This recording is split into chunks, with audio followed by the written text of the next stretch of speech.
In the future, after experiencing a devastating disaster, humanity struggles to survive, with many undergoing mutations and awakening various powers akin to those described.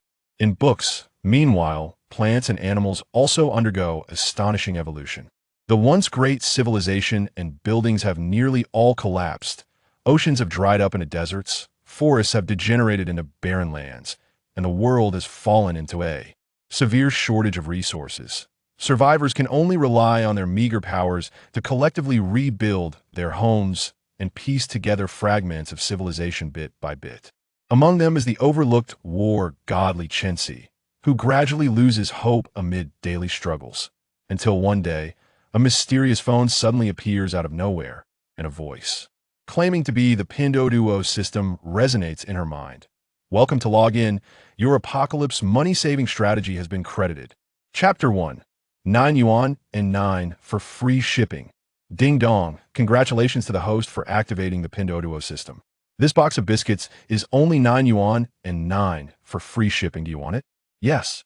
This box of drinks can be taken home for just 9 yuan and 9. Do you want it? The boss ran away, leaving behind this pair of snacks. Today, everything is on a big clearance. 9 yuan and 9 for free shipping. Just asking if you want it. Yes, yes, yes. I want it all. Give me 100 portions first. I'm not short on money. In this world, gold and jewels are seen as pretty garbage. Food and self-defense items are far more important. Li Chenxi, covered in scars, leans against an exceptionally tall tree trunk, excitedly shouting at the phone in her hand. Overwhelmed with excitement, her eyes are bloodshot. Fortunately, no one is around, or they might think she's gone mad from the shock. Okay, to thank you for your generous purchase, the system has decided to give you an extra little gift. As the voice in her mind fades, a large pile of biscuits and boxes of drinks suddenly appears at her feet, nearly burying her. Li Chenxi lies among the boxes, clutching her phone tightly to her chest, smiling contentedly. In her previous life, she had misjudged people and diligently worked hard for the growth of the base. After her relentless efforts, the base grew stronger. However, after she was injured and could no longer fight for the base, she faced disdain every day, and some people even arrogantly insulted her in front of her. When the Pinduoduo system appeared in her last life, she had thought of the base's interests and informed them about the system, which could only be taken away after the host's death. Those cold-blooded individuals resorted to violent means against her, an ordinary person who had lost her powers, and ultimately threw her out of the base, leaving her to be slowly devoured by mutated plants and animals. In this life, she would never make such a mistake again. No one could dictate her life. After lying there for a while, Li Chenxi forced herself to stand up, raised her right hand, and waved it over the mountain of supplies. Instantly, all the materials vanished. This was the personal space that Li Chenxi had never revealed to others. The space seems a bit different now. But Li Chenxi keenly sensed that her space had changed. On the originally pristine, basketball-sized walls of her space, a data board had appeared. What is this? Li Chenxi, confused, controlled her consciousness to approach the data board. She saw the screen displaying the large characters Pinduoduo along with the progress bar. Looking at the words Pinduoduo, Li Chenxi finally remembered that the system had just hinted at giving her a little gift. It seemed that this item was that gift, although she still didn't know its purpose. This suddenly appearing Pinduoduo system was indeed powerful. No one had ever been able to make changes to their powers, apart from the usual power upgrades. She never expected that this system could quietly install this data board in her space without her knowledge, and oh wonder those people in her last life had killed her to steal the Pinduoduo system. Li Chenxi's consciousness exited the space, her body leaning against the tree trunk, her gaze fierce like a killing god crawling out of hell. One day, I will make all of you pay. The price, sis, is your wound okay? I barely managed to bring you some medicine. Hurry and apply it to yourself. A voice that sounded seemingly concerned, but was actually cold and clearly relishing in her misfortune, came from behind her. Li Chenxi turned around to see a tattered medical bag being thrown at her. Luckily, she dodged just in time. Otherwise, she would have been injured by it. Sis, what's wrong? Quickly pick up the medicine. I secretly took it from the base for you. A boy who looked very similar to Li Chenxi stood in front of her, looking regretful as he stared at the tattered medical bag on the ground. Li Chenxi looked at the items scattered on the ground. Half-used gauze, a small bottle of nearly empty liquid that was unidentifiable, a fingertip-sized hemostatic powder, some scattered cotton swabs, and a few colorful pills that had fallen on the ground and were covered in sand.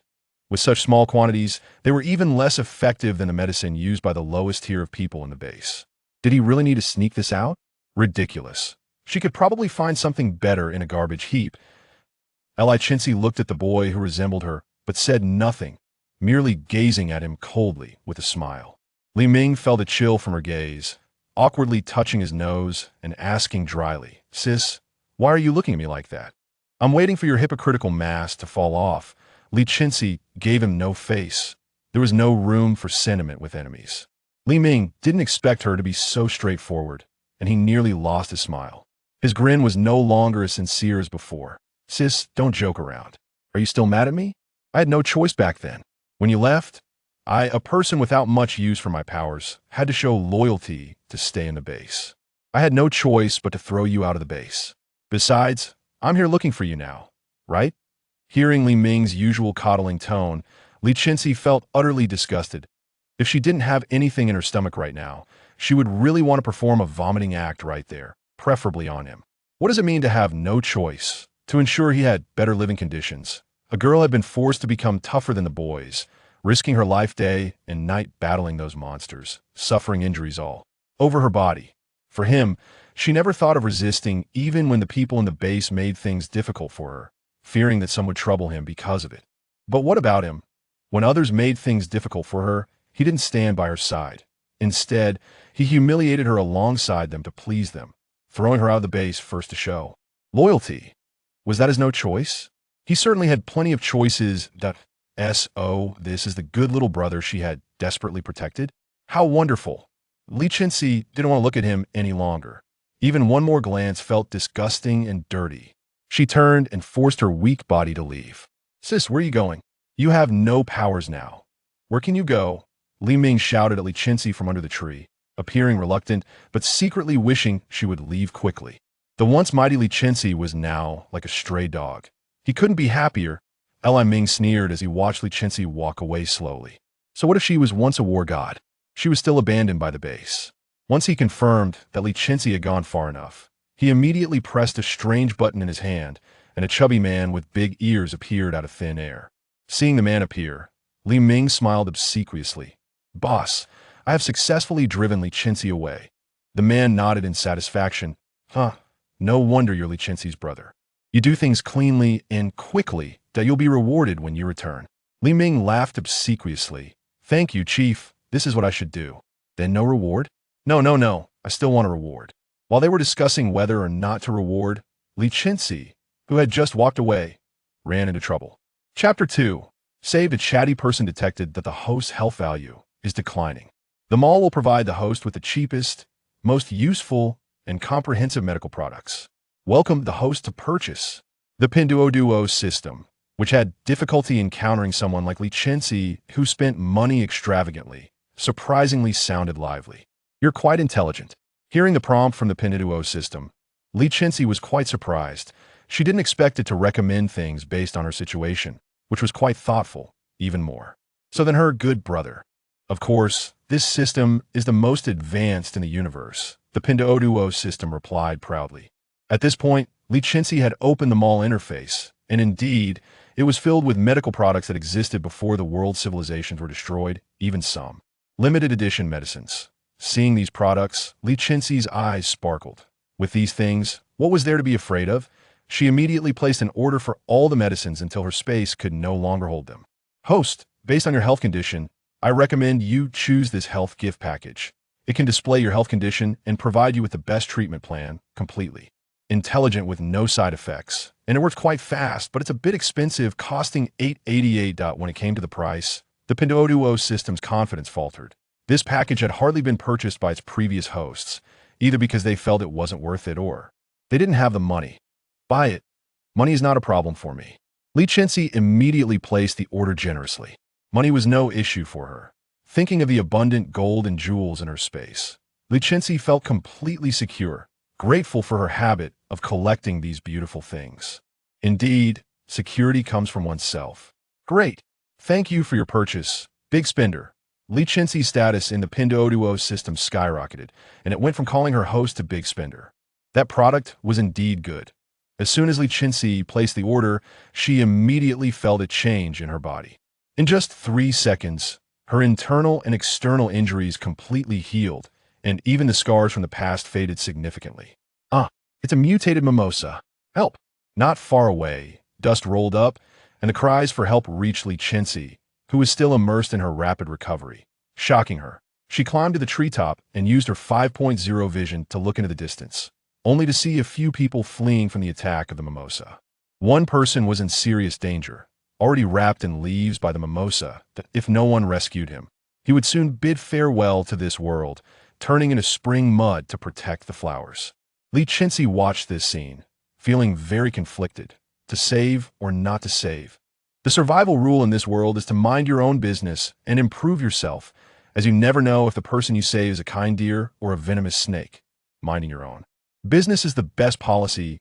Li Chenxi climbed down the tree and resolutely walked in the opposite direction. Everyone has their fate. After walking a distance, she sighed and quickly ran towards the incident site. I always have too soft a heart. The system even played a very fitting song for her. Shut it off immediately. Otherwise, I won't buy anything in the future. Li Chenxi was very angry, scaring the Pinduoduo system into quickly turning off the song. It couldn't offend its big spender. Detected that the big spender has the will to save, but lacks the ability to do so. The mall will start selecting the most suitable products for you, giving the big spender multiple options. Li Chenxi felt embarrassed and speechless. There was no need to mention her lack of ability. Li Chenxi opened the Pinduoduo Mall and found a product among many weapons that greatly interested her: temporary multi-abilities. Note: do you want to experience the feeling of having multiple abilities? Do you want to experience the envy of others? Do you want to feel the power of abilities coming from nothing? If you want, place the order immediately. We're talking about you. Having multiple abilities at once sounded like a great feeling, and Li Chenxi placed the order without hesitation. After ordering, she instantly felt a surge of energy erupting from her body. Standing before the mutated mimosa, Li Chenxi, having no formal training, instinctively used her wind attribute ability, levitating herself in the air and flying to the man wrapped in the mimosa. She ordered a sharp 2-meter-long machete from Pinduoduo, ready to chop at the mimosa. The mimosa sensed the danger and swung its other branches towards Li Chenxi. Caught off guard, she was struck by a thorny branch and fell to the ground. Seeing her scratched arm, Li Chenxi got angry. I was originally thinking of letting you go, but it seems that's unnecessary. Li Chenxi floated back up with the wind, left hand wind element, right hand fire element, her gaze resolute, the female warrior of the past reappearing. She fused the two elements together and created an attack, firestorm. A fire-filled tornado shot from Li Chenxi's hand towards the mutated mimosa, and no matter how mutated it was, its essence was still that of a plant, and it was still afraid of fire. Faced with Li Chenxi's attack, the mutated mimosa sensed the danger to its life and hurriedly used all its branches to block the attack, including the leaves used to bind a man. Seeing the flames approaching, the man wrapped in the mimosa looked terrified, writhing like a maggot. I don't want to die. Help! Just as the man thought he was doomed, Li Chenxi flashed in front of him like a deity descending. She raised the machete and swung it towards him. The man was terrified and helpless, struggling even more. Help! This isn't a saving angel. This is a death god. Li Chenxi ignored his struggles and swiftly chopped down, carrying him away. They landed safely, and the mutated mimosa exploded under Li Chenxi's attack, resembling a stunning display of fireworks. In a place unseen by Li Chenxi, the mutated mimosa swung its thorny branches towards her back. The man on her shoulder saw the mimosa's attack and screamed, "Ah, help! Run! It's attacking you from behind." However, everything was under Li Chenxi's control. Just as the thorny branch was about to hit her back, it exploded violently, leaving no trace behind. This guy is too heavy. Li Chenxi unhesitatingly tossed the man onto the ground and, confirming the area was safe, turned to leave. As soon as the man hit the ground, he bounced up, incredulous as he frantically checked himself, extremely excited. "I'm still alive. I can't believe I'm still alive." Seeing Li Chenxi about to leave, he clung to her like gum. "Heroine, did you save me? Thank you so much for saving me. Where are you going now?" "Li Chenxi, On my way, please do not disturb. Heroine, you're so amazing. What abilities do you have? You seem so impressive. Li Chenxi, continuing on my way, indicating that she regretted saving a person for the first time. Heroine, I can't repay your kindness, so I'll... Stop. I don't want any kind of repayment from you. I just saved you on a whim. You can leave now. Li Chenxi was afraid he would say something like he owed her and wanted to repay her with his body. So you're not mute, after all, that I'm Muzichuan, Muzichuan said with a grin, blocking Li Chenxi's path and showing no intention of leaving. Li Chenxi thought, is it too late to send him to the mutated mimosa? Regretting. The mimosa, reduced to half a root due to the explosion, trembled. Don't come over here. Chapter 3. I don't want to go back. Muzichuan stuck to Li Chenxi like glue, chattering away the entire way, completely unconcerned whether she was responding or not, noisier than a sparrow. Li Chenxi never thought she would have such good temper and strong patience. If it were in the past, he would have probably been pinned to the wall by her by now. Thinking of this, her expression darkened. After all, it was still her lack of ability. If her powers were still intact, she would have done that long ago. Hey, what are you thinking about? There's a group ahead distributing porridge. We've come so far. You must be hungry, right? Let's go have a bowl of porridge before we leave. Muzichuan waved his long fingers in front of Li Chenxi's face, trying to get her attention, and clearly, he succeeded. Li Chenxi looked at the group, not far away. Although she had plenty of food on her, those items no longer existed in this era. Taking them out recklessly would only raise suspicion. Moreover, there was someone beside her whose background she didn't know. She understood the simple principle of innocent bystanders suffer. After all, she hadn't eaten since being kicked out in the morning. It was time to eat something to fill her stomach. Li Chenxi licked her cracked lips from lack of water and replied in a hoarse voice. Okay. Glancing sideways at the excited Muzichuan, she added, once you rest up, you can leave. Don't follow me anymore. Muzichuan was taken aback, then grinned and ran towards the distant group. Huh? What did you say? I can't hear you. I heard I have selective hearing loss. The doctor said it's incurable. Li Chenxi. When they reached the porridge distribution team, Li Chenxi realized that the leader was actually Zhang Wu, the opposing leader she had faced when she was the war god of the Qixing. Base. Now that she was right in front of him, Li Chenxi found herself at a loss. She couldn't walk away, but she couldn't stay either, so she just mentally blocked him out. After all, she was just a powerless waste without any abilities now. He couldn't possibly lay hands on a waste, right? Besides, the most important thing now was to fill her stomach. He was giving out porridge, so what was wrong with her eating a little? Adhering to the principle that as long as her skin was thick enough, he couldn't drive her away, Li Chenxi sat down calmly and waited for the porridge. Zhang Wu not only saw Li Chenxi, but also noticed the son of the highest leader of their base, who was supposed to be at the base, appearing in front of him. Recalling how the leader had exploded in rage yesterday made Zhang Wu's head ache. Although he didn't stay at the base for long, he had heard a bit about Muzichuan. He had always been a quirky person. Even though he had high ability talent, he never applied it to serious matters, resulting in a low level of power. Just the day before, he had been grounded for playing pranks on his father, and that night he escaped, infuriating the leader, who had cursed, "If you find him, tell him never to come back." Thinking of the leader's furious expression, Zhang Wu couldn't help but smile. However, Zhang Wu's gaze fell on Li Chenxi, who had found a comfortable spot to sit and wait for the porridge. How did she end up with Muzichuan? Kidnapping? Threatening? Using the emperor to command the princes? Zhang Wu's mind raced through countless possibilities in a second. It couldn't be blamed on him for thinking of the worst, considering that over the years, as the female war god of the Qixing base, she had always competed with him for resources, and had used every means possible to avoid alarming the snake. Zhang Wu decided to keep observing and stopped his subordinate from drawing their weapons. Li Chenxi completely treated them as air, drinking the porridge with Muzichuan, and after finishing, she found a comfortable and relatively safe spot to close her eyes and think. Muzichuan, on the other hand, went to scavenge from his people, even rummaging through Zhang Wu's belongings.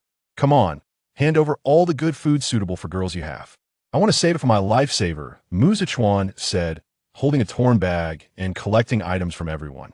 The people, forced to comply because he was the leader's son, could only endure and hand over their things. Soon, Muzichuan had gathered a large bag of food. And yours? Hand it over. Muzichuan shoved his torn bag in front of Zhang Wu, who was still observing Li Chenxi. Zhang Wu didn't give him anything. Mu Zichuan, your father is very angry that you escaped the base. Mu Zichuan didn't care. Seeing Zhang Wu not handing over anything, he took matters into his own hands. Oh, you're not giving it? Huh? Then I'll look for it myself. After searching for a long time, he found not even food, just a piece of trash, which he found a bit distasteful. Come on, you're such a big leader, and you don't have a bag of food? After saying that, he ran towards Li Chenxi with his torn bag. Zhang Wu quickly grabbed him and whispered, "How did you end up with her? Do you know who she is? Is she threatening you? Are you crazy?" "She's my lifesaver." Mu Zichuan shrugged off his hand and ran to Li Chenxi, catching her just as she was trying to sneak away. "Hey, lifesaver, wait for me. You're not thinking of sneaking away, are you?" Li Chenxi. Hearing his voice, Li Chenxi knew she couldn't escape. The foot she had just moved silently retreated, and she closed her eyes to rest. "Boss, what should we do now?" A subordinate asked Zhang Wu. Zhang Wu didn't know what to do. Observing their interaction, it was clear that Mu Zichuan was sticking to her. After thinking for a long time, he couldn't come up with a good plan and waved his hand. "Forget it. Let's capture them first." "Yes." Upon receiving Zhang Wu's order, a group of people who had been unable to hold back immediately surrounded the chattering Mu Zichuan and the still meditating Li Chenxi with weapons. The crowd drinking porridge around them saw this and quickly ran away with their bowls. Even with her eyes closed, Li Chenxi knew what was happening.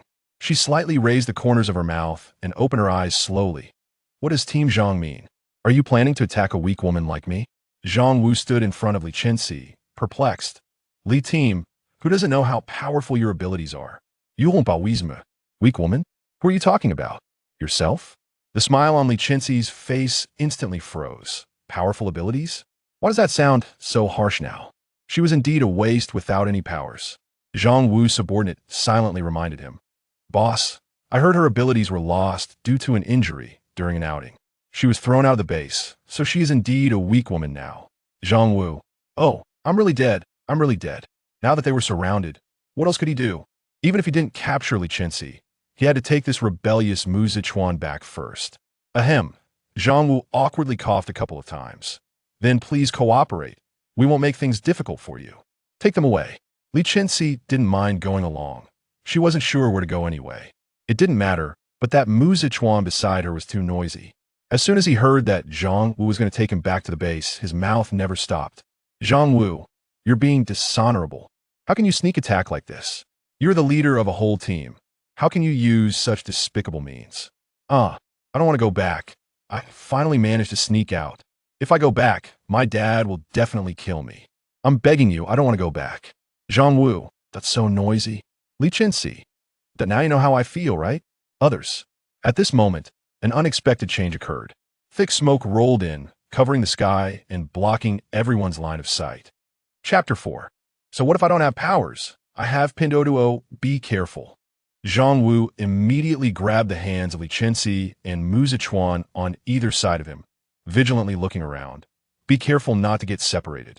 Mu Zichuan, who was usually joking around, also became tense, tightly holding onto Li Chenxi's hand.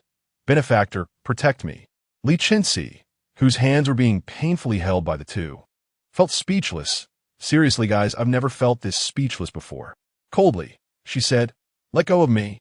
To her surprise, instead of releasing her, the two tightened their grip even more. Zhang Wu thought she was just throwing a tantrum, considering their past adversarial relationship. Now that they were holding hands, he couldn't accept it for a moment. This wasn't the time for tantrums. There was no telling what danger lay outside the smoke. He frowned, worried that Li Chenxi would shake them off, and increased his grip. This isn't the time for childishness.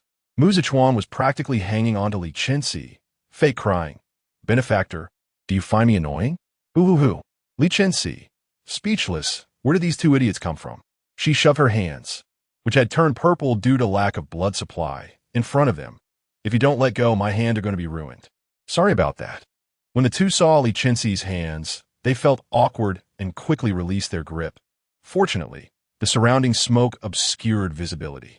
Li Chenxi rubbed her wrists, frowning at the billowing smoke. What kind of weasel trick is this? Only daring to sneak attacks from behind and not show themselves? The person hiding behind the smoke. Is this person's mouth so poisonous? What kind of weasel trick is that? Well, this provocation is quite effective, It successfully provoked me. But I still want to go out. A sharp, unpleasant, and piercing laugh rang out around them. Huh. I sent this the war goddess Li Chenxi? Why is she so weak now? Even my little tricks can't be dealt with. Oh, I forgot. You're not a war goddess anymore. Just a useless person abandoned by your own base. A useless person without powers, haha. Anyone with ears could hear the mocking tone. How could Li Chenxi not? Her gaze turned fierce, and instinctively she placed her hands on her chest to gather her powers, only to realize there was no fluctuation of abilities. It dawned on her, oh, so my powers are really gone. I really am a useless person. A wave of deep disappointment surged in her heart, making it hard for her to breathe. Li Chenxi covered her chest, self-deprecatingly saying, I really am a useless person now. Seeing Li Chenxi in such a dire state, the piercing voice laughed even more wildly. Haha, how does it feel that the former female war goddess can't even deal with my small tricks now? Several shadows flashed by, and Li Chenxi let out a painful groan. Her already tattered clothes were torn open by some unknown object, becoming even more ragged. Even a refugee's clothing would be more intact than hers. The exposed areas revealed her fair skin, which had not seen sunlight for years, and the bright red scratches on it were particularly glaring, due to the thick smoke obscuring everyone's vision. Zhang Wu and Mu Zichuan could only hear Li Chenxi's muffled groans and could not see her current state. Mu Zichuan anxiously asked, Benefactor, how are you? Mu Zichuan deeply regretted not having practiced his powers back then. Now he couldn't even protect his benefactor. Li Chenxi looked at her wounds, her voice flat and emotionless. I'm fine. The voice from earlier saw Li Chenxi utterly defenseless and laughed even more wildly. Ah, the people from Qixing base didn't lie to me. You really have lost your powers. You can't even deal with my trivial skills. With resentment in their voice. You killed my brother back then. Today I will make you pay with your life. Saying this, they launched an even fiercer attack against Li Chenxi. In no time, another scratch appeared on her face. To someone like Li Chenxi, who had fought hard for years, these minor injuries weren't much. However, the feeling of being utterly defenseless was particularly frustrating. She had always been the one to hit others, and now being pressed down by someone like this was truly suffocating. Li Chenxi paid no mind to her injuries, calmly standing up. Before she could steady herself, a small figure suddenly appeared and kicked her away, their expression twisted with hatred. Die. Without powers, Li Chenxi felt like a fish awaiting slaughter on a chopping board. This kick sent her staggering, as she spat out a mouthful of blood, the bright red liquid staining her lips, resembling fine lipstick, making her look enchanting and beautiful. Fortunately, Mu Zichuan was behind her, and that kick sent Li Chenxi right into his arms. Seeing her spitting blood, Mu Zichuan was terrified, thinking she was going to die, and reflexively used his powers to heal her. Benefactor, don't die. I haven't repaid you yet. Under Mu Zichuan's healing, Li Chenxi barely regained some strength. She forced herself to stand up from Mu Zichuan's embrace. I'm fine. Zhang Wu groped his way to their side, like a mountain protecting them from behind, his deep voice calling out to the surrounding mist. Who is out there? Picking on someone weaker than yourself? What's that about?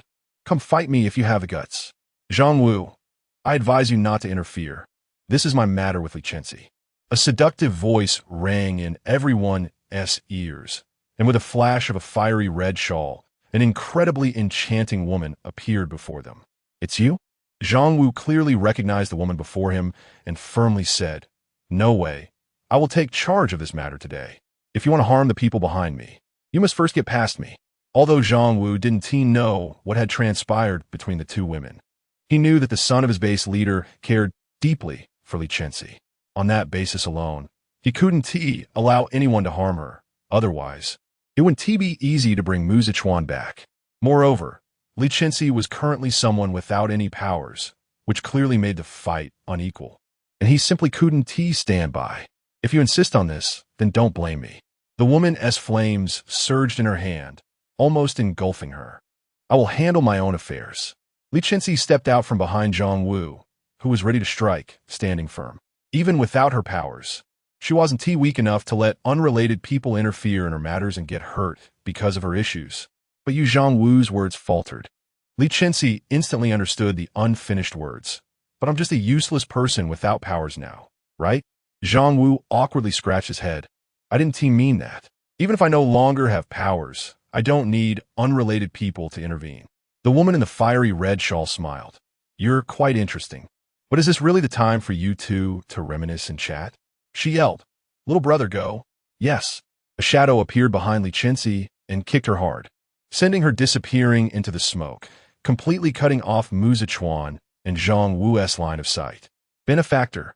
That kick knocked Li Chenxi to the ground, and now her palms were scraped, her body showing no piece of uninjured skin. Even her hair, which had just been tied up, was now disheveled, cascading down like a waterfall, obscuring her face and making it impossible to see her expression. Once again, a foot stomped heavily on Li Chenxi's back, preventing her from getting up off the ground. The man whose foot it was wore a triumphant expression. Sister, look, this is the war goddess, just like a weak chicken. Even with me standing on her, she can't fight back. Bah, weak chicken. A spit filled with humiliation landed on Li Chenxi. The woman's hard-soled shoe ground down on Li Chenxi's not-so-delicate fingers, her expression vicious and cold, as if she wished to devour Li Chenxi. Even a female war god has a day when she's humiliated like a dog. I thought you would always be on high, but did you ever think that you would have such a day when you killed my brother back then? Seeing that Li Chenxi was ignoring her, she became even more rampant, repeatedly stomping on Li Chenxi's hand. Li Chenxi remained silent. Eventually, the woman grew tired and didn't expect Li Chenxi to say anything. She turned away, suddenly seeming to think of something, squatting down to Li Chenxi's ear and whispering, Oh, by the way, do you want to know how we knew you lost your powers, and even knew your whereabouts? Li Chenxi remained silent. The woman didn't care if she got a response.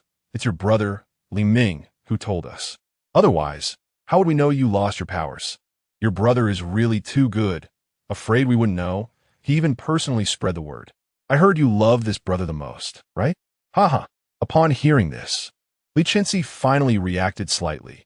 Her head moved and her clenched fist tightened. Although her expression was unclear, the veins on her exposed arms showed her anger. After the woman finished speaking, she stood up, flames erupting in her palms. Boring, just kill her. All right. Zhang Qiyuan, who had been waiting for Zhang Qingyuan to give the order, excitedly drew his big knife and stabbed it towards Li Chenxi's back. At the same time, Zhang Qingyuan in front through the flames at Li Chenxi. Alarm. Host in life-threatening danger. Activating defense mechanism for teleportation. Li Chenxi's phone flashed red rapidly. After the alarm sounded, it transformed into a bright light, enveloping Li Chenxi. Just as Zhang Qiyuan and the others' attacks were about to land, Li Chenxi was teleported away. Huh? Where did she go? Just as Zhang Qingyuan and her brother were astonished, Li Chenxi, wielding a 2-meter-long, gleaming big knife, appeared behind them. A streak of bright red staining her lips as she walked toward them step by step, like the Grim Reaper. Yesterday's grudge has been avenged. Now, it's my turn to counterattack. You have 3 seconds to run. Zhang Qingyuan looked at the 2-meter-long big knife in Li Chenxi's hand in confusion. Where did she get that knife? Sister. Zhang Qiyuan, the coward, was so frightened by Li Chenxi's appearance that he hid behind his sister. What are you afraid of? She's just a powerless waste. Even if she has a knife. So what? She's still a waste. Go for it. Okay. Encouraged by Zhang Qingyuan, Zhang Qiyuan mustered his courage to unleash his skill against Li Chenxi. As he moved, a dark purple mist spread out from him. Dark poison mist. Seeing Li Chenxi surrounded by his poison until she vanished. Zhang Qiyuan laughed proudly. What does it matter that you have a knife? My ability is to release poisonous gas. It'll take effect in 3 seconds. What the hell? Zhang Qiyuan had barely enjoyed his victory for 2 seconds when a mist that had surrounded Li Chenxi suddenly dissipated. Li Chenxi was wearing a gas mask, with an oxygen tank on her back, a giant solar-powered fan on her left shoulder, and dragging a 2-meter-long big knife in her right hand, walking toward them step by step. What is that thing? Li Chenxi set the giant solar-powered fan down, turning it to maximum speed. Solar-powered fan. You're a product of 9 years of education. With the fan's wind direction, the poison gas was blown back toward the siblings, who could only clumsily defend against the mist. Due to the suddenness of it all, they inhaled quite a bit of the poison gas. The two siblings wiped the blood from their poisoning and looked at Li Chenxi in disbelief. Weren't you supposed to be powerless? Li Chenxi shrugged nonchalantly. I really am powerless, but so what? I have Pinduoduo. Of course, Li Chenxi wouldn't rashly disclose her Pinduoduo system. Without saying another word, she swung the big knife at the two siblings. Zhang Qiyuan, a combat novice, was unable to dodge in time, sustaining a deep wound that exposed bone. Ah, sister, it hurts. Zhang Qiyuan cried out, looking at his injury. Seeing her only brother hurt, Zhang Qingyuan furiously launched a fierce attack on Li Chenxi. You dare hurt my brother? Take your life. A tangible fire dragon rose beside Zhang Qingyuan and charged at Li Chenxi as she moved. Li Chenxi calmly swiped her phone, and soon 10 gigantic solar-powered fans were lined up in front of her like a wall, blocking Zhang Qingyuan's fire dragon.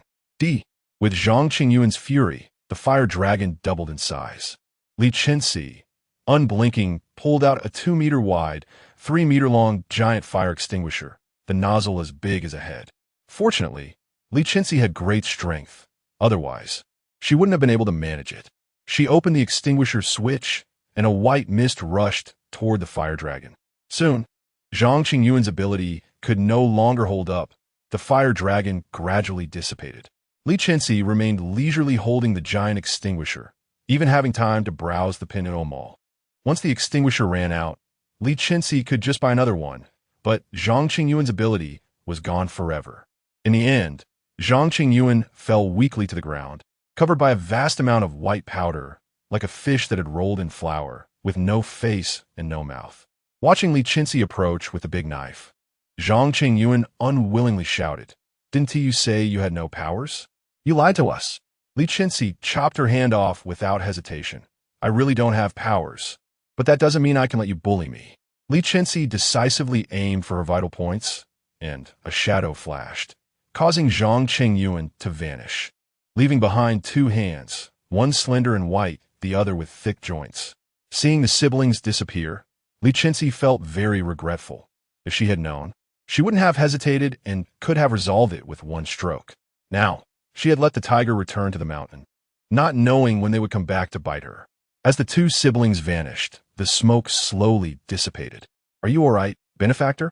Hearing Mu Zechuan's voice, Li Chenxi hurriedly stored the fan back in her space, saying to the hurriedly arriving person, I'm fine. In a place where no one else could hear. Li Chenxi clearly heard. Congratulations, dear benefactor. Your space has reached level 1 and is about to prepare for an upgrade. Please be ready.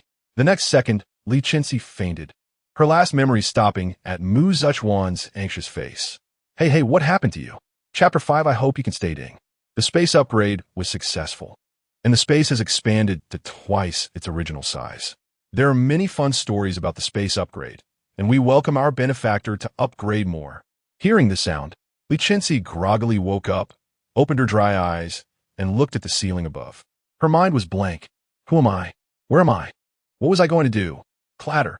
It was the sound of a glass breaking. Oh, my benefactor. I've waited so long for you to wake up. A figure wailed and rushed over, and before her brain could react, Li Chenxi's body had already made a series of responses. She threw off the blanket, rolled out, and stood firmly on the ground, landing perfectly.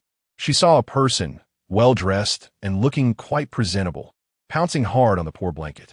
Looking at the dented blanket, Li Chenxi was very glad she had left the bed early. Otherwise, she would have been crushed. Mu Zechuan stood up and rushed towards Li Chenxi like a little dog begging. Benefactor, you finally woke up? Li Chenxi took out her 2-meter-long machete and held it in front of her. Don't come near. Seeing the suddenly appeared machete, Mu Zechuan quickly stopped in his tracks. Where did this machete come from? He playfully moved Li Chenxi's knife aside. Benefactor, I finally woke you up after so much effort. Are you sure you want to treat me like this? Li Chenxi moved the blade back. How long was I unconscious? Not long. Mu Zechuan stretched out his 2 hands and started counting. Only 24 hours. Li Chenxi, I was last speechless 24 hours ago. Where am I now? Oh, you fainted for no reason yesterday, and I had no choice but to bring you back to the base. Saying this, Mu Zechuan looked wronged. I came back for you, and the moment you wake up, you point a knife at me. It's really heartbreaking.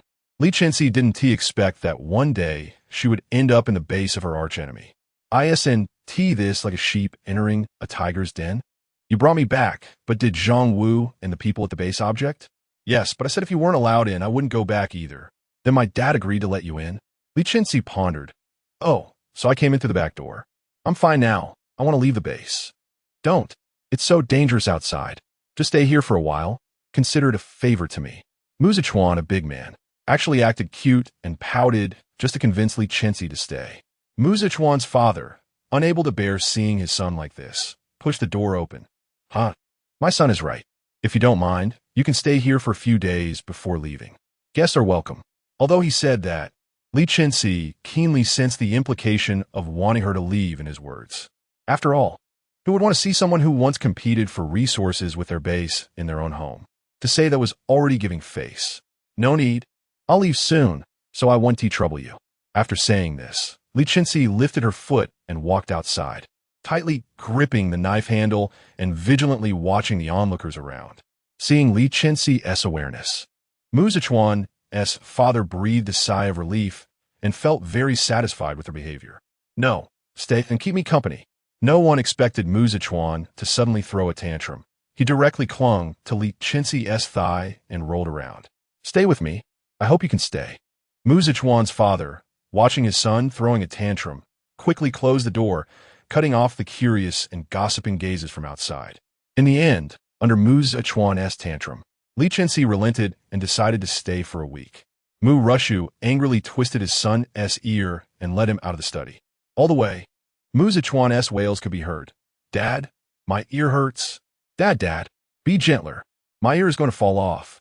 Hearing Mu Zichuan's wails, Mu Rushu's expression was still bad, but the strength in his hand quietly lessened. Speak, what are you planning?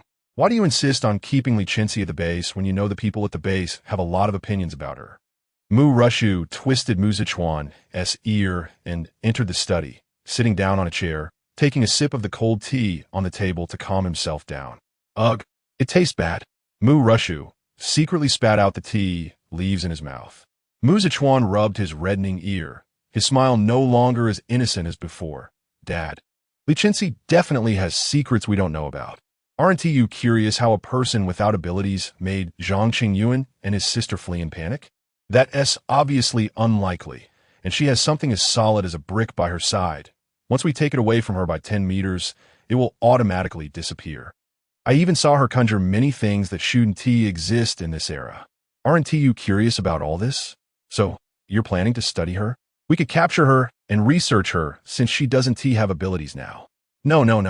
Mu Zichuan shook his head repeatedly. That wouldn't be fun. And my intention isn't to harm her. Besides, she's still my lifesaver. Mentioning this matter made Mu Rushu angry, and he picked up a teacup and accurately threw it at him. You still say? If you hadn't been mischievous, how would you have almost lost your life? In this matter, you should really thank her properly. Mu Zichuan had long anticipated his father's next move and sidestepped to avoid it. So, I'm just being nice to her. What's next? The people at the base don't like her. I'll protect her. You really have a big mouth. You might as well go back and train your abilities properly. You were caught by a low-level, mutated mimosa. That's really embarrassing. When you're out, don't say you're my son. I can't afford to lose face. All right, I'll go train now. Mu Zichuan laughed and walked out the door, only to see Zhang Wu frowning and passing by him. Zhang Wu looked serious as he turned to Mu Rushu. Something happened. Chapter 6 support. Is the situation really that bad? Mu Rushu looked at Zhang Wu across from him, his expression not looking good either. The mutated plants and animals that had originally surrounded the base suddenly increased in strength for some unknown reason and were frantically attacking the subbase.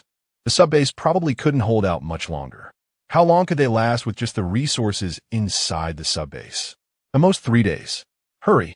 Mobilize all available personnel to support the subbase. Yes.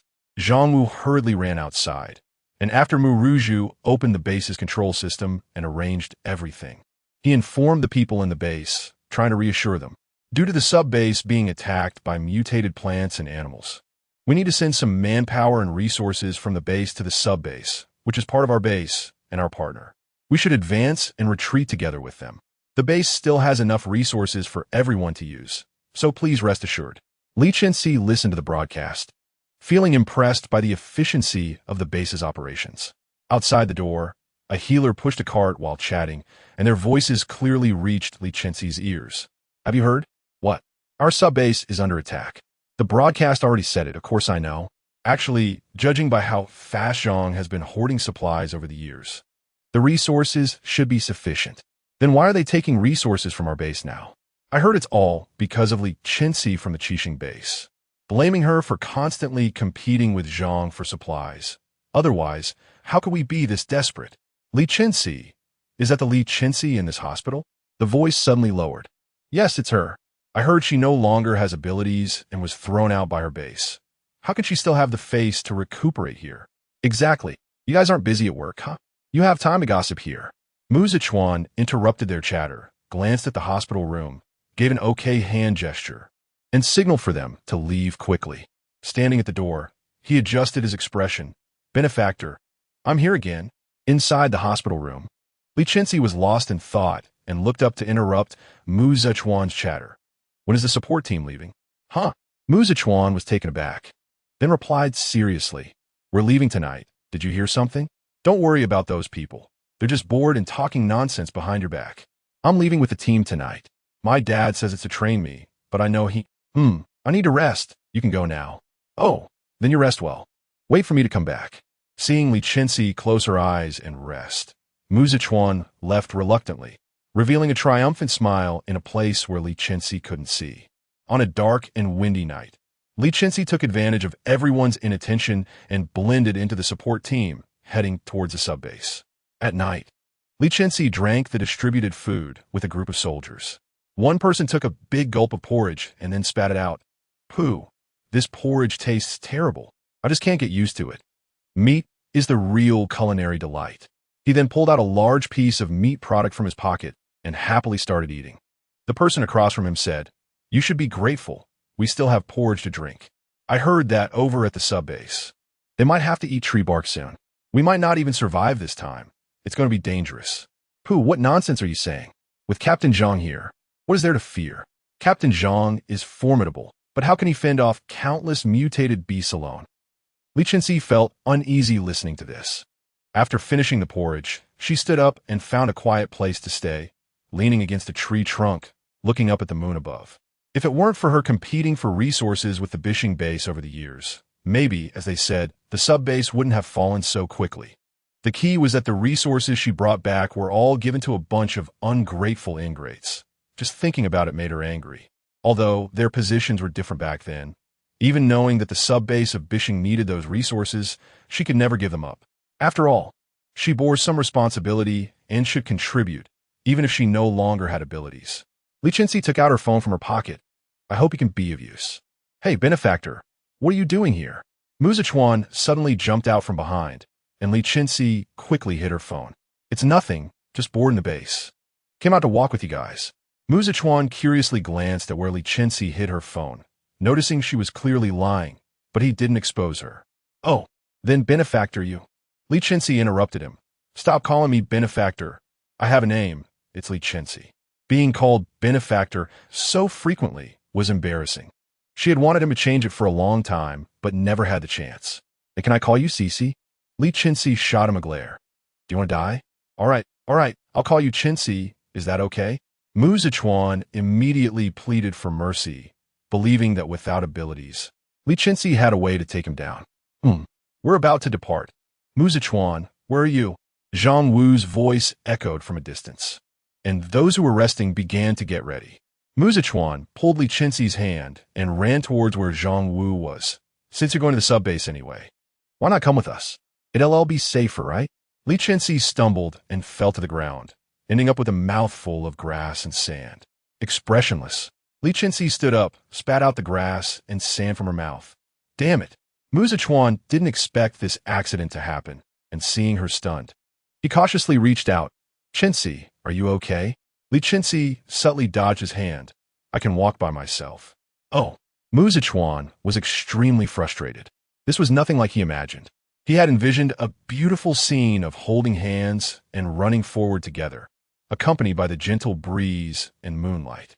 Zhang Wu noticed that Mu Zichuan brought Li Chenxi along and wasn't surprised, as if he had known all along. Let's go.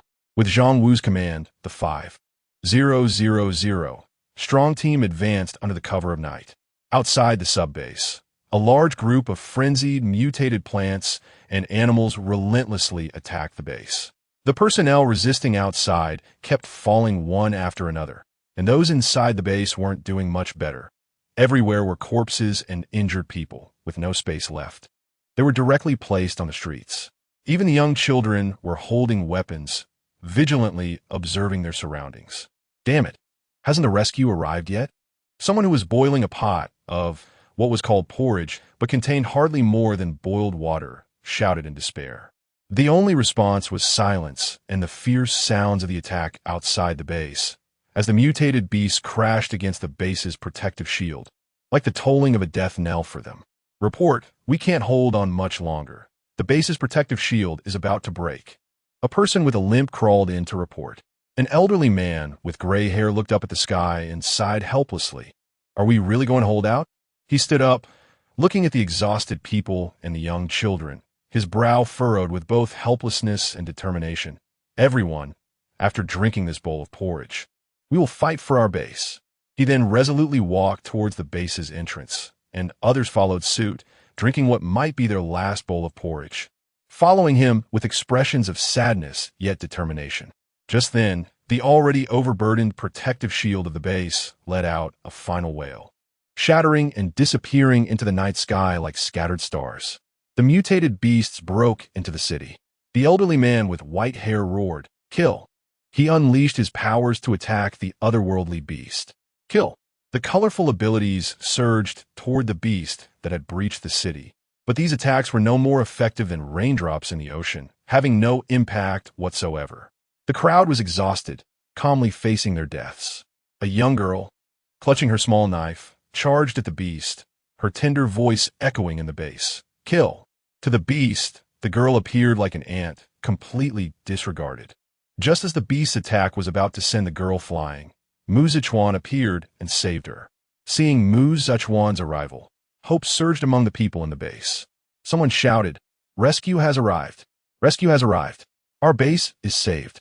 The white-haired elder, kneeling on the ground with his sword in hand, heard that the base was saved and peacefully closed his eyes. The base is saved, reinforcements have come. That's great. Now I can leave with peace of mind. Chapter 7, the original price is $999, but now it's only $999 on sale. Mu Zichuan took the little girl back to a safe place, while Zhang Wu and Li Chenxi struck the strange beasts hard, temporarily driving them back. At this moment, the rescue team had already taken their positions, and everyone activated their abilities to charge the base's protective shield. With everyone's efforts, the protective shield of the base finally began to coalesce, and for a short time, the strange beasts outside could not break through, which gave them a chance to catch their breath.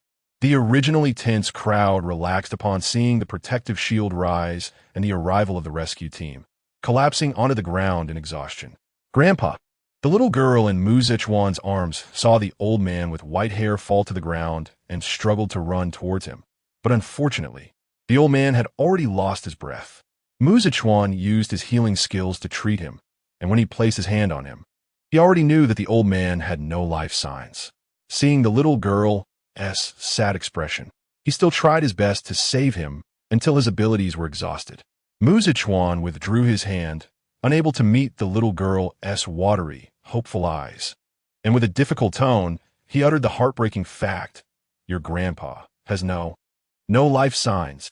Upon hearing this, the little girl's eyes suddenly dimmed, her tender little hand tightly gripping the rough, wrinkled hand of the old man. Her hair fell over her cheeks, obscuring her expression at that moment. Just when Mu Zichuan thought she would burst into tears, she neatly tied her long hair back, tore a piece of her clothing to wipe the blood from the old man's mouth, and finally gave him a tight hug, the last hug. She tried to help the old man up with her little arms and legs, and when she realized she couldn't lift him, she calmly asked Mu Zichuan for help. "Big brother, can you help me lift Grandpa? I'm too small to lift him." Her big watery eyes were red, making one feel very distressed. Sure. Mu Zichuan desperately held back the tears in his eyes and helped lift the old man, following behind the little girl step by step. As they walked through the crowd, everyone fell silent, their faces filled with sorrow as they looked at the base lord who had sacrificed himself for the base. Too many people had been lost. There was no time for excessive grief as they threw themselves into rebuilding the base. Li Chenxi wandered around the base, observing the extent of the destruction and the number of injured people. She had long known that there would be injuries and sacrifices in battle, but she never expected the injuries to be so severe, even children wielding weapons, ready to fight the strange beasts at any moment. Ding dong. Noticing that the big boss was very sad, the Pinduoduo system happily recommended a happiness potion to her, saying that one sip would make all worries disappear. Would you like to buy a bottle?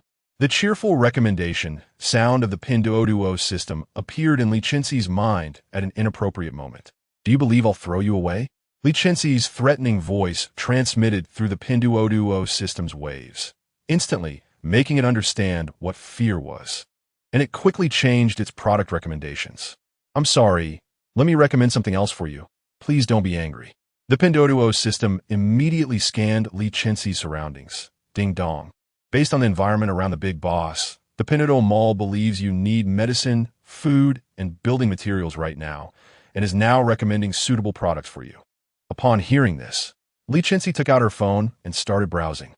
Medicine and food were indeed essential right now, and even building materials might be needed. Since the base had become this way, she felt partially responsible, so she decided to help them as much as she could. Rice is 6. £6 I want 500 pounds. Recovery pills, hemostatic powder, all-purpose recovery pills. Originally priced at $999, now only $99. Buy it. Big iron blocks. Great materials for repairing doors. Today is a big promotion. Buy £1, get £1 free. Buy £2, get £2 free. Buy it. Finally, the highlight was this very rare energy stone that had not yet been discovered in this world. It was obtained through the system's continuous exploration, now unique.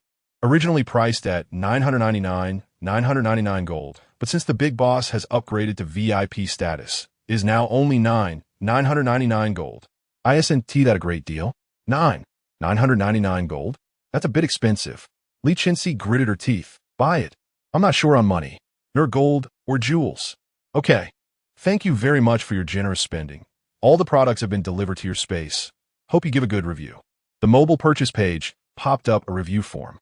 Li Chenxi, why can this thing only let me give a good review and not a bad one? It's a trap, all a trap.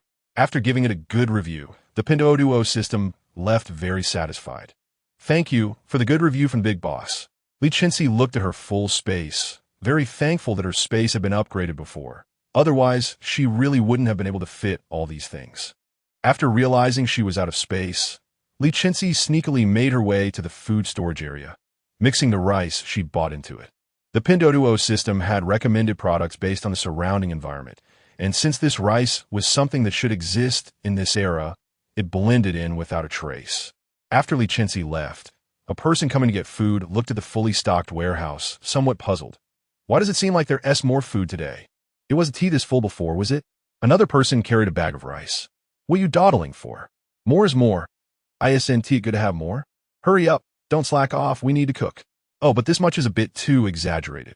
As the voices faded, Mu Zichuan appeared in the warehouse, casually tearing open a bag of rice that looked obviously newer than the others, and then walked in the direction Li Chenxi had just left.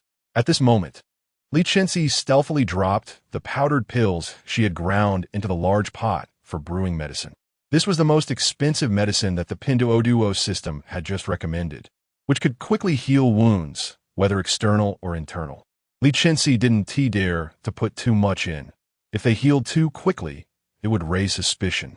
So she could only dilute it little by little. Mu Zichuan, following behind her, saw Li Chenxi adding an unknown powder into the medicine, and instinctively wanted to stop her. Flames were already in his hand. One palm could halt Li Chenxi's actions. In the end, he retracted his attack and chose to trust Li Chenxi, someone who would secretly replenish the granary. He should believe in her. How could someone who would save a stranger she had never even met, especially when she had no abilities, be a bad person? Soon, Mu Zichuan was proven wrong. A person had just taken a sip of the medicine with the added powder, and the next second, he spat out a mouthful of blood, splattering it onto Mu Zichuan's shoes.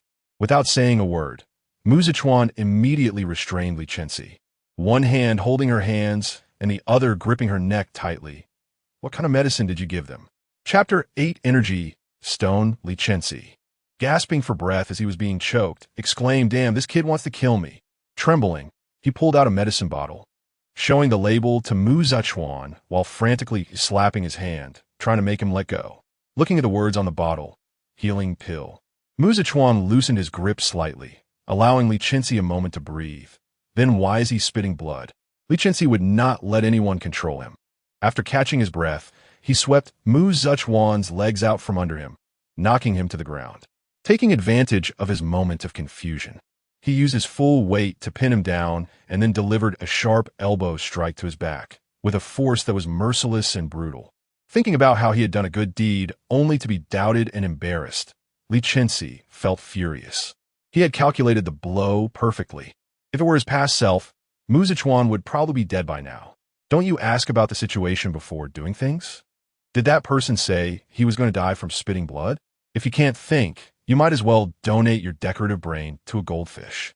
Mu Zichuan, flexible and adaptable, noticed that after the blood spitting, the person seemed to be in better shape.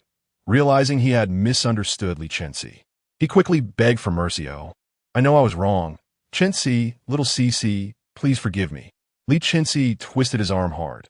"If you keep calling me that, I'll twist your arm off." He forcefully shook off his hand, expressionless, radiating an aura that said, "Don't mess with me," as he left. The people who witnessed this automatically made way for her. "I seem to feel much better." "Me too. After taking this medicine, I feel a lot better. After taking the medicine, my wounds have healed a lot. My leg isn't limping anymore." The cheers around contrasted sharply with Li Chenxi's indifferent departure, making Mu Zichuan's earlier behavior seem reckless and ridiculous. Holding his arm and grimacing, he stood up, already knowing he had done wrong. He could also see that Li Chenxi was angry and would not give him a good face for a while. What could he do? He could only seek forgiveness. Li Chenxi angrily walked towards Zhang Wu's location, growing more furious as she thought about how Mu Zichuan dared to treat her this way. Putting everything else aside, she was his lifesaver. She originally wanted to give the construction materials and energy stones to the base for free, but now she refused to be the fool. If he couldn't pay the price, he shouldn't expect to receive anything. The lives of the people in this base had nothing to do with her. As she walked, she saw Zhang Wu troubled by the large holes in the base wall, which were bigger than him 3 times over. Although the base had activated its protective shield, it required the support of supernatural powers. Seeing the outside beast clawing and roaring was too stimulating. Li Chenxi wasted no time and went straight to the point. "Zhang Wu, I have the materials you need to build the base. Do you want them?" "Yes, I want them all." "How much do you have?" Zhang Wu didn't care where Li Chenxi's materials came from. He just knew he needed them badly. The materials brought from the base were almost used up, and resources were scarce. Zhang Wu also knew there was no free lunch. "What do you need me to exchange for it?" Hearing how accommodating Zhang Wu was, Li Chenxi, who originally wanted to give them a hard time, felt a bit embarrassed. After thinking about it, she realized she didn't really lack anything. She could find what she needed at the Pinduoduo mall. "Pinduoduo? Got it," Li Chenxi said. "Do you have gold and jewelry?" "I need those. I want as much as you have." "What do you need these useless things for?" Zhang Wu was very curious. These items were generally used for researching precision instruments and weapons, and for ordinary people, they were just beautiful waste. Now that Li Chenxi wanted them for exchange, wasn't he making a huge profit? "You don't need to worry about that. I just want these things." "Do you have them?" "I do." Zhang Wu, afraid Li Chenxi would back out, quickly took out his storage bag and handed over all the gold and jewelry inside. Before long, Li Chenxi was overwhelmed by Zhang Wu's gold. For the first time in front of outsiders, Li Chenxi used her space. "Zhang Wu, I didn't expect you to have so much gold. Just a personal collection hobby, haha. Now, can you give us the materials?" "Sure." With a thought, a pile of building materials as high as a small mountain appeared in front of Zhang Wu, even taller than the base's outer wall. "So much." Zhang Wu's eyes widened as he gazed up the mountain of building materials. Zhang Wu's attitude improved Li Chenxi's mood significantly. She took out an energy stone that emitted a gentle glow, 3 times the size of her head, and threw it to Zhang Wu. "This is for you." "What is this?" The energy waves inside are very similar to supernatural powers. Zhang Wu carefully cradled the energy stone. "I don't know, I got it by accident, and it's of no use to me. See if you can use it as an energy source for the protective shield. If it really works, you will be the savior of this base." "Thank you." After expressing his gratitude, Zhang Wu hurried to the energy supply area for the protective shield, holding the energy stone. When a gentle energy wave rose from the energy supply area to the top of the protective shield and became more stable, Li Chenxi knew he had succeeded. Looking at the protective shield above her head, Li Chenxi murmured, "So it can really be done this way." After a night of discussion, they came up with the best battle plan. There was no time to lose. They would attack tomorrow. Chapter 9. Has the superpower returned? The base gates are filled with the most and strongest mutated beasts. I am stationed here with the main force, while each senior superpower user leads 2 teams to guard other areas. Remember, ensure your own safety first. Don't act recklessly if you're not sure. Yes. All right, let's set off now. The base is in ruins, and all those who can still fight have joined Zhang Wu's team.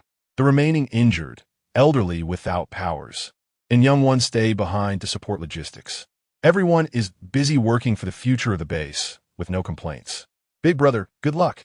The little girl, saved by Mu Zichuan yesterday, ran over, tightly hugging him before rushing off to help the injured. Seeing Mu Zichuan watching the girl, someone from the base said, "That's Su Xiaoxiao, the granddaughter of the leader who sacrificed himself yesterday. Her family died to fend off the mutated beasts." Mu Zichuan said nothing and silently turned away, thinking, "I will drive these beasts back." Unfortunately, things did not go as planned. It seemed the mutated beasts knew Zhang Wu's battle strategy, and they easily dealt with the ones at the base gate. Just as everyone cheered, Li Chenxi felt something was off. Before she could think further, the protective shield on the left side of the base was shattered by the mutated beasts. They rushed in, rampaging through the few remaining buildings, and some people perished beneath their feet. "We've been deceived. Those powerful mutated beasts are not here. They have gained intelligence," Li Chenxi exclaimed. She quickly increased her speed towards the rear camp, where many injured and children were, people with no means to defend themselves. If the beasts found them, it would be disastrous. "Quick, help out in other areas." "How could this happen? How did they gain intelligence?" Mu Zichuan looked at everything in disbelief. While everyone rushed to rescue, he followed closely behind. When Li Chenxi arrived at the rear camp and found it still peaceful, she sighed in relief. But before she could fully relax, a vine reached through the broken protective shield, swinging its massive branches covered in thorns and slime, looking both ugly and dangerous. "Be careful." The thick vine split into many smaller vines from its tip, swiftly attacking a busy healer who was unaware of the impending danger. In a dire situation, Li Chenxi was too far away to save her without powers. Before she could think, the granddaughter of the old man rushed forward, arms wide open, trying to shield the healer with her frail body from the beast's attack. Seeing this, Li Chenxi acted without hesitation, throwing the phone she had been carefully protecting. "System, I've never asked you for anything, but given how much I bought, please save her." The phone, which had once seemed like a piece of black iron, responded to her plea as if it understood. It transformed into a beam of light and flew towards the girl, creating a protective shield around her just as the vine was about to strike, radiating brilliant light and tightly enclosing her inside. The vines that touched the light suddenly contracted, twisted, and convulsed, eventually dissipating into smoke. Seeing the girl unharmed, Li Chenxi finally breathed a sigh of relief. A tired voice from the Pinduoduo system echoed in her mind. "Gold owner, I've done a good job. I hope you're satisfied. Please give a 5-star review." "Okay, here is a big 5-star review card for you." As Li Chenxi finished speaking, a card radiating colorful light appeared before her, rising into the air and transforming into flowing light before disappearing. "It's a high-level review card. Thank you, gold owner." The Pinduoduo system's voice became excited, and soon after, it was brimming with energy. The people in the rear camp finally noticed the enormous vine overhead and huddled together in fear. Looking at the vine before her, Li Chenxi knew she was no match for it without powers. Therefore, she immediately sought the Pinduoduo system. understanding that her intention to save others meant they all needed to survive. If she overestimated her abilities, things would only get messy. System, what do you recommend now? I have plenty of gold. A higher price is fine as long as it's useful. The Pinduoduo system responded quickly, displaying products directly in her mind for easy browsing. These are the most suitable options recommended by the system all.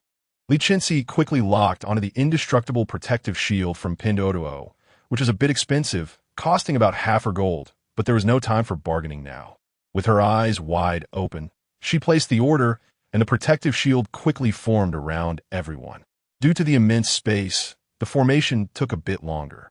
The vine above realized that if the shield took effect, it wouldn't be able to harm them, so it used its main body to charge down from the air, targeting Li Chenxi. Just as the vine was about to touch Li Chenxi, the little girl stepped in front of her, getting ensnared by the vine and lifted into the air. Damn it! Li Chenxi was first surprised and then panicked. If she got caught by the vine, she might still have the strength to protect herself, but the little girl would be in danger. Used to being the one in front, it was the first time someone had risked their safety to protect her. Li Chenxi was bewildered, as even her own brother had abandoned her for profit. Yet someone was now putting herself at risk for her. Clearly, this was not the time for sentimentality. Every second of confusion put the little girl in greater danger. As she watched the vine's large, jagged mouth and its intent to consume the girl, Li Chenxi had never hated her powerless self as much as she did at that moment. If she hadn't been careless, the girl wouldn't have stepped in front of her, and the girl wouldn't have been taken by the vine. If she still had her powers, she could save her, and the girl wouldn't be in danger. As the girl neared being devoured by the disgusting vine, Li Chenxi felt a familiar and powerful energy surge. Her powers had returned. There was no time for joy. Li Chenxi quickly activated her skills and flew into the air, pulling out a 2-meter-long giant cleaver from the Pinduoduo system, and with a swift motion, she hurled it at the vine's gaping mouth. The vine howled in pain, and the girl at the top remained quiet, not struggling. Without delay, Li Chenxi summoned her wind and strength abilities, using the speed of the wind to teleport beside the vine, increasing her strength to pull the cleaver from the vine, and then striking fiercely at its main body. With one slash, the vine's green liquid splattered all over Li Chenxi. The vine was severed at the root, and the part holding the girl fell from the air. Li Chenxi instantly teleported to catch her, only relaxing when she felt the girl's breath against her fingers. As she safely placed the girl on the ground, the vine attempted to recover and sneak attack Li Chenxi. Without even looking at it, she summoned the wind around her, transforming it into sharp blades that rushed toward the vine. Before it could touch a hair on Li Chenxi's head, it was shredded to pieces, with green liquid splattering everywhere. The vine could regenerate infinitely, but with the support of the Pinduoduo system, Li Chenxi's powers were invincible. Powers gone? Energy replenishing pills would refill them. Injured? Healing potions would fix that. Thus, under Li Chenxi's relentless assault, the vine gradually weakened and shrank, until finally, she incinerated it with her fire abilities, leaving not a trace behind. Then, Li Chenxi fainted again. Before fainting, Li Chenxi sent a message to Zhang Wu through the Pinduoduo system in text form, sharing his conjecture and hoping to help him deal with the strange beasts outside. Chapter 10. The abilities have left again. When Li Chenxi woke up, she found herself trapped in a coffin. She reached out to touch the translucent coffin and wondered, am I dead? Does this mean I'm a zombie now? Outside the coffin, a few familiar figures appeared, and a familiar voice called out, when do you think she will wake up? She has been unconscious for a whole week. I don't know. It looks like a state of ability exhaustion. But she doesn't even have her abilities anymore. How could she be exhausted? Should we quietly open it and take a look? Don't. Oh, come on. It'll be fine. We can just cover it back up after. Before Zhang Wu could stop him, Mu Zichuan had already opened the outer shell. Li Chenxi sat up straight, staring at Mu Zichuan in shock. Oh my gosh, you scared me to death. Mu Zichuan stumbled back 3 big steps, repeatedly patting his chest to calm his racing heart. Cece, scaring people can really kill them. Oh my heart. What are you shouting about? Li Chenxi's tone was calm, but carried an undercurrent of menace. Mu Zichuan quickly changed his address. I was just calling you Chenxi. Have those alien beasts been repelled? Li Chenxi felt Mu Zichuan was being ridiculous and turned to ask the silent Zhang Wu standing beside her. Thank you for your concern. The alien beasts have left the base, and it's safe now. The construction is almost complete as well. Zhang Wu cupped his fists in gratitude towards Li Chenxi. What caused the alien beasts to riot? Someone used abilities to confuse those beasts, leading to their rampage and attacks on the base. Then why am I lying in a coffin? Li Chenxi genuinely couldn't understand why someone would put a living person in a coffin. Although this coffin was beautifully translucent, it was still a coffin. This isn't a coffin. It's a healing chalcedony. Healing? Li Chenxi still thought it looked like a coffin. However, Zhang Wu hesitated. However, what? Your condition seems like ability exhaustion, but didn't you lose your abilities? Zhang Wu cautiously asked, afraid of bringing up something that might upset Li Chenxi. Abilities? Right? Li Chenxi quickly checked if her abilities were still there, stretching her hand out. Flame. Her palm was empty. Not even a spark was visible. Li Chenxi, not willing to give up, tried her other abilities but found they had disappeared as well. As if the sudden recovery of her abilities had been an illusion. Although Li Chenxi felt quite disappointed, she took it lightly. At least her abilities had appeared once and saved many people, which was not a loss. Since they were gone again, she felt she had gained something from that brief moment. Li Chenxi nonchalantly retracted her hand, stood up from the chalcedony, and said to the two people carefully observing her, "Let us go." After saying that, she walked out first. As soon as she stepped outside, she saw the battered yet orderly base. Aside from children and the elderly, no one was without wounds. Yet they were all busy in construction activities, their sweat-drenched faces filled with happy smiles. Indeed, she had personally protected her home, allowing everyone to have a place to rest securely in these difficult times, which made them all happy. Watching everyone busy and happy, Li Chenxi suddenly wanted to build a unique base, a safe and reliable place where the homeless and helpless could let down their guards and rest. Let us take an impromptu trip. Li Chenxi noticed that no one around her was paying attention to her, not even the clingy Mu Zichuan. So she quickened her pace toward the base's entrance. Almost there. Almost there. Victory is just ahead. Li Chenxi had already seen the entrance of the base. But just as she was about to leave, a guard recognized her. "Aren't you Li Chenxi?" Li Chenxi is awake. His shout made everyone in the base aware. And they all stopped their work, surrounding Li Chenxi in the center. "It's really Li Chenxi. You finally woke up. You truly are our base's great hero. We can't thank you enough. If it weren't for your desperate protection, we might have died long ago. Yes, yes, you truly are a great person." Everyone expressed their gratitude to Li Chenxi.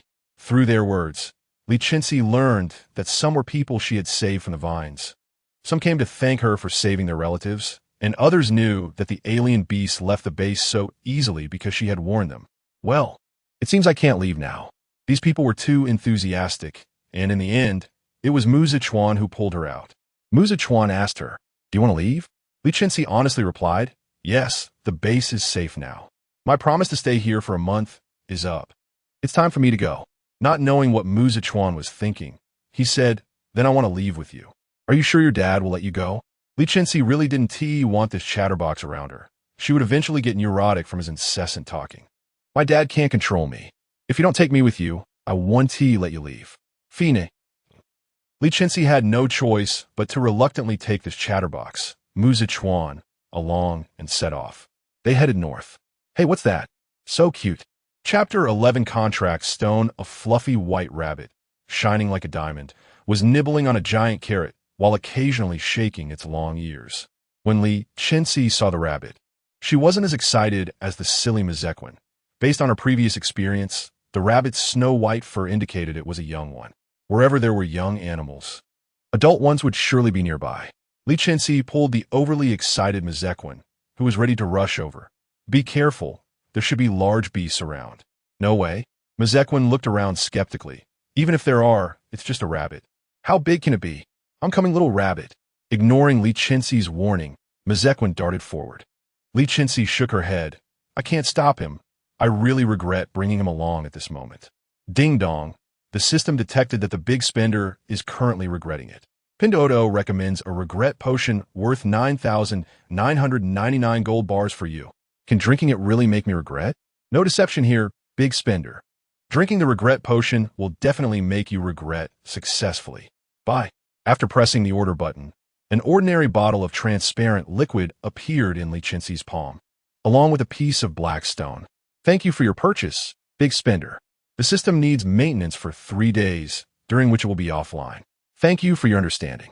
After saying this, the Pinduoduo system felt like it was running away after a donation and immediately went offline, leaving even the phone's screen black. Just as Mizequin was about to pick up the rabbit, Li Chenxi, in a desperate move, drank the liquid in one go, staring wide-eyed, waiting for the effect. But after a long wait, Mizequin had already picked up the rabbit. As birds flew by in the forest, Li Chenxi felt the rabbit's parent was on the way to protect its young, yet the scene before her hadn't changed. Li Chenxi regretted buying this useless regret potion. It can't just be a bottle of water, right? Thinking back, the system said drinking it would definitely make her regret, but it never specified how. Damn it. No wonder it logged off so quickly, like an office worker rushing home, and even gifted her a piece of unknown stone. Rabbit. Such a big rabbit. Mizequin's scream sounded ahead. Li Chenxi rolled her eyes. I told you not to go, but you insisted. Relying on her years of training, Li Chenxi quickly ran to Mizequin and pulled him back just as the giant rabbit was about to stomp on him, coldly saying, "Let go of the rabbit in your arms." Hearing Li Chenxi's words, Mizequin immediately released the rabbit and scrambled to follow her away from danger. After retreating about 100 meters, he finally saw the giant rabbit's full form, cold sweat pouring down his back. Fortunately, he ran fast earlier. Otherwise, he would have become a meat pie. Just look at that giant rabbit size. 1 foot could squash him easily. The rabbit's parent was way too intimidating. At least 50 meters tall. Li Chenxi snorted. Didn't you study how to identify these beasts properly at the base? In my impression, even a 6-year-old knows not to act recklessly where there are young ones. I just forgot for a moment. Mizequin felt a bit embarrassed by Li Chenxi's words. He wouldn't tell her that he had never studied such embarrassing topics well since childhood. Do you still think today's rabbits are like the little ones before? Seeing that her child was safe, the giant rabbit did not attack Li Chenxi and the others, then turned to leave. Hey, why is that little rabbit running towards us? Mizequin exclaimed in fear that it might call its mother back. The little rabbit came running with a black stone in its mouth, cutely rubbing against Li Chenxi's calf. Is this my stone? Li Chenxi squatted down to take the stone from the rabbit's mouth, gently petting its fluffy fur. So cute. The little rabbit nestled in Li Chenxi's arms, showing its affection for her. Li Chenxi reached out to pet it, but was bitten, causing blood to drop onto the stone, disappearing without a trace. Li Chenxi recoiled in pain. The next second, she heard a child's voice echo in her mind. Master, master, I like you. Who? Li Chenxi instinctively drew her 2-meter-long machete, scanning her surroundings warily. Master, master, I'm at your feet. The voice trembled with urgency. Li Chenxi looked incredulously at the fluffy creature at her feet, squatting down to confirm again. You are this little rabbit? The little rabbit happily rubbed against Li Chenxi's fingers. It's me, but I'm not a rabbit. Then what are you? I don't know. How can I hear you speak? Because I've contracted with you. At this point, the little rabbit spun around happily. I've been looking for you for a long time. Contract? Looking for me? Why? Li Chenxi was puzzled, wondering if she had something particularly special about her. I don't know, but my consciousness just wanted to find you. The stone in your hand is the contract stone, which can contract with beasts. Who are you talking to? Mizequin peeked his head out from behind, looking confused at Li Chenxi. Li Chenxi ignored him, looking at the fluffy rabbit on the ground, feeling a bit troubled.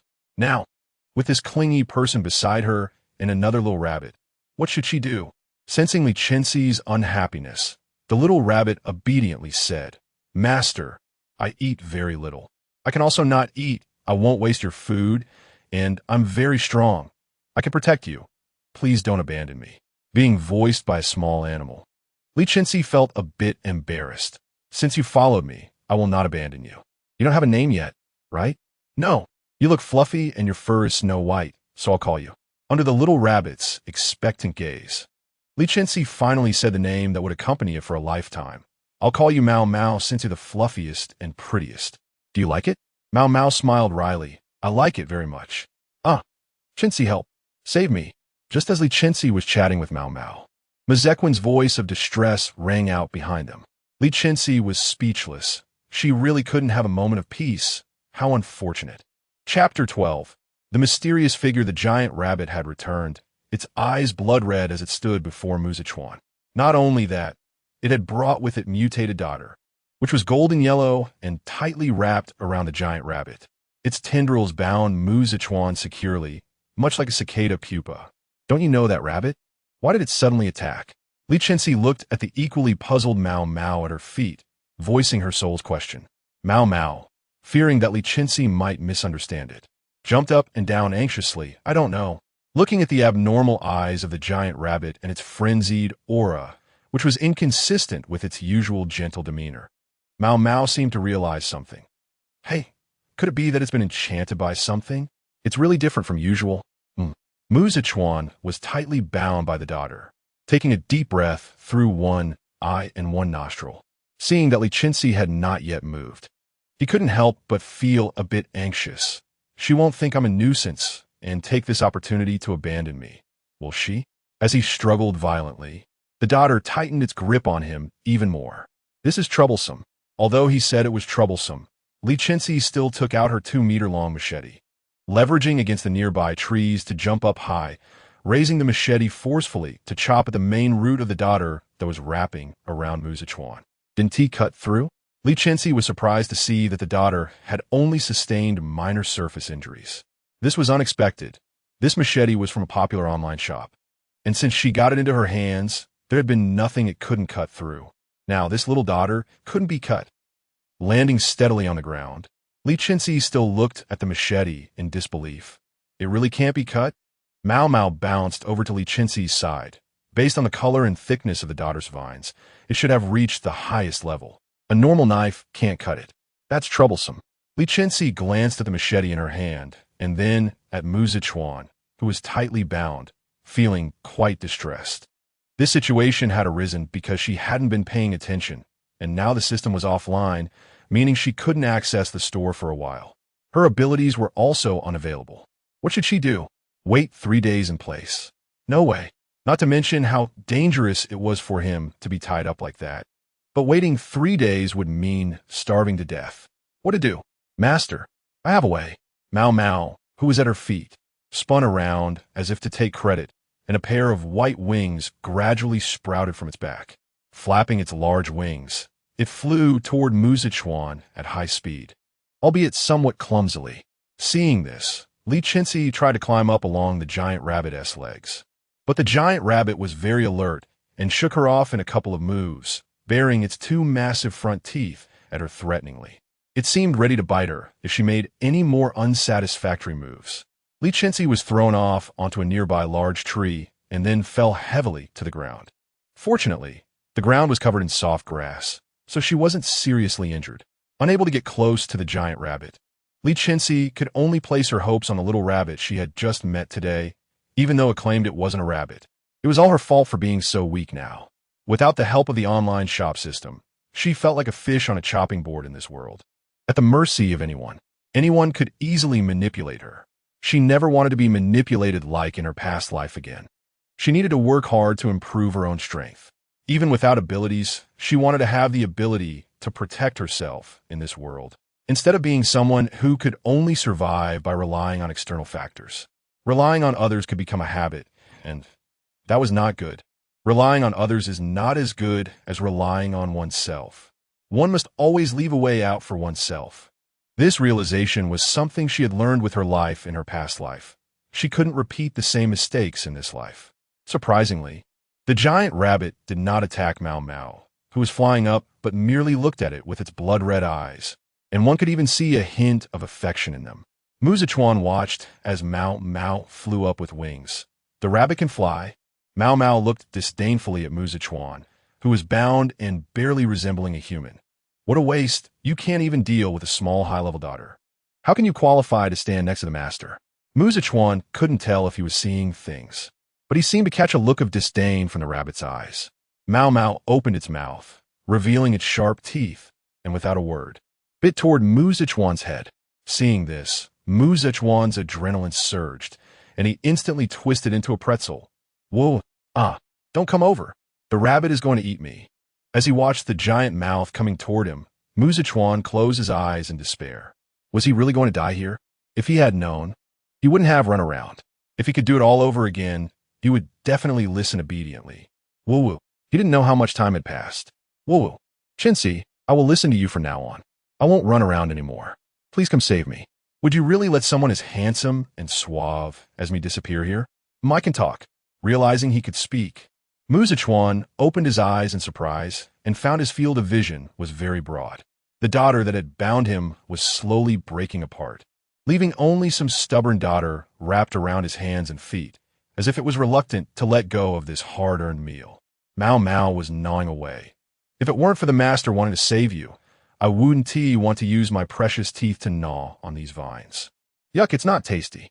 After Mao completely chewed off the daughter wrapped around Mu Zichuan, the previously quiet daughter that had been clinging to the giant rabbit became restless, waving its tendrils and launching an overwhelming attack toward Mu Zichuan and Mao Mao. Mao Mao kicked the still dazed Mu Zichuan down, then followed him down. Just as Mu Zichuan was about to fall onto a rock, he would be seriously injured if he didn't die. Li Chenxi quickly grabbed a thick unknown leaf nearby and forcefully flung it toward the direction of Mu Zichuan. Mu Zichuan fell heavily onto the leaf that Li Chenxi had thrown, groaning in pain. Ouch, my stomach. Seeing Mu Zichuan escape, the giant rabbit raised its foot to stamp him down, but Mu Zichuan didn't care about the pain and crawled away in a panic. The aura around the giant rabbit grew increasingly chaotic. It stomped on everything around it in frustration, leaving destruction in its wake. Watching Mu Zichuan and Li Chenxi move, it slowly approached them. Just when the two thought they were about to engage in a fierce battle, a strange noise came from the depths of the forest, and the giant rabbit suddenly turned and ran in that direction. The giant rabbit's behavior resembled the situation outside when their base was under attack by alien beasts, and Li Chenxi curiously followed. Mao closely trailed behind her. Hey, why are you following? Mu Zichuan wailed as he followed Li Chenxi. Li Chenxi hid behind a dense tree and saw that a clearing was surrounded by many alien beasts. A person wearing a mask obscuring their features was sprinkling something on those alien beasts. As he completed his actions, the originally quiet alien beasts suddenly leveled up to their highest forms, and their auras became increasingly chaotic as they began to rampage around them. Who is it? The masked person's sharp gaze turned toward Li Chenxi's hiding spot, and his eyes seemed to have a captivating power, almost enchanting her. Li Chenxi was nearly mesmerized. Just when Li Chenxi was about to be discovered by him, a pair of large hands appeared from behind her, covering her mouth and tightly restraining her. If you don't want to die, listen to me and don't move. The person behind her exuded a hot and unfamiliar aura that made Li Chenxi feel extremely awkward and uncomfortable. Looking at the situation in front of her, she could only obediently follow his instructions. Chapter 13, you have to take responsibility for me. The person behind Li Chenxi covered her mouth, and their figures gradually disappeared from the spot. Just as they became completely invisible, a man wearing a mask suddenly appeared in front of them. Li Chenxi looked at him, and at first glance, it was clear he was not a good person. Who would wear all black in broad daylight with a mask on? He was clearly up to no good, and now that she had stumbled upon his wrongdoing, he would definitely want to silence her. To protect her own life, Li Chenxi dared not make a sound, even holding her breath. The masked man glanced around suspiciously and, finding no one, trusted his instincts completely. He unleashed a supernatural ability, instantly freezing the surroundings. The person behind Li Chenxi quickly pulled her away from the spot, avoiding the masked man's attack. After confirming there was nothing unusual around, the masked man felt relieved to leave. Once the masked man was gone, Li Chenxi pushed the person behind her away and looked at him warily. A large knife appeared in her hand. Who are you? The man, almost falling to the ground from being pushed, showed no anger. In fact, there was no change in his expression at all. One could even say he looked emotionless. He was dressed in ragged clothes, clearly someone who had been wandering for a long time. The powerful aura of his supernatural ability showcased his extraordinary strength, which was at odds with his tattered attire. Despite his rough appearance, he had a face more beautiful than a woman's, pleasing to the eye. Unfortunately, as he moved, the scar from his forehead to his cheek, previously hidden under his hat, was revealed. The hideous scar was like a flaw on a beautiful jade, making it a pity. The man said nothing, even avoiding eye contact with Li Chenxi. He picked up his fallen belongings from the ground and was about to leave. Just then, Mao Mao, who had arrived late, saw Li Chenxi holding the large knife towards the man and thought he was going to harm her. He immediately bit into the man's calf. The man let out a muffled grunt, and for the first time, a hint of expression appeared on his emotionless face. His eyebrows furrowed as he looked down at the creature biting his calf. Mao Mao's teeth could bite through even the hard iron of a dodder vine, let alone the flesh of a mortal man, and with one bite, he broke through. The man was tough. It was as if that leg was not his own. He forcefully pulled Mao Mao off his calf, revealing the blood and flesh beneath. Li Chenxi felt her heart race at the sight. Mao Mao, confused by the situation, was caught and still bared his teeth in an attempt to scare the man. A rabbit with wings must taste pretty good, right? The man coldly stared at the snarling Mao Mao. Li Chenxi attempted to take Mao Mao back, but he dodged and looked down at her from a height. Shorty. After saying that, he gestured to indicate the height difference between himself and Li Chenxi. Li Chenxi, who was 168 centimeters tall, felt insulted. This was a blatant insult. The two stood in a tense standoff, neither willing to back down, and even Mao Mao, who was captured, glared defiantly at the man. "What are you doing?" A late-arriving Mu Zichuan looked at the two and the rabbit locked in a standoff, puzzled. Upon seeing Mu Zichuan, the man's eyes flickered momentarily. But before he could process anything, he quickly returned to his indifferent demeanor. Without saying a word, he just quietly observed Li Chenxi and the rabbit as Mao Mao was tossed in her arms and fell limp. The man merely stared at them, not uttering a sound, as he tore open the tattered hem of his pants, revealing the more pronounced injury on his calf. "You have to take responsibility for me." "Fine." Li Chenxi had no choice. Indeed, it was Mao Mao who had bitten him. If it hadn't been for his earlier words, she might have been done for. Her actions now felt like a betrayal. There was no way around it. Since her Mao Mao had bitten someone, she had to take responsibility. "We need to continue on our journey, and we're not even sure where we're going. Are you sure you want to follow us?" The man remained silent, but his determined gaze indicated his resolution. His injured calf looked terrifying and feeling guilty. Li Chenxi took out the hemostatic powder she had bought from the system and knelt down to carefully apply it to his wound. After finishing, she helped him up, ready to move on. "Let us go. The deep forest isn't safe at night. We should find a place to rest first and set off tomorrow." Mu Zichuan, seeing Li Chenxi assisting the man, felt uncomfortable and pushed her aside, taking over. "Let me help him. You're not tall enough." Mu Zichuan's thoughtless comment struck another blow at Li Chenxi, who never imagined she would be called short by two people in her lifetime. Li Chenxi walked ahead expressionlessly. "So what if I'm short? Am I eating your family's rice? I like being short, Chapter 14, Why am I always the one hurt? Chenxi, maybe. I might have been stabbed." Mu Zichuan stood pale-faced behind Li Chenxi and Li Chenxi, with an ice blade emitting a chill piercing through his chest. The ice blade on his chest still bore warm blood, which dripped from his lips like rain, staining the green grass a vibrant red. Li Chenxi heard Mu Zichuan say this and quickly turned around to check. When she saw Mu Zichuan in this state, her pupils contracted and she rushed towards him. Catching his body as he was about to fall, her tone urgent. "Are you okay?" Li Chenxi crossed his arms in front of his chest, expressionless, and added fuel to the fire. "Does he look like he's okay?" Li Chenxi couldn't be bothered with this person who had suddenly latched onto her. The most important thing right now was that Mu Zichuan couldn't die, not to mention that his father had just entrusted his living son to her a few days ago. And now he was gone. What was that all about? Moreover, it was undeniable that she had long gotten used to his chatter by her side and felt a bit reluctant.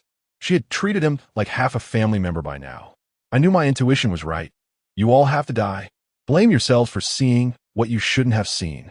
A cold wind mixed with a man's icy voice entered the ears of the three present. The masked man, who had originally left, turned back with a vengeance, catching everyone off guard. Dressed all in black with a hood covering most of his face, only two cold eyes were visible, making it impossible to see his appearance. He mercilessly thrust another ice blade into Mu Zichuan's already pierced chest, so quickly that neither Li Chenxi nor Li Chenxi, standing nearby, could react. Mu Zichuan spat out a mouthful of old blood. looking up to the sky with tears in his eyes. Why am I always the one getting hurt? You. Li Chenxi watched helplessly as the icy blade stabbed into Mu Zichuan's chest, unable to stop it. She could only stand in front of him, protecting him tightly behind her, glaring at the masked man. We have no grievances or grudges with you. Why do you want to hurt my friend? The masked man sneered disdainfully, raising his right hand, where many small ice blades slowly emerged in his palm. Your appearance here is a mistake. Blame your bad luck, Ice Blade. A powerful ice ability surged toward Li Chenxi and the others. Li Chenxi hurriedly searched her space for the indestructible protective shield she had bought from the Pinduoduo shopping mall. Just as she took it out, the masked man's ice blades barely shot toward her. Seeing the extremely sharp and cold ice blades on the protective shield, Li Chenxi couldn't help but feel relieved that she had taken out in time. Otherwise, she would have been done for. Li Chenxi, seeing Li Chenxi pull out a protective shield that could withstand such a powerful ability, widened his eyes in surprise, silently retracting his own powers. He had never seen a protective shield that could be used without relying on one's abilities. It seemed she was hiding many secrets. Was following her a good idea or a bad one? The masked man, thinking that Li Chenxi was surrounded by his ice blades and had been perfectly defeated, was about to step forward to check. In an instant, those ice blades shot back at him, and he could only awkwardly use his skills to defend himself. Seeing that Li Chenxi and the others were unharmed, the masked man stared in disbelief. How can someone without any ability fluctuations like you withstand my ice blades? Li Chenxi brandished a 2-meter-long broadsword, dragging it on the ground, her hair tied up in a lopsided manner, coldly staring at the masked man. There are many things in this world that you think are impossible, such as you becoming my defeated foe today. Li Chenxi gripped the sword's handle tightly, her eyes sharp, looking over the masked man to his back, shouting, Mao Mao, kick him to death. Mao Mao, who had been prepared behind the masked man, responded promptly, attack. The masked man looked back in surprise at the small Mao Mao, whose powerful rabbit kick came rushing toward him. It seemed as if Mao Mao had aimed for his face intentionally. The force was so great that it even cracked the mask. Get lost. How dare you hurt my master? Mao Mao's strength was astonishing, sending the silent masked man flying straight toward Li Chenxi, who had already pointed the sword's tip at his heart. If he couldn't stop, he would be impaled on Li Chenxi's sword like a piece of meat on a skewer. The masked man flew unimpeded, crashing onto the sword tip Li Chenxi had been waiting for. The pain of the sword penetrating his body made him let out a muffled groan. You love stabbing people's hearts, right? Then you can experience what it feels like to be stabbed. After saying this, Li Chenxi twisted the sword handle fiercely, making the broadsword rotate inside the masked man's body. Blood sprayed from the corners of his mouth and his heart like a waterfall, splattering Li Chenxi all over. Suddenly, he seemed to think of something and grabbed Li Chenxi's hand that was holding the sword. Are you not full? This little bit of strength can't hurt me. After saying this, he gripped Li Chenxi's hand and stabbed the broadsword deeper into his own body, twisting it. It felt as if this body didn't belong to him. Li Chenxi was stunned by his actions. She thought she was ruthless enough, but she didn't expect someone to be even more ruthless than herself. In Li Chenxi's moment of shock, the masked man, pierced through the heart, was enveloped by a cold wind, and his body slowly turned into snowflakes. Suddenly, Li Chenxi's dark and powerful hands gripped Li Chenxi's hand holding the sword and forcefully pulled the broadsword out of the masked man's heart, warm liquid splattering everywhere. At the moment the sword was pulled out, the entire broadsword froze with thick layers of ice at the handle, and getting too close felt painful. It was easy to imagine that if Li Chenxi hadn't helped Li Chenxi pull the broadsword out of the masked man's body, she would have been completely covered in ice.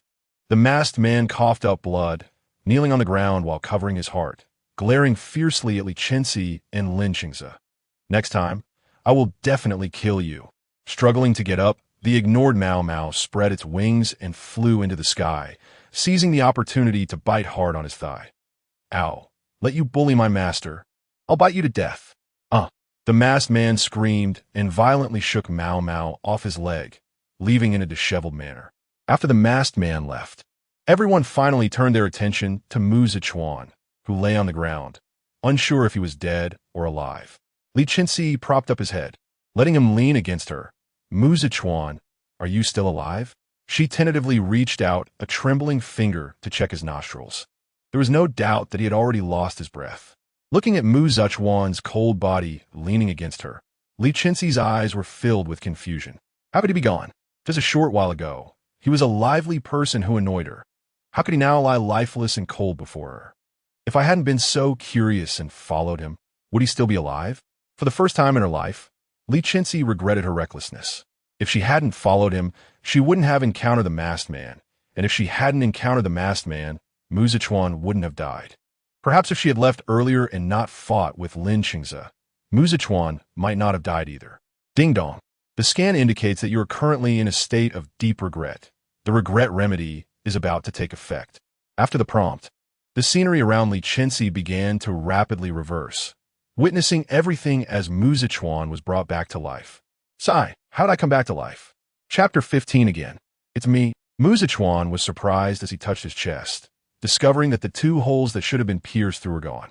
He clearly remembered dying, with the last image being that rabbit with wings kicking the masked man away. How'd he come back to life?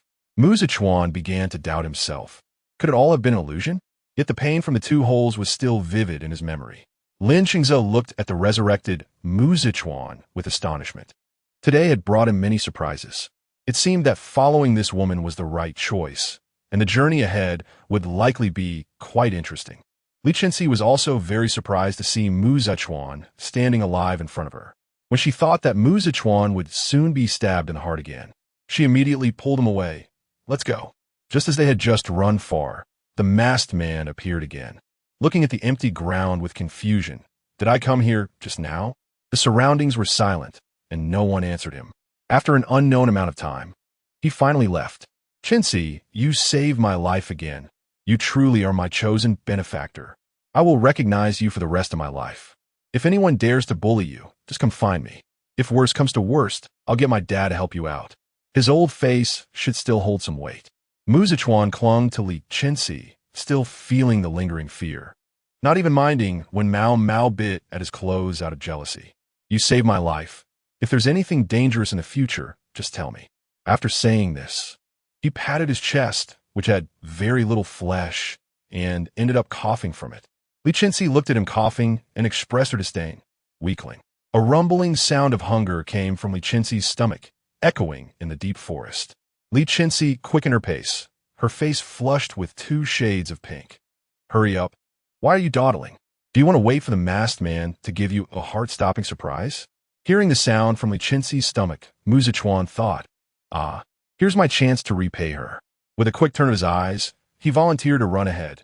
Chenxi, I'll help you find something to eat. I know a lot about these fruits. Just wait for my feeding. Before leaving, he struck a pose at a 45-degree angle to show off his handsome jawline to Li Chenxi. Li Chenxi. Li Chenxi. Li Chenxi thought to herself, I hope you don't end up poisoning yourself. Mao Mao saw that Mu Zichuan was going to find food and naturally wouldn't miss this opportunity to prove himself. He rubbed against Li Chenxi's hand to catch her attention and then hopped along to catch up with Mu Zichuan. Master, I can also find food. I'll find more and tastier food than that man. Li Chenxi looked at Mao Mao, who had a determined expression. Actually, I can go find it myself. Li Chenxi glanced at Li Chenxi, who was standing next to her like a rock. Aren't you going to find something to eat? Li Chenxi opened his eyes slightly to glance at Li Chenxi, then closed them again. He said nothing but silently pulled up his already tattered pants, revealing a wound bitten by Mao Mao. Seeing the wound, Li Chenxi finally realized how clueless her earlier question was. I'm so foolish, really. I only knew he was standing still and forgot that he was hurt, and it was bitten by my own Mao Mao. I'm so foolish. Just as she found a place to sit down, she saw Mao Mao rushing towards her, his originally neat and white fur now a mess. Master, Director. Mao Mao's voice was urgent, getting closer. Master. That fool mistook the fruit and ate the poisonous one. Now he's collapsed over there. Li Chenxi jumped up, her head buzzing, face palming in disbelief. I knew he wouldn't let me have peace. She picked up Mao Mao. Where is he? Just ahead. Li Chenxi called out to the hurried Li Chenxi. Where are you going? Since only Li Chenxi could hear Mao Mao's voice, Li Chenxi still didn't know what had happened. Li Chenxi ran without looking back. Mu Zichuan is in trouble again. I'm going to find him. Li Chenxi, hearing this, looked at his injured calf, then glanced at the already disappearing figure of Li Chenxi, sighed, and quickened his pace to catch up with her. Surprisingly, the wound on his calf had healed. When the two of them arrived, they saw Mu Zichuan collapsed in the bushes, holding a large handful of colorful fruits that looked very delicious, his body sprawled out, mouth corner dark, with remnants of the fruit's red juice. Just one glance at the fruits in his arms, and Li Chenxi knew what poison he had ingested. These fruits are not only toxic, but extremely poisonous. They closely resembled another edible fruit, both round and about the size of a finger, and red in color. The only difference was that the poisonous fruit had small thorns on the bottom that were not easily noticeable, while the edible fruit had a smooth bottom. These distinctions could only be recognized by someone who had spent a long time outdoors. Unfortunately, Mu Zichuan had hardly ever left the base, and this was only his second time out in the world, so he couldn't tell the difference between the two fruits and had thus been poisoned. Hey, wake up! Li Chenxi slapped him twice to wake him up. This was the only way to rouse him after he was poisoned. Simple and brutal, but effective. Mu Zichuan woke up with a symmetrical slap mark on his face, weakly murmuring, "Why is it always me?" before fainting again. "No, I need to find an antidote, otherwise he'll really be in danger in 3 hours." Chapter 16. Fire ants. This fruit is called the death fruit. As the name suggests, if the antidote herb cannot be found, he won't survive. There's a golden window of only 3 hours. If he doesn't consume the antidote herb within this time, he will be doomed. Li Chenxi looked solemnly at Mu Zichuan, who had fainted again. It seems he had eaten quite a bit. Time is of the essence. We must split up to find a type of antidote herb that has leaves resembling swords, is green with white fuzz, and has spots on it. It generally grows on the ground nearby, but be careful, as mutated fire ants will be around the antidote herb. After saying this, Li Chenxi placed Mu Zichuan in a safe and hidden spot, then lowered her head to search for herbs. She was now racing against death. "Master, wait for me. I'll help find the antidote herb." Mau Mau retracted the little wings on its back and hopped along to follow Li Chenxi. Seeing Li Chenxi walk far away, Li Chenxi leisurely approached Mu Zichuan's side and looked at Mu Zichuan, whose lips were black and face pale, sneering. "I thought you were so powerful. Turns out you're just a fool." On Li Chenxi's side, she scanned the small grasses on the ground, her eyes moving like a machine. Finally, at the top of a small hill, she spotted the long-sought antidote herb. It was so vibrant and green, swaying in the breeze as if beckoning her to come pick it. "I found it." Seeing the antidote herb not far away, Li Chenxi finally felt relieved, thinking that Mu Zichuan would be saved. However, as she approached, her heart sank. The so-called small hill was actually the nest of the fire ants, and the antidote herb grew right at the very top of their nest. Generally, there would only be a few fire ants guarding the antidote herb, but what she saw now was something Li Chenxi, who had been collecting resources for years, had never encountered before. For a moment, she hesitated to recklessly approach and pick it. Fire ants, as the name suggests, are ants that are engulfed in flames. They not only emit flames from their bodies, but can also spit fire. If bitten, the wound would hurt as if burned by flames, hence the name fire ants.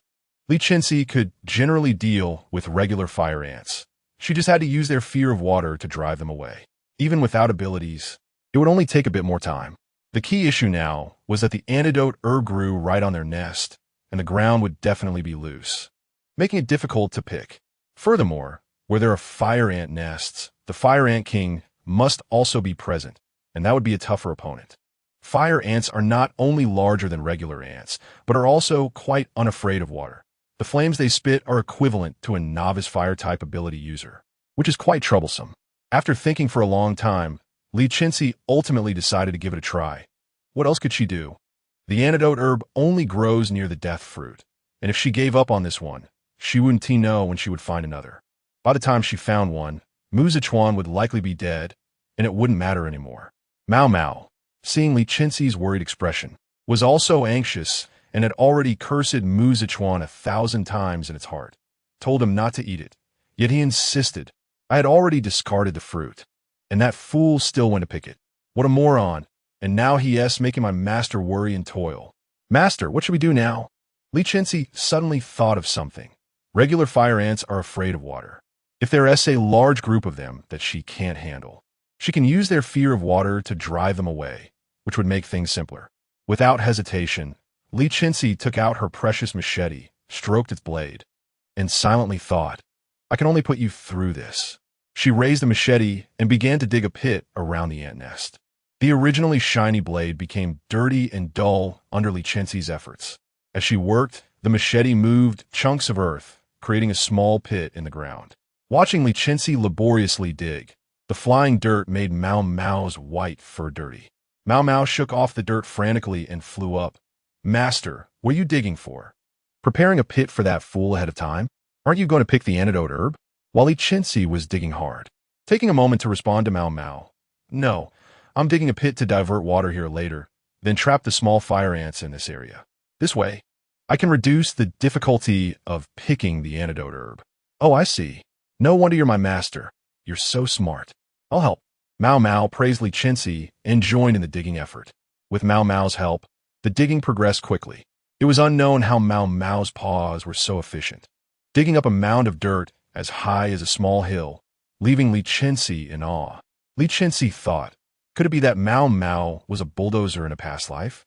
After the pit was dug, Li Chenxi and Mao Mao quickly devised a way to divert water from a distant stream into the pit. Li Chenxi grabbed a nearby vine, and, unsurprisingly, it was hollow inside, allowing it to be used as a makeshift water pipe to transport water. Seeing this, Mao Mao hopped around to find many identical vines, and with its help, they quickly reached the stream. However, the trickling stream could not fill the pit quickly. Reluctantly, Li Chenxi had to weave large leaves into a bucket and manually fetch water. Soon, the pit was filled with water, forming a large circle, with the central space surrounded by water like an island. With everything ready, Li Chenxi picked up the machete she had used as a shovel, first washing it clean in the water before picking it up. Li Chenxi swung the machete fiercely at the top of the ant nest, avoiding the antidote herb. With her attack, the nest split in two, revealing its interior structure. Many fire ants were caught off guard and were cut in half by the machete, leaving transparent liquid and the remains of fire ants splattered on Li Chenxi's blade. Many fire ants were stunned by this sudden attack. Once they recovered, the enraged fire ants, seeing their fallen comrades, charged at Li Chenxi like fireballs, gathering from small to large and finally forming a massive fireball. This was exactly the effect Li Chenxi wanted.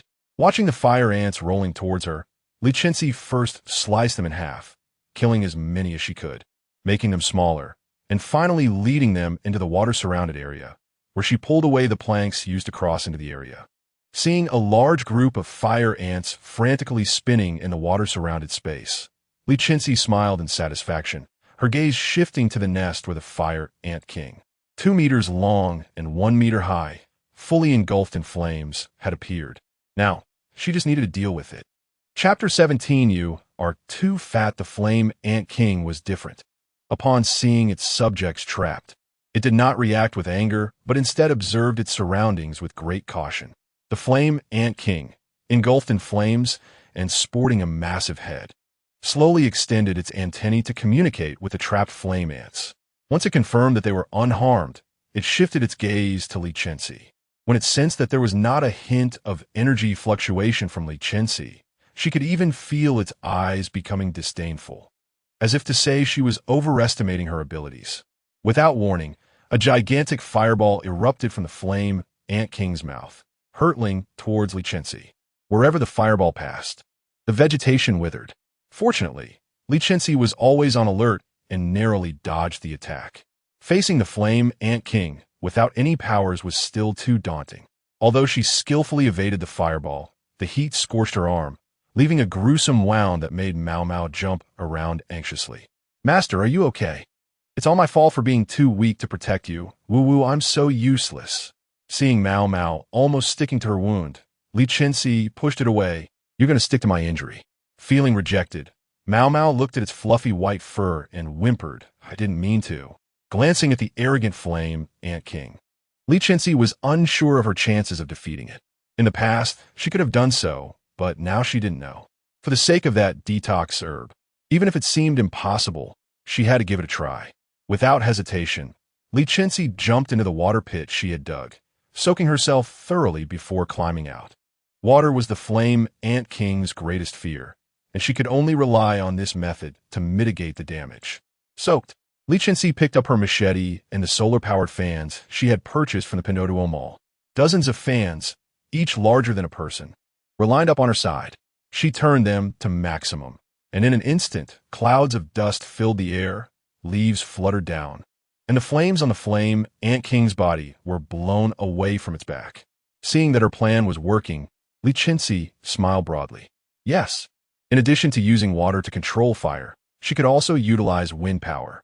As long as the wind on her side was stronger than that on the other side, the speed and power of its fire attacks would diminish, which was very advantageous for her.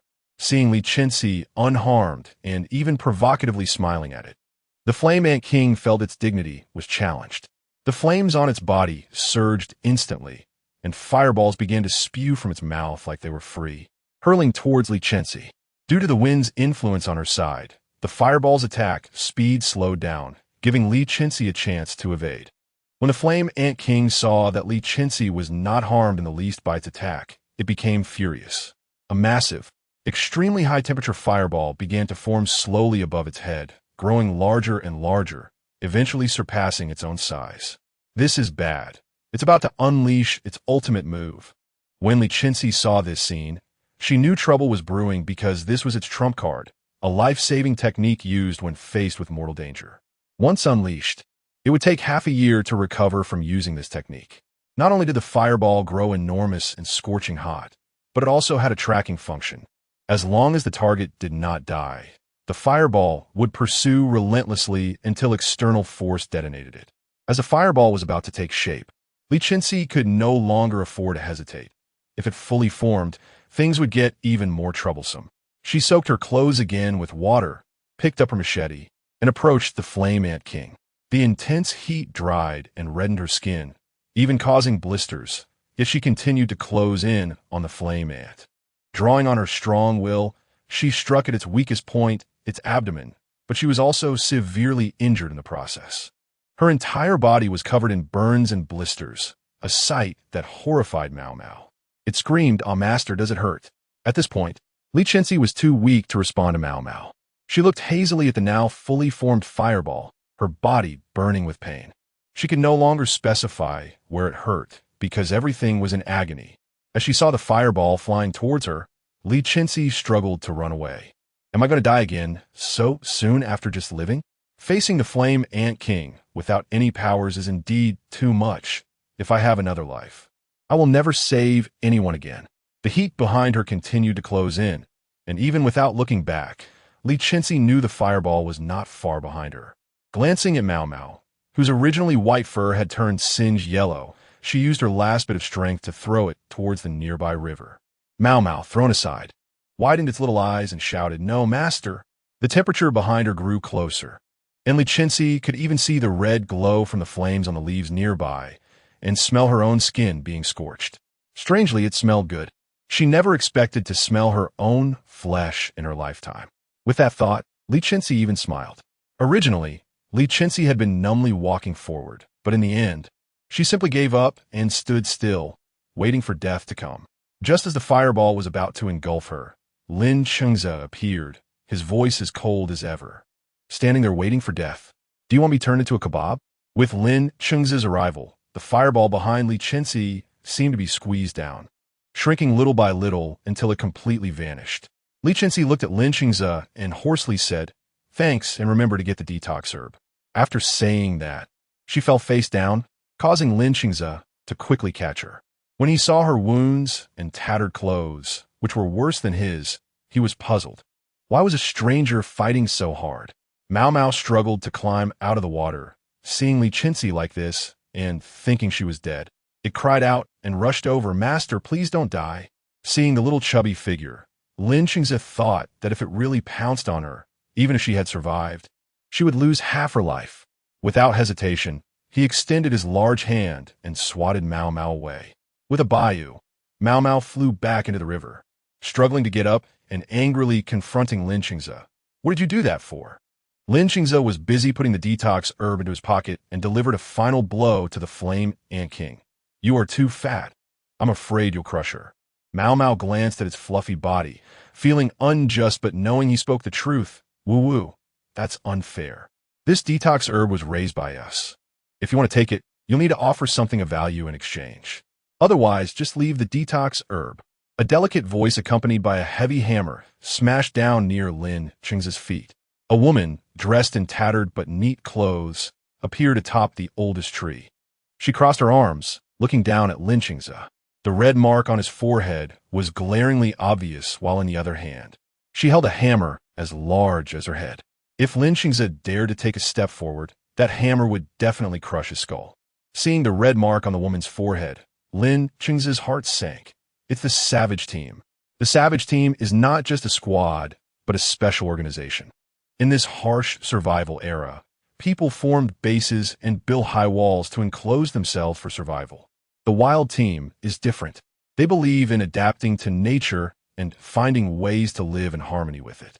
They inhabit every corner of the world, whether in the wilderness, deep forests, or on mountains. They never provoke others, but are not afraid of anyone because they have their unique training methods. From birth, every member of the Wild Team has a red mark stamped on their forehead by their leader. They are united, highly capable, and fiercely protective of their own. But they are also willing to help those in need, provided there is something of equal value in exchange. Li Chenxi gently laid Li Chenxi down, afraid of hurting her, and shouted at the woman in the tree. My companion needs our urgent help from a distance. If possible, could you please come with us first? Once I feed the detoxification herb to him, we can make an exchange. Is that okay? The woman rolled her eyes, looking somewhat reluctant. Fine. I'm in a good mood today, but don't think you can run away. Otherwise. She waved the iron hammer in her hand, her tone threatening. We will not go back on our word. Do as you wish otherwise. Then Li Chenxi picked up the unconscious Li Chenxi from the ground and hurried towards Muzichuan, feeding him the detoxification herb, while the woman followed them the whole way. As soon as Muzichuan opened his eyes, he saw Li Chenxi severely burned by flames and screamed, "Ah, there's a ghost." Chapter 18. Are you willing to join our savage team?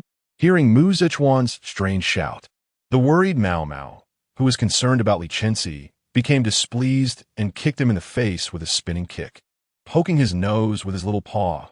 What are you shouting for? It's all your fault. I told you not to eat it, but you insisted on eating that fruit. If it weren't for you, my master wouldn't be like this. I'll kick you to death. The last few words turned from a bunny's voice into that of a groundhog. Muzichuan couldn't understand what Mao Mao was saying at all. He only knew that as soon as he woke up, he got kicked in the face by the excited Mao Mao, and his face was covered in rabbit fur. He spat out the fur from his mouth and flicked it out of his nostrils. Poo poo poo. What is wrong with this rabbit? Be careful, or I'll roast you later. Upon hearing that Muzichuan actually wanted to roast him, Mao Mao became even angrier, his eyes turning bloodshot, and his prominent front teeth chattering as he stomped his hind legs and lunged at Muzichuan's face. I'll bite you to death. However, halfway through the leap, he was caught by the woman following behind. Wow, what a cute little rabbit. She kept petting Mao Mao with both hands, her face full of enjoyment. Her grip was very strong, and no matter how much Mao Mao struggled, he couldn't escape her grasp.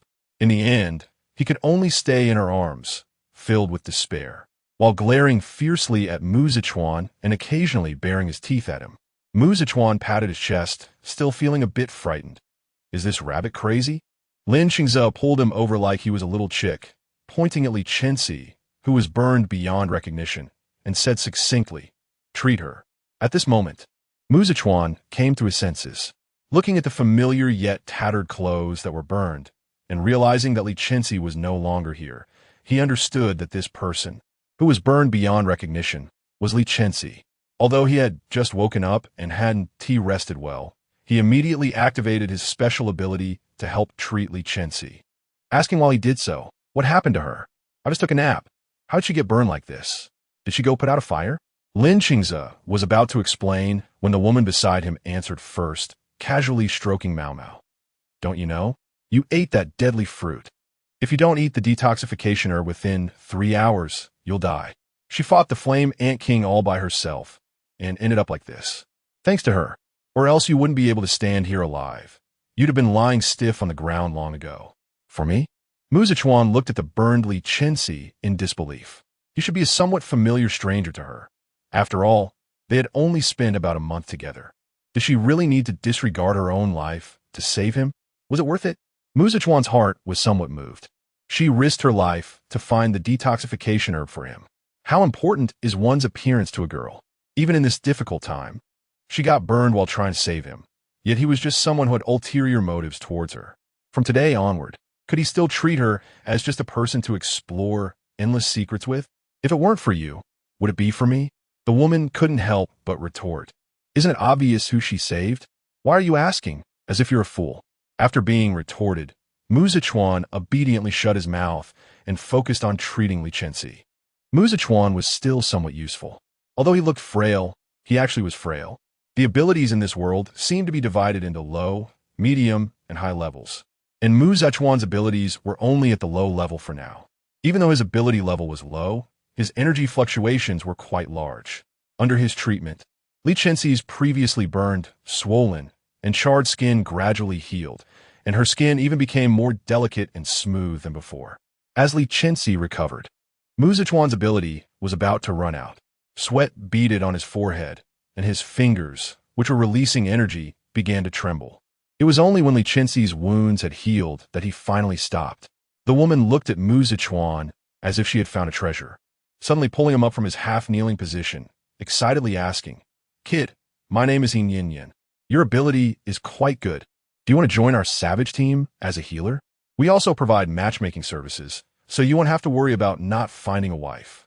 Mu Zichuan was so exhausted that he wanted to rest, but Yin Yin pulled him up. His first instinct was to act cool, standing with unsteady steps, relying entirely on her strength to keep from falling. He brushed a few strands of hair off his forehead and raised an eyebrow.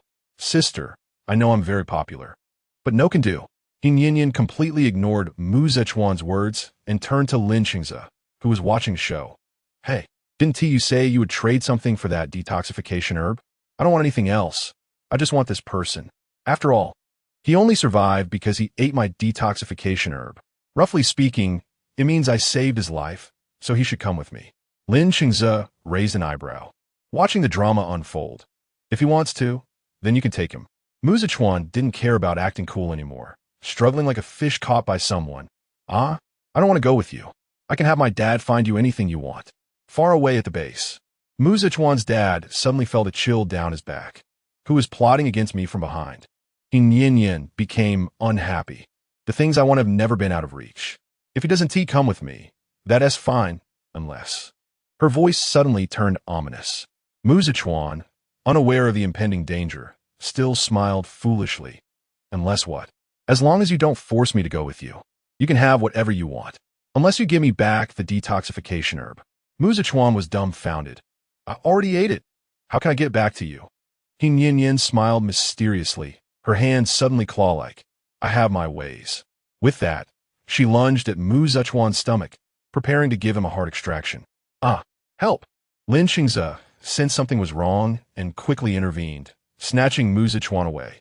The savage team can't bully people like this. Yin Yin didn't expect Li Chenxi to stop her.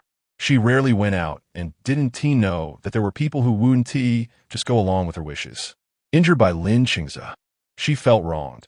"If he doesn't come with me, I have to get my detoxification herb back. You're bullying me." She took out a round object from her pocket and smashed it on the ground, causing smoke to rise all around, obscuring everything. Li Chenxi's heart sank. Oh no, is she going to harm Li Chenxi?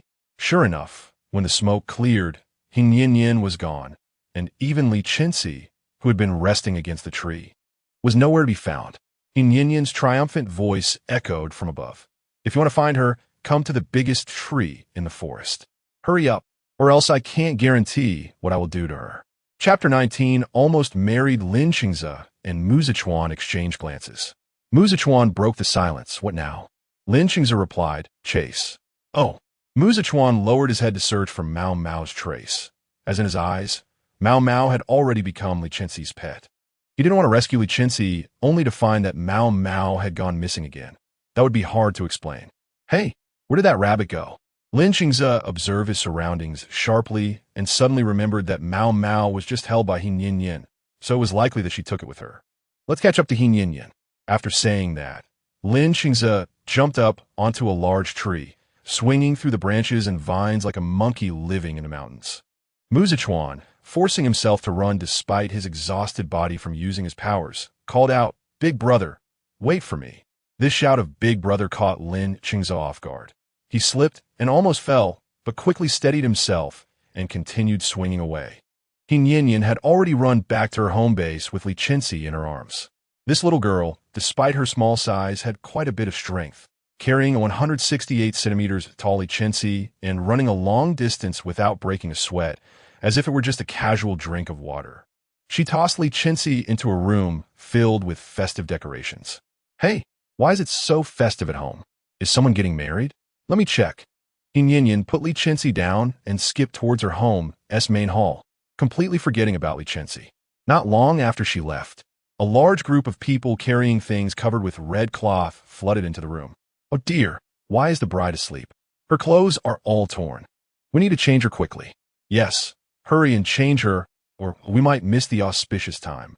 Maybe the bride was tired preparing for the wedding last night. In her dream, Li Chenxi heard the chattering outside, which annoyed her enough to furrow her brows, mumbling, "Can't anyone let me sleep?" A flash of colorful light appeared, and a cheerful voice filled her mind. "Ding, ding, ding. Big boss, I'm back for Pinduoduo. Did you miss me?" The originally mechanical voice of the Pinduoduo system transformed into a lively, human-like tone. Li Chenxi found herself in a vast white space, with nothing around except for the glowing entity claiming to be the Pinduoduo system. Seeing this long unheard voice, her eyes narrowed dangerously. "Weren't you supposed to be under maintenance? Why has your voice changed?" The Pinduoduo system, startled by Li Chenxi's expression, lowered its voice, inching away from her. The system was indeed under maintenance. "But this voice is a reward from above, saying I did well." The Pinduoduo system chuckled awkwardly, not daring to tell Li Chenxi that it had secretly upgraded itself using the data from her space. "By the way, space upgrade." The Pinduoduo system, as if it had found a lifesaver, moved closer to Li Chenxi with flattery. "Big boss, your personal space has been upgraded. Would you like to take a look?" Space upgraded? Upon hearing this, Li Chenxi forgot about the Pinduoduo system and became curious about what her upgraded space would look like. Her voice was cold. "Take me to see." "Okay, I'll take you there right away." Seeing that it had successfully changed the topic, the Pinduoduo system couldn't help but wipe non-existent sweat from its brow, truly too terrifying. The Pinduoduo system enveloped Li Chenxi, and when she opened her eyes again, she found herself in her own space, filled with the gold and jewels she had collected, as well as a lot of food and items purchased from the Pinduoduo Mall. Seeing the towering pile of treasures, Li Chenxi felt a sense of security. However, this time, the upgrade seemed to have no changes. The last upgrade had expanded the space, but this time she didn't see any enlargement. Just as she was about to ask the Pinduoduo system what was going on, something suddenly jumped out and landed in her arms. "Master, I missed you so much." Li Chenxi pulled it out of her embrace, and it wiggled its 4 legs in the air. Its originally red eyes were now even redder, like a shining ruby. This was Mao Mao. But how did it end up here? Seeing Mao Mao's snotty and teary appearance, Li Chenxi disdainfully tossed it to the ground. "Don't come near me." At that moment, the Pinduoduo system appeared just in time to explain. "Big boss, are you satisfied with this upgrade? From now on, you can bring in small animals that you have a contract with or want to include in your space. They could be alive." "So, I can bring in some living animals? Only small ones?" "Yes, the current upgrade allows only small animals to be brought in. You can't bring in people or others unless you want them dead, then they can come in." Li Chenxi wanted to ask something else when she suddenly felt her body being lifted, and a chill ran through her. She quickly asked the Pinduoduo system, "What's happening outside?" The Pinduoduo system immediately transformed into a live broadcast screen, showing her what was happening outside. In the footage, Li Chenxi was being dressed in bright red clothes and had her makeup done with thick brows, bright red lips, and heavy blush, making her look like a paper doll. Seeing herself in such a state, Li Chenxi was shocked. "What is going on? What are they doing?" The Pinduoduo system replied, according to my database. They seem to be helping you get dressed. Big boss, are you getting married? Li Chenxi rolled her eyes internally. What wedding?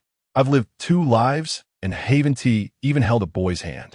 As the scene in the footage was about to lead her into the bridal chamber, Li Chenxi panicked.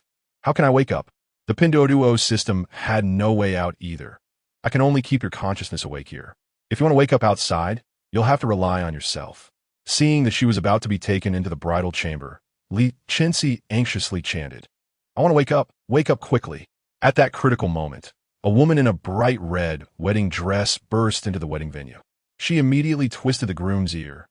You, Pinyin, are marrying someone else behind my back, huh? Have you eaten the heart of a bear or the guts of a leopard? Wife, why are you here?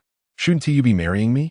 Pinyin pointed at Li Chenxi, who was covered with a veil and being supported by others, looking utterly confused by the turn of events. At this moment, Li Chenxi also woke up. She lifted the veil and threw it back onto the real bride's head. Here, take it back. Seeing Li Chenxi's appearance, Pinyin was stunned. Isn't this the person I brought back? How did she almost become my sister-in-law? As Li Chenxi was about to run away, Pinyin hurriedly grabbed her. Don't run.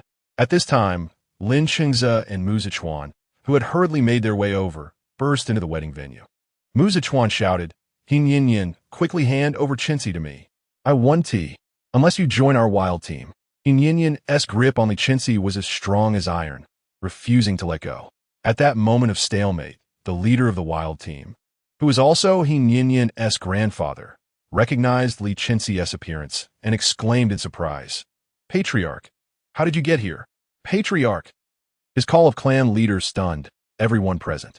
One by one, they widened their eyes in disbelief as they watched their leader, who was over 50, refer to a woman who looked to be in her 20s as the clan leader.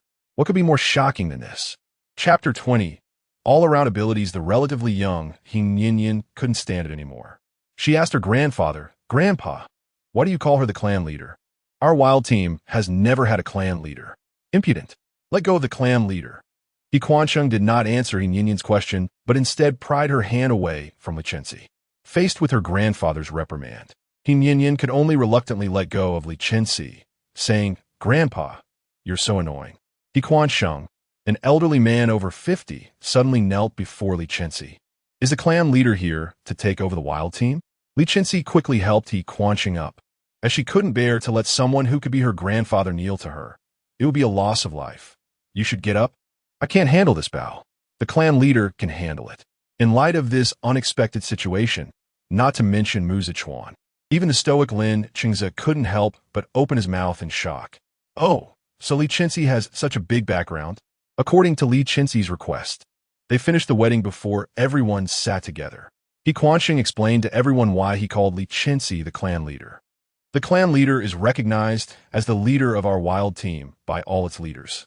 He Quansheng elaborated back in the day, all the leaders of the wild team from around the world predicted that there would be a significant, destiny-changing event for the wild team. If we fail, it would mean extinction. If we succeed, we would welcome unprecedented prosperity. However, no matter how we predicted, we couldn't know who would lead us to victory. I feel quite ashamed. As he spoke, He Quansheng's old face turned red, feeling a bit embarrassed. We thought we had found a hidden place to avoid being disturbed. But who would have thought that even in this deep mountain forest, people would come in? Without saying a word, they attacked us. Our abilities are all about prophecy.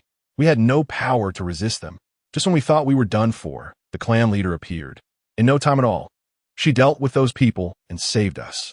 Not only that, but she also treated us. Otherwise, you wouldn't be seeing this old man now.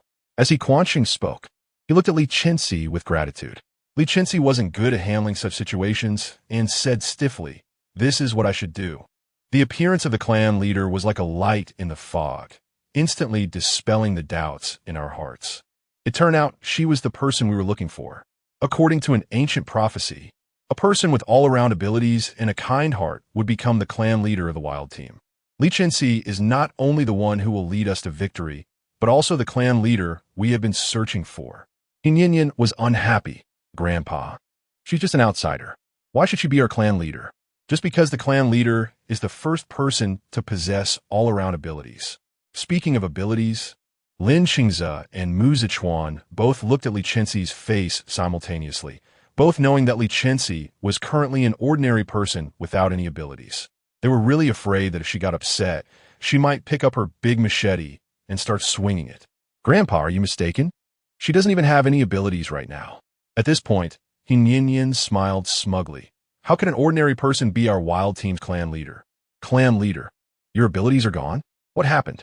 Hearing that Li Chenxi's abilities were gone, He was so anxious that he almost couldn't catch his breath. Li Chenxi had no intention of hiding it. She had long accepted the fact that she had lost her abilities. However, bringing it up again always made her feel a bit lost. It was truly uncomfortable to lift her own wound for others to see. "Yes, I lost all my abilities in an accident. I'm just an ordinary person now. I might disappoint you all." Upon getting Li Chenxi's confirmation, He couldn't sit still. He mumbled, "Impossible. It can't be. Where did it go wrong?" He stumbled toward the secret room behind the house, which housed countless ancient books and many strange things. Seeing He like this, everyone followed him anxiously. They saw He forming seals with his hands, and a white light shot out from his palms, passing through the hole in the ceiling. The round moon above corresponded with him, and suddenly, a soft white light jumped out from the moon, playfully circling around before finally entering Li Chenxi's forehead and into her body. Instantly, she was enveloped in white light, her body slowly flying toward the milky white stone slab illuminated by moonlight in the secret room. "What did you do to her?" Mu Zichuan looked anxiously at Li Chenxi, who was wrapped in white light. If it weren't for Lin Chenxi holding him back, he would have rushed over to argue. "We don't know either. Only Grandpa knows what happened to her." But at that moment, He still maintained his hand seal, facing the moon, standing still. After a while, the white light gradually dissipated, and colorful light clusters flew out from Li Chenxi's body, hovering above her. As the circle formed, all the abilities of the people present surged toward Li Chenxi, causing an immediate increase in brightness. Then the abilities returned to their own bodies, and everyone noticed that the energy fluctuations of those abilities had actually intensified quite a bit. The light clusters surrounding Li Chenxi spun and flew back into her body. He also ended his hand seal, opened his eyes, and laughed heartily. No wonder she is the clan leader." At this moment, Li Chenxi slowly regained consciousness, realizing she was lying on the milky white stone slab, somewhat confused. "What happened to me?" "Everyone, kneel to greet the clan leader." He transformation prompted all the members of the wild team present to kneel on one knee, touching their foreheads and calling out to Li Chenxi. "We greet the clan leader." Even Yin, who had been reluctant just moments ago, now looked serious and willingly knelt to Li Chenxi. "We greet the clan leader." Li Chenxi quickly helped the oldest He up. "Team leader please get up. I can't handle this." He stood up with Li Chenxi's help, smiling. "Clan leader, you completely deserve this bow. You are the clan leader we have been searching for so long." Mu Zichuan jumped out. Hey. You say she's your clan leader. What evidence do you have?" He stroked his white beard. "Our wild team's original leader has a prophecy that states when a woman with all-around abilities appears, and her affinity for elemental abilities is very strong. She is destined to be our wild team's clan leader, and we will follow her wholeheartedly." Lin Chenxi pondered. "So the reason our abilities surged toward her earlier was because her affinity was too strong?" "Yes." Faced with the expectations of so many people in the wild team, Li Chenxi thought for a moment and ultimately decided, "Team leader I still cannot become your clan leader." "Why?" "Becoming our clan leader is beneficial and without harm for you. Why won't you agree?" Yin didn't expect anyone to refuse such a huge temptation. Becoming the clan leader of the wild team meant that all the wild teams in the world would follow her. What immense power and temptation that was. How could anyone refuse? Chapter 21. Phoenix Tailflower. I currently have no supernatural abilities. Even a slightly stronger person can hold me back. I truly cannot bear such a heavy responsibility and cannot be your clan leader. This is the conclusion that Li Chenxi arrived at after careful consideration. If it were the old Li Chenxi with her powers, she would have been confident in taking on the role of clan leader. She also knew that establishing a base would be much easier with the support of the Savage team. However, one cannot always think of oneself. One must also consider others. A clan leader without any powers is of no use, unable to lead them or protect them, and in times of danger, she would still need their protection. What's the point of being the clan leader then? Is it just to be a mascot? That is not what she wants. Why are you so indecisive? We don't care whether you have powers or not. Why are you still like this? Hin Yin Yin, with her proud temper, spoke her mind. She was angry, not understanding why Li Chenxi wouldn't agree to become the clan leader when it was clearly a good thing. Yin Yin, don't be rude. He Quanqing scolded Hin Yin Yin and turned to Li Chenxi to apologize. I'm sorry. Yin Yin has been spoiled by us since she was little. Please forgive her rudeness just now. Li Chenxi shook her head. It's okay. Take your time to think it over. No need to rush your answer. We have a very beautiful flower growing here. You can go take a look. Hin Yin Yin's eyes lit up. Grandpa, isn't the flower that grows here the only one? He Chuanqing's gaze stopped her from continuing. Yes, it's that one. It's beautiful, and it just bloomed today. Let's go admire it. He Chuanqing's look made Hin Yin Yin understand his meaning.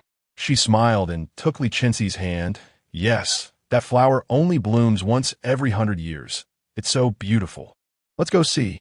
Without waiting for Li Chenxi to refuse, she pulled her toward the innermost part of the secret chamber. Li Chenxi had no choice but to follow, even though she didn't understand why the topic shifted from her becoming the clan leader to admiring flowers. But she was satisfied with the outcome. Everyone followed He Chuanqing's steps to the innermost part of the secret chamber, where a large hole in the ceiling revealed the beautiful starry night sky. The bright moonlight poured into the chamber, and in the center was a large circle made of various rare herbs and precious flowers, surrounded by a water channel. In the very center grew a flower, radiating a soft glow, resembling a phoenix's tail. As everyone arrived, it slowly opened its bud, shimmering with colors. When its petals fully opened, everyone saw a flash of white light, reflecting the most beautiful and happiest moments of their lives. Just as everyone was lost in their memories, Li Chenxi seemed enchanted, walking dazedly toward the center of the flower bed, her eyes only on the dazzling phoenix tail flower. Her heart kept shouting, "This is my flower. This belongs to me." With each step, she blossomed. When she reached the center, she suddenly felt as if the flower had been waiting for her. Before she could reach out to pick it, the phoenix tail flower transformed into light and entered her forehead, leaving a mark of a phoenix tail flower, bright red and beautiful, enhancing her features with a gentle aura. Suddenly, all the history of the Savage team unfolded in Li Chenxi's mind, revealing the importance of this phoenix tail flower, which was on par with the position of the clan leader. In the final moments of her recollection, a man in a white coat appeared in her vision. His eyes seemed to hold the stars and the sea, looking gently at Li Chenxi with a tone filled with nostalgia. You finally came. I've been waiting for you for so long. It's all up to you. In the next moment, Li Chenxi could not hear what he was saying, only seeing his lips move without sound. After that, he began to manipulate his equipment, and it appeared that this place resembled an operating room or laboratory. Li Chenxi noticed that the screen showing what he was handling displayed the words. Whether the sudden appearance of the system in her mind was related to him remained unknown. Who was this man? Why was appearing with him? What did it have to do with her? The mysteries in Li Chenxi's heart grew larger. She had thought she was just lucky to obtain the system, but it seemed there were many things she didn't know waiting for her to unravel. The moment Li Chenxi opened her eyes, she met He Chuanqing's smiling eyes. Clan leader, you took our Savage team's treasure, the phoenix tail flower. What will you give in return? Li Chenxi felt helpless. Leader, what a clever trick. You even calculated me. How is that calculating? We clearly invited you to admire the flowers out of kindness, and you went up and picked our flower yourself. We couldn't stop you. It can't be blamed on us, right? Everyone saw you pick the flower. You wouldn't want to deny it. He Quanqing smiled like an old fox, knowing she couldn't escape this. Li Chenxi had no choice but to agree, as she indeed had picked their flower and couldn't return it. I agree to be your clan leader. As soon as Li Chenxi said this, everyone immediately placed their hands on their foreheads, half kneeling on the ground, solemnly shouting to Li Chenxi, "Hail, clan leader!" Lin Xingze and Mu Zichuan saw this scene, and with everyone kneeling, they felt too conspicuous standing out, not wanting to kneel before Li Chenxi. The two big men awkwardly found a place to squat down. The ceremony for the clan leader's position was overly complicated, even with Li Chenxi repeatedly emphasizing not to make it too troublesome. many rituals remained. Thus, the three temporarily settled down there. Once it was confirmed that the night was deep and no one would disturb them, Li Chenxi entered her space to find the system, preparing to ask about the man in the white coat. Upon entering, she was startled by the striking red scene. The originally white space was now filled with phoenix tail flowers of all sizes, sprawling throughout the space, flaunting their existence. Moreover, they were bullying the system, which was a ball of light. The system was tightly entangled by the phoenix tail flowers, unable to escape. Originally a pure white light, it had now, under the efforts of the flowers, picked up some red, and even the fluffy creature was no exception, with a bright red phoenix tail flower pattern appearing on its white fur, although it seemed to like it. Seeing Li Chenxi enter, the system quickly called for help. "Master, save me." Upon seeing Li Chenxi, the phoenix tail flowers seemed to understand something, immediately releasing the system and playfully wrapping around Li Chenxi's fingertips. Chapter 22. Zombie? Finally, the big investor has arrived. If you had come any later, I would have been entangled by this phoenix tail flower and died. Whoa. The pinion system complained as it moved closer to Li Chenxi, but unexpectedly, it was blocked by the newly arrived phoenix tail flower. The phoenix tail flower arrogantly raised its petals, trembling, clearly provoking the pinion system. The pinion system felt even more wronged. Big investor, look at it. At this moment, Li Chenxi had no time to pay attention to it. Her attention was entirely captivated by the phoenix tail flower. She gently touched the flower stamen, and the flower shyly curled up before blooming again. Li Chenxi was delighted by this behavior, like a child who had found a new toy. This thing is actually alive? Thinking of this, Li Chenxi suddenly recalled the man from her fragmented memory and looked up to the pinion system, which was standing not far away, looking aggrieved. Pinion system. I have something to ask you. Hearing Li Chenxi say she had something for it, the pinion system immediately floated over eagerly. What does the big investor want from me? I will definitely tell you everything, working tirelessly until the end, cutting through thorns, and overcoming all obstacles. That sounded very inspirational, but wasn't that last idiom used incorrectly? Li Chenxi suddenly felt a bit regretful. Did this illiterate system know the information she wanted? Who sent you to me? Upon hearing this question, the pinion system's light flickered, and its tone became flustered. Who? What? No one sent me here. It was all random. Yes, all random. The last few words were repeated particularly loudly, as if reminding itself. Really? Li Chenxi narrowed her eyes dangerously, staring intently at the pinion system, which looked guilty. It didn't even draft a lie. It had just flickered nervously a moment ago, yet it really thought it could deceive her. Really, it's just random. Not sure if this lying draft was finished. The system's confidence grew, and the light of the orb expanded quite a bit. Li Chenxi casually threw out a line. Is that so? Just now, I saw a man in a white coat deliver you to me, telling me to go save the world. What? Impossible. He absolutely could not have told you to save the world. The pinion system's excited words were cut off as it saw Li Chenxi's playful smile and realized it had been tricked. It forced out a dry laugh. What you heard just now was all an illusion, all an illusion. It even tried to sneak away, but before Li Chenxi could make a move, the phoenix tail flower entangled it and flatteringly pushed the pinion system back to Li Chenxi. Li Chenxi, in a good mood, patted the leaves of the phoenix tail flower. So good. The praised phoenix tail flower became proud, blooming fully in the space, vibrant red and unrestrained. Li Chenxi shifted her gaze back to the guilty-looking pinion system. Speak, what do you know? The pinion system directly gave up, its light orb slumping as if it had lost all strength. I can't say. My system has implanted files that cannot disclose this matter. It's a top secret. If I say it, I will be reprocessed. Woo-woo, I don't want to be reprocessed. Seeing it didn't seem to be lying, Li Chenxi pondered briefly and decided to temporarily trust it, but she didn't want to return empty-handed. Then I'll ask you a few questions. If I guess correctly, you flicker once. If I guess wrong, you flicker twice. With no choice, the pinion system had to agree. This isn't me leaking secrets. She guessed it herself. It has nothing to do with me. You were sent to me by that man in the white coat. The pinion system flickered once. Was he doing some experiment? Am I part of it? The pinion system flickered once more. Half right? Li Chenxi asked again. Is there danger in this experiment? The pinion's system flickered once. After asking several questions, Li Chenxi had a rough idea of some information. It turned out there were so many secrets hidden in her body, and it seemed that her rebirth was probably not an accident. Before Li Chenxi could gather her thoughts, a commotion erupted outside. Ah, help! This person has gone mad and is biting everyone.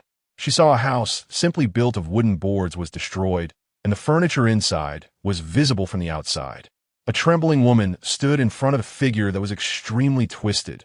Under the moonlight, the blood on his face was very obvious, and there were only whites in his eye sockets, presenting a ghastly gray color, terrifying and grotesque. His head had clearly caved in significantly.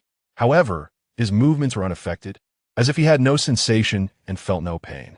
His movements were very slow. The woman could have run away, but she accidentally twisted her ankle while fleeing. And when people are in extreme fear, they cannot control their bodies. So she could only watch helplessly as the grotesque devil drew closer.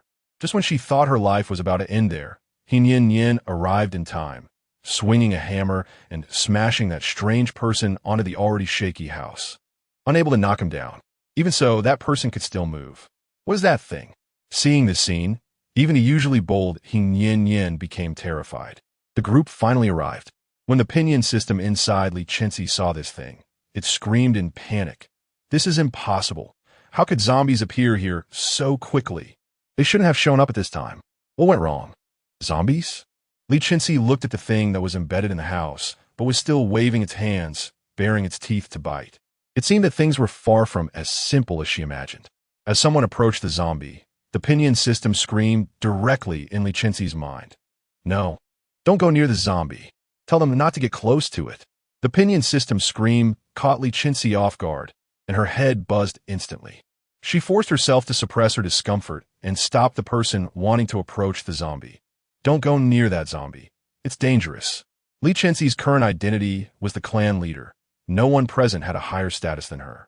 When she spoke, the person who was about to approach the zombie immediately jumped back several meters, fearing that if they moved too slowly, their lives would be in danger. Mu Zichuan looked at the zombie with disdain. Ugh, so ugly, what is that thing? Li Chenxi replied lightly, her tone neutral. It's a zombie. Chapter 23 The Real Disaster Has Just Begun Zombies? Yin Yin looked at the ugly and twisted monster in front of her and sincerely asked Li Chenxi, what is a zombie? I've never heard of it before. Li Chenxi's mind was constantly receiving information about zombies transmitted by the Pinduoduo system. The more she read, the more horrified she became. After organizing her thoughts, she quickly explained to everyone what zombies were. Zombies are monsters that result from humans being infected by an unknown virus, losing their sanity and craving human flesh and blood. No matter how their bodies are harmed, they do not feel pain. They can only be killed with a blow to the head. Otherwise, they will never die, and they are highly infectious. Once bitten, a person will turn into a mindless monster like them, immortal and unending. At this point, Li Chenxi scoffed. Immortal and unending. Isn't that what those people have always pursued, immortality? Mu Zichuan leaned closer to Li Chenxi. How do you know so much? This zombie only appeared in my memory just now. Could it be that you have some secret we don't know about? Mu Zichuan asked Li Chenxi jokingly. Seeking the answer he most wanted to know, Li Chenxi shot him a sideways glance, her eyes unclear. Her palm subconsciously rubbing the phone that didn't belong to this era in her pocket, her lips pressed into a line. Seeing the atmosphere turned strange, He Quanxing stepped in with his cane to change the subject. Ha! Our clan leader is impressive. Just a glance, and she knows what that thing is. But what are we going to do about that zombie now? Li Chenxi reached out her hand to the side, her palm grasping air, and a shiny, cold 2-meter-long cleaver appeared in her hand. She said, "We kill it." After saying that, she raised the cleaver above her head and quickly ran toward the zombie. Just as Li Chenxi was about to chop off the zombie's head embedded in the house, the woman who had been trembling on the ground in fear opened her arms in a protective stance in front of the zombie. Her eyes were filled with terror as she looked at the cleaver and shouted, "Wait." Her sudden appearance disrupted Li Chenxi's plan. The cleaver, originally aimed at the zombie's head, could not be retracted in time due to the force behind it, and Li Chenxi could only exert all her strength to change the direction of the cleaver. The cleaver barely grazed the woman's ear by a millimeter, her hair scattering everywhere, and the cleaver struck solidly against the house behind the woman. With that blow, Li Chenxi used all her strength, and the already precarious house could no longer withstand it. With a creak, it collapsed with a thunderous crash, burying the zombie inside. How go? The woman cried as she ran toward the collapsed house, frantically digging through the debris with her trembling hands. Li Chenxi tightened her hands that were still numb from the shock, looking at the woman in confusion, her anger unmistakable. What are you doing? Do you want to die? Seeing Li Chenxi's anger, Quansheng quickly explained. Clan leader, that person who turned into a zombie is Xiao Wan's husband. It's understandable for her to act this way. Don't be angry. Li Chenxi ignored Quansheng, calmly pulled her cleaver from the wooden board, and stood in front of the sobbing Xiao Wan, first helping her locate the zombie and kindly taking her away from the danger. Coldly she asked, "Do you want to keep this zombie?" Xiao Wan cried, "He is not a zombie. He is my husband." After saying that, she immediately knelt down and pleaded with Li Chenxi. Clan leader, I beg you, don't kill Hao Ge. Okay? Maybe he can still be saved? Maybe he will turn back in a few days? I beg you, don't kill him. Faced with her pleas, Li Chenxi maintained a cold expression, appearing quite unfeeling. And even those around her could not bear to watch. Yes, let us keep him for now. Maybe he will really get better in a few days. Exactly. Maybe you misjudged him. This thing has just appeared. Who can prove that what you say is definitely right? What if you were wrong? Then you are killing someone now. Yes, the clan leader can't just decide life and death with one word. If Hao Ge dies, how will Xiao Wan, a woman, live on? Don't you have any compassion? Referring to you as clan leader is giving you face. You, a woman without any abilities, really think you're impressive? I don't accept that. Various accusations were hurled at Li Chenxi, as if they hadn't just pleaded for her to become clan leader. Humans can be so cruel. Mu Zichuan could no longer listen to this, and stood with his hands on his hips, scolding them. Hey. It sounds like Chenxi begged you to let her be the clan leader. Use your fish brains to think carefully. You were the ones who begged her to take the position. She doesn't even need that title. It's not edible or useful, just sounds nice. Calling you fish brains is an insult to fish.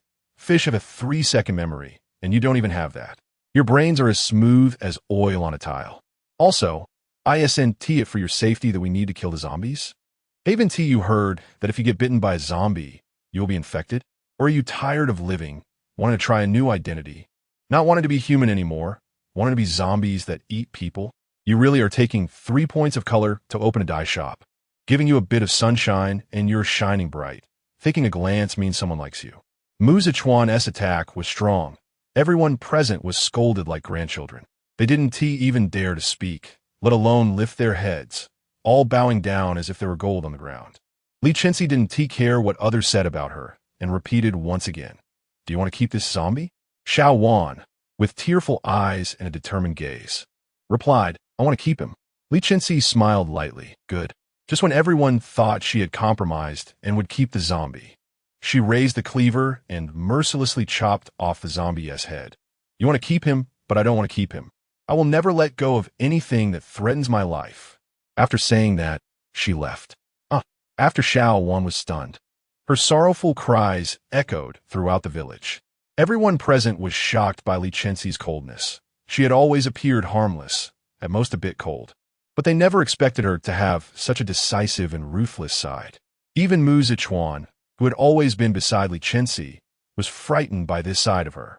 Since Li Chenxi killed that zombie, the villagers looked at her with fear and dread, trying to avoid her, and the day passed quietly. Li Chenxi's body had recovered after a few days of rest, and this village could no longer accommodate her. Originally not planning to stay long, Li Chenxi prepared to pack her things and leave. Mu Zichuan looked at Li Chenxi, whose expression was resolute, and hesitantly asked, "Are you really going to leave? Shouldn't you say goodbye to everyone first?" Li Chenxi packed her few belongings into her space, her face showing indifference. No need. Saying more is useless. It will only add to the trouble. All right. Just as the three were about to step out the door and leave, an accident happened. The team sent out to gather supplies returned, all covered in blood, running back in a panic, shouting, "Zombies! Lots of zombies!" Chapter 24. As the patriarch for a day, I must bear the responsibility for a day, seeing their disheveled appearance. Everyone stopped what they were doing and gathered around. Why are you all covered in blood? And where are the others? A man who had narrowly escaped gasped for breath, his fingers trembling as he pointed outside the village, saying haltingly, "Zombies. There are zombies, many of them." A woman, in despair, grabbed his clothing, crying out, "Where's my child? Why didn't my child come back with you?" The man let her pull at his clothes, his expression filled with grief. "He is dead." Once those words were spoken, it was as if a switch had been flipped. The man broke down completely. Dead. All dead. Zombies. Zombies are coming. Many. At that moment, Li Chenxi arrived with his cane. Hearing the man's words, he looked up at Li Chenxi in disbelief, his murky, yet shrewd eyes fixed on her, seemingly hoping for a denial. "Patriarch, weren't the zombies killed by you that day? How can there still be more?" Li Chenxi glanced at Li Chenxi and ultimately decided to explain. "Who told you there's only one zombie? Humans turn into zombies because they are infected by the virus. No one can determine where the virus originated or how many people have been infected. Does that mean we might encounter zombies every day from now on?" Mu Zichuan's pupils widened in shock. Li Chenxi did not deny it. The real disaster has only just begun. "Patriarch, what should we do now?" Everyone present turned their gaze to Li Chenxi, the person they had previously not recognized, now becoming their anchor. They hoped she would come up with a viable plan to resolve this crisis. "There is no other way. We can only kill those who have turned into zombies. Other than that, there is no other solution." As Li Chenxi's words fell, a chilling silence enveloped everyone present. Perhaps they were terrified of the unknown they were about to face. Perhaps they were hoping for a miracle. But more so, they were unwilling to accept the painful reality of having to kill their loved ones who had turned into zombies. This day was destined to be an unsettled one. Finally, it was Li Chenxi who broke the oppressive silence. He leaned on one hand for support and, without hesitation, knelt before Li Chenxi, pleading, "Please, Patriarch, guide us and save our lives, save humanity." Seeing Li Chenxi kneel, the others quickly followed suit, kneeling before Li Chenxi. "Please, Patriarch, save our lives, save humanity." Their voices echoed through the forest. Watching this scene, Mu Zichuan couldn't help but laugh. "TSK, TSK, TSK, you were all dissatisfied with Chenxi for killing that zombie before. And now you're begging for her help so quickly? How boring. Patriarch, we were not hospitable before. Please forgive them. They're just unable to accept the loss of their loved ones for the time being. If you do not forgive them, then I can only die to atone for my sins. After I die, I hope the Patriarch will save them." After saying this, Li Chenxi took out a dagger hidden somewhere and pointed the blade at his chest, his murky eyes fixed intently on the indifferent Li Chenxi. It seemed he was trying to force Li Chenxi into agreeing. Seeing Li Chenxi like this, Li Chenxi felt very dissatisfied. She could save them and was willing to save them, but if they tried to coerce her with death, then sorry, she simply wouldn't save them. Just as Li Chenxi was about to refuse, Mu Zichuan jumped out, exaggerating his tone. Wow, wow, wow, you're all in good shape. Our Chenxi's willingness to help you is a favor. If she doesn't want to help, that's her right. Is it interesting to keep forcing her like this? You were the same with your patriarch before. Chenxi didn't want to do it, but after finally agreeing, you were unhappy. Now it's the same. What do you want if she doesn't save you? This is truly ridiculous. I have never seen such shameless people in my life. I spit. Mu Zichuan's outburst left all present feeling ashamed. Indeed, they had done wrong, and his criticism was not unfounded. After hearing Mu Zichuan's words, Li Chenxi's aged body suddenly slumped down, his strength drained. This young brother is right. We have made things difficult for others. Yin Yin helped him up, and his hunched body took a step back, his voice filled with weariness and sorrow. You all go. We do not blame you. Nor do we have the right to blame you. We were wrong. We will leave it to fate. Li Chenxi called out to Li Chenxi. Who said I would abandon you? Li Chenxi turned in surprise. You don't blame us? Li Chenxi did not answer his question. How could she not blame them? But this issue did not conflict with saving lives. Li Chenxi asked, from now on, I want all of you to follow my commands. Is there any objection? Though her voice was not as loud as others, it was clear enough for everyone to hear. No problem. They felt grateful that Li Chenxi was willing to save them despite their past grievances. How could they possibly object? All right, everyone present, listen up. women, children, and the elderly should gather some necessary items and valuables to take with them. Strong young men and those with powerful abilities will form a team to protect everyone. Additionally, we need to find a more secluded place that can accommodate everyone. Act immediately. Yes. Upon receiving Li Chenxi's orders, everyone moved as if they had found their backbone, packing their things and arranging themselves. Mu Zichuan followed closely beside Li Chenxi, confused. Chenxi, weren't they so terrible to you before? Aren't you angry? Why are you still protecting them? Li Chenxi's face showed little emotion. Since they trust me and have given me the title of patriarch, I must take on the responsibilities of a patriarch. As the patriarch for a day, I must bear the responsibilities for a day. With that, she leaped up onto a large tree and quickly vanished from sight. Humph, she really doesn't hold a grudge. Her heart is so big. Mu Zichuan shrugged and walked into the crowd. Li Chenxi looked around before quietly following Li Chenxi. In an instant, Li Chenxi arrived at the edge of the forest. Looking out, the yellow sand filled the sky, and animal bones were visible everywhere. Once out of the woods, the wind outside whipped against her face painfully. Even Li Chenxi, who had toughened her skin through years of training outside, had to wrap herself tightly. Gurgle. A sound erupted from the depths of her throat beneath the tree.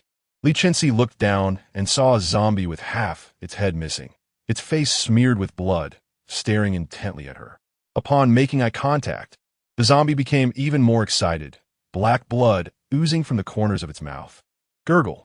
Chapter 25 Escape. Li Chenxi took out a large gold nugget from her space, her face expressionless as she brought it down forcefully. With a crack, the zombie that had been excitedly hugging the tree trunk was smashed to the ground by the gold. Its half-crushed head splattered brain matter everywhere, and the zombie lay motionless. After cautiously checking her surroundings and confirming there was no danger, Li Chenxi jumped down from the tree, looking at the gold, now stained with zombie blood with some disgust. What a hassle. Disgust aside, gold and jewelry were her lifeline now, and no matter how much she disliked it, she had to take them. Li Chenxi was very much afraid of dying. System. Can I still keep this gold if it's covered in zombie blood? As long as the Pinduoduo system said it was unusable, even if she was reluctant, Li Chenxi would immediately run far away. Nothing was more important than her life. That was a lesson learned from having risked her life twice. The Pinduoduo system's flattering voice echoed in Li Chenxi's mind. Don't worry, dear Gold Master, as long as you're not hurt and the blood hasn't directly touched your wounds. The zombie blood won't harm you. It might just be a bit disgusting, but a wash will make it good gold again. If you don't want it, you can give it to me. I won't mind. Not want it? Impossible. Upon hearing there was no danger, Li Chenxi immediately pried the gold off the zombie's head and rubbed it against the sand on the ground, revealing a clean piece of gold. Gurgle, gurgle. A faint sound caught the highly focused Li Chenxi's attention. She raised her head to look at the sand dunes outside, under the cover of the yellow sand. Li Chenxi clearly saw a large dark mass moving towards the forest. As the mass approached, she finally recognized what it was. Zombies. A group of zombies moving towards the forest, and there were likely several hundred of them. While Li Chenxi was still observing from her spot, the Pinduoduo system in her mind was already panicking, shouting in her head. Gold Master, run. The zombies are coming. Hurry, no, start running. So noisy. Li Chenxi frowned and knocked on her head. She had intended to observe a bit longer, but the Pinduoduo system was too disruptive, forcing her to abandon that idea. Turning around, she collided head-on with Li Chenxi, who hadn't had time to hide. Both of them froze in place. Li Chenxi thought, why is he here? Following me? Li Chenxi thought, damn, she turned around. I wasn't ready to hide. Now that they had locked eyes, they couldn't pretend they hadn't seen each other. Li Chenxi's face, rarely showing embarrassment, shifted as his eyes darted. What a coincidence. Are you here to see the zombies too? Li Chenxi saw through him, but chose not to expose it. Nodding slightly, Suddenly, Li Chenxi's expression sharpened, and he casually ripped off a branch and threw it at Li Chenxi's head. Seeing his action, Li Chenxi thought for a moment that he was trying to kill her, but as she sensed the gurgling sound behind her, she immediately understood. Instead of dodging, she took out the large gold nugget she had just used to smash a zombie's head and accurately threw it behind her. As expected, the zombie that appeared to be somewhat intact was pierced through by Li Chenxi's branch. while its head was smashed to bits by Li Chenxi's gold. Aside from its head, the zombie was relatively intact, even wearing clean clothes. Seeing Li Chenxi smash the zombie's head, Li Chenxi felt relieved that he hadn't offended her. Otherwise, his own head might have ended up like the zombies, unrecognizable. As the zombies outside the forest were closing in, Li Chenxi hurriedly grabbed the gold from the zombie's head and rushed deeper into the forest, reminding Li Chenxi, who was still standing aside. Hurry! The two rushed back to the village, where everyone had already packed up and found a place to depart. The zombies were closely following behind. If they didn't handle these zombies, they would move towards the human scent, and everyone would be trapped in one place, which was not what Li Chenxi wanted. All those with abilities were divided into two teams. One team would escort everyone to safety, while the other team would stay with me to clean up these zombies, or there would be endless trouble. I'll follow the elder's orders.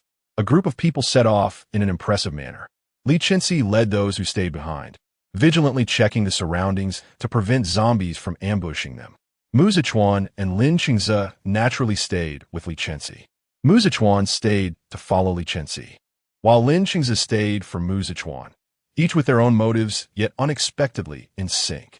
The Pinduoduo system in Li Chenxi's mind was going crazy, seeing her stay behind to kill zombies, wishing it could take over Li Chenxi and control her to leave this dangerous place.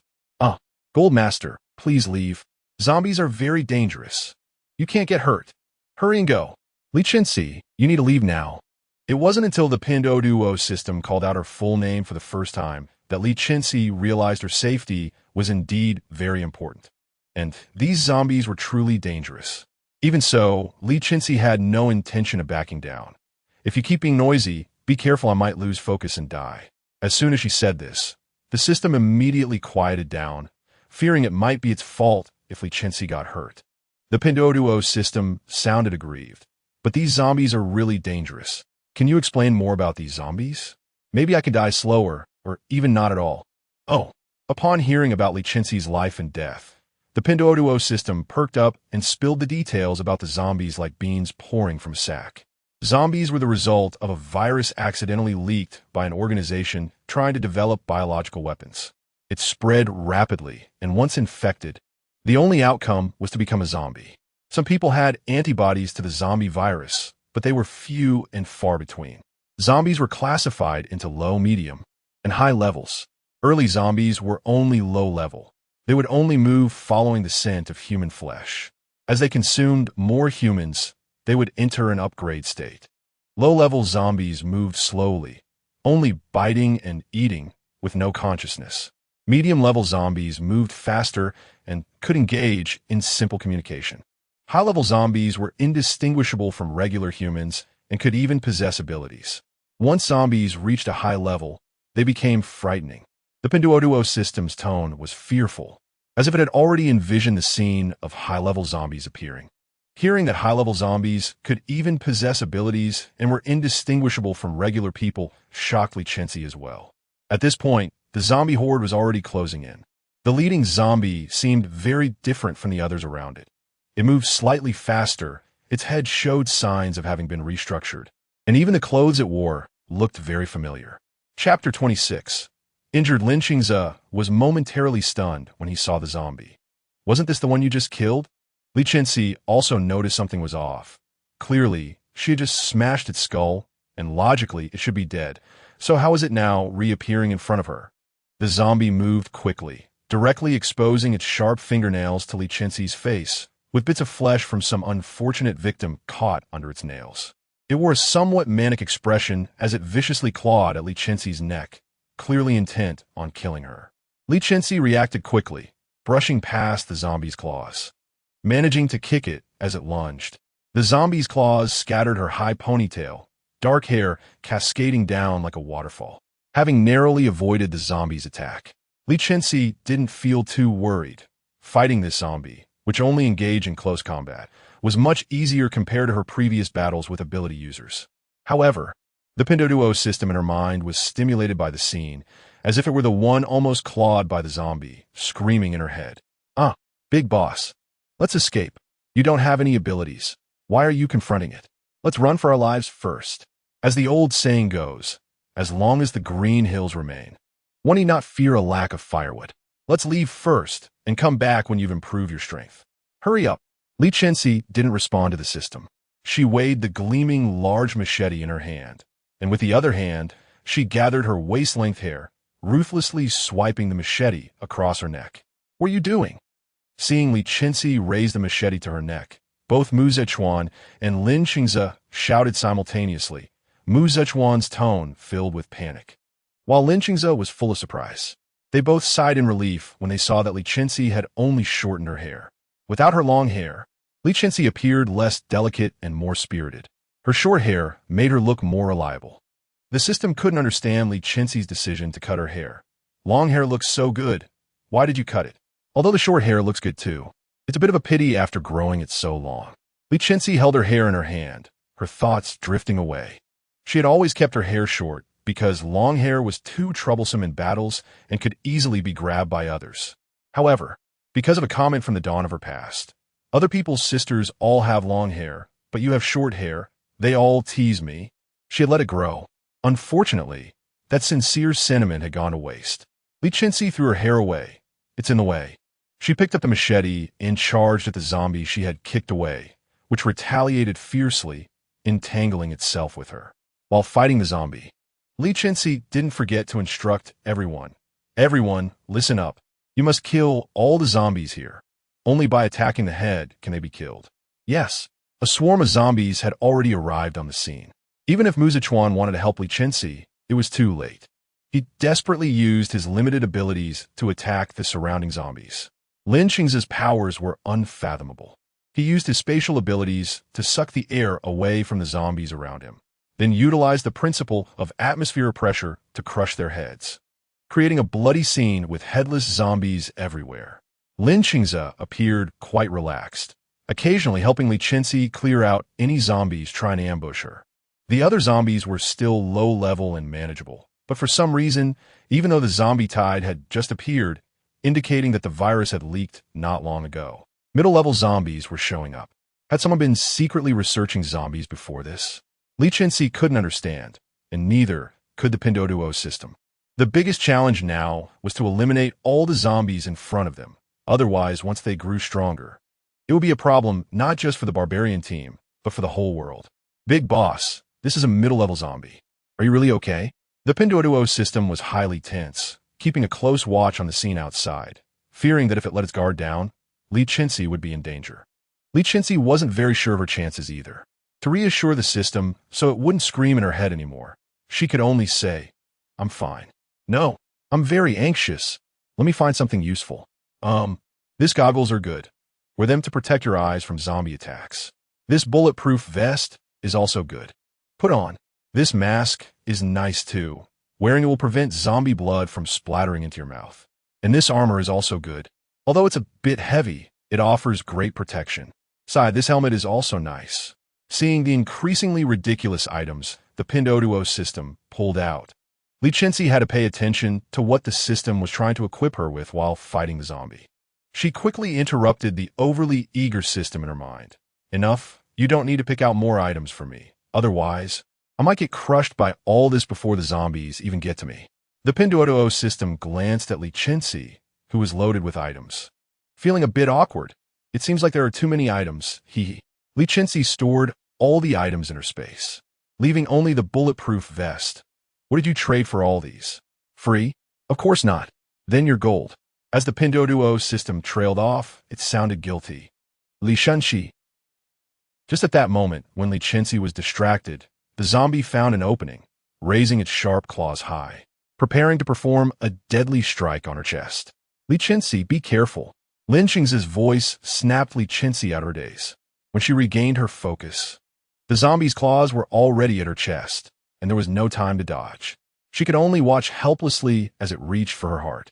The zombie's strength was immense, and Li Chenxi's body was impacted, causing her to fall back, crashing against a large tree behind her, struggling to prop herself up as blood seeped from the corner of her mouth. Li Chenxi opened her blood-streaked mouth and smiled at the zombie, which was still confused about why it hadn't found her heart, summoning the nearby machete and stabbing it into the zombie's body. The zombie, caught off guard, was firmly pinned to the tree by the machete, its expression twisted in rage as it struggled and roared at Li Chenxi.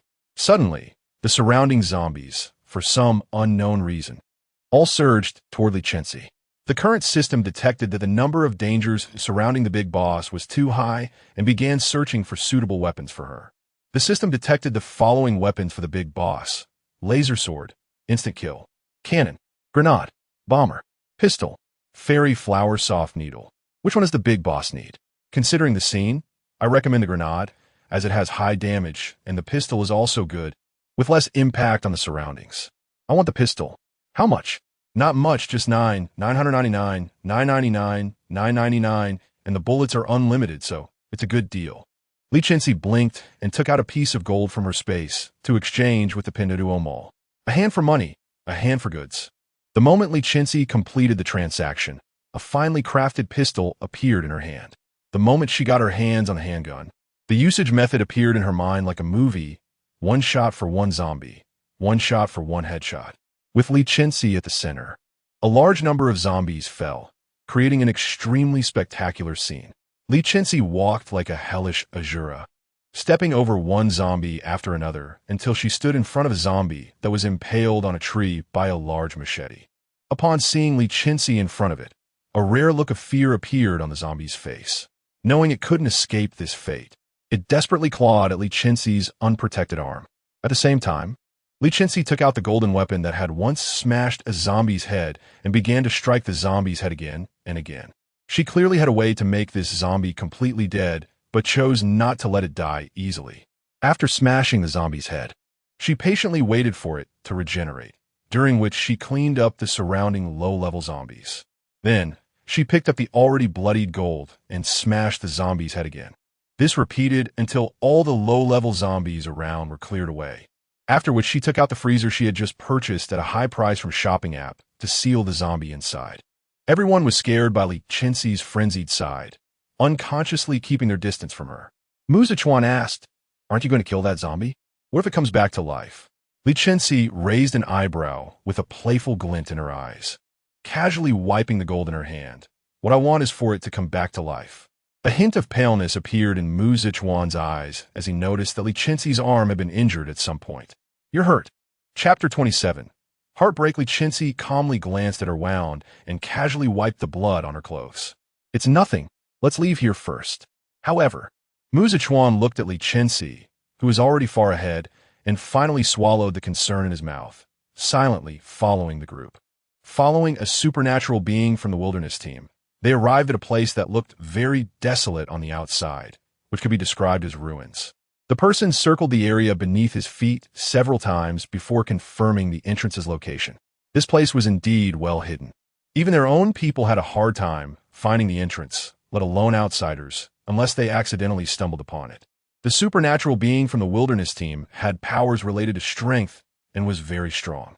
He hugged a huge rock, his muscular arms bulging with veins. With his movements, an entrance appeared before everyone. The entrance was dark and narrow, but as they went deeper, the view gradually expanded and brightened. By the time they fully entered, not only Mu Zichuan, who had little experience living in the base, but even the well-traveled Li Chenxi showed surprise. This place looked nothing like a refuge. It was simply a paradise with flowers, fruits, trees, and grains. Even some small animals that were rarely seen outside lived here comfortably, as if in a bygone era. Aside from the absence of houses, this place lacked nothing and was even better than life outside. One might think they had come here for leisure, and that the earlier zombies were just an illusion. However, the bloodstains on their bodies reminded them that the zombies were not a mere figment of their imagination. As the busy crowd was constructing houses, Li Chenxi returned, and they quickly surrounded her with concerned inquiries. "Chief, is everything all right outside? Chief, can we still go out? Chief, have you eliminated all the zombies?" There were many questions, but not a single person asked if Li Chenxi was hurt or tired. The supernatural beings who followed her back all had family members who cared for them, yet Li Chenxi was treated like a criminal being interrogated. After the fight with the zombies, Li Chenxi had already exhausted her strength. It was quite an achievement to follow a group of supernatural beings to get here. Yet these people didn't even notice her pale face. Even Li Chenxi, who had been trying to stay out of it, could no longer bear to watch. He used his spatial abilities to separate everyone surrounding Li Chenxi by a meter, speaking in a stiff tone. Can't you see her pale face? Exactly. Chenxi fought hard out there for you all. You don't even know how many zombies she killed. Now that we're back here, you don't even offer her a glass of water, and instead crowd around her asking questions. You're shortening the lifespan of your own chief. Mu Zichuan said sarcastically. Upon hearing this, everyone fell silent, and whether they were reflecting on their actions was uncertain. A faint yet clear voice reached everyone's ears. We never asked her to kill the zombies. She chose to do that herself, and now she blames us. Hearing this, Mu Zichuan was furious. How could there be such shameless people in the world? If they hadn't begged Li Chenxi to save them back then, they might have already been eaten by zombies, not leaving a trace. Now that the zombies were dealt with, were they beginning to repay kindness with enmity? How heartless. Who said that?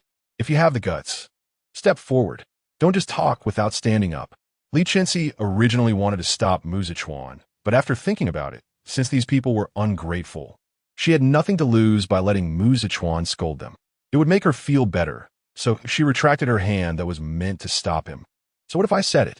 A woman with disheveled hair and unkempt clothes stood up, her face filled with resentment towards Li Chenxi, as if Li Chenxi were her enemy rather than her savior. Li Chenxi, Mu Zichuan, and Li Chenxi thought she looked somewhat familiar. Mu Zichuan suddenly remembered. You're Xiao Wan, right? Yes. You're blaming Chenxi for killing your husband, aren't you? Mu Zichuan didn't give Xiao Wan a chance to speak further. Everyone saw your husband turn into a zombie. You also saw how terrifying the zombies outside were. You almost got eaten by one that night. If Chenxi hadn't come to save you, you might have been one of those killed by zombies outside. Well, why do you have to be angry here? The more Mu Zichuan spoke, the more agitated he became, spitting as he talked. Li Chenxi and Li Chenxi silently distanced themselves from him. After all, no one wanted to be sprayed with saliva. Chenxi clearly saved your life. Instead of being grateful, you resent her and see her as an enemy. Aren't you being unreasonable? Not to mention, she is your savior. She is also the chief of the entire tribe, as you all admitted. So when you need her help, you call her chief. But when you don't need her, you insult her, right?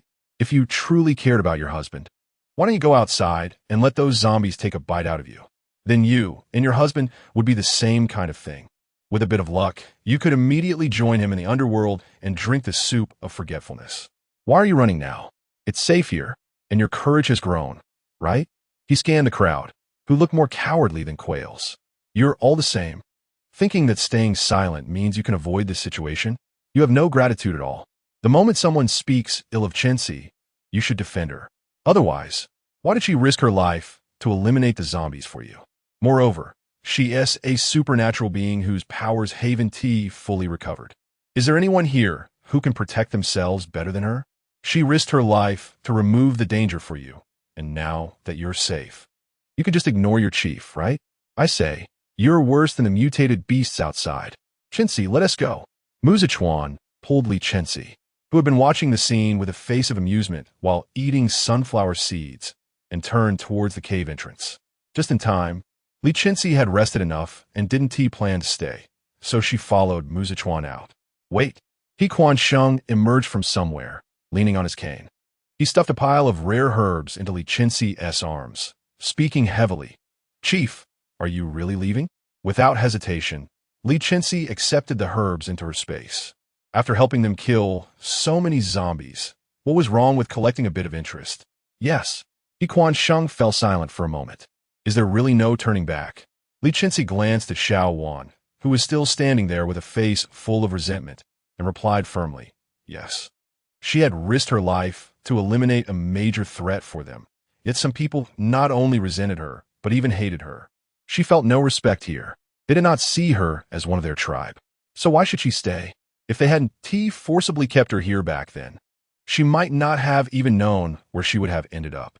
He Quan Sheng looked at Xiao Wan, shook his head in resignation, knowing that Li Chenxi could not be kept. Xiao Wan just hasn't thought it through yet. I hope the chief can forgive her. Our wilderness team has people everywhere. If you ever need anything, just let us know. You will always be welcomed here. He Quan Sheng was subtly warning Li Chenxi. telling her that the wilderness team was very powerful and not to easily oppose them. He always leaned towards his own tribespeople, and Li Chenxi was unsurprised. Li Chenxi perfunctorily nodded and left this paradise without any hesitation. King Yin Yin watched as Li Chenxi and the other two left, feeling very confused about her grandfather's decision. "Grandpa, why did you let them go? Didn't you say that Li Chenxi, the clan leader, is very important to us?" He Quansheng looked up at the sky. "They can't be kept." Chapter 28, Want Me to be the Mountain King? After Li Chenxi left, a dazzling light shone from the simple house that He Quansheng had just built. The dim light revealed the silhouettes of two people. He Quansheng knelt on the ground, while the other figure floated high in the air, its lower half unseen. He Quansheng, in a respectful posture, seemed to be recounting something. As He Quansheng let out a muffled groan and collapsed, the figure high in the air dissipated with the wind. "Chenxi, how much longer do we have to walk?" Mu Zichuan followed closely behind Li Chenxi, looking warily at the fluffy creature tightly trailing her, not daring to approach even a bit. For some reason, this rabbit-like creature, Li Chenxi, always seemed to be at odds with him and wouldn't allow him to get any closer. Otherwise, it would snap at him. By now, Mu Zichuan had lost count of how many times he had been bitten. If he hadn't known healing magic, he might have died from rabies by now. Seeing this rabbit now triggered a reflex to keep his distance. "If you're tired, you can go back to your base. You, the delicate young master, are not suited to walk with us tough guys. Didn't your dad tell you to go back?" Li Chenxi interjected sarcastically. He had already turned on his sharp tongue towards Mu Zichuan during this journey. Once a stoic, handsome guy, he had now become a talkative cynic. "Hey, Li Chenxi, enough already. I didn't ask you anything. Why are you picking on me?" Li Chenxi grinned. "Am I not speaking the truth?" "You." Mu Zichuan was about to explode. He couldn't understand why Li Chenxi was always at odds with him. The grievances he had endured since childhood were nothing compared to the irritation he had suffered from Li Chenxi in these few months. "Stop arguing." Li Chenxi's head was throbbing. She had initially thought that with Mu Zichuan's incessant chatter, it would be noisy enough, but unexpectedly, Li Chenxi, who used to speak little, had also become talkative. It felt like being surrounded by a flock of hungry ducks quacking all day long, driving her crazy. Mu Zichuan felt wronged. He started it. Sounds of fighting came from ahead.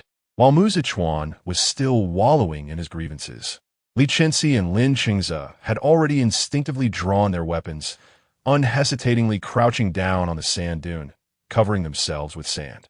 Seeing Mu Zichuan still standing there dumbfounded, Li Chenxi sighed and skillfully pulled him down to crouch together on the sand dune. Unaware, Mu Zichuan was about to get angry when Li Chenxi quickly covered his mouth and whispered, "Quiet. There are people ahead." At this, Mu Zichuan finally behaved. He knew that he was the weakest in this trio. Even Li Chenxi, who had no special abilities, was at a disadvantage. His main role was to act as support and healer, so it was best to listen obediently. Ahead, the fighting was fierce, and it was clear that one side was completely overpowering the other. Li Yi swung his large knife with great skill, forcing the opposing side to retreat repeatedly. Seeing Li Yi's fierce offense, the opponent raised their hand to unleash their abilities, turning the gentle breeze into a typhoon, using the wind as a blade to slash at Li Yi's clothes and face. Li looked regretfully at his hard-earned, relatively intact clothing turning ragged again. After dodging the wind blades, he raised his big knife and charged forward recklessly. Do you know how hard it was for me to find a suitable outfit? You actually tore it. I've only worn it for a day. A day. I'll kill you." The opposing side, valuing their lives, hesitated at Li Yi's reckless fighting style. Even though their abilities were slightly superior, they didn't dare to continue fighting and quickly called for a retreat. Leave. Before departing, they couldn't resist throwing a harsh remark at Li Yi. "Li Yi, I'll come looking for you again. Don't think you've won." Watching the opponent leave in disarray, Li Yi didn't care about their threats. After all, he had won, and the fruits of victory belonged to him. Li Yi, with stubble on his face, spat on the ground. "Bah, anyone can talk big. Look who is leaving with their tails between their legs now." The people around cheered for Li Yi. Oh, we've won again. Brother Li is mighty.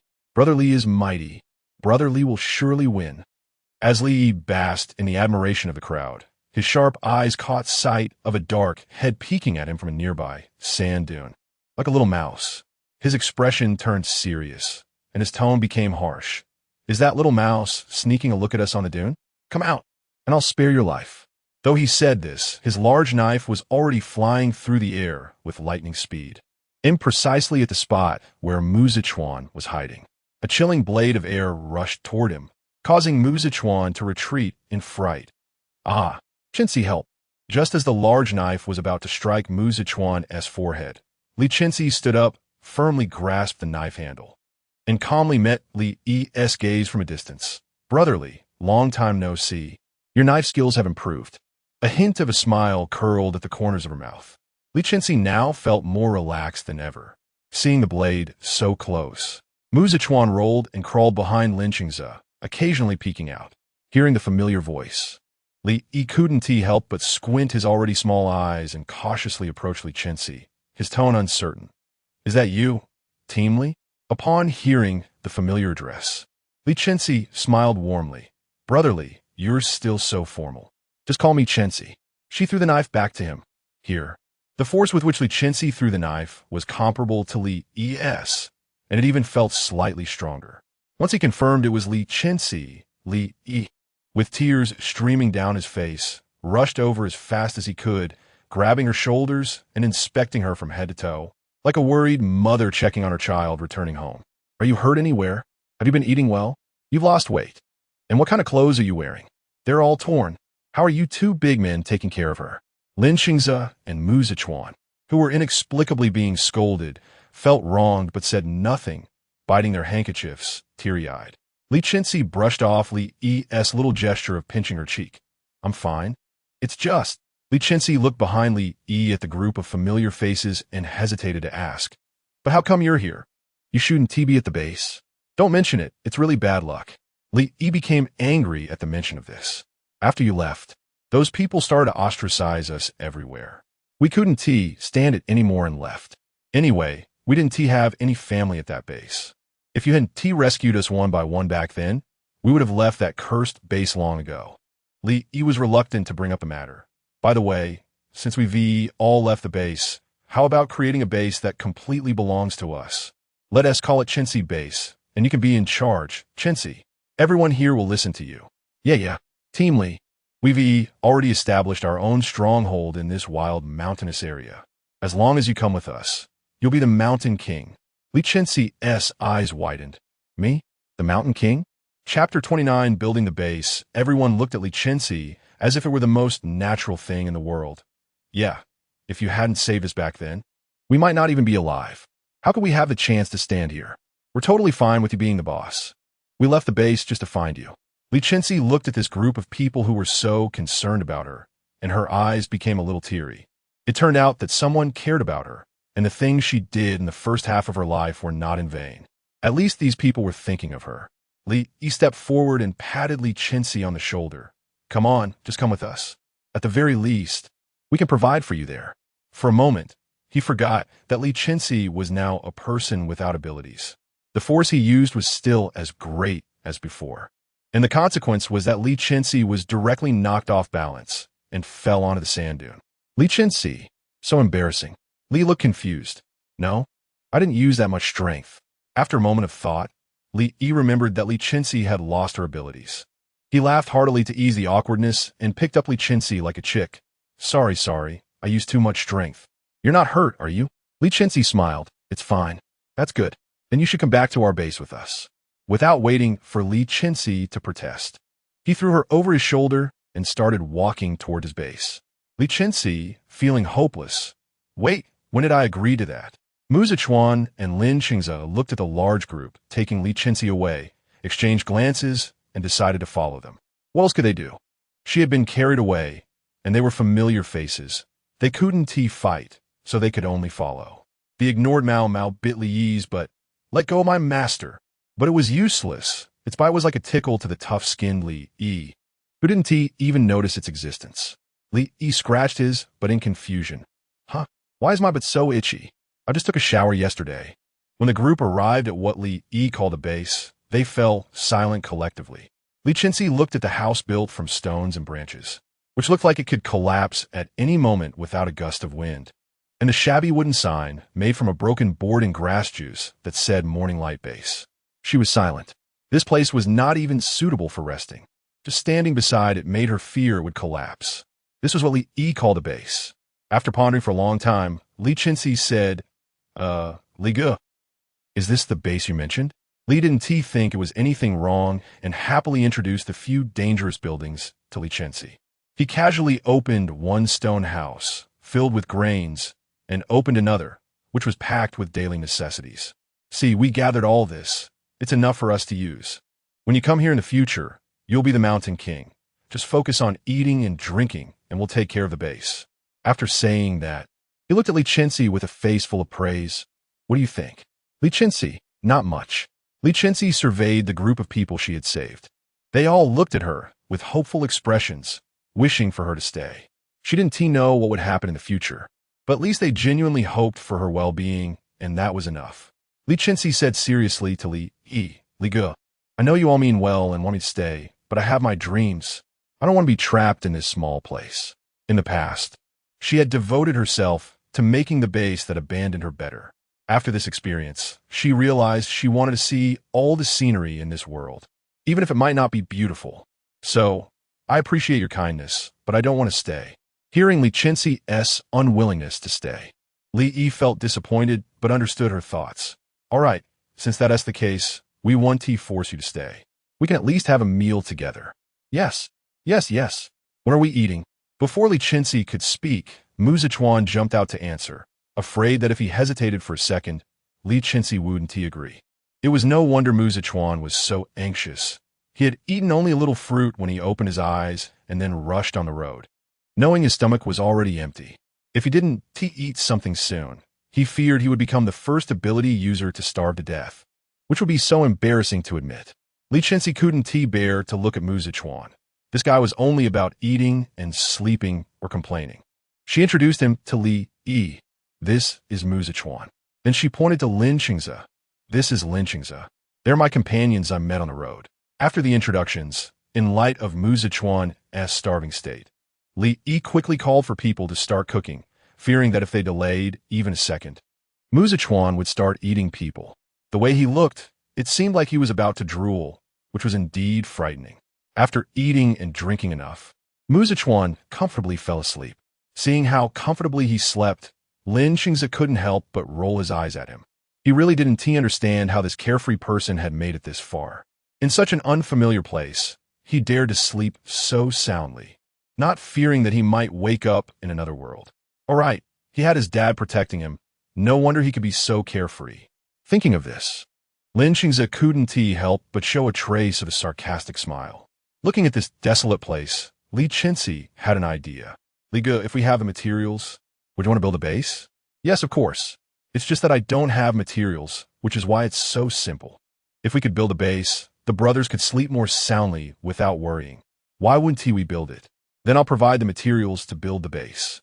Do you want to? Li's eyes lit up. He never doubted the truth of Li Chenxi's words. Yes. Let's build it now. He turned around to tell the others the news. Then, with Li Chenxi's material support, the labor support of the others, and the help of the Pinduoduo system, a building with the initial shape of a base was constructed in just a week. It also marked the departure of Li Chenxi. Chapter 30. Mao Mao has caught Li, a big man, looked at Li Chenxi with teary eyes. Chenxi, are you really leaving? Can't you stay? Li Chenxi really couldn't take it anymore. Watching a burly man with a beard thicker than her hair act like a girl, it was too much. So, she chose to close her eyes, but that seemed disrespectful, so she changed to looking up at the sky at a 45-degree angle. You all work hard. If you need anything, just tell me. I hope when I come back next time, the base will be thriving under your management. Are you saying you will come back? Yes, when recruiting people for the base, you can look around for those without the protection of a base or people abandoned by other bases. Be smart when recruiting. Don't let in those troublemakers. Otherwise, the base will be a mess. Li Chenxi patiently shared her experiences with Li to prevent a repeat of the previous base's problems. Sigh, if only there were a lie detector, it would make selecting people much easier. Ding dong. The system detected the needs of the big boss, and the Pinduoduo Mall is now selecting the most suitable products for you. Search complete Tada. One state-of-the-art lie detector. This machine uses the most advanced system and zero-level technology, ensuring safety, durability, and is powered by the latest solar, lunar, and wind energy. Leaders no longer need to worry about running out of power halfway through work. Don't worry. Employees are also assured. In front of this lie detector, all lies are exposed and all secrets are non-existent. Now, the lie detector is on a promotional sale, not $999, $999, but only $888. 9. And we also give away a night light. Upon hearing this, Li Chenxi thought, a lie detector? Sounds pretty good, I'll buy it. With a wave of her hand, the piece of gold that had smashed countless zombies instantly disappeared, and in its place appeared a machine that looked very high-tech. The lie detector's exterior resembled a round egg. She didn't know what material it was made of, only that it was exceptionally sturdy. Inside, there was a chair and some precise components, with a vertical partition dividing the egg in half, the questioner sitting on the left and the question on the right. In front of everyone, Li Chenxi didn't hide it anymore, generously showcasing her spatial abilities. All present were her family, who had gone through life and death with her, so there was nothing to conceal. She placed the freshly minted lie detector at the entrance of the newly built base, instantly occupying half of the large doorway. Li looked at the iron lump at the entrance, curiously asking Li Chenxi with his eyes, "What is this black iron lump?" "This is a lie detector. If you want to recruit people into the base in the future, you can use this machine to test them first. It will help you in selecting candidates." Li Chenxi handed a manual to Li. "This is the instruction manual. You can take a look if you don't understand anything." Li Chenxi gnanjit behind Li, smiled helplessly, and picked up a mischievous little thing. "Naughty." Mao Mao nuzzled against Li Chenxi's fingers. "For the final farewell." "All right, I really have to go now." Li shouted at Li Chenxi's back. "No matter when, the Chenxi base will always be your home. You will always be our leader." The cold wind howled. Sand and rocks flew, making it hard for people to keep their eyes open, let alone travel. Fortunately, Li Chenxi had the Pinduoduo system to help. Tents and self-heating rice were no problem, and Li Chenxi and Mu Zichuan naturally benefited from it as well. Li Chenxi's space had been used countless times on this journey. They only knew of the existence of the space and the Pinduoduo system, though they were curious about where Li Chenxi's strange items came from. But she would never tell them. Staying well-behaved and getting to eat some good food was fine, but if they angered Li Chenxi, they might not even get to eat.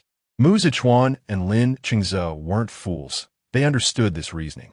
After eating and drinking their fill, Mu Zichuan lay in the sturdy tent, listening to the howling wind outside, starting to count his fingers out of boredom. Mu Zichuan looked at the red flowers adorning the tent. Sigh, if only I could find the desert star. I heard those flowers are beautiful. Li Zichuan habitually chimed in, and it was naturally not something nice. Come on, you rookie, just don't die in this desert. Wanting to find the once-in-a-thousand-years desert star? TSK, TSK, TSK. Mu Zichuan was unhappy. He knew he was a newbie, but he could say what others couldn't. This was a matter of principle. He flipped over, sitting up and charging toward Li Chenxi. "Shut up." Li Chenxi, caught off guard, stumbled as the two ended up in a tangle. "I said you're a newbie, and you can't even let people say it? Does a little rookie even have self-esteem?"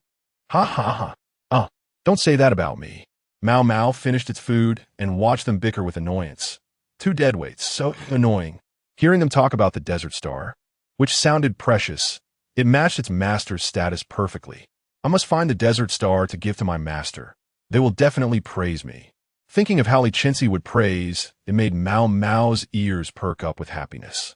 Taking advantage of everyone's inattention, it stealthily darted out of the tent. As soon as it emerged, the wind nearly blew the little rabbit away. The cold wind rushed in through the tent's opening, chilling the two still bickering. Didn't they close the tent tightly? I don't know. While they were discussing who forgot to close the tent, Mao Mao had already ventured far into the harsh environment of cold wind and flying sand alone.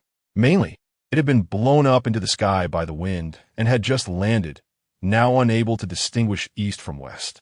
Mao Mao stumbled and flew about, relying on its keen sense of smell, and indeed detected a scent that didn't belong to this harsh environment. It was fresh and pleasant. Following this scent, it walked for an unknown time, and when the surrounding cold wind stopped, Mao Mao opened its eyes and the much-praised desert star stood before it. The desert heart was primarily yellow, composed of many small flowers resembling yellow stars, forming a complete flower. Surrounding the flower were small white dots. It had no leaves, only flowers. It emitted a faint fragrance that made one forget thirst and hunger, enveloping them in a blissful illusion. Wow, I'm so amazing. If I bring the desert heart back, my master will definitely praise me. Mao happily picked up the desert heart and ran back.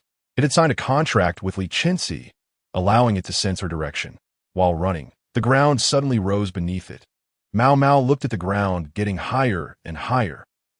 What is happening? Brother, I found a rabbit. A rabbit with wings. Chapter 31.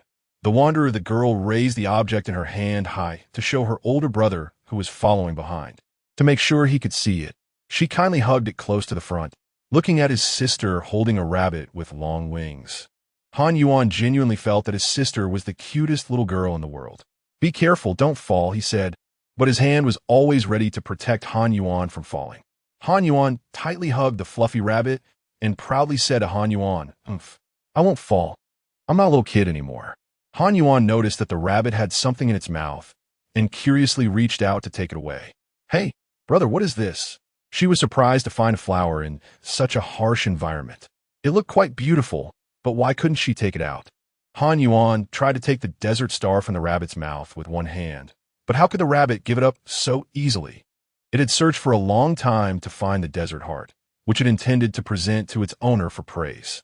A tug-of-war ensued between the girl and the rabbit, one unwilling to give up and the other unwilling to let go. The desert heart, said to be a flower only seen by the purest and kindest people, how could it be in the mouth of a rabbit? Han Yuan looked at the desert heart in the rabbit's mouth with surprise, thinking that not only was it rare to encounter, but even if one did, they couldn't pick it unless it belonged to them. The desert star had always been a legend. Only one person had ever managed to pick it. Xiao Yuan. Don't move, this is the desert star. Is this really the desert star? Han Yuan looked at the flower in the rabbit's mouth in disbelief. It was rare to see the desert heart. She never expected to find it in a rabbit's mouth today. She wondered what kind of fate this was. Seeing that the rabbit was unwilling to part with the flower, Han Yuan didn't force it, knowing that the desert star, if not willingly given, would quickly fade away and was also poisonous. With no good solutions in sight, and feeling that they had lost the motivation to continue exploring this land, Han Yuan suggested they go home. Xiao Yuan, let's take this rabbit home first. Okay. The rabbit, feeling the pressure of its fate, thought, Woo-woo, master, save me. Your cute Mao is going to be caught by bad people. Meanwhile, Li Chenxi, who was resting in the tent, felt inexplicably uneasy and opened his eyes to check his surroundings. Muzichuan is here, Li Chenxi is here, but where's Mao? It's gone? The large ball of fluff that usually curled up next to him was suddenly missing, and Li Chenxi realized that it had disappeared without him noticing. With a wave of his hand, the tent vanished, and in the flying sand and stones, Li Chenxi and Muzichuan were finally awakened by the cold wind, covered in yellow sand. They would have been buried if they had stayed a moment longer. Chenxi, what are you doing? I was sleeping just fine. Muzichuan spat out the sand in his mouth, a bit grumpy from just waking up. As he was about to complain some more, Li Chenxi's large knife was drawn, and when the cold light flashed into Muzichuan's eyes, he instantly woke up completely. Who sleeps early at this age? Can you even sleep? I can't. Young people should do more and talk less. Sleeping is a waste of time, right? Not wanting to hit someone who was smiling, Li Chenxi couldn't get mad at Muzichuan's cheerful demeanor and sheathed the large knife, seeing Muzichuan breathe a sigh of relief. Mao is missing. Mao? What Mao? My rabbit. That fat rabbit has been following you all this time. How could it possibly be missing? Then you find it. Li Chenxi pulled Muzichuan over, urging him to open his eyes wide and look at the howling cold wind and the sea of yellow sand around them. In this place, not to mention a white rabbit, there wasn't even a yellow animal in sight. Is that fat rabbit really gone? Muzichuan found it hard to believe. Mao had been closely following Li Chenxi all the way. It even followed her to the bathroom. How could it suddenly be gone? It's just a rabbit. If it's gone, it's gone. If you like it, I'll ask my dad to get you a bunch of rabbits to keep. Muzichuan joked, completely unaware of the seriousness of Li Chenxi's expression. Before Mu Zichuan could finish, Li Chenxi turned and left with a cold face. How could Li Chenxi abandon Mao Mao? Not to mention the bond they shared. Just based on how much it liked her, she had to find it. Mao Mao was no longer just an animal. It was family. No one would leave their family behind. Lin Xingzhou witnessed everything and looked at Mu Zichuan as if he were a fool, not understanding his line of thinking. After observing for a while, he realized that Mu Zichuan was genuinely clueless, and he felt sorry for his father for having such a foolish son. Didn't you see how nervously Chenxi looked when she said Mao Mao was missing? You just added fuel to the fire. Lin Xingzhou patted Mu Zichuan on the shoulder, sighed heavily, and followed Li Chenxi. Mu Zichuan still didn't understand, and muttered behind, "It's just a rabbit. Why is everyone acting like this?" Meanwhile, Li Chenxi had already started searching for Mao Mao, while Mao Mao was having a hard time. It had been taken home by the two siblings, and it wasn't that their home was bad. It was nice to be sheltered from the wind and rain and have food, but there were just too many people. Mao Mao still held the desert star in its mouth, and a crowd surrounded it, all eyes intensely focused on the fluffy creature in the center. Is this a rabbit? It has wings. Is that the legendary desert star in its mouth? If we kill it, we can get the desert star. Hearing this, Mao Mao's fur stood on end, resembling a white hedgehog. It thought it looked scary, but to everyone else, it was simply adorable. So cute. I want to pet it. I want to pet it too. Miju, Miju. A group of children surrounded it, and Mao Mao quickly vanished into the crowd, leaving only a rabbit ear struggling. "Master, come save me." With a bang, the door shattered, and the cold wind blew across everyone's faces. Looking at the newcomers outside, everyone stood frozen in shock. Chapter 32. Han Yuan, a large machete, smashed through the hard door, flying straight over the heads of the crowd with a buzzing sound, and firmly embedding itself in the center of the room. "Let go of that fat rabbit." The voice of Mu Zichuan's people arrived before they did. Amidst the swirling yellow sand, Li Chenxi, Mu Zichuan, and Lin Xingzhou made a dazzling entrance. Under the sunlight, their shadows were infinitely enlarged, towering over the crowd. As the people began to feel fear towards these three shadows, Li Chenxi and the others slowly revealed their true forms. Upon seeing their actual figures, everyone breathed a sigh of relief. What the heck, they weren't imposing figures at all, just three weaklings. It's no wonder they thought so. Mu Zichuan, the young master, had been raised in the base, and compared to those who roamed outside and fought for resources, he looked delicate and harmless, obviously not a threat. Lin Xingz's face looked handsome and didn't resemble that of a fierce person. As for Li Chenxi, she was a petite girl, and after Mu Zichuan treated her, she looked delicate, which made everyone underestimate her. "Who are you?" Han Yuan stood up and blocked the doorway, glaring fiercely at Li Chenxi, resembling a door god. Li Chenxi didn't want to pay him any mind. She merely moved her eyes, and Lin Xingzhou, standing to her right, immediately understood, raising his hand to use his abilities to move Han Yuan out of the way. Li Chenxi walked straight to the center, pointing at the rabbit on the ground. "This rabbit is mine. Master, you finally came to save me." "Oh." Mao Mao flailed its four legs on the ground, its mouth full of the desert star, dripping saliva. Li Chenxi disdainfully averted her gaze from Mao Mao, finding it too dirty. "Can you give it back to me?" "No." Han Yuan rushed in and picked up the rabbit from the ground, watching Li Chenxi warily. "Who can prove that this rabbit is yours?" "I clearly found it."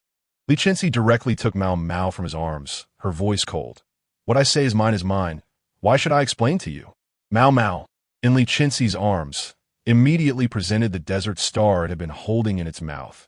Master, this is the desert star I found for you. The most precious flower should naturally match my most noble master." Li Chenxi looked down at the saliva-covered desert star, feeling quite disgusted, but still calmly pinched a corner of the flower stem that wasn't wet. Pretty good. You got caught because of this flower? So stupid. Despite her disdain, Li Chenxi still stored the desert star properly in her space. At this point, Mao Mao was unhappy and pointed its fluffy rabbit leg at Han Yuan. "I was just walking along, and they grabbed me. This is not my fault." Li Chenxi put the agitated Mao Mao into her space and looked coldly at the group of people who had revealed their abilities. "What? You randomly took my rabbit and now want to use your abilities against me? That rabbit is mine, not yours." Hurry up and return it, or I won't be polite. Han Yuan shouted, revealing his ice-type abilities. Hard, cold ice blocks appeared in his hands, each the size of a fist. The two sides faced off tensely. In this situation, there was no need for Li Chenxi to act. Li Chenxi alone could take on 100. He merely flicked his finger, and the ice blocks in Han Yuan's hands instantly vanished. In no time, the ice blocks fell from Han Yuan's head, giving him a chilling surprise. Li Chenxi said in a deep voice, "We mean no harm. We just came to retrieve what belongs to us. If you want to fight, we are not afraid of you." You. Han Yuan stopped the cursing Han Yuan, realizing he needed to take charge of the situation. These three seemed harmless, but they actually had great strength. Not to mention Li Chenxi's extraordinary spatial abilities. Even the seemingly weakest mutations was fully equipped with life-saving gear, which one could not possess without some strength.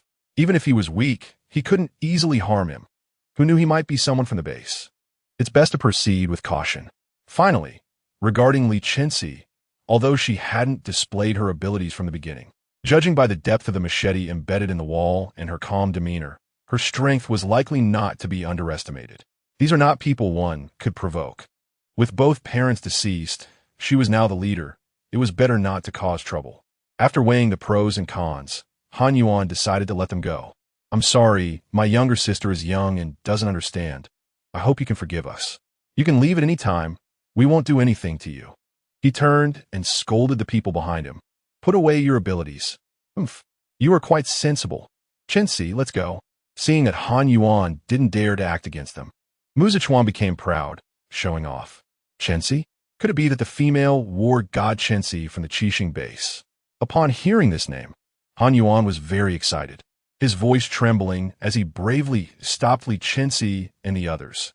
"Excuse me, are you the female war god Chenxi from the Qixing base?" Hearing the words Qixing base, Li Chenxi felt a pang in her heart. Thinking of her years of hard work ending up like this, she wished she could return and chop the damn base leader into 1,000 pieces. Li Chenxi's voice became hoarse, though it was just a short word. It felt so difficult to say yes. Upon hearing Li Chenxi's affirmation, Han Yuan was as excited as a stray dog that had found its destined owner. He ignored Mu Zhechuan's vigilant gaze and circled to Li Chenxi's front. "It's me, the little boy you saved who almost got eaten by the mutated rat." Seeing Li Chenxi's expressionless face, Han Yuan's voice gradually weakened, cautiously asking, filled with anticipation, "Do you remember me?" Looking at Han Yuan's expectant little eyes, Li Chenxi didn't know what to say. She truly couldn't recall who this person was. After all, she had saved countless people over the years, and it was impossible to remember each one. Comparing Han Yuan's face, she racked her brain, but ultimately gave up, genuinely not knowing who he was. "I'm sorry. I can't remember who you are." "It's okay if you can't remember. Someone as busy as a war god like you must have saved countless people. Forgetting me is normal." Even so, Han Yuan's face still showed uncontrollable disappointment. Chapter 33. Let the Dawn base grow stronger. Seeing Han Yuan's disappointed expression, Li Chenxi explained, "I actually don't remember many people either." Han Yuan instantly perked up, realizing that she hadn't intentionally forgotten him. She simply had a poor memory. Sister Li, where are you going now? Does the Qixing base have a new mission for you? But why are there so few people this time?" Han Yuan bombarded her with questions. Upon hearing Han Yuan mention the Qixing base, Li Chenxi's expression turned cold, and her voice became indifferent. "I no longer have any connection with the Qixing base, so please don't bring it up in front of me again." Seeing that Li Chenxi was upset, Han Yuan looked confused, not understanding what was going on. Noticing Han Yuan's dazed expression, Mu Zhechuan leaned closer and kindly whispered the reason. "Chenxi was kicked out of the Qixing base. You better not mention that base in front of her." "Ah, why?" "Sister Li is very capable. How could the Qixing base bear to kick her out?" Han Yuan thought hard but couldn't comprehend the Qixing base's actions. How could they let someone as talented as Li Chenxi go? Because Chenxi got injured during a mission and unexpectedly lost her powers. The Qixing base is heartless and just kicked her out, Mu Zhechuan explained.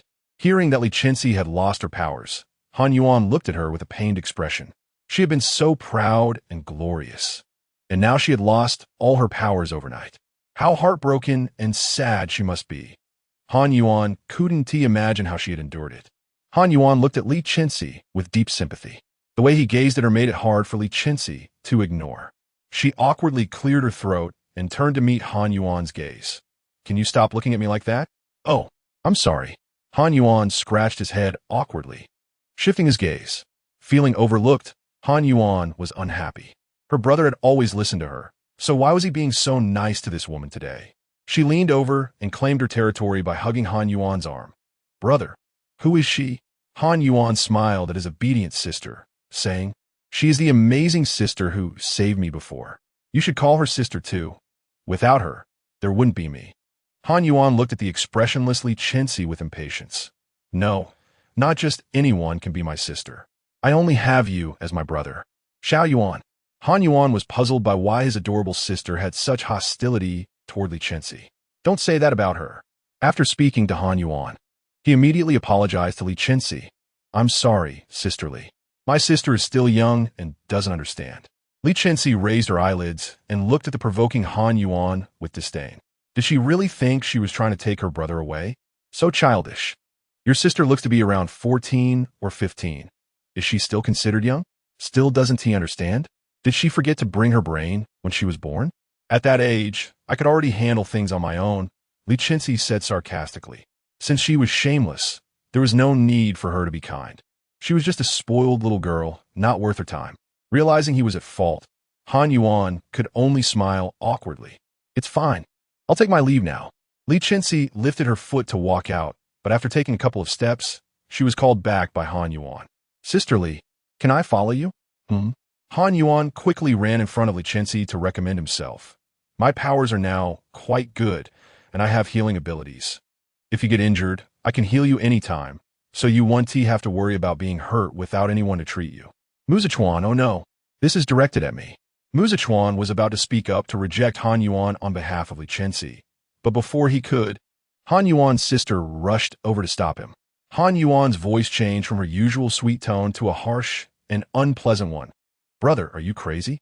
Are you going to abandon us to follow this woman? What kind of mind control has she put on you to make you so devoted to her?" Hearing Han Yuan say this, Muzichuan felt delighted. With this, Li Chenxi would definitely not let Han Yuan follow her, and he could keep his position safe. Muzichuan, unable to contain his excitement, shook his head and said to Han Yuan, "Did you hear that? It's not that we don't want you. It's that your sister doesn't want you to go. You still have a whole group of people to take care of, so just go back obediently." Determined to follow Li Chenxi, Han Yuan suddenly knelt down. "Please let me follow you." "Brother, are you crazy? Why are you kneeling to her?" "Yeah, why do you want to follow me?" Li Chenxi's voice was calm but powerful. "Because I want to learn from you and come back to take care of them in the future. Your own powers are already strong. I currently have no powers to teach you anything, but I just want to follow you and serve you to repay my debt of gratitude." Seeing Han Yuan's resolute expression, Li Chenxi knew he was serious, and she couldn't just walk away. Sigh, she was too kind-hearted. Li Chenxi helped him up. "Get up, don't kneel so casually. A person should have some backbone." Han Yuan obediently got up, his voice filled with excitement. "So, have you agreed to let me follow you?" "I didn't say that." Han Yuan tilted his body, preparing to kneel again. Li Chenxi shot him a glance, and Lin Zichuan understood instantly, feeling helpless. He never expected his powers would be used in this way one day. He swiftly waved his hand in front of Han Yuan's knees, preventing him from kneeling down. Li Chenxi sighed. "You don't have to follow me to repay that debt of gratitude. What will happen to the people behind you if you come with me?" Han Yuan turned to look at everyone behind him. Although he felt reluctant, they didn't stop him from leaving. "They support me. Then go to the Dawn base. There, you can utilize your talents, repay my debt of gratitude, and take care of your people." "Dawn base. Is it established for you?" "Sort of." "Okay, then I'll take my people to the Dawn base. I will definitely make the Dawn base grow stronger, and everyone will hear your name, Sister Li." Li Chenxi perfunctorily nodded. All right, go ahead." After pointing them in the direction of the Dawn base, she continued on her way. Chapter 34. Revenge. Li Chenxi was jolted awake by a splash of cold water. She opened her blurry eyes to see a man and a woman standing before her, both with empty sleeves hanging from their right arms. Blinking to clear her vision, she finally recognized the faces of the two individuals, both filled with hatred, wishing they could peel her skin off and pull out her tendons. The man was holding an empty cup in his intact left hand, and it was obvious who had splashed the water on her. At that moment, Li Chenxi felt very frustrated. She knew that leaving them alive back then was a mistake. And now they had come to seek revenge. Zhang Qingyuan saw that Li Chenxi had opened her eyes and directly slapped her across the face. Huh, Li Chenxi, did you ever think you would fall into our hands one day? Li Chenxi's face swelled visibly from the slap, turning to one side, but her expression remained largely unchanged, as if the slap had not harmed her at all. Feeling the taste of blood in her mouth, Li Chenxi said nothing, merely raising her head to coldly stare at them, like a predator eyeing its prey. Zhang Qingyuan and Zhang Qiyuan felt a chill down their spines. Clearly, Li Chenxi was the one at a disadvantage, so why did they feel afraid of her? Zhang Qiyuan directly stepped forward and slapped the other side of Li Chenxi's unscathed face. You bitch, what are you looking at? You're just a prisoner now. Do you still think you're the mighty goddess of war? Li Chenxi looked around but saw no sign of Mu Zichuan or Li Chenxi, and even Mao Mao was nowhere to be found. Sighing, she realized it had been a miscalculation to trust them to keep watch. She swallowed the taste of blood in her mouth and fixed her gaze on them. Where are Mu Zichuan and the others? Hearing Li Chenxi's question, Zhang Qiyuan laughed maniacally. Huh, you're still concerned about others? You should be more worried about your own situation. Don't worry, we'll let you reunite soon. But where that reunion will take place is uncertain. Li Chenxi, you severed our arms. Today, I'll make you pay back 100-fold. While the two were talking, Li Chenxi quietly retrieved a small knife from her space and secretly began to saw at the ropes binding her hands. However, the ropes were too sturdy, and she couldn't cut through them right away. Neither of the two noticed Li Chenxi's small movements. They were busy discussing how to make her suffer painfully as revenge for their severed arms. Sister, why don't I sprinkle some itching powder on her? ISNT had said that people feel awful when they itch.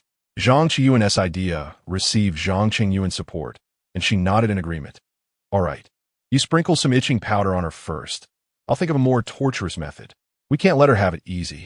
With her sister's approval, Zhang Qiyuan was particularly happy, grinning broadly, her yellow teeth visible, and her unkempt nose hair poking out to greet Li Chenxi. Seeing such a person approach her, Li Chenxi internally screamed for help, and the speed at which she rubbed the rope increased dramatically. Zhang Qiyuan, laughing ungracefully, pulled out a small packet of white powder from under her shoe.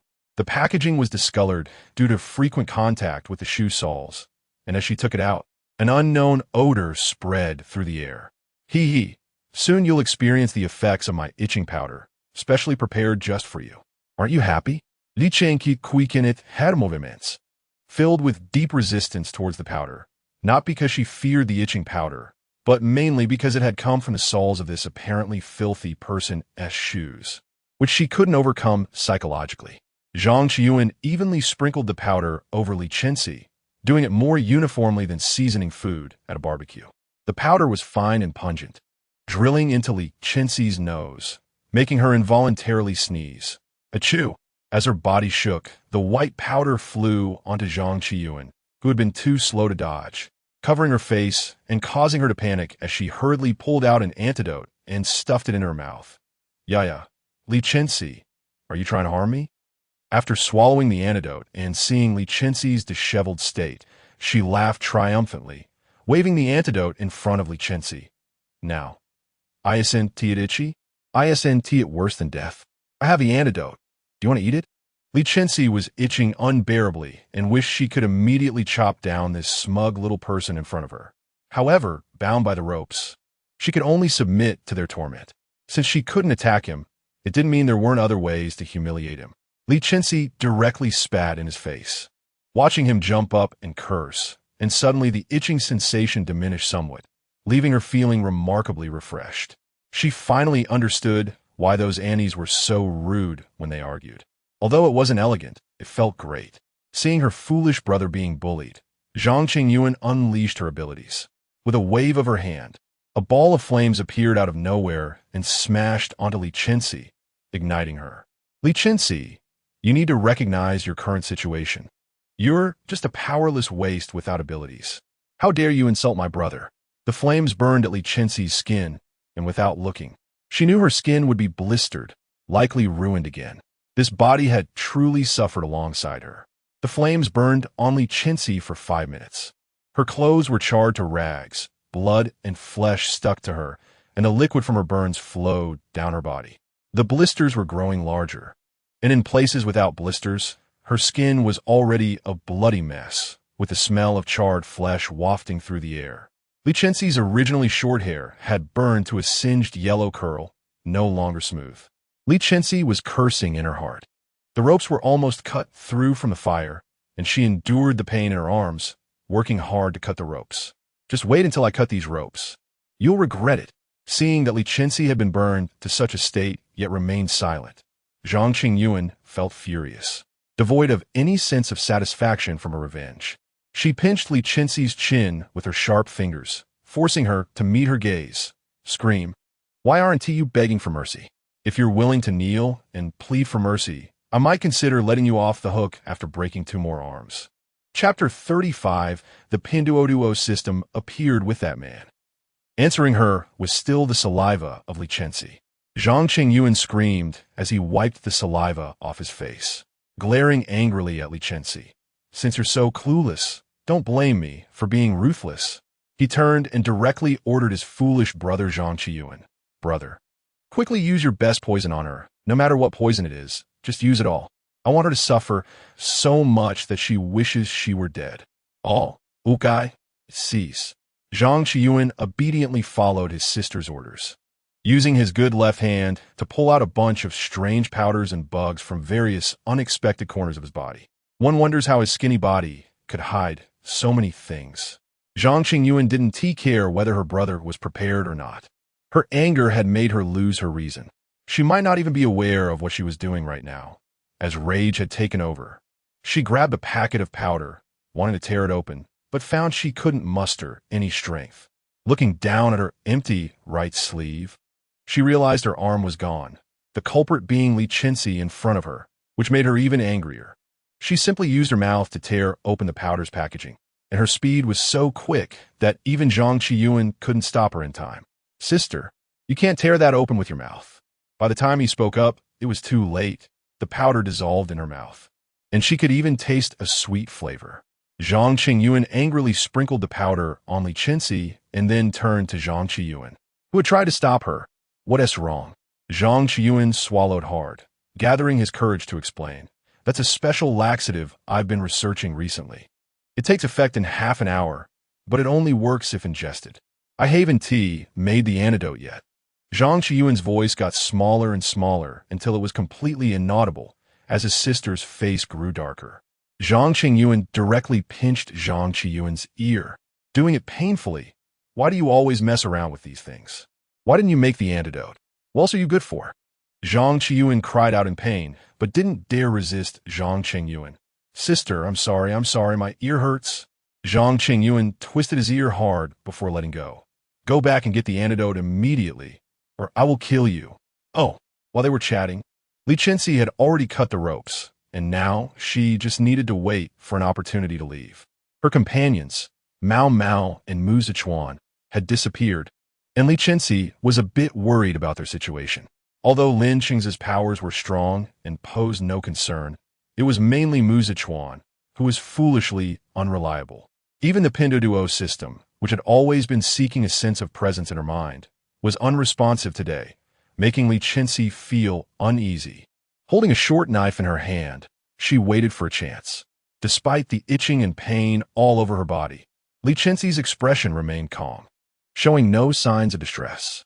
Zhang Qingyuan saw Li Chenxi like this and felt more furious, directly using her powers, attempting to burn Li Chenxi with fire. Seeing a fireball flying toward her, Li Chenxi instinctively rolled away to avoid it. When Zhang Qingyuan and Zhang Qingyuan saw Li Chenxi break free from her restraints, they were initially surprised, but then relaxed and laughed with delight, especially Zhang Qingyuan. She placed her hands on her hips, mockingly looking at Li Chenxi as if she were a clown. Oh, how impressive. You managed to escape the ropes without powers, but everything you're doing now is futile. You don't really think you can escape, do you? The siblings covered their mouths and exchanged smiles. Huh, you're too naive. This place was specially built as an ironclad fortress for you. Without our guidance, ordinary people wouldn't discover it. Just give up on the idea of escaping. Her eyes suddenly turned cold. This will surely become your burial ground. Li Chenxi looked around, noticing it was pitch dark. There was no sunlight, nor even a ventilated window. Escaping from this place was indeed very difficult, but it didn't mean there was no way out. Since she could get in, there had to be an opportunity to escape. Even if the probability was low, it was still a chance. Brother, catch her quickly. Okay, sister. Zhang Qiyuan obediently went to catch Li Chenxi. Zhang Qingyuan stood aside, grinning as she watched Li Chenxi's desperate escape, feeling immensely satisfied. What a battle god. In the end, she was still fleeing like a dog here. TSK, TSK, TSK. Li Chenxi was nearing exhaustion. Without powers and the help of the Pinduoduo system, she was really struggling. The stamina of a power user and an ordinary person differed too much. She could rely on skills to compare herself with ordinary power users. But stamina was a shortcoming that couldn't be matched. Just when Li Chenxi was calculating how to escape and was about to give up, almost caught by Zhang Qiyuan.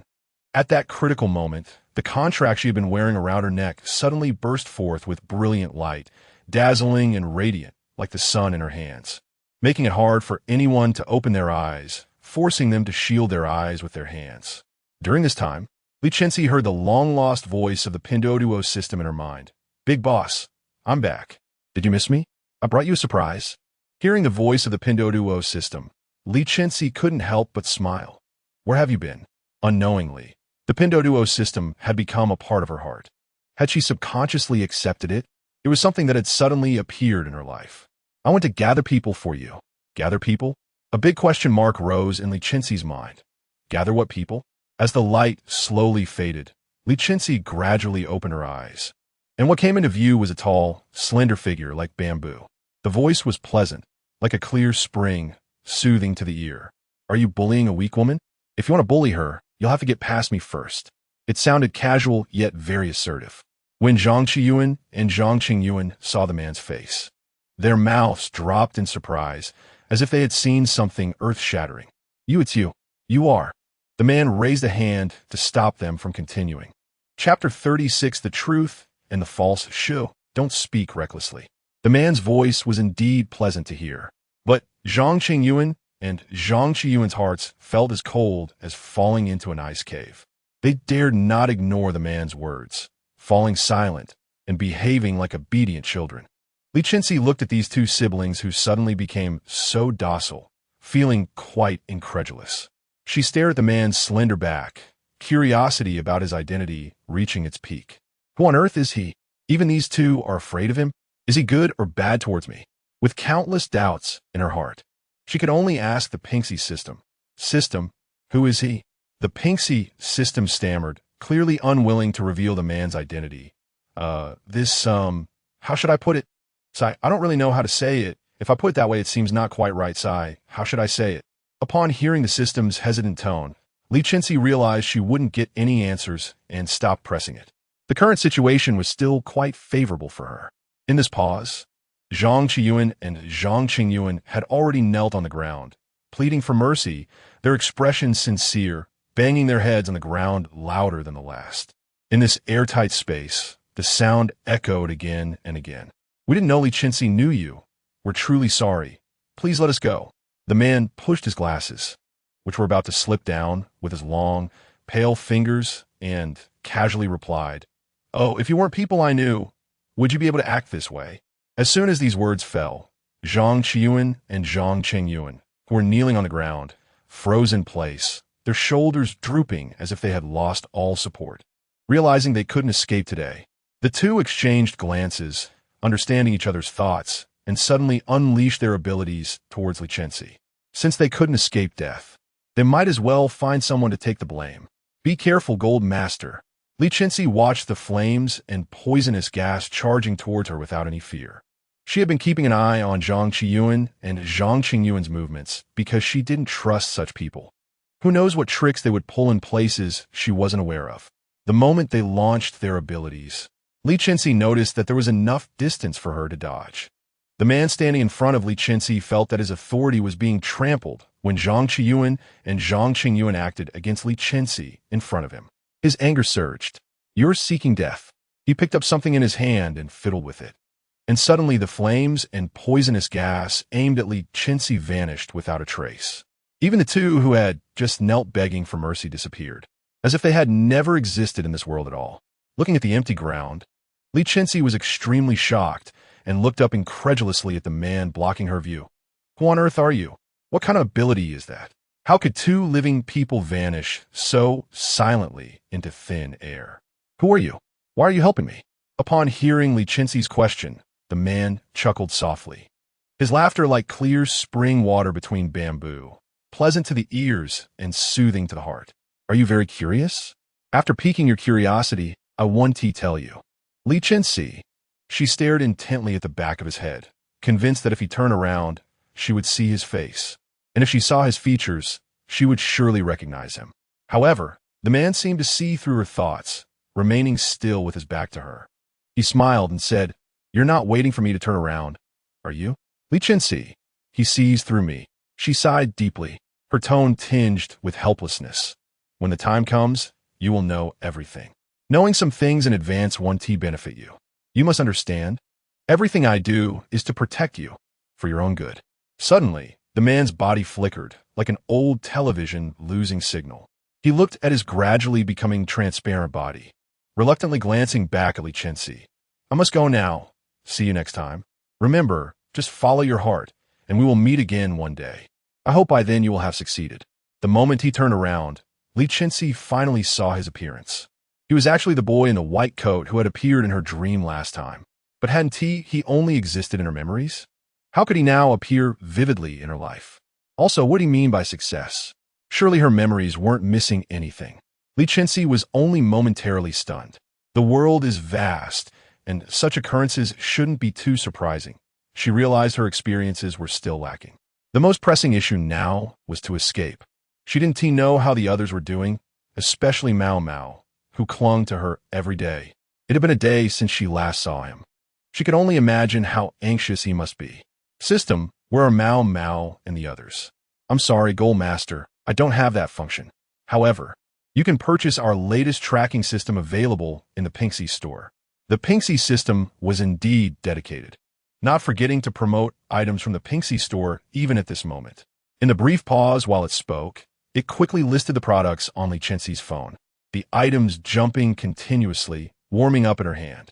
In winter, it was definitely a good hand warmer. Fortunately, this phone was solar-powered. Otherwise, at this rate, it would have run out of battery long ago. The homepage displayed a high-tech tracking system worth 56,788 yuan, claiming that once bought, it could locate you anywhere, even if you turned to ashes. Mom no longer has to worry about me digging the wrong grave. The introduction page for this advanced tracking system occupied 2/3 of the phone screen, making it the only thing visible at a glance, with other products squeezed into a tiny corner. If one wasn't paying attention, they might not even notice them. Li Chenxi saw through the Pinxi system's little trick at a glance. It just wanted her to buy the expensive one. This system had become quite shrewd, no longer the one that could buy many items for just 9 yuan and 9 cents. She didn't expose it, as she could easily gather gold and jewels. Even if she lost some, she could pick them up again. This world had an abundance of such things. With a wave of her hand, she decisively placed the order, "I'll buy this." Seeing Li Chenxi still spending money like water, the Pinxi system happily remarked, "All right, Gold Master, you're indeed generous. It's no surprise you're the one I'm bound to, unlike that other system next door, whose host is so stingy they even ask if there are discounts for items costing just 9 yuan and 9 cents. Li Chenxi interrupted it. "What did you say? Are there other systems besides you?" Chapter 37. The Collapse. Oh no. How did I let that slip? The Pinduoduo system realized it had misspoken and fell silent, playing dead while Li Chenxi threatened it without any response. Seeing the system's lifeless demeanor, Li Chenxi understood it was probably another matter that couldn't be discussed. The situation was becoming increasingly confusing. What secrets were being hidden from her? Who was that man? Where did the system come from? Who was she? Just thinking about it made her head spin. Since she couldn't get any answers, Li Chenxi decided to stop worrying about it. The truth would eventually come to light, and there was no need to rush. What mattered now was finding people. The high-tech system was indeed impressive. Just after making the payment and clicking to use it, a pile of data and maps appeared out of thin air in front of her. When she entered the names and characteristics of Mao Mao, Mu Zichuan, and Li Chenxi as prompted, 3 small light dots appeared on the screen in an instant. Strangely, these 3 light dots were swaying near Li Chenxi's location, not just close, but practically overlapping. Just as Li Chenxi was about to question the system, which was playing dead in her mind, a loud banging noise came from above, clearly indicating that someone was trying to break in from outside. Li Chenxi stepped aside to ensure that whatever was above wouldn't fall on her. And when she was sure she could suppress any falling debris, she looked up, as the banging grew more frequent and rough. She could even hear the impatience and urgency of the people outside, faint voices drifting down. "Hey, can you do it? I can do it. I'll do it. This is too slow." From these faint sounds, Li Chenxi quickly identified the person making the noise above. Before long, the supposedly impenetrable building was smashed through, and brilliant sunlight poured in from above, illuminating the dark space. The sunlight warmed Li Chenxi, making her feel comfortable and momentarily lowering her guard. With a thud, a fluffy object fell down, catching Li Chenxi off guard. If she hadn't been steady on her feet, she might have already fallen. Looking down at the thing in her arms, she was greeted by Mao Mao's enthusiastic embrace. "Master, I missed you so much. Are you hurt? Did they do anything to you? Look, you've lost weight. Damn it, where are they? I want to show them my strength." Mao Mao circled around Li Chenxi, and after confirming she wasn't injured, he was furious at her pale and thin appearance, ready to settle the score with someone. Mu Zichuan jumped down right after, clumsily landing and falling over. Li Chenxi jumped down behind him, stepping right on Mu Zichuan, and casually wiped his shoes before leisurely walking down. "Li Chenxi, were you doing that on purpose?" Li Chenxi shot him a look, encouraging him to figure it out himself. Mu Zichuan, angry, scrambled up and lunged at him, desperately rubbing his dust-covered clothes against Li Chenxi's. "Here, take it all. You stepped on me." Watching the two of them bicker, Li Chenxi couldn't help but smile. Just as they were reuniting, the hole above them suddenly got blocked, and the ground shook noticeably, swaying unsteadily. The 4 of them held hands and sat together. Li Chenxi occasionally used his powers to clear the rocks falling from above. Time passed, and the pile of stones around them grew high enough that if it weren't for Li Chenxi's tall figure still visible, they might have thought there was no one left. Li Chenxi pushed the stones surrounding him aside and stood up. The entrance above was blocked, and the only source of light had disappeared, plunging the space back into darkness. "Oh no, what is this? A dusty, pitch-black place. What on earth is going on?" Li Chenxi stood up holding Mao Mao, casually brushing off the dust and remaining calm. It collapsed. "What should we do now?" Li Chenxi couldn't be bothered to answer Mu Zichuan and began examining the surrounding structures. Since the buildings of Qingyuan and Zhangqiyuan had an entrance, there must be an exit somewhere. As long as there was an exit, they could find it. And once found, they could escape. Li Chenxi followed Li Chenxi's actions and started observing the surroundings. Even Mao Mao began searching for an exit, while Mu Zichuan stayed in place at a loss. Drawing from her years of practical experience, Li Chenxi found an area that seemed different from the surroundings in a low spot and quickly opened up this opening. As soon as the hole was opened, there was no sunlight as expected, just the same dark hole where she couldn't see her hand in front of her face. However, since it was open, she decided to go out and see.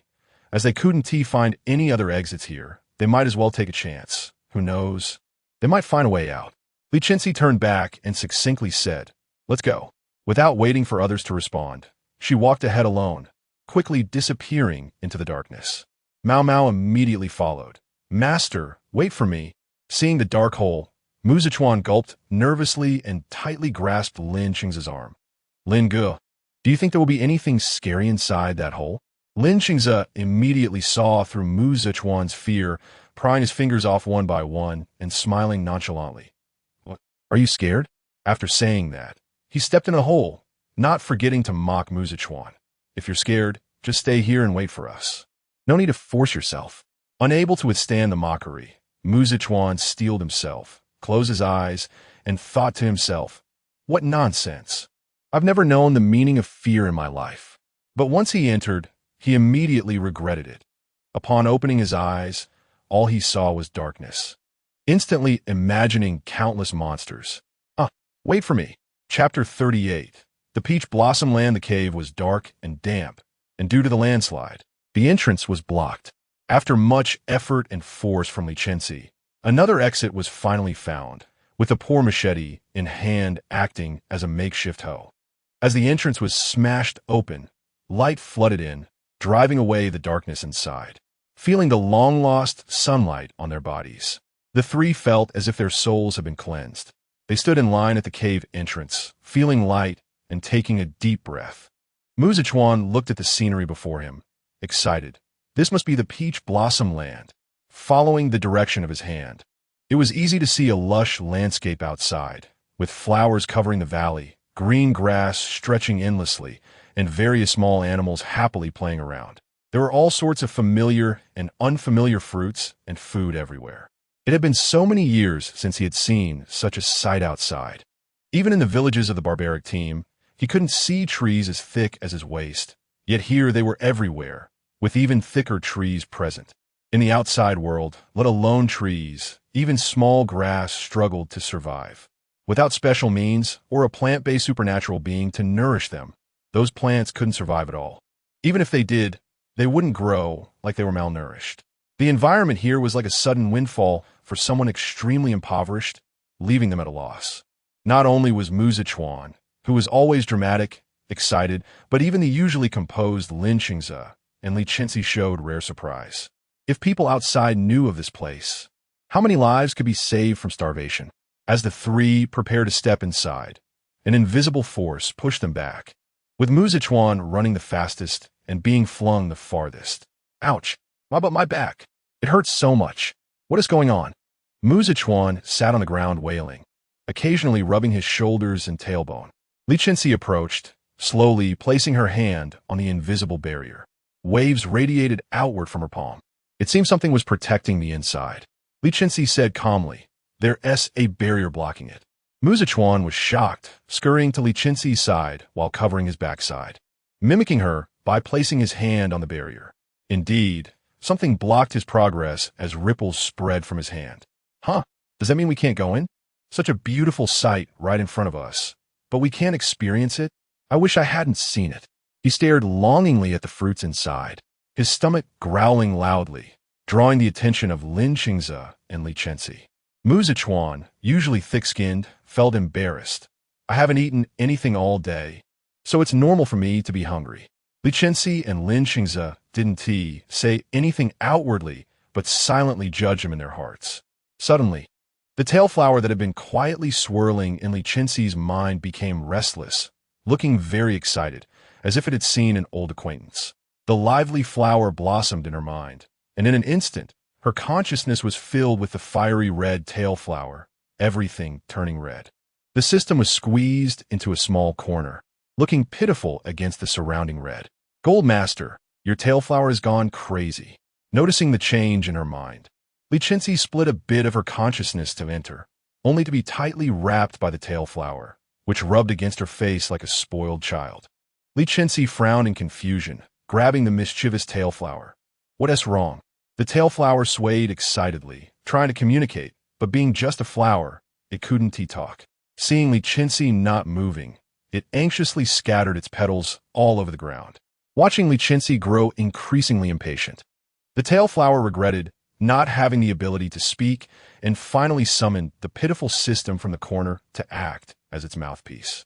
Under pressure, the system reluctantly became the tail flower's spokesperson. The tail flower, it wiggled and danced wildly, then poked the system to convey its message to Li Chenxi. The system, the tail flower says it wants to go out. Li Chenxi asked in confusion. "It can go out?" The tail flower swayed again. The system continued. "It says it's very powerful and can go out." "Why does it want to go out?" The tail flower wriggled madly, shedding petals everywhere until it disappeared. "It says it can help you get into that valley." Li Chenxi's eyes lit up. "Really?" Without needing the system to translate, the tail flower confidently patted its chest with its tendrils, looking very impressive. "Then how do you plan to go out?" What should I do? The tail flower wiggled. The system continued to translate. You just need to want to let it out in your mind. Without further ado, Li Chenxi let the tail flower out right then and there. If what it said was true, there was a chance to enter the valley, which could be a significant discovery for humanity. And she couldn't miss out on this opportunity. In the next moment, the tail flower vanished from her mind and appeared on Li Chenxi's shoulder. Mutations. Seeing the vibrant red tail flower suddenly appear on Li Chenxi's shoulder, instinctively released his powers, thinking it was being attacked by some beast. Fortunately, Mu Zichuan's powers couldn't harm the tail flower. After dodging Mu Zichuan's attack, the tail flower glared angrily at him, its expression lively and vivid, even without facial features. After glaring at Mu Zichuan, it swiftly transformed into a blur and dashed into the valley, the barrier having no effect on it at all, allowing it to pass through effortlessly and disappear. Seeing this, Mu Zichuan's eyes widened in disbelief, his voice trembling with excitement. It just went in like that. Li Chenxi calmly reached out to touch the barrier, and the instant her hands met empty air, she knew the tail flower wasn't lying. It could indeed eliminate the barrier. Li Chenxi led Mu Zichuan and Li Chenxi into the vibrant valley, and from a distance, they saw a magnificent tail flower circling around a red fruit. Chapter 39 Fire Sprite. The moment Li Chenxi entered the valley, the surrounding animals all looked up at her. Unconsciously and intentionally, they drew closer to her. In just a few steps, a variety of small animals surrounded Li Chenxi, and even the flowers around her bloomed the moment she passed by, as if welcoming the most honorable guest with the highest ceremony. Li Chenxi and Mu Zichuan were pushed away by these small animals and could not get close to Li Chenxi. They stared in amazement at Li Chenxi's affinity. They had never heard of anyone having such strong charm. Usually, those small animals would avoid ability users. So how could they be so close to Li Chenxi today? It was as if they knew she would never harm them. Some small animals even boldly brought flowers and grass to decorate Li Chenxi's hair. Li Chenxi was also very surprised by this scene. When did she gain this ability? Why did these small animals like her so much? Reflecting back, it seems she had always had a high affinity for animals since childhood. Surrounded by a group of small animals, Li Chenxi led the way, with Mu Zichuan and Li Chenxi walking side by side behind her. The three of them formed a stable triangular formation and arrived in front of a large tree and the phoenix tail flower. The phoenix tail flower was hovering around a fiery red fruit in the air, looking very happy and excited. From time to time, it would touch the fruit with its flower branch, as if curious about why it hadn't made any movement yet. As time passed, Li Chenxi and the others had already eaten their fill of fruit, but the fruit on the tree remained still. The phoenix tail flower grew impatient, its initial carefulness gradually turning into rough pokes, prodding it every 2 seconds, almost as if it wanted to perform a cesarean section on the spot. After another impatient poke from the phoenix tail flower, the fruit finally made sound. With a plop, it fell straight into Li Chenxi's arms without considering whether it would hurt her.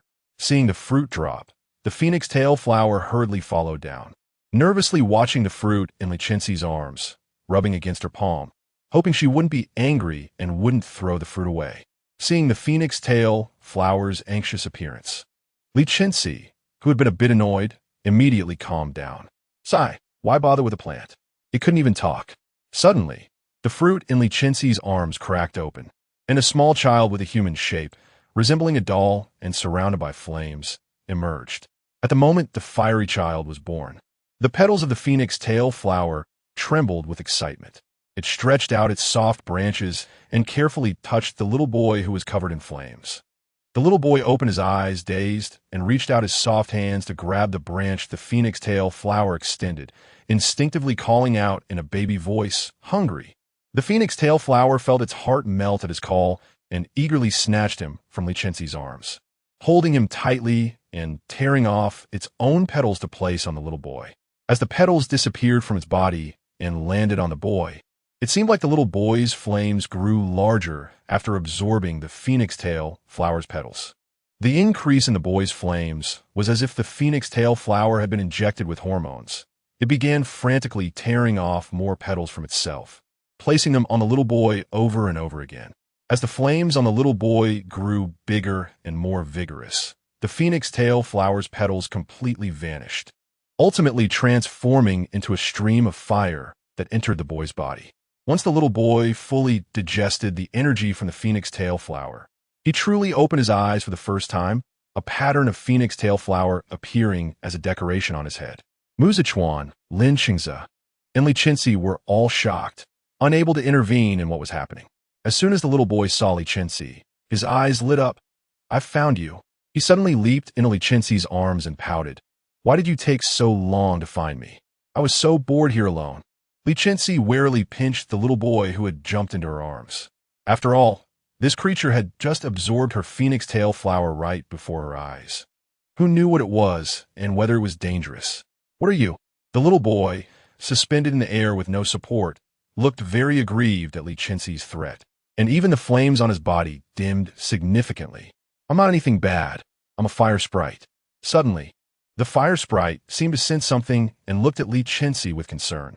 "Why is the energy element in your body so weak?" Li Chenxi casually tossed him aside. "Go play, kid." The round-bodied fire sprite rolled away like a ball, confirming there was no danger before stretching its body. It puffed up and approached Li Chenxi. "Don't be scared. If your ability is gone, don't worry. I'm very powerful. I'll help restore your fire abilities right now." Without considering Li Chenxi's wishes, it brazenly touched her forehead with its small hand, injecting its fire element into her body. Centered around Li Chenxi and the fire sprite, a barrier formed, excluding everything else, leaving only Li Chenxi and the fire sprite inside. Li Chenxi's body was completely immobilized, forced to endure the massive influx of fire elements entering her. As the fire elements continued to pour in, Li Chenxi felt little change at first. She just felt a heat on her forehead, followed by her body's veins becoming hot and painful. Finally, the fire elements that had long been absent within her began to take shape and gather inside her. In the end, the fire sprite itself transformed into the last stream of fire element and injected it into Li Chenxi's forehead, instantly awakening the fire ability within her. Li Chenxi's body couldn't handle so many fire elements, so she had to release the excess. As the fire elements were released, waves of scorching flames radiated outward from her center. Strangely, wherever these fire elements went, they did not harm any flowers or grass in the valley. In fact, the plants that had been swept by the fire elements seemed to become more spirited and vibrant, as if they had been fertilized. Chapter 40. The return of fire ability after expelling the excess fire elements from her body. Li Chenxi looked in delight at the flames roaring in her palm. "My ability is back." Li Chenxi immediately closed her eyes to check the storage compartment for fire elements within her body, and sure enough, the fire elements that had previously extinguished were now blazing brightly, illuminating the entire dim compartment. The storage compartments for the other elements remained dull and lifeless, while only the fire element compartment glowed. Li Chenxi was overjoyed to see the fire elements rekindle, and just as she was about to leave, suddenly, the storage compartment shook slightly, catching her attention. The fire elements in the compartment gradually transformed into the shape of a fire sprite right before her consciousness, bouncing towards her. "Master, I'm amazing, right?" Looking at the fire sprite before her, Li Chenxi remembered that it was this fire sprite that had restored her fire ability. She thanked it from the bottom of her heart. "Thank you. No need to be polite, Master. It's what I should do. I'm very happy to help you." The fire sprite appeared carefree, clearly satisfied with its actions. Watching the fire sprite fly freely around, Li Chenxi curiously asked, "But how are you inside my body? Can you go out?" Even though she said that, Li Chenxi noticed that the fire sprite had emerged from her fire element storage compartment, and she felt a bit uneasy. It should have something to do with the restoration of her ability. If its departure would cause her ability to disappear again, she wouldn't want to force it to stay. The fire sprite didn't catch the underlying meaning in Li Chenxi's words and was very happy to hear her ask, thinking that Li Chenxi was concerned about it. Smiling broadly, "Don't worry, Master, I was originally a part of your body. It won't affect anything no matter where I am." Hearing that it wouldn't affect her, Li Chenxi finally relaxed, and the more she looked at the fire sprite, the more she found it adorable. She even reached out her hand, asking, "Do you want to come out with me and take a look?" The fire sprite jumped onto Li Chenxi's outstretched palm without hesitation, Sure. With a silent thought, Li Chenxi transported herself and the fire sprite outside. Mu Zichuan and Mao Mao were anxiously waiting. To them, one moment Li Chenxi was on fire, and the next she had fallen into a coma. How could they not be worried? If it weren't for Mao Mao having signed a contract with Li Chenxi and sensing that she was not in life-threatening danger, they might have already tried every possible way to wake her from her unconscious state. Under their anxious gazes, Li Chenxi slowly awakened, and as soon as she opened her eyes, she saw 6 eyes staring intently at her. She almost reflexively punched each of them, but thankfully held back at the last moment. She quietly moved a little farther away. "What are you doing?" Mao Mao, hopping into Li Chenxi's arms, feeling jealous, silently pushed the fire sprite away. "Master, you're awake." Mu Zichuan ignored the fire sprite that had been pushed aside by Mao Mao and leaned in closer, pushing the fire sprite even further away from Li Chenxi. "You scared us to death just now. You suddenly fell unconscious without any warning. Are you all right now?" Mu Zichuan raised his hand, placing it on Li Chenxi's forehead, ready to check her condition. Li Chenxi leaned back, avoiding his probing hand, and looked at him expressionlessly. "I'm fine." Li Chenxi, knowing Li Chenxi's character, did not approach but stood aside, watching while also enjoying the sight of Mu Zichuan's embarrassment, finding it amusing. Not feeling awkward after being avoided, Mu Zichuan smiled and withdrew his hand. "It's good that you're fine." Mao Mao, dissatisfied with being ignored, bounced up and down in Li Chenxi's arms to seek attention. Master, look at me." Li Chenxi directly tossed the encroaching Mao Mao out of her arms and stood up, feeling the surging fire elements within her. She was eager to test how much her ability had recovered. This feeling of regaining something she had lost captivated her. Li Chenxi quickly found a place surrounded by water, ensuring that if her ability went out of control, she could minimize the damage. Taking a deep breath, she summoned a flame the size of a fingertip. After confirming that she could control this level of ability, she gradually increased her output. The flame grew from the size of a fingernail to that of a fist, then to the size of her palm, her head, and finally to a boulder-sized flame. This was the largest fire ability she could summon. With some effort, Li Chenxi threw the boulder-sized fireball towards the center of the lake with all her might. The fireball flew through the air and bounced on the lake's surface like a skipping stone, only reluctantly extinguishing after a few bounces. Li Chenxi felt the maximum threshold of her fire ability. Although there was a difference compared to her previous abilities, she knew she needed to train to reach her former strength. Still, she felt a bit disappointed. She understood that it was impossible for her abilities to return to their peak state immediately after recovering, but there was still a sense of disparity in her heart. Seeing Li Chenxi throw such a large fireball, Mao Mao immediately realized that her abilities had returned and began to praise her. "Wow. Master is so amazing. The fireball is so big." Not satisfied with just praising, Mao Mao kicked Mu Zichuan, indicating that he should also compliment Li Chenxi. However, Mao Mao couldn't speak and couldn't communicate with Mu Zichuan, so he had no idea what Mao Mao was trying to do. He only felt a kick from it. "Chenxi, you take care of your rabbit. It just kicked me." Mu Zichuan was feeling quite wronged, not understanding why this rabbit always seemed to have a problem with him. Li Zichuan, being clever, immediately understood what Mao Mao meant. "Yeah, it's indeed impressive. This level of ability should be considered advanced." Hearing their praise, Li Chenxi felt very happy. Although her ability had not recovered to the extent she had imagined, having someone to share the joy of regaining her fire ability with was also a form of happiness. Her voice was stiff. "Thank you." At this moment, Mu Zichuan realized what was happening and rushed to Li Chenxi's side, asking excitedly, "Wow, Chenxi, your fire ability really recovered. You're no longer an ordinary person without abilities. You can protect us from now on, right?" Li Chenxi's mouth twitched, looking at Mu Zichuan with exasperation, "As if I was relying on you to protect me before." Just then, a sweet voice echoed from the sky, filled with anger and unwelcoming to outsiders. "How bold! Who gave you the courage to come here? Ugly humans! Hurry up and get out. Do you want to desecrate the last pure land of this world?" Chapter 41. Light Spirit. Everyone looked up at the sound. They saw a cloud emitting 7-colored light slowly drifting towards them, and above the colorful cloud was a radiant orb of light. The orb was so dazzling that everyone squinted their eyes and had to shield themselves from the brightness, except for the fire spirit on Li Chenxi's shoulder, who was completely unaffected and even delighted to see the arrival of the orb. With a whoosh, the fire spirit flew up to the cloud, as if meeting an old acquaintance. Light spirit, long time no see. Why does your orb seem dimmer year by year? The light spirit on the colorful cloud retorted without holding back. Don't criticize me. Your flames are also getting weaker by the day. Maybe you should stop calling yourself a fire spirit. It's quite embarrassing. You should change your name early. The fire spirit was so angry that it couldn't speak. Why you? You've been rambling on without making any sense. In the next moment, the fire spirit was unceremoniously kicked off the cloud by the light spirit. Get down. You traitor, who colludes with humans?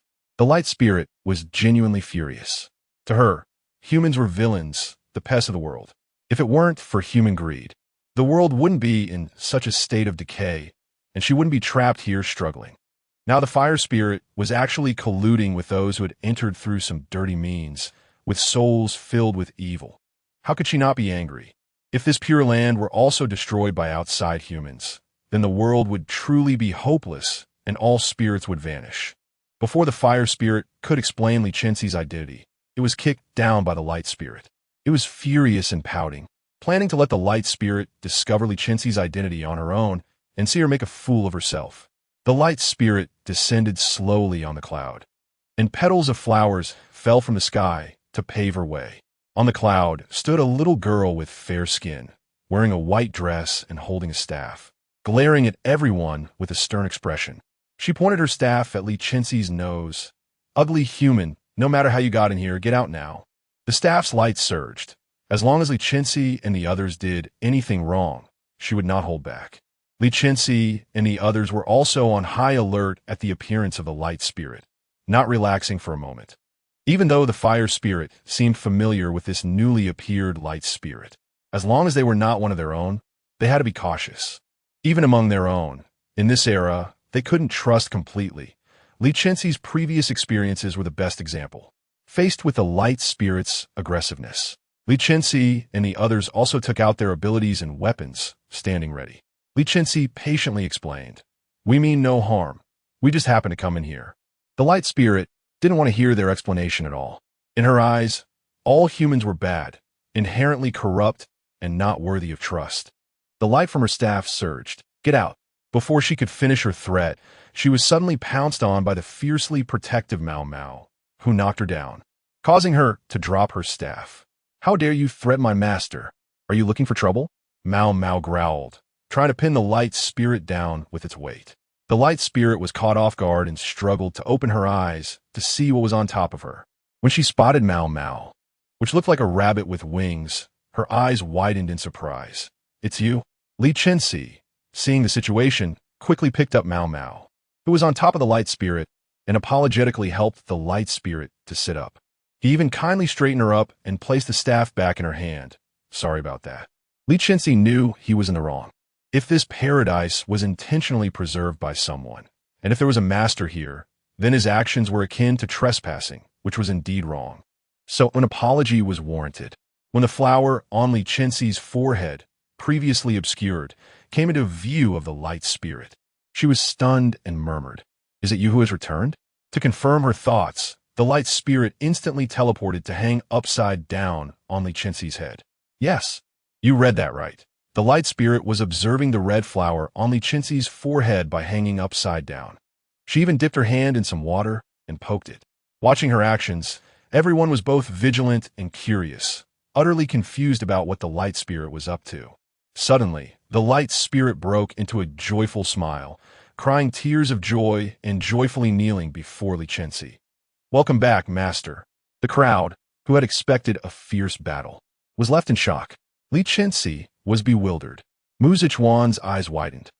Lin Xingzi felt it was somewhat normal, yet somewhat abnormal.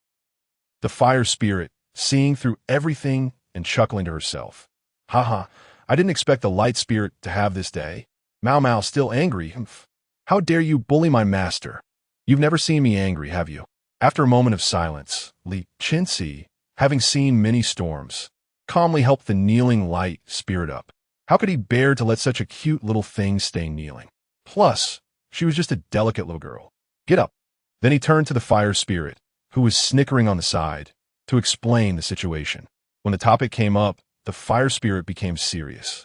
This story is short, but I'll make it longer. Everyone, silence is the bridge of tonight. The story goes back to a long, long time ago. At that time, we were powerful elemental energies in the universe.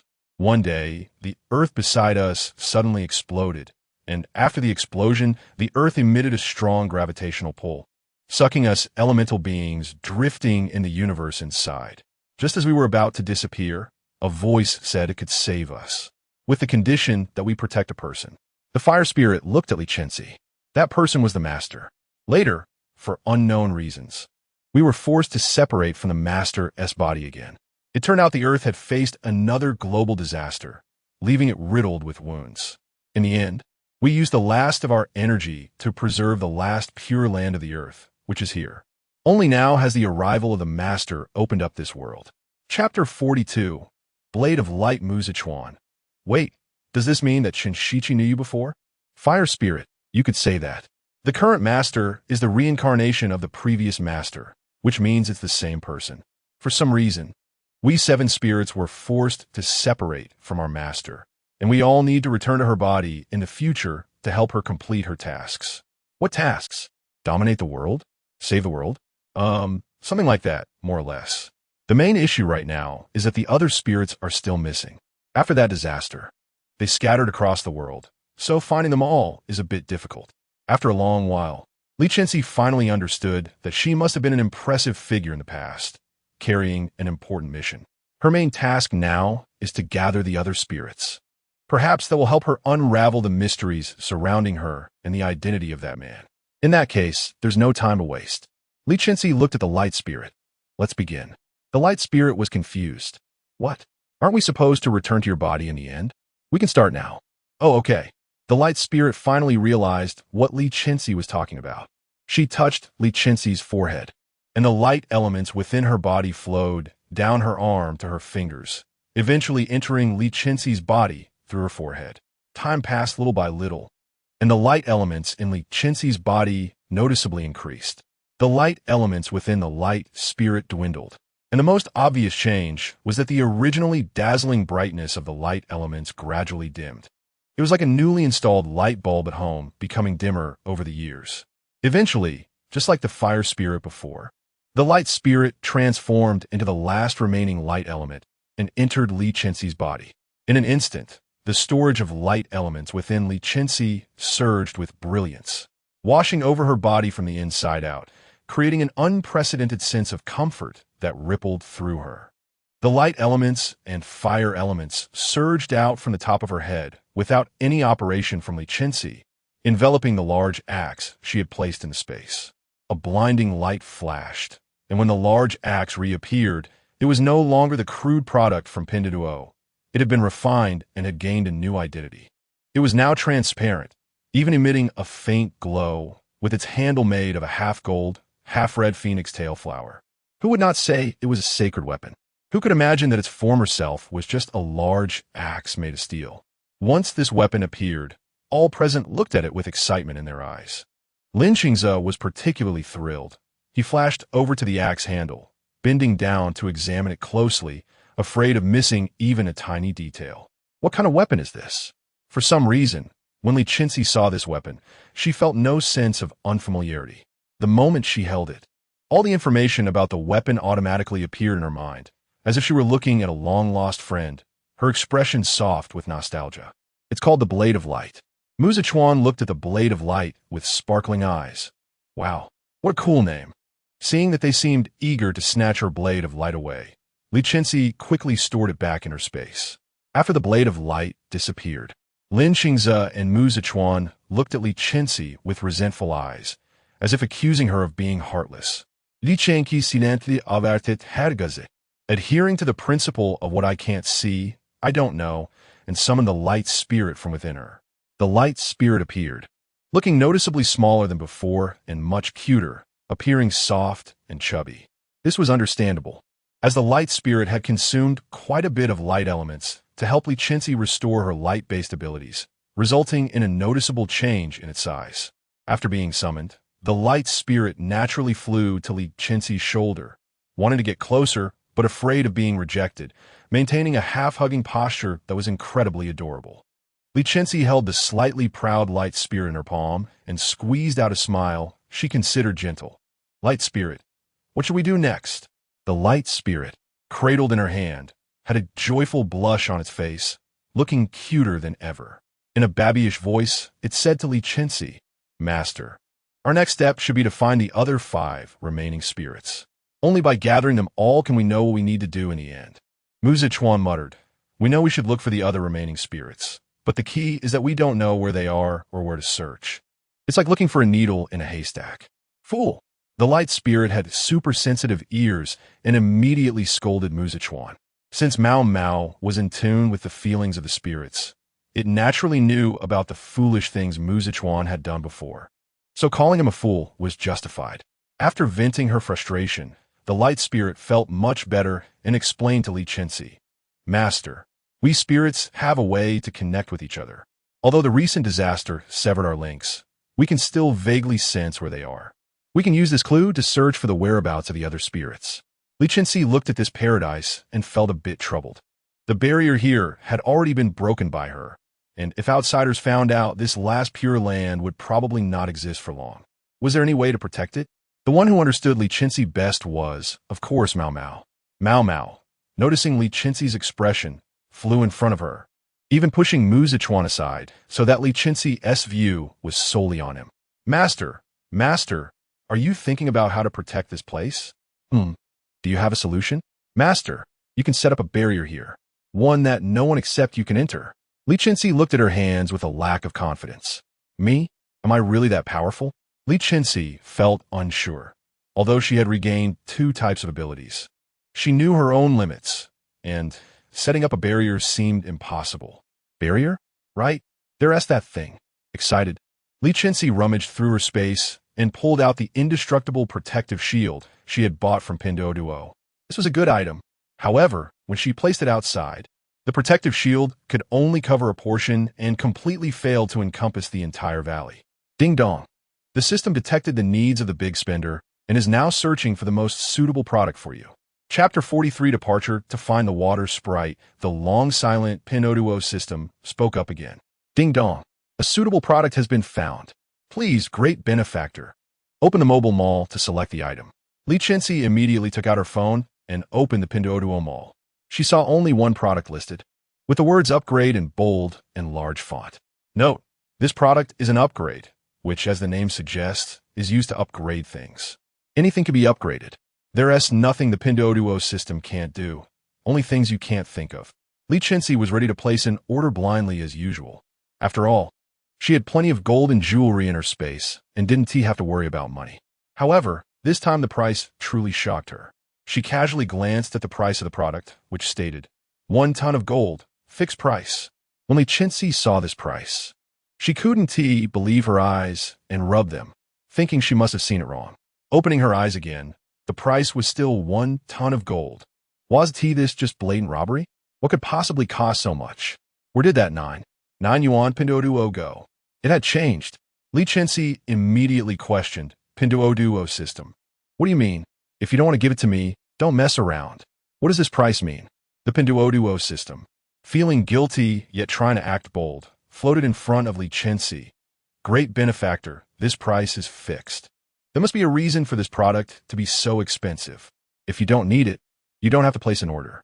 After saying that, it slipped away quickly. It was a joke. If it didn't leave quickly, Li Chenxi would start cursing. This made Li Chenxi furious. How could she possibly not need it? If she didn't need it, this product wouldn't have appeared on her recommendation page. Wasn't this just treating her like a fool? But there was no choice. She still had to buy the product. She would just have to accept being a big spender this once. What could she do? She couldn't figure out that barrier thing. With a heavy heart, Li Chenxi pressed the purchase button. When the screen displayed the words, purchase successful, she felt a significant part of her space instantly empty, as mountains of gold disappeared before her eyes. Looking at the order product, she gritted her teeth for the first time. If this isn't useful, you're done for. System. The fleeing system felt a chill throughout. Scared, Li Chenxi placed the item called Upgrade together with the indestructible shield. In the blink of an eye, the two items merged, and words only visible to Li Chenxi appeared before her. Please enter upgrade requirements. Li Chenxi entered. Expand the shield to cover this valley. The shield can only be opened when I and the people present appear. Upgrade the shield's functionality to the highest level and add an invisibility function. She clicked confirm. The requirements were confirmed, and the upgrade began. Another burst of colorful light flashed, and the shield in Li Chenxi's hand successfully upgraded. She threw the shield into the sky, and it instantly enlarged, enveloping the entire valley. Everyone ran out of the valley and discovered that it was invisible from the outside. Mutations looked at the shield and felt admiration from the bottom of his heart. Wow. Chenxi, you're amazing. Li Chenxi also rarely praised someone. Giving Li Chenxi a thumbs up, really impressive. Li Chenxi smiled but didn't speak. The little fur ball on the ground, however, spoke proudly. Of course. Just look at who my master is. My master is the most powerful person in the world. Hearing this made Li Chenxi feel a bit shy as she picked up the fur ball, forcibly covering its mouth and giving it a forced shutdown. Let us go. After taking 2 steps, she suddenly felt like she had forgotten something and looked at the fire sprite playfully interacting with the fur ball. Right? Where did that light sprite go? Li Chenxi hurriedly returned to the valley and saw the light sprite still sitting under the big tree, looking very dejected and sad. Li Chenxi quickly picked her up and placed her in her palm, gently asking, "Why didn't you come with us?" Seeing Li Chenxi return, the light sprite's chubby little face broke into a happy smile. "Master, why did you come back?" "I came back to find you. Don't get lost again. You're so small, it's easy to miss you." The light sprite happily flew to Li Chenxi's shoulder, joyfully swinging her little legs. Tilting her head to look at Li Chenxi, realizing that her master hadn't wanted to leave her behind, Li Chenxi brought the light sprite out of the valley, and the people outside had been waiting anxiously. When they saw the light sprite sitting on Li Chenxi's shoulder, they got jealous, clamoring to sit on her shoulder as well. The fire sprite was fine. He and the light sprite were both small, and I didn't weigh much. The key issue was that the fur ball, not knowing its own weight, also clamored to sit on Li Chenxi's shoulder. Not to mention whether the rabbit could sit there. Even if it could, it was so heavy it wouldn't fit. They didn't want Li Chenxi to end up with uneven shoulders. In the end, the fire sprite and light sprite sat on either shoulder while Li Chenxi held the fur ball, concluding this farce. Now the question arose. Which direction should they head next? Which sprite should they look for first? Hearing this, the light sprite patted her chest. "Don't worry. Let me sense which sprite is closest to us." "Okay." The light sprite sat on Li Chenxi's shoulder, resting her hand on her forehead. She pulled out a ball of light from her body and threw it hard into the sky. A map appeared in the night sky, dotted with bright lights. After searching for a while, the light sprite suddenly brightened up, pointing at the brightest blue dot on the map. "Look, this sprite is closest to us. Let us go there." Li Chenxi followed the light sprite's little hand and asked, "What sprite is that?" "She is the water sprite." Mentioning this sprite made the light sprite particularly happy, indicating that she had a good relationship with the water sprite. The water sprite is the gentlest among all sprites and is also one of the 2 girls. The phrase "gentle as water" was tailor-made for her. Li Chenxi nodded thoughtfully, indicating she understood. Oh. Suddenly, the blue dot on the map began to flicker erratically. Seeing this, the light sprite's expression instantly became serious. Not good. The water sprite is in danger. We must hurry to save her. Upon hearing this news, everyone's expressions turned grave. The water sprite being in danger meant the water resources in her area were under threat, and for the current Earth, every drop of water was precious. Chapter 44. Severe water resource pollution. The water sprite is in danger, however, the distance between the water sprite and us is very far. Even if we rush over without stopping, it will take at least 3 days and nights. By the time we arrive, it will probably be too late. The light sprite looked at the water sprite's location on the map, feeling anxious and at a loss. Among the several sprites, only the water sprite is a girl like her, and they are best friends.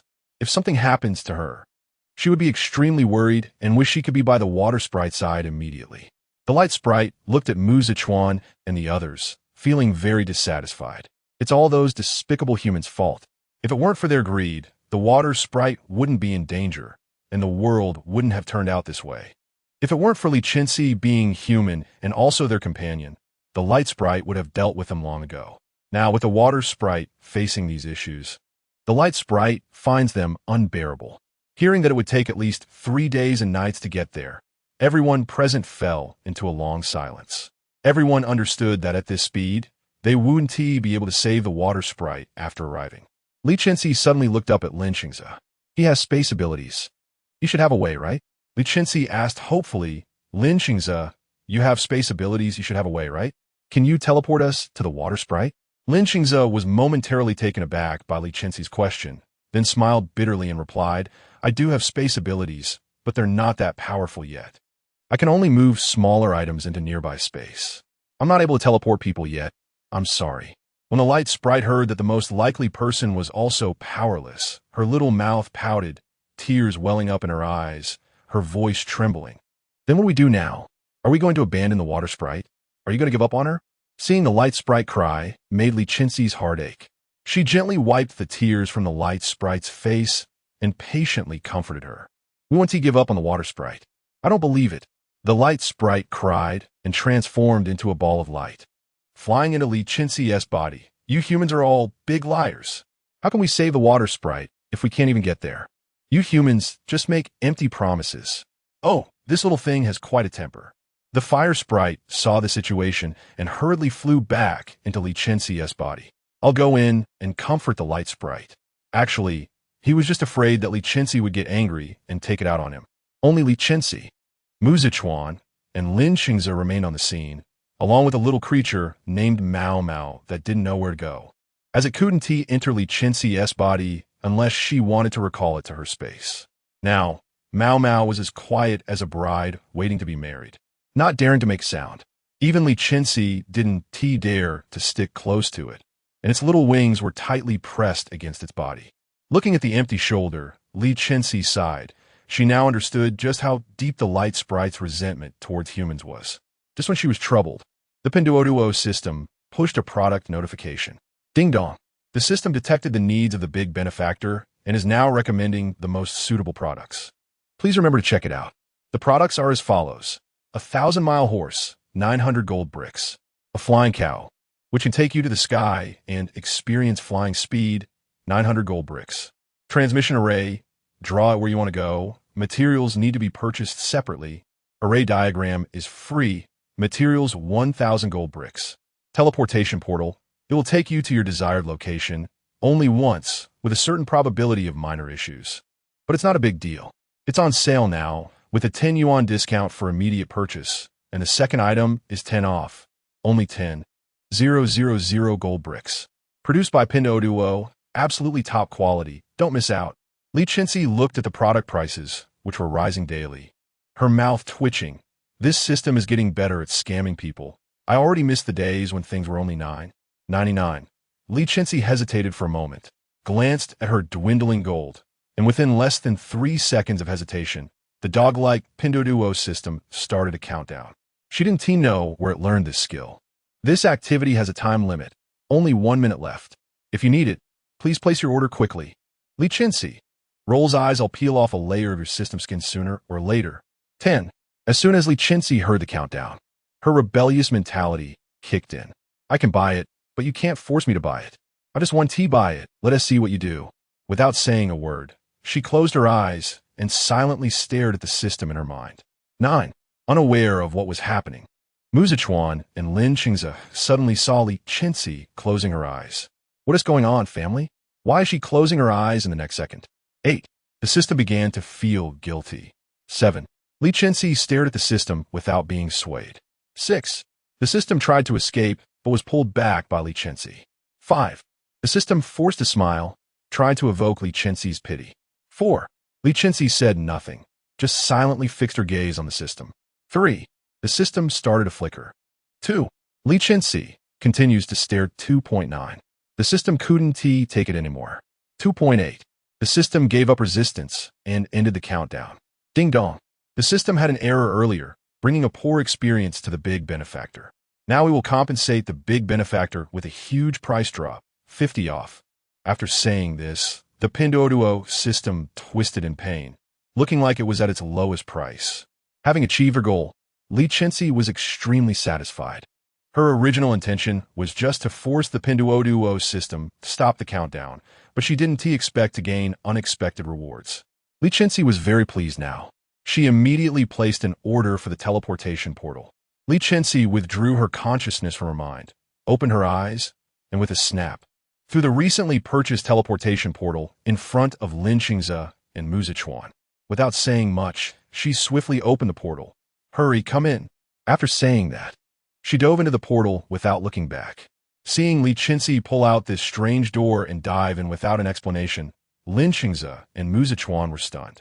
Finally, they exchanged nods as if they had made a significant decision. With their eyes closed, they trusted Li Chenxi and jumped straight into the portal. Amidst a whirlwind, after a loud bang, a sharp explosion echoed in the air. What is this place? So disgusting. Chapter 45. Rescue the water spirit. This place was a scene of devastation, more desolate than anywhere Li Chenxi had ever been. It was the kind of place where one could tell at a glance that it was uninhabitable, a place where life could not survive. There were no humans around, nor even a single bird in sight. Surrounding the area was a heap of industrial waste and construction debris created by humans, with black smoke rising from all directions, converging in the sky to form a thick black curtain that obscured all the light. The sky was gloomy and the land was barren. Next to a stout, dead tree was a pool that should have contained clear lake water, but for unknown reasons, it had turned into a thick black, murky liquid that occasionally bubbled up. Clearly not something good. At that moment, Li Chenxi and her companions, who arrived through a portal, unfortunately ended up experiencing the little mishap mentioned by the portal, landing right in this black pool. The three of them fell awkwardly into the black water, getting covered from head to toe in the filth, looking utterly disheveled.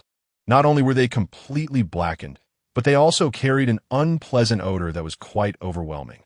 Li Chenxi and Li Chenxi, accustomed to roughing it outside, managed to endure the situation for the time being, showing no visible change on their faces. However, mutations was in a terrible state. This was probably the most embarrassing moment he had experienced since leaving home. Unable to hold back, he vomited, and with little in his stomach, he ended up throwing up bile. Seeing mutations' condition, Li Chenxi averted her eyes in disgust and casually pulled out a few sets of clean clothes from her space.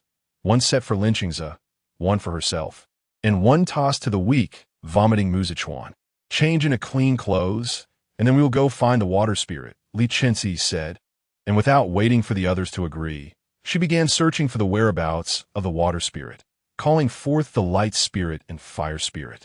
The light spirit and fire spirit had witnessed the entire process while inside Li Chenxi, so when she summoned them, the light spirit immediately apologized to her.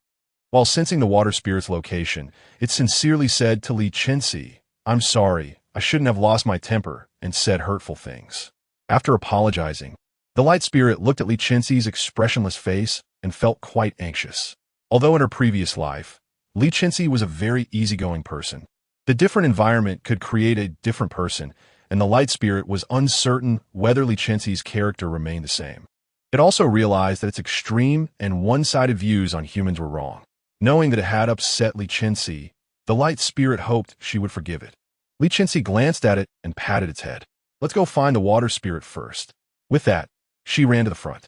The light spirit was delighted to follow, as although Li Chenxi hadn't explicitly said she forgave it, the gesture of patting its head clearly indicated she was not holding a grudge. With the addition of the light spirit and fire spirit, everyone quickly found the water spirit's hiding place. They looked at the filthy environment before them, even worse than the black pool they had fallen into, hardly able to believe the water spirit could be here. How could the water spirit tolerate such garbage around it? It was hard to imagine how poor the water spirit's living conditions had been. There was even a continuous flow of sewage pouring into this water source. The light spirit and fire spirit anxiously flew above, trying to quickly locate the water spirit's figure. "Water spirit, where are you?" Seeing the two spirits in distress, Li Chenxi and Mao Mao immediately joined the search. Li Chenxi rolled up her pants and stepped into the sewage, while Mao Mao flapped its wings and searched everywhere. Mutations, who had finally regained some strength, saw Li Chenxi unafraid of the filth wading into the water and began to feel nauseous again. Ugh. Chenxi, do you really have to go down there? Can't we search from the shore? This water is disgusting. If you don't like it, then don't come down. Li Chenxi imitated Li Chenxi and rolled up his pants, patting the vomiting mutations before leaving. You're still too inexperienced. Go back and find your dad. You're not suited to be out here. Who says I'm not? You can do it, and so can I. Mutations protested indignantly, unwilling to accept being deemed inferior to them. He rolled up his pants and tried to step down. But upon seeing the murky water occasionally floating with unknown objects, he couldn't hold back. Ugh, forget it. I'll search from the shore. Li Chenxi and the others cleaned out the garbage from the water, but they still couldn't find the water spirit. The light spirit was getting so anxious it felt like it would explode, practically like a powder keg. Where could the water spirit be? It clearly shows she is in this location. The fire spirit weakly suggested, light spirit, is it possible that our sensing is malfunctioning? Impossible. The light spirit retorted immediately. As soon as the light spirit finished speaking, mutations on the shore echoed the same sentiment. It's indeed impossible. Everyone looked up at him, and they saw him holding a glass ball, inside which lay a fainted little spirit. That was the water spirit they had been searching for. Water spirit. Upon seeing the water spirit, the light spirit anxiously flew in front of Mutations. Mutations felt smug. The light spirit, which so many had failed to find, had been located by him. He couldn't help but want to show off. The expression on his face was begging for praise. Li Chenxi and Li Chenxi exchanged knowing glances and gave him a thumbs up. Impressive. Of course, just look at who I am, Mutations boasted. If he had a tail, he would have been wagging it in triumph. The light spirit anxiously looked at the unconscious water spirit and immediately used its light powers to heal her. As the light spirit infused its energy, the glass ball that surrounded the water spirit began to melt away. This glass ball was the water spirit's last means of protection. If it disappeared, the water spirit would truly be in peril. As the glass ball completely melted away, the fainted water spirit gradually regained consciousness. Where am I? Such familiar elements. The water spirit opened her eyes, still dazed, and saw people surrounding her. Water spirit, you're awake. Hearing the familiar voice of a light spirit, the water spirit's blurry eyes immediately focused on the light spirit's figure, her tone very firm. Is that you, light spirit? Chapter 46. Purifying water pearl. The light spirit held the water spirit's hand tightly. It's me. Water spirit, how are you feeling now? Are you okay? I'm fine, don't worry. The water spirit's vision gradually became clear, and she shyly looked at the circle of people around her. Who are you? Humans. Realizing that the ones surrounding her were humans, she curled up in terror. Don't hurt me. The light spirit hugged her gently, comforting her. Don't be afraid, water spirit. They're all good humans and won't harm you. The fire spirit, seeing the water spirit's frightened expression, also felt heartbroken. He flew to her side, standing protectively next to her. Don't be afraid, water spirit. As long as I'm here, no one can hurt you. Hearing the familiar voice of a long-lost companion, the water spirit slowly dared to lift her head, still looking very frightened and vigilant as she observed the humans around her. Her years of experience told her the humans could not be trusted. Feeling that the humans surrounding her were different from those who wanted to hurt her in the past, as they mostly looked worried about her, the water spirit finally felt safe enough to hug the light spirit and cry out loud, releasing the grievances and fear she had endured for years. Ooh, light spirit, I'm so scared. Humans are so terrifying. I almost couldn't see you all again, woo. The light spirit patiently held the water spirit, allowing her to vent her emotions. Don't be afraid. We're here, and we won't let anyone hurt you. Once the water spirit finished venting and her emotions stabilized, Li Chenxi spoke up. Water spirit, what happened to you? Why do you seem to faint just now? Upon hearing the familiar voice behind her, the water spirit turned around slowly in disbelief, and when she saw Li Chenxi's familiar face, her voice trembled. Master, is that you? Although Li Chenxi knew she had been their master from the explanation she had heard, she still felt a bit uneasy when they called her master. Can you tell us what the humans did to you? As soon as this topic came up, the water spirit's tears fell. Well, master, those humans are so bad. They keep pouring garbage and wastewater into my water, and they even discharge radioactive materials into my water. After I used all my energy to purify the water source at night, they would pollute it again the next day. At this point, the water spirit was both angry and aggrieved. The amount of wastewater they initially discharged was very small, but once they found out that my water source could self-purify, they started dumping large amounts of pollutants into it. Of course, I couldn't let them continue like this. The water source is connected to my essence. If it gets polluted, I will be affected too. So I went out to reason with them, but when they saw me, they were very excited, their eyes filled with greed. They said I was rare and could be exchanged for a lot of food, and since then, they have been thinking of all sorts of ways to capture me. Recently, they discovered that this water source is crucial to my essence, and they dumped a large amount of wastewater into it, causing my essence to weaken. In the end, just when they were about to capture me, I used the last bit of my power to escape. I almost couldn't see you all again. The light spirit, hearing that the water spirit had almost been captured and killed by humans, was furious. Bah! I knew those humans were no good. The humans present were too scared to speak, completely at a loss for words. Suddenly, the water spirit's essence became blurry, and for a moment, the light spirit couldn't even touch her body. Seeing this, everyone became highly anxious. The light spirit reacted especially strongly. Water spirit, what is wrong with you? The water spirit looked at her already blurring body, panic in her eyes, but she tried to act calm. Don't worry, it might just be that the water source has been polluted to the extreme, and my body is only lightly affected. Mao Mao jumped onto Li Chenxi's shoulder, looking at the gradually blurring water spirit, horrified. Just a light effect? Isn't this the prelude to an elf disappearing? Although I've lost much of my memory, I still remember this knowledge. Caught in her own poor lie by Mao Mao, the water spirit forced a bitter smile. What can I do? With my current body, it's impossible to purify the water source. Your powers have no effect on purifying it at all. I can only wait to die. The water spirit tried to speak of her impending death in the most relaxed tone possible, clearly afraid herself, yet still considering others' feelings and not wanting to trouble them. The light spirit comforted the water spirit. Don't worry, we will never let you perish. The water spirit looked at the light spirit gratefully. I'm already very satisfied to see you all before I die. She turned her tear-filled eyes toward Li Chenxi, tightly holding her hand with her soft little hand. Especially to see my master, I am very satisfied. Seeing the water spirit's appearance, the woman with a heart of steel felt a pang of compassion. She comforted, I won't let you die. Li Chenxi instructed the light spirit to take care of the water spirit. Water spirit, can you tell me where your water source is? The water spirit didn't know what Li Chenxi was planning. Even if she went there now, she would be powerless. In the end, she obediently pointed in the direction. There's a big rock not far ahead. Okay, Li Chenxi nodded, indicating she understood. After making sure the water spirit was settled, she headed in the direction the water spirit had indicated without looking back. Li Chenxi immediately saw through Li Chenxi's intentions and silently followed her.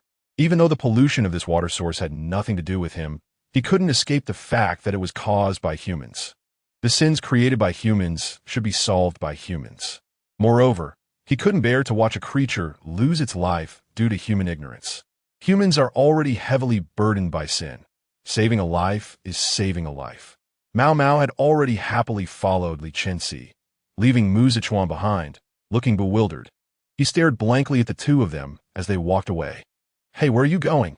The humans had already walked far away, so of course, they couldn't hear his voice. Plus, with the sound of broken items being blown by the wind, it was even harder to hear. After pondering for a long time without receiving a response, Mu Zichuan ran after them. Wait for me. When Li Chenxi and Li Chenxi arrived at the water source mentioned by the water spirit, even though they were mentally prepared, they still gasped at the sight. This was no longer recognizable as a water source. It couldn't even be considered water. The small area was filled with the corpses and excrement of various plants and animals. And there were even some unknown but obviously dangerous-looking colorful sewage bubbling in the water, emitting smoke. Some of the sewage even corroded anything it touched. Ding dong. The system detected the needs of the big benefactor and is looking for the most suitable product. Purifying water pearl. A special offer, now only $9.99. This is a discount given by the Pinduoduo system to thank the big benefactor for their generosity during this time. Chapter 47. Back to Morning Dawn Base Purifying Water Pearl. As soon as Li Chenxi heard this name, she already knew what it was for, even before seeing the instruction manual. Without hesitation, she placed an order. As it was only 9 yuan, this was an opportunity not to be missed. After purchasing the Purifying Water Pearl, Li Chenxi glanced at the usage instructions, then followed the steps to submerge the pearl into the water. Soon, centered around the Purifying Water Pearl, the surface of the water began to change gradually. The color of the water became lighter and eventually turned transparent. Li Chenxi and Mu Zichuan watched in amazement as this scene unfolded. They realized that there were changes in this world that didn't rely on supernatural abilities. After everything they had experienced, the two had become somewhat immune to Li Chenxi's ability to pull out strange yet useful items from her pocket. They had no idea that this was just the tip of the iceberg. How many more secrets did Li Chenxi have hidden? Li Chenxi focused intently on the changes in the water, completely unaware of the admiring gazes from the two behind her. Mu Zichuan had figured out along the way that opposing Li Chenxi would only lead to a bad ending. The only option was to befriend her. For someone as compassionate as Li Chenxi, if their relationship was good, she might lend a hand in times of trouble. But if they went against her, she could easily find numerous ways to bring about their demise. From now on, he decided not to think about uncovering Li Chenxi's secrets. It was better to obediently be her good partner. Li Chenxi discovered that the Purifying Water Pearl could only purify the water source and had no effect on the solid waste floating on the surface. Without hesitation, she reached out and began to fish the garbage out of the water, tossing it onto the shore one piece at a time, without considering the dirt or the potential harm to herself. Her only focus was to purify the water and save the water spirit. Seeing Li Chenxi, a girl, working so hard to save the water spirit, Li Chenxi and Mu Zichuan, being two big men, felt embarrassed to just stand on the shore.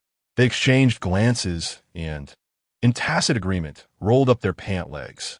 Though rolling up their pant legs seemed redundant, as the water was deep in some places, even above their heads, they did it anyway. The three of them busily cleaned the garbage from the water's surface, and before long, the shore was piled high with refuse that had been pulled from the water, and the water source gradually began to look clearer. After an unknown amount of time, the water source finally became clear. Li Chenxi, Li Chenxi, and Mu Zichuan swam back to shore, dripping wet. Li Chenxi used her fire-based ability to dry herself instantly, feeling fresh and completely free of any signs of having been in the water. Looking at Li Chenxi and Mu Zichuan, who were shivering like drowned rats, Li Chenxi couldn't help but laugh, quickly stifling her amusement. Li Chenxi and Mu Zichuan, drenched and looking woefully at Li Chenxi, thought, "Woman, you have no heart. How can you laugh like that?" Li Chenxi repressed her laughter and gently pointed her hand at them. In an instant, their wet clothes transformed to be as dry and warm as hers, feeling quite comfortable. "Let us go." Leaving those two words behind, Li Chenxi turned and headed back without looking back, leaving the two of them watching her retreating figure. Originally, Li Chenxi had run quickly without her abilities, but now that she had regained some of her powers, she ran even faster. The two, trailing behind and breathing in exhaust fumes, silently followed her. Sigh. She's running even faster now. When the three of them returned, the light spirit and fire spirit were already chatting with the lively and energetic water spirit. Upon seeing Li Chenxi return, the water spirit joyfully pounced into her arms, acting cute. "Master." Before Li Chenxi could react, the jealous Mao Mao had already thrown a tantrum, jumping into Li Chenxi's arms, trying to push the water spirit away. "This is my master. You go away." The water spirit, undeterred by Mao Mao, seemed quite familiar with it, as if they had interacted like this a long time ago. The water spirit laughed and said, "Mao Mao, it's been so long. Why are you still the same? Still so clingy to the master? How shy?" Mao Mao, thick-skinned, was unbothered by the comments. "I just love sticking to the master. What do you do about it? If you have the ability, don't get close to the master. I'm just going to stick to the master. Just going to stick to her, driving you crazy." You. Watching them bicker, Li Chenxi felt a headache coming on. She really felt like a caretaker, managing a bunch of unruly children, and it was giving her a headache. It seemed like there would be trouble in the future. The light spirit noticed Li Chenxi's predicament and quickly intervened. First, she discreetly kicked Mao Mao, then gently pulled the water spirit away. "All right, stop it." As soon as the light spirit spoke, the water spirit immediately became obedient. "I'll listen to the light spirit." Li Chenxi noticed the light spirit was helping her and gave her a grateful look, tightly hugging the plump Mao Mao in her arms. Recently, Mao Mao had been eating so well that it had gained quite a bit of weight. Li Chenxi asked the water spirit, "Water spirit, how are you now?" The water spirit happily spun around in front of Li Chenxi, indicating that it was healthy. "Master, I'm full of energy now, and I'm fine. Thank you." Li Chenxi felt relieved once she confirmed that it was okay. "That's great. Master, let me into your body." "Okay."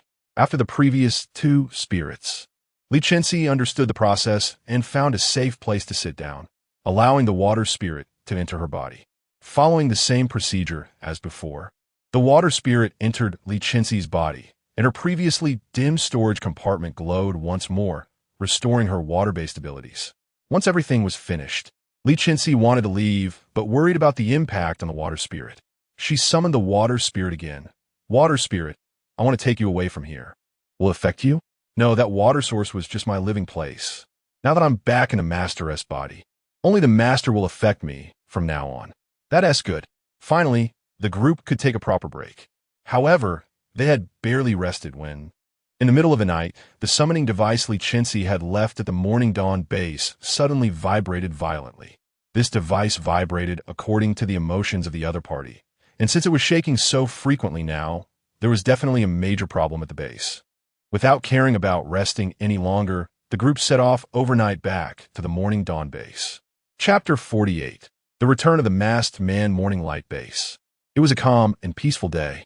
Li took a group of newly joined brothers to search for resources and see if they could rescue some people. On this beautiful day, Li found some edible fruits in a small patch of woods that was hard to find. While they were immersed in the joy of picking fruits, they were suddenly ambushed by a lurking beast in the woods, a blood-sucking vine that could cause poisoning. If injured by it, one would immediately fall into a coma, and the only way to detoxify was to kill the vine and drink the juice from its fruits. Unfortunately, this blood-sucking vine seemed to be quite old, as its stem was as thick as an arm, and it had learned to use its surroundings to hide. Li and his group were caught off guard and were ambushed by the vine, with half of them falling unconscious on the spot. When Li realized what was happening, he turned to see that most of his brothers had collapsed, and he was instantly horrified. "What happened to you?" He gently placed the fruits he was holding on the ground, as food was hard to come by and should not be wasted. Watching the blood-sucking vine no longer hide, it lunged toward Li's neck, trying to wrap around him like a snake tightly grasping its prey. Fortunately, Li reacted quickly and dodged it. Seeing the vine, which was once as thick as an arm, made Li feel like he was about to turn into a meme, and he quickly shouted, "Hurry! Find a way to get the unconscious people out. This blood-sucking vine is tough to deal with." After saying that, he dragged 3 people beside him, carrying 1 on his back and 2 over his shoulders, sprinting away like a cunning rabbit. The others were not so lucky. Those with slightly poorer physical condition were immediately wrapped up by the blood-sucking vine, tightly ensnared like a cicada pupa, with only a nostril left for breathing. In less than 2 minutes, that person was drained of blood and flesh, and when the vine released him, he fell to the ground as a pile of bones, some even bouncing onto others. The remaining people quickly dragged their companions and fled. Their speed could not compare to that of the blood-sucking vine, which turned the woods into its domain, amplifying all its characteristics threefold. Soon, all the isolated individuals were wrapped up by the blood-sucking vine, each transformed into a giant cicada pupa, tightly trapped with only a nostril left for air. Feeling the fear of the humans trapped within, the blood-sucking vine bloomed with flowers. Delighted by their terror, it had just consumed 1 person and did not need to feed again, finding the fearful appearance of humans amusing. Wanted to toy with them, but not scare them to death, as dead humans were not tasty. After safely carrying 3 individuals, Li realized that none of his brothers could catch up and immediately turned back. When he saw the blood-sucking vine enveloping everyone, he was as anxious as an ant on a hot pan. At the same time, he was puzzled. Most mutated plants retain their original gentle characteristics. As long as humans did not provoke or harm them, they would not attack. Especially for mutated plants like the blood-sucking vine. They usually live deep in the woods or other secluded places, rarely appearing in areas with human activity. Seeing a vine here that was thicker than his arm was completely beyond his understanding. Looking at his brothers struggling to breathe and in great pain, Li shook off his confusion. Forget it, I can't think about this now. I need to find a way to save everyone. I can't let my brothers die here. Otherwise, I want to be able to face returning to the base. I might as well die with them. Li gripped his large knife tightly and charged toward the blood-sucking vine, swinging with all his might at its roots. Ah! With a clang, Li's knife chipped, but the blood-sucking vine remained unharmed, even blooming a beautiful flower right in front of him. The little flower swayed in front of Li, as if mocking his ineptitude. Li's temper flared, and he raised his chipped knife high. I refuse to believe I can't cut you. He swung again, but the vine remained intact. The blood-sucking vine, bemused by the human scratching it, did not understand why he was doing this, and, growing impatient with the sound of the blade, lashed out with its tendrils. Li was still engrossed in attacking the blood-sucking vine. When he noticed a shadow looming, it was too late. The vine struck him hard, knocking him to the ground and leaving him to eat a mouthful of dirt. Unfazed, Li, seeing that the blood-sucking vine was indeed currently harming his brothers, searched for various ways to attack and injure it. Fire attacks, water attacks, earth attacks, etc. None worked. The blood-sucking vine even lay down comfortably, completely disregarding Li. After an unknown period, the blood-sucking vine moved, but it wasn't due to Li's attacks. It was preparing to eat. Seeing the vine about to consume one of his brothers, Li was frantic and tried every method he could think of, but to no avail. In this tense moment, a masked man descended from the sky. He made a cool entrance and landed handsomely. But the only downside was that he brought a cloud of dust, choking Li. Cough, cough, cough. Brother, why did you bring dust with you? Did you just play in the sand? The masked man was taken aback by Li's comment and momentarily didn't know how to respond, standing there in a daze. Seeing this, Li thought he was right and patted the masked man on the shoulder, brushing off the dust. It's okay. Playing in the sand isn't a bad thing, as long as you like it. Counting individuals one by one, feeling a bit uncomfortable being isolated and helpless, Li didn't care whether this person was good or bad and pointed at the cocoons. My brothers are trapped inside. Can you help me rescue them? Upon hearing Li mention this, the masked man seemed to take a moment to react, finally responding 3 seconds later. Sure. With a wave of ice magic, the blood-sucking vine released the trapped individuals, and, at the same time, it was shattered into countless pieces by the masked man's skill. It would not be an exaggeration to say it was completely torn apart. Li was curious as to why the blood-sucking vine suddenly seemed so weak, but the joy of rescuing his brothers diminished his doubts. He immediately regarded the masked man as a distinguished guest and brought him back to the base. Chapter 49. The Dawn Base is attacked by beasts. Little did they know that just with this invitation, the Dawn Base was about to face its greatest disaster since its establishment. Li truly did not expect that he was the one who had invited the wolf into the house. He hurriedly took the fruit left by the blood-sucking vine and, using his brute strength, squeezed it into juice, then rudely fed it to their mouths, ensuring they all drank down the juice from the blood-sucking vine. A few minutes later, everyone who had fainted slowly woke up, but they all looked like they were drunk, swaying unsteadily. Oh, my head hurts. Not just my head, my whole body hurts. I'm all bruised. Did someone hit me? Seeing them lively and shouting, Li finally felt relieved. Li gratefully approached the masked man, cupping his fists in both hands to show the highest respect. Thank you. If you hadn't helped, my brothers would have been doomed. You say whatever you need. We will agree, as long as it's not something immoral. A muffled laugh came from beneath the masked man's mask. I don't have any demands. It's just that I'm currently alone and have nowhere to go. Would you be able to take me in for a while? Hearing this, Li felt that he seemed quite sincere, but also sensed something odd in his tone, as if there was more to his words. Li shook off the thoughts in his mind. No, he kindly saved us, and now he just wants a place to stay. How could I suspect a good person? I really shouldn't think like that. After brushing aside his strange thoughts, Li enthusiastically replied, "Of course. It's just taking you in for a while. Not to mention just that, even if you want to stay longer, that's fine. With your skills, our base would benefit greatly." The masked man chuckled softly, his voice low. "That would be troublesome." "Not troublesome at all." Li picked up the fruit he had dropped earlier. "Brothers, let us grab the fruit and head back to the base." "All right, but first," Li did not forget his fallen brothers. He picked up their bones and made arrangements before returning. Li led a large group back to the base, where people were already waiting at the entrance. First, he informed everyone about the sacrifices, and then he properly buried them in the land near the base before returning. Seeing the sorrowful faces around him due to the fallen brothers for the first time, Li felt that it was somewhat better for those who died to be without relatives. Otherwise, there would be even more sad people in the base. Although this thought was not good, at that moment, Li felt relieved. After burying the fallen, Li stood at the entrance of the base to introduce the masked man.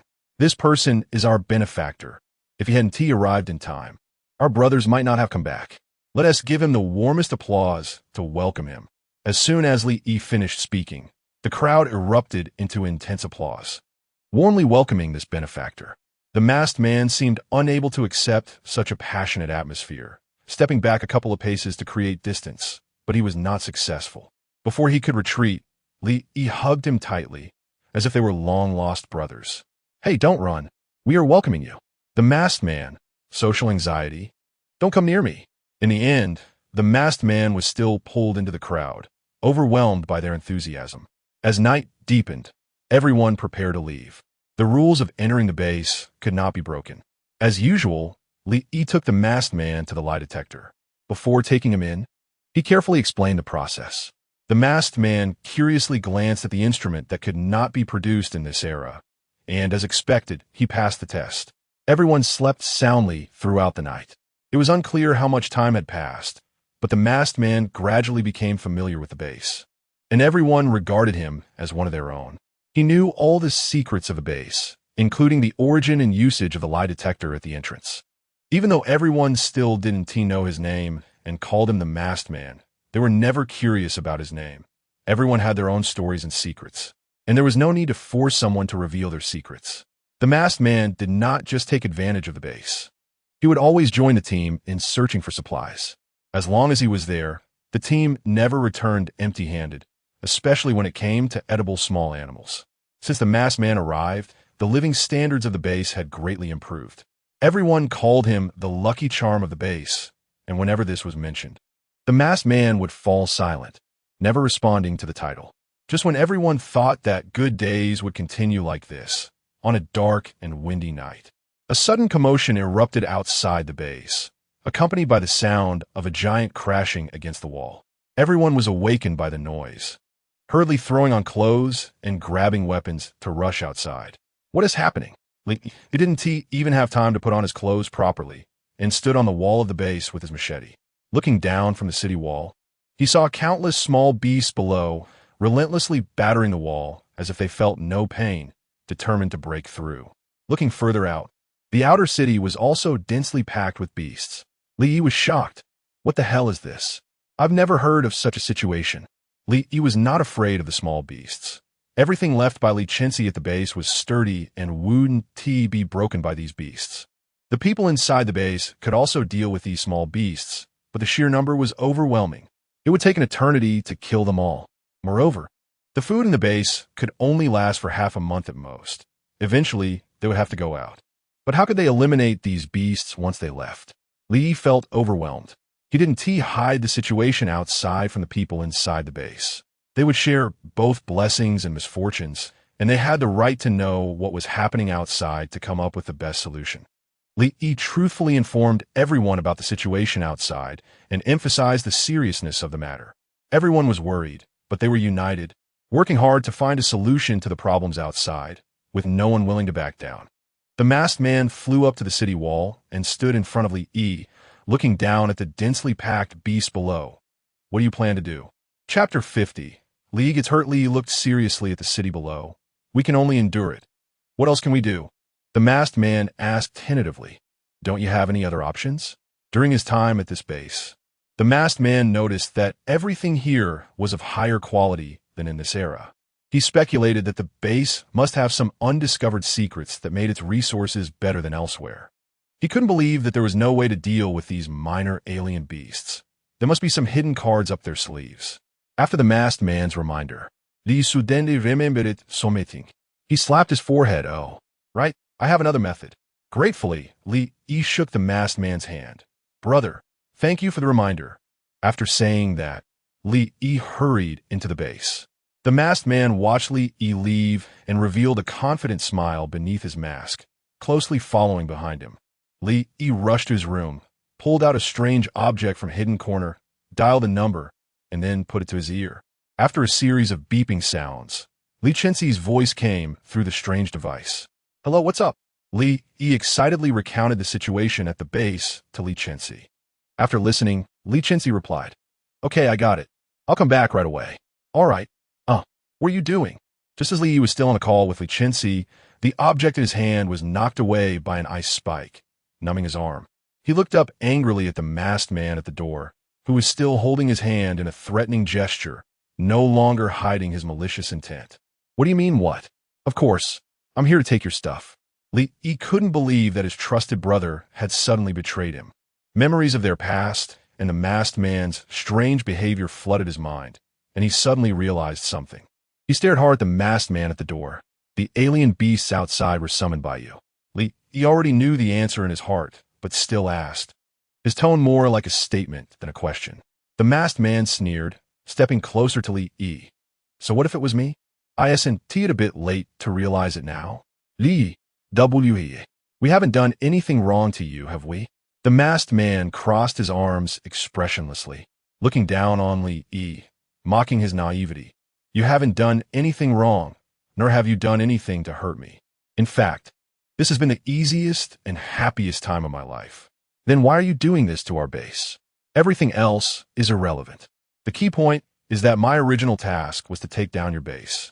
If you want to blame someone, blame yourself for picking the wrong person and letting the wolf in. I was never a good person to begin with. Can all those happy memories make you feel soft-hearted? My joy and my mission are not in conflict. I have always been a bad guy. What kindness do you expect from a bad guy? Li, you're too naive. The object that fell to the ground emitted a worried voice from Li Chenxi. Li, how's it going over there? Both Li and the masked man prepared to grab the object on the ground, but the masked man was quicker and snatched it up. He provocatively weighed the object in his hand and looked at Li. What is this? Li, your skills are too poor. You couldn't even beat me to this. How can you protect the people at the base? Li, furious and helpless against the masked man's provocation, clenched his fists until they were hard as iron. Don't push your luck. What will you do about it if I do? After saying that, the masked man flew away with the object, delivering a final attack to Li that slammed him into the wall. It took a while for Li to fall down, already unconscious, with a trickle of blood at the corner of his mouth. It wasn't until dawn that someone found Li passed out and quickly took him for treatment. Someone shouted, "The city lord has fainted." After the masked man left, the alien beasts outside the base gradually dissipated, and by morning they had vanished. Some people even boldly ventured out to gather food. It was as if everything had returned to the peaceful and harmonious state it once was. A few days later, Li slowly regained consciousness. He opened his blurry eyes and looked at the ceiling above. Am I blind? Hearing that Li was awake, the therapist caring for him rushed over to check on him. City Lord, you're awake. Do you feel unwell? Anywhere? The therapist began examining him, and Li felt like a doll being toyed with. In this swaying environment, Li's vision gradually cleared. He recalled the night he was knocked out by the masked man. He suddenly sat up. Is the base okay? The therapist, caught off guard by Li's sudden movement, was knocked to the ground, sitting on his bottom in surprise. Rubbing his sore behind, he answered Li's question. Nothing happened at the base. Even the alien beasts surrounding the base have disappeared. The base is fine. Li couldn't believe it and thought he might be hearing things. He wanted to get up and ask clearly. However, forgetting that he had been lying there for some time, he stood up only to stumble and fall to the ground, making intimate contact with the floor. Oh my God, there was no heroic rescue or beautiful salvation. Li fell hard onto the ground, his lips making direct contact with the floor, losing his first kiss to it. Ugh, what a thing. Li rolled over and spat out the sand from his mouth. Before he could fully clear his mouth, he eagerly questioned the therapist. Is the base really okay? The base is indeed fine. The therapist truly didn't understand why Li kept asking this. Did something have to go wrong with the base? Li was confused. Logically, the masked man had already revealed his intentions, exposed himself, and even injured Li. That masked man should have taken advantage of the situation to strike while he was down, shouldn't he? Why did that masked man just say some harsh words and run away? The base is completely unharmed? Li couldn't comprehend the masked man's thought process at all. Li, are you okay? Chapter 51. Li Chenxi slaughters. All Li Chenxi and her group hurriedly approached Li. When Li saw Li Chenxi had returned, it was as if he had found his anchor. A grown man was surprisingly tearful, his eyes glistening like a girl's. Chenxi, you finally came back. Li Chenxi quickly helped Li sit up. What happened? Where did the thing I gave you go? Li sat on the bed, following Li Chenxi's strength, and poured out his feelings of despair caused by the masked man. He told Li Chenxi everything about the masked man's actions. Li Chenxi comforted him, reassuring him, it's okay. I still have plenty of that thing I gave you. It's nothing to worry about. You don't need to be too upset. After saying that, Li Chenxi took out another identical item that the masked man had taken and placed it in Li's hand. I'm not upset about this item. Mainly, I trusted the wrong person and let you down. I feel so sorry for the trust you gave me. I was really foolish to let this person into the base, almost causing the entire base to pay for my stupidity. Is the base all right now? The mutated beasts have been pushed back, and the base is not in much danger. It's just strange that the man could have destroyed the base that night, but he didn't. I really don't understand it. He can't be that determined just to steal that item, right? Li Chenxi furrowed her brow, deep in thought. I see. I'll take a look around the base later and reinforce the surroundings. Don't worry, as long as I'm here, I will definitely not let anything happen to the base. Okay, I believe you. I'll go with you later. Li Chenxi pressed Li back down onto the bed, her tone firm. No, you just need to rest well. Seeing Li Chenxi's determined expression, Li knew he wouldn't have the chance to patrol the base with her today and could only agree on the surface, knowing that after she left, she wouldn't be able to control him. All right. Li Chenxi didn't believe that Li would be so obedient. She looked into his eyes and emphasized again, you must rest well today. She then told the confused therapist beside her, you keep an eye on him, don't let him run away. The therapist hurriedly replied, Okay, I will definitely keep an eye on him. Li Chenxi picked up the fluffy creature on the ground and walked out of the room without hesitation. Li Chenxi led everyone to patrol the base to prevent any attacks, as this was the most important place in the entire base. If anything happened inside, the whole base would be in danger. As Li Chenxi walked and checked the surroundings, she was ready to respond immediately to any abnormalities.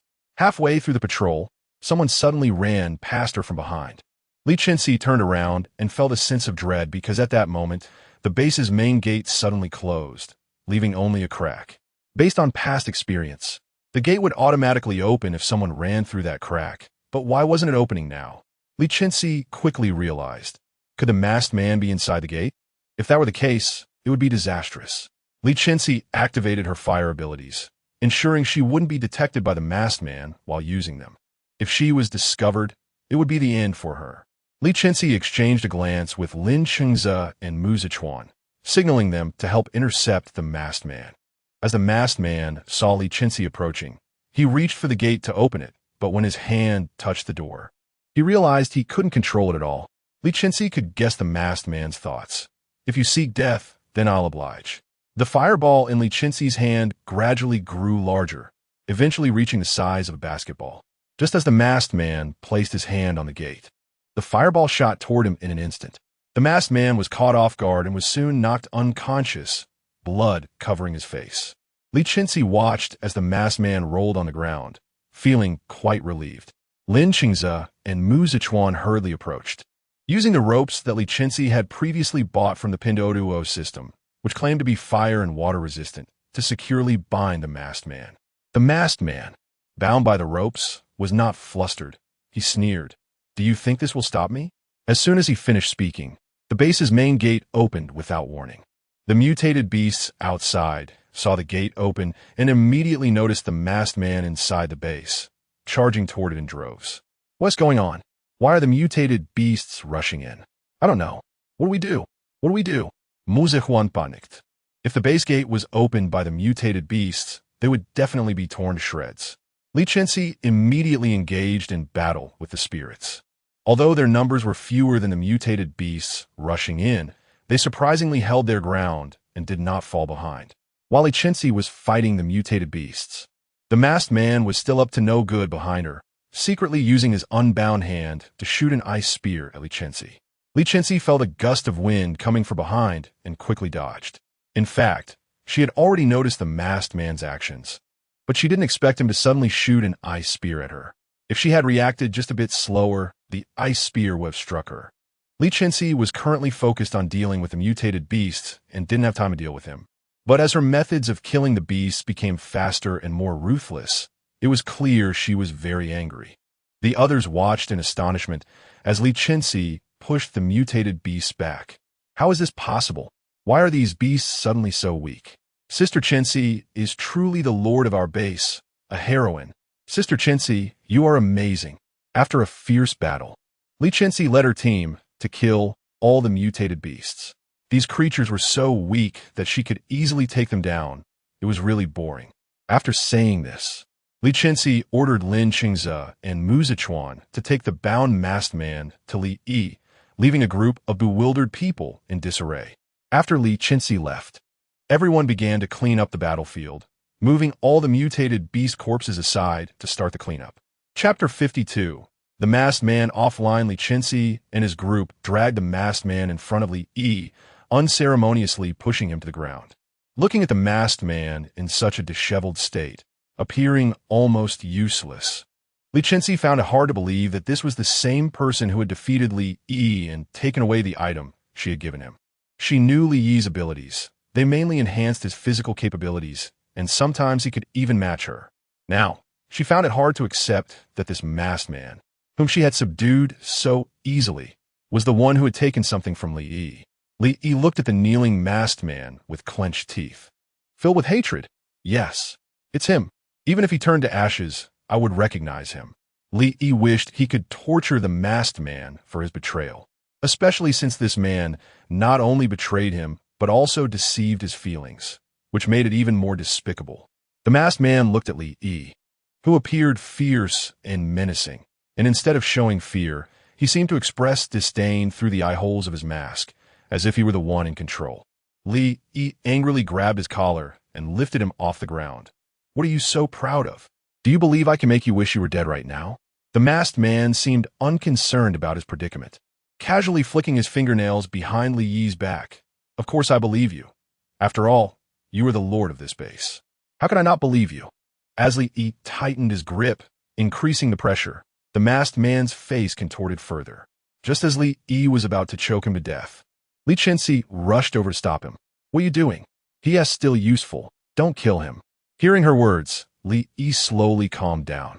He suppressed his anger, his voice still filled with fury. Can I lock him up in the dungeon then? Just to prevent him from doing anything else. Li Chenxi looked at the unconscious masked man, who resembled a dog in his disarray, with increasingly apparent marks on his neck. Sure, just put him in there. But don't kill him. All right. Li Yi roughly dragged the masked man toward the dungeon, treating him like an object, leaving trails behind him. Unbeknownst to them, the number of mutated beasts outside the base was increasing. Li Chenxi stood on the wall of the base, watching the familiar scenes unfold, and suddenly, she seemed to have an epiphany. She asked the dazed Mu Zichuan beside her, Mu Zichuan, don't you think the scene looks very familiar? Mu Zichuan was lost in thought, and didn't he respond? Hey! Li Chenxi called him several times, but he remained unresponsive, like someone deaf or mentally challenged. Li Chenxi, who was beside them and teasing a furry creature, couldn't take it anymore. As Li Chenxi reached her limit, Li Chenxi kicked Mu Zichuan without hesitation. Mu Zichuan nearly fell face first into the pile of mutated beasts below, startling him awake. Although Li Chenxi wasn't particularly fond of the foolish Mu Zichuan, he wasn't malicious enough to harm him seriously, so he grabbed Mu Zichuan's collar and pulled him back. Still shaken, Mu Zichuan sat down on the ground, feeling relieved to be away from danger, and immediately yelled at Li Chenxi. Li Chenxi, you lunatic! What are you doing? Li Chenxi ignored his anger and continued to play with the furry creature. Just as Mu Zichuan stood up to confront him, Li Chenxi brandished his light blade in front of him. Not deaf anymore, right? Can you hear me now? Startled, Mu Zichuan instinctively shrank back. Let's talk nicely. No need for weapons, right? He turned to Li Chenxi with a flattering smile. Do you have any orders? I promise to complete the task.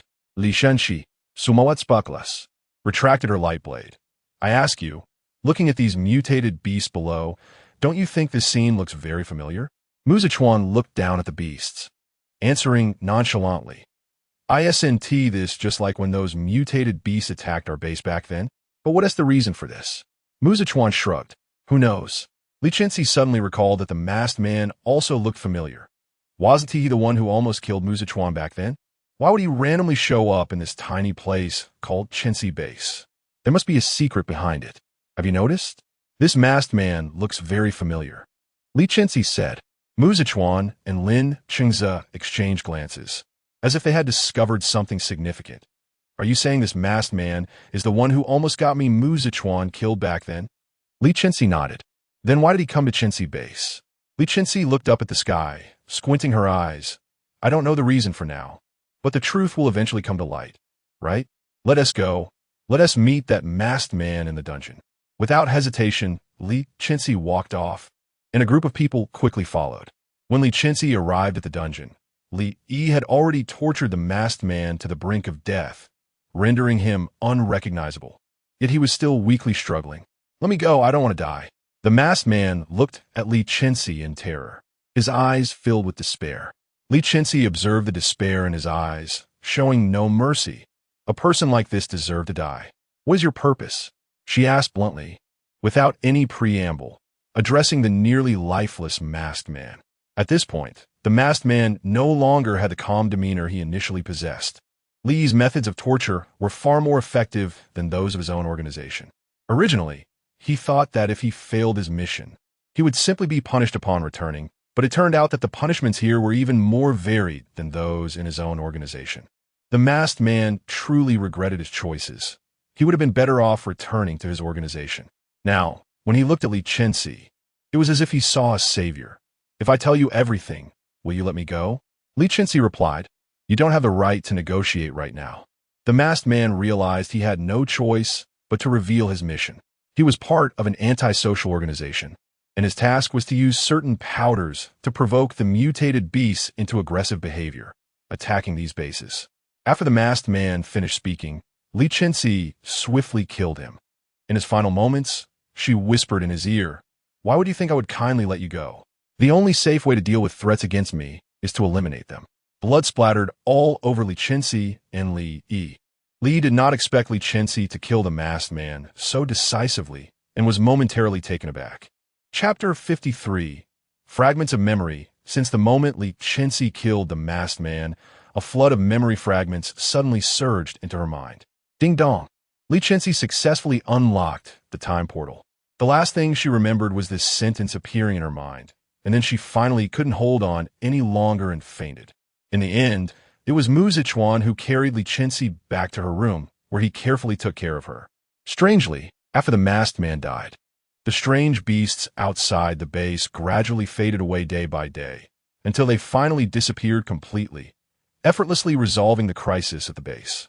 Li Chenxi remained unconscious for a whole month, during which Mu Zichuan never stopped treating her, even though she showed no signs of life-threatening danger. During Li Chenxi's coma, Mu Zichuan seemed to have grown overnight, realizing that without strength, he couldn't protect those he wanted to safeguard, and he became increasingly diligent in his training. Throughout the month that Li Chenxi was unconscious, Mu Zichuan trained every day, and his abilities underwent a qualitative leap. However, despite the passing month, there were no signs of improvement in Li Chenxi's physical condition. Yet, she dreamt of the man in the white coat who had appeared in her memory fragments. In her dream, the man's blurry face reached out towards Li Chenxi, and then she felt a dizzying sensation.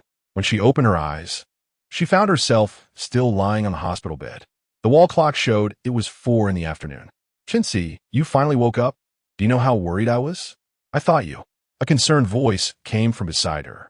Li Chenxi turned to look at the person speaking, and it was the man in the white coat from her memory.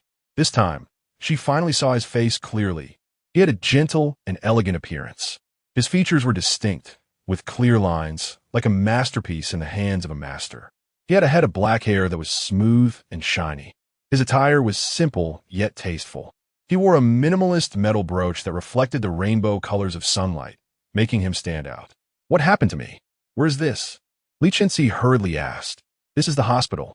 You had a car accident and have been in a coma for a month, the man explained. Car accident? Then who are you? Seeing that Li Chenxi didn't seem to be faking, the man panicked and quickly called for a doctor. Doctor, what's wrong with her? In the end, Li Chenxi couldn't ask anything or figure out how she ended up in this strange place, and she was taken away by a group of doctors for a series of tests. Strangely, although she was sure it was her first time in this place, she recognized everything as if she had always lived there.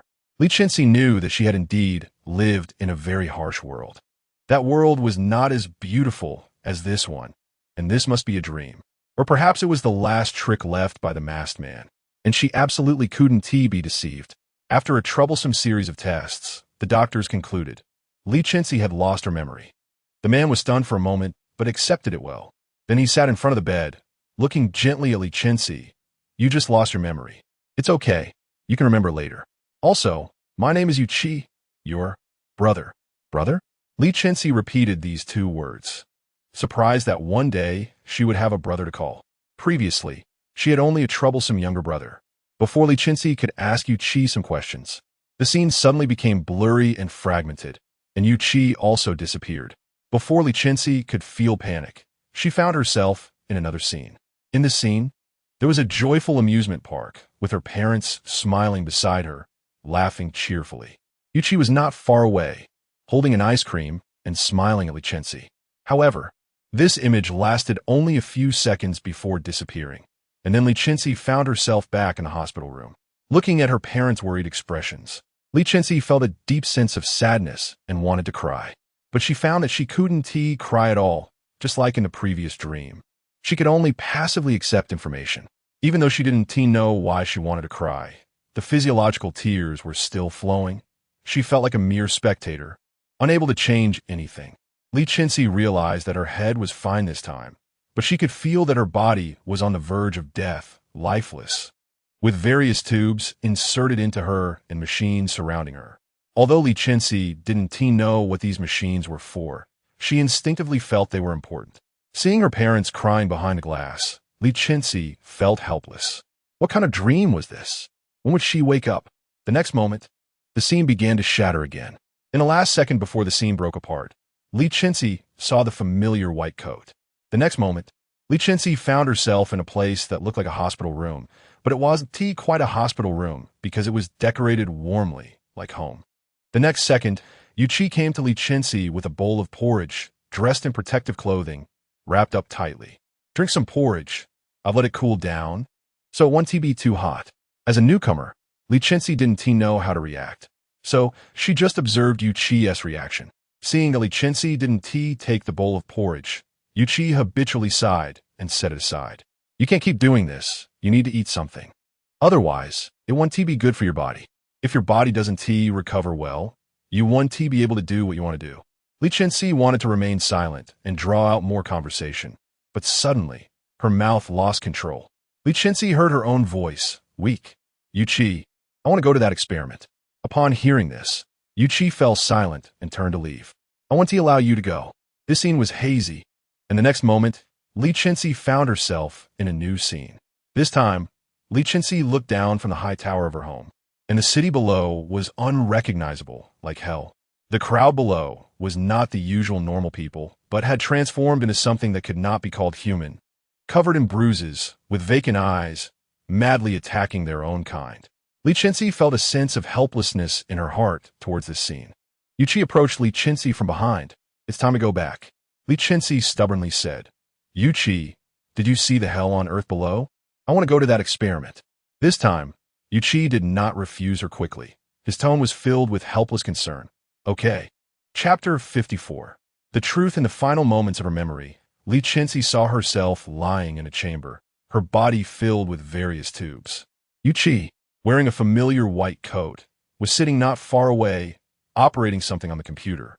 In the last moment before Li Chenxi closed her eyes, Yu Qi said to her, "Chenxi, this journey is extremely dangerous. You must take care of yourself and not push yourself too hard." Li Chenxi wasn't sure if she had answered him. "Chenxi, you're awake." As soon as Li Chenxi opened her eyes, she saw everyone gathered around her, their round eyes staring at her. "What are you all doing around me? You fainted again. You scared us to death. Is your constitution really that weak?" As they exchanged words, Li Chenxi gradually understood what had happened. She urgently needed to know the reason and truth behind the dream she had, and the only one who could answer this question was the Pinxi system inside her. Li Chenxi got up and shooed away the people surrounding her. All right, I'm awake now. You all go rest or play." After sending everyone away, Li Chenxi immediately locked the door. This way, even if they wanted to come back, she would have time to react and wouldn't be so passive.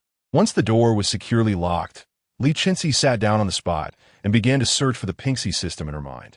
Her intuition told her that the dream she had was definitely intricately related to the Pinxi system. As soon as Li Chenxi entered the space, she saw the Pinxi system trying hard to blend into the background, not wanting Li Chenxi to notice it. Li Chenxi rolled her eyes. Such a large thing, like a light bulb. How could anyone ignore it? It's not like she was blind. "Pinxi system, stop hiding from me and come over here. I have something to ask you." I'm not hiding from you. I was just in deep thought. I didn't realize you were here, my esteemed benefactor."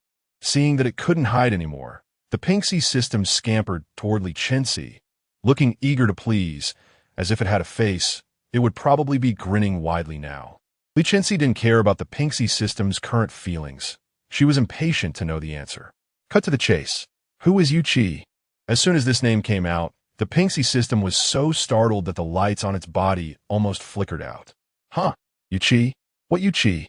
Is he a new friend of yours, my esteemed benefactor? I had no idea. At this point, the Pinxi system still wanted to muddle through, trying to buy time. "I saw your name on him."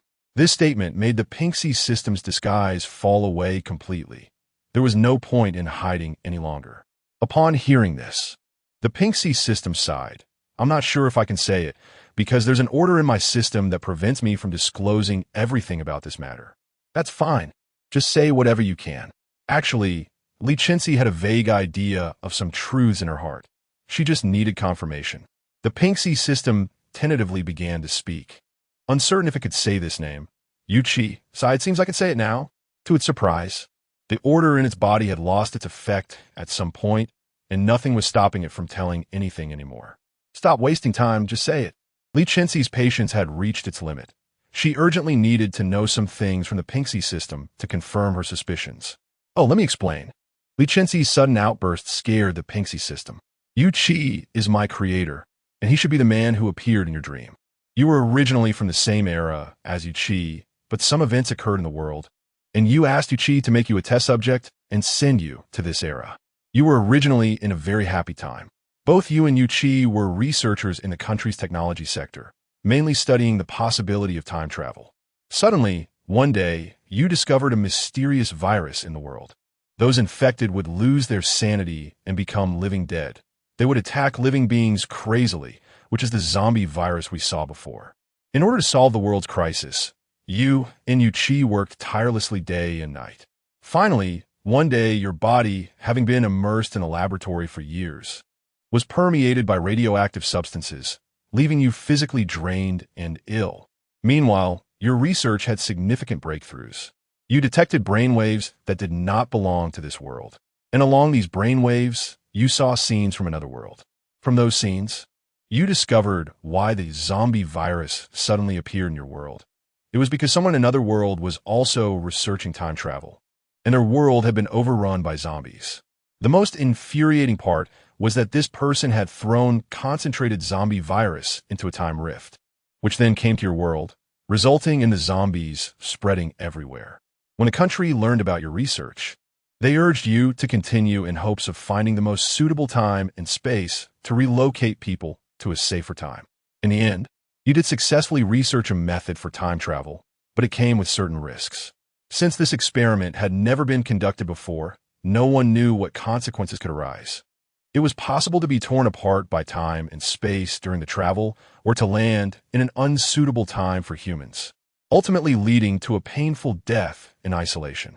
At that time, your city was almost overrun by zombies, and it was impossible to find suitable test subjects. You didn't want to abandon Earth in this time according to the country's wishes, because this was where you grew up, filled with many memories. So you discussed with Yuchi the possibility of finding a time where zombies had not yet appeared and locating the person who had thrown the zombies into your time, so you wouldn't have to leave Earth. After several experiments, Yuchi became somewhat confident in being able to send things to that time. But he was worried about your safety and never agreed to let you go alone. In the end, Yuchi finally agreed to let you travel through time to this place. He was afraid you couldn't handle it alone and worried for your safety. So he created me to assist you in completing the task. In fact, you have already failed many times. Your body was not strong to begin with, and time travel requires a lot of energy. This time is already your last opportunity. Chapter 55, setting off on a journey. Li Chenxi was stunned. Is this my last chance? Yes, this is indeed your last chance. If you don't succeed this time, you will never be able to go back.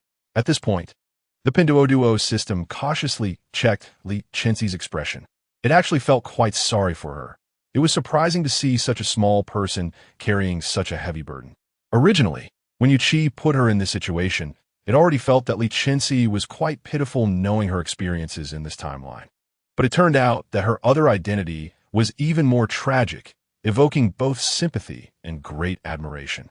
She was a person who dedicated everything for her country, a hero of the nation and the world. Li Chenxi suddenly remembered that she seemed to have parents in that dream. She quickly asked the Pinduoduo system, "How are my parents in another timeline?" "Your parents are living well in another timeline. Time flows 10 times faster here, so, to them, you haven't been gone for long. You're just a foolish daughter who has devoted herself entirely to the experiment. The country knows your situation, and they have relocated your relatives to the best place to live. They're safe and not in any danger." After hearing this, Li Chenxi breathed a sigh of relief and murmured, "That's good, that's good." Li Chenxi then thought of the little spirits inside her. Did those spirits appear because of me? Yes, the spirits were created by Yuchi using a time-space loophole, essentially your chi device. Originally, there were no spirits in this world, but there were various elements and rich gems. So, Yuchi transformed those gems into spirits to protect you. The essence hasn't changed. It's just a change in form, which doesn't count as disrupting time and space. However, what Yuchi didn't anticipate was that the world would undergo such a significant change, leading to your separation from the spirits. That was also the first time you died in this timeline, and it was difficult to find the spirits again in this timeline. If I complete the mission and go back, will my identity in this timeline still exist? Yes, your identity has always existed. Even after you leave, it won't change. However, your identity will die young and won't last long. It is estimated that in 10 years, your identity in this era will come to an end. If you do not complete your mission in these 10 years, you will have no more opportunities. Why choose this identity? To minimize disruption to the progress of time and space. This amount of information was too overwhelming for Li Chenxi, making it hard for her to digest all at once. She closed her eyes and casually lay down on the ground, as if ready to sleep. After a while, she disappeared from her mind. When she opened her eyes, she stared at the ceiling for a long time before finally standing up and patting her backside. Since she now understood the meaning and mission of her existence in this timeline, she could no longer be passive. After all, she only had this short 10-year period left. This was her final opportunity. Success was the only option. Lin Qingze, Muzichuan Mao Mao. We're leaving. Li Chenxi shouted as she pushed open the door, not expecting those people to be eavesdropping at the door. Her sudden entrance caught them off guard, causing them to tumble over like a stack of blocks. Landing at her feet, seeing their comical scene, Li Chenxi's previously repressed mood was instantly relieved, and she even felt like joking with them. "You don't need to bow so deeply." The group awkwardly scrambled to get up. Muzichuan stepped forward with concern, disregarding the debris stuck in his hair. "Chenxi, Are you all right? Is there anywhere else that feels uncomfortable? As he spoke, Mu Zichuan prepared to use his powers to heal Li Chenxi. Li Chenxi moved aside a bit to avoid Mu Zichuan's reaching hand. I'm fine. After saying that, she felt her tone was a bit too stiff. So she added, no need to worry. Li Yi squeezed Mu Zichuan, who was quite conspicuous, out of the way. Chenxi, you're awake and ready to leave? Are you in such a hurry? Don't you want to stay a couple of days? Li Chenxi waved her hand. No, I have things to do. If you need me, use that thing I gave you to contact me. Li Chenxi knew that Li Yi genuinely wanted her to stay, but she had too many tasks to accomplish and only a short 10 years left. She couldn't afford to waste any time. Seeing Li Chenxi's resolute demeanor, Li Yi understood that her mind was made up. There was no point in saying more, so he reluctantly stepped aside. All right, I wish you a smooth journey. Chenxi, be sure to protect your safety. Feeling the genuine concern from those in front of her, Li Chenxi's heart warmed slightly. I will. You take care too. This base will be handed over to you, and I hope that when I return, it has developed and grown. Li Yi replied loudly, I will not let you down. When you come back, I will show you a thriving base. After taking a couple of steps, Li Chenxi suddenly remembered something and pulled Li Yi to the base's storage room. All these things are for you. Make good use of them. Li Chenxi waved her hand, and countless items fell from above, instantly filling the entire storage room. Li Yi stared in shock at Li Chenxi's actions. So many things. These are all for you. Use them well, and if you run out, just call me. Got it. Li Chenxi and her group began their journey to find other spirits. Li Chenxi directly released the light spirit, fire spirit, and water spirit from within her, asking them, which spirit is closest to us? The three spirits quickly communicated and soon arrived at an answer, pointing east at the same time. The spirit closest to us is the wood spirit in the east. Great. Let's go find him now. Li Chenxi was full of energy and vitality as she marched eastward. Mu Zichuan and Li Chenxi, following behind, looked at Li Chenxi with puzzled expressions, not understanding what had happened to her. In the end, they obediently followed, knowing that the process of searching for the wood spirit was incredibly dangerous. If it weren't for the support of the Pinduoduo system, who knows how many times they would have died by now. Is that the wood spirit? Chapter 56. The wood spirit Mu Zichuan raised his hand and pointed to a tall and robust dead tree branch, which was wrapped in sparse green branches and held a small object emitting a faint green light at its tip. The appearance of this dead tree shocked everyone present, as the previous disaster had nearly destroyed everything in the world. They had never seen a tree of such size before, and even in its dead state, it was enough to leave them in awe. The water, light, and fire spirits surrounding Li Chenxi immediately recognized that the object Mu Zichuan was pointing at was the wood spirit they had been searching for. Yes, it was indeed the wood spirit. A few spirits excitedly flew over to it, arriving next to the wood spirit before Li Chenxi and the others did. The wood spirit had built a beautifully crafted little wooden house for itself using branches, which, although small, was exquisitely decorated, with vibrant green leaves that brought joy to the onlookers. When the spirits arrived at the little wooden house, the wood spirit was leisurely lying inside, singing la la la, la la la. I've had a wonderful day. I'm really amazing. Just as it was singing enthusiastically, it looked up and saw a group of people at its door, startling it so much that it fell off its delicate little bed. Ah, who are you? After seeing the faces at the door, the wood spirit happily got up and ran toward them. Ah, you finally came to find me. You have no idea how I've been all these years. I've had such a hard time. It initially wanted to run over and hug the water spirit, but the light spirit, aware of its intentions, crossed its arms and squinted dangerously at it. Seeing this, the wood spirit made a quick turn and hugged the fire spirit, which was still watching the scene with amusement. I miss you all so much. Observing its exaggerated demeanor, the fire spirit disdainfully pushed it away. Cut out. You haven't changed at all after all these years. The wood spirit pretended not to hear the underlying meaning in the fire spirit's words and smugly replied, Of course not. I'm a dashing young man, much younger than all of you. The three spirits present rolled their eyes at its comment. During this back and forth, Li Chenxi and Mu Zichuan also arrived. Looking at the towering dead tree, Li Chenxi called out to the spirit on the tree, Can you come down to talk? Okay, we're coming down now. After responding to Li Chenxi, the fire spirit, water spirit, and light spirit wasted no time in grabbing the wood spirit's arms and brought it down. The wood spirit let out a pathetic scream during this short descent, making it seem as if someone had heard it.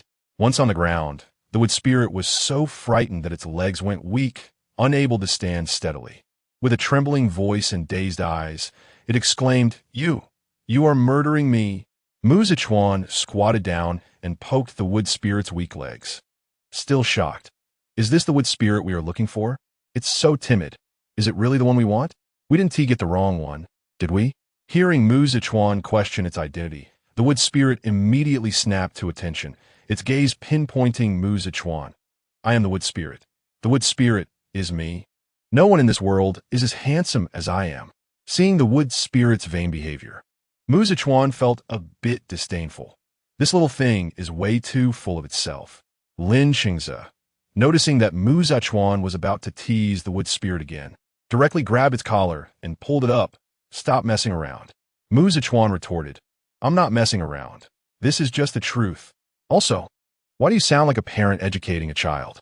Li Chenxi was taken aback, slowly pulling back his hand, his tone slightly tense as he forced himself to remain calm, squeezing out, "You heard wrong.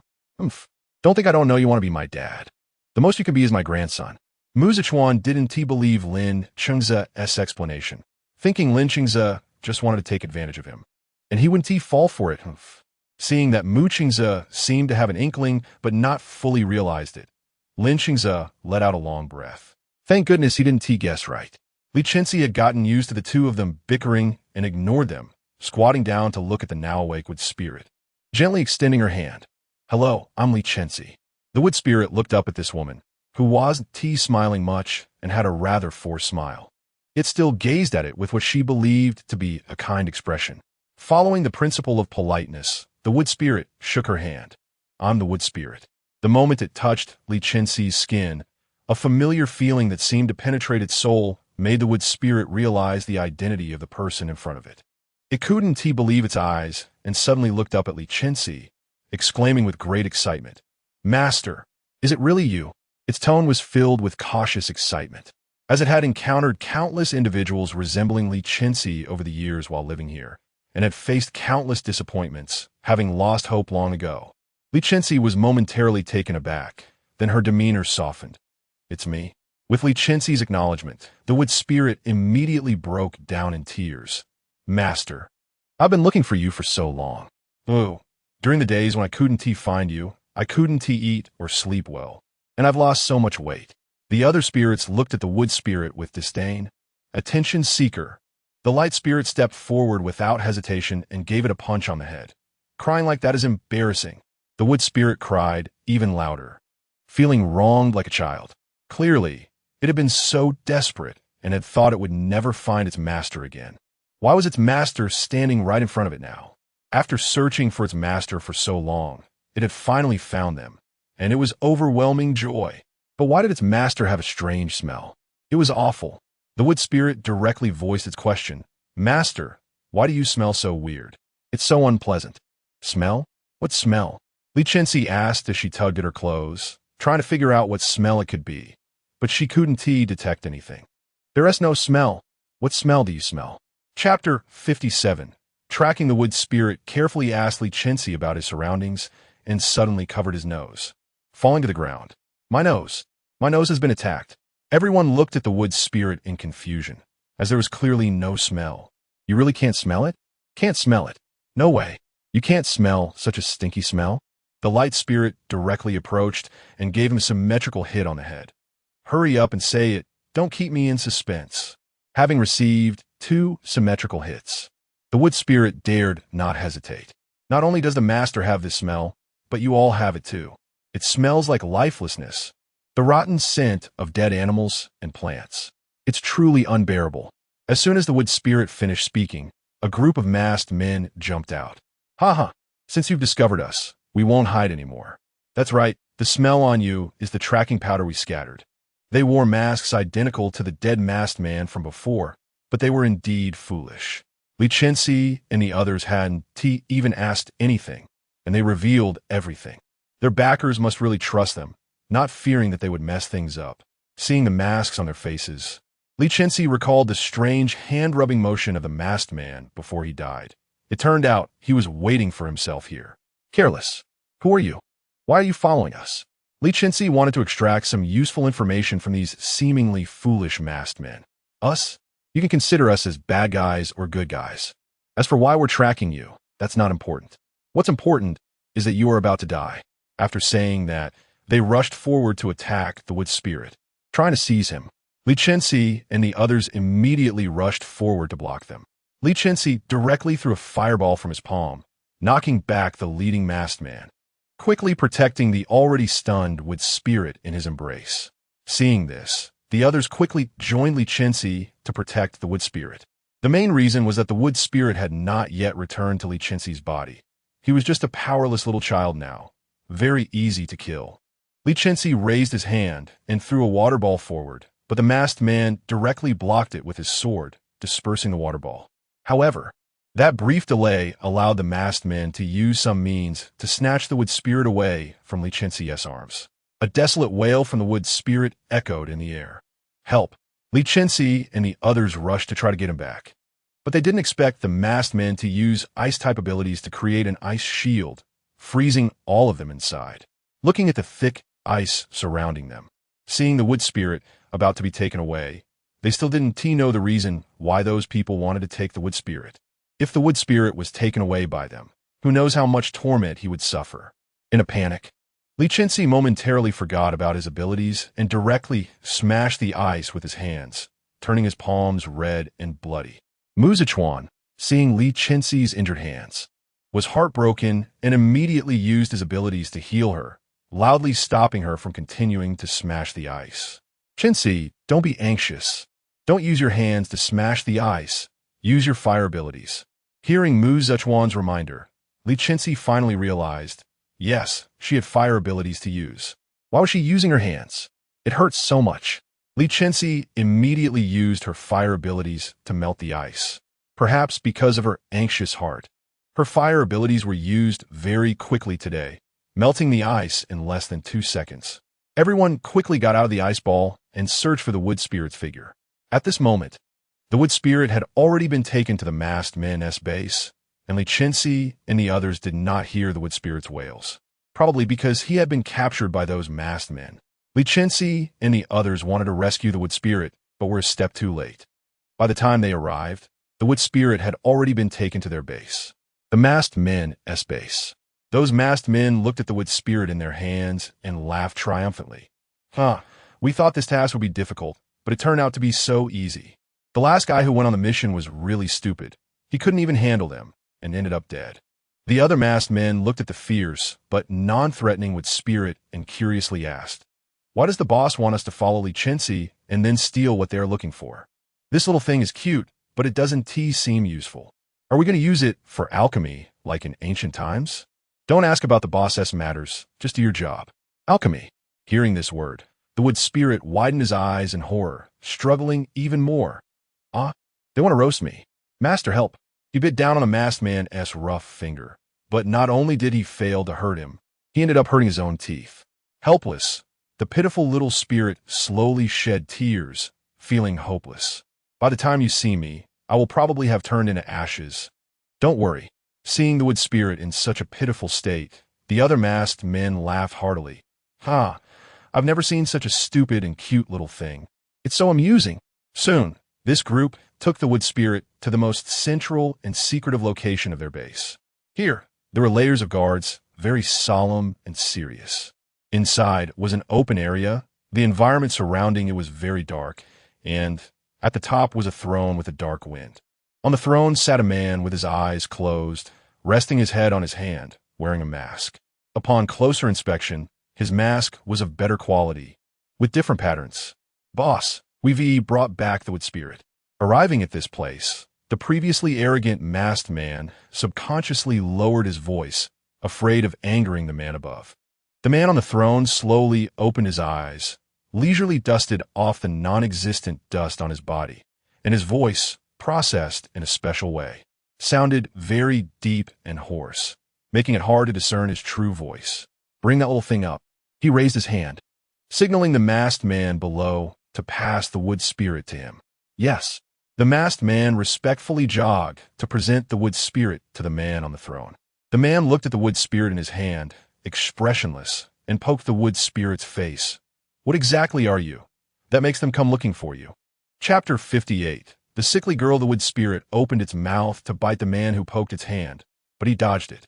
The wood spirit then laid down in a state of despair, limp like a noodle in the man's hand. The wood spirit thought, do whatever you want. I'm just a delicate little thing now. Seeing the wood spirit's hopeless and defeated expression, the man chuckled lightly. Interesting. The group of masked men below noticed that the man on the throne seemed to be in a good mood. They looked around, and one rather dim-witted masked man was pushed forward. He glanced back at the others, mustered his courage, and swallowed hard. His voice was hesitant. Boss, why did you want us to follow that Li Chenxi? Just to snatch this seemingly useless little thing? Aside from being a bit cute, it doesn't seem special at all. Hearing this, the man on the throne suppressed his smile and looked expressionlessly at the men below. Are you now trying to guess my intentions? As soon as these words fell, the masked men below instantly froze like statues, not daring to move. Sweat poured from their faces as if they were in a sauna, quickly soaking their clothes, and the sweat on their cheeks dripped down like streams converging into the sea. Soon, small puddles formed on the ground. Watching the terrified and stiff expressions of the people below, the man asked with interest, Did I guess right? His tone seemed calm, yet concealed a deadly threat, like the danger lurking beneath the tranquil surface of a pond. Upon hearing this, a large group of people on the smooth floor fell to their knees with a thud. The sound was so loud it echoed for days, soaring into the sky. Boss, spare us. We were wrong. First, we shouldn't have recklessly guessed your intentions. Second, we should have admitted our mistakes immediately. Third, we shouldn't have let you say a second sentence. Boss, we were wrong. Spare our lives. Listening to the cries below, the man on the throne even changed hands to hold the wood spirit, playing with it like a pet. He didn't spare a glance for those pleading below. Their cries sounded like beautiful music to his ears, making him feel refreshed and delighted. Time passed, and the masked men's foreheads were bloodied from knocking their heads against the ground. Yet the man on the throne showed no signs of mercy. The masked men didn't dare to slack off in the slightest. Even after so long, they didn't dare to lower their voices. Fearing to upset the man on the throne, the wood spirit in the man's hand felt a bit sorry for them. At this moment, compared to them, it was the lucky one. For a moment, it was hard to tell who was actually the one captured. Hesitating for a while, the wood spirit finally couldn't take it anymore. It scratched the man's palm to get his attention and weakly said, can you let them go? It sounds really painful, and doesn't the sound of their heads knocking bother you?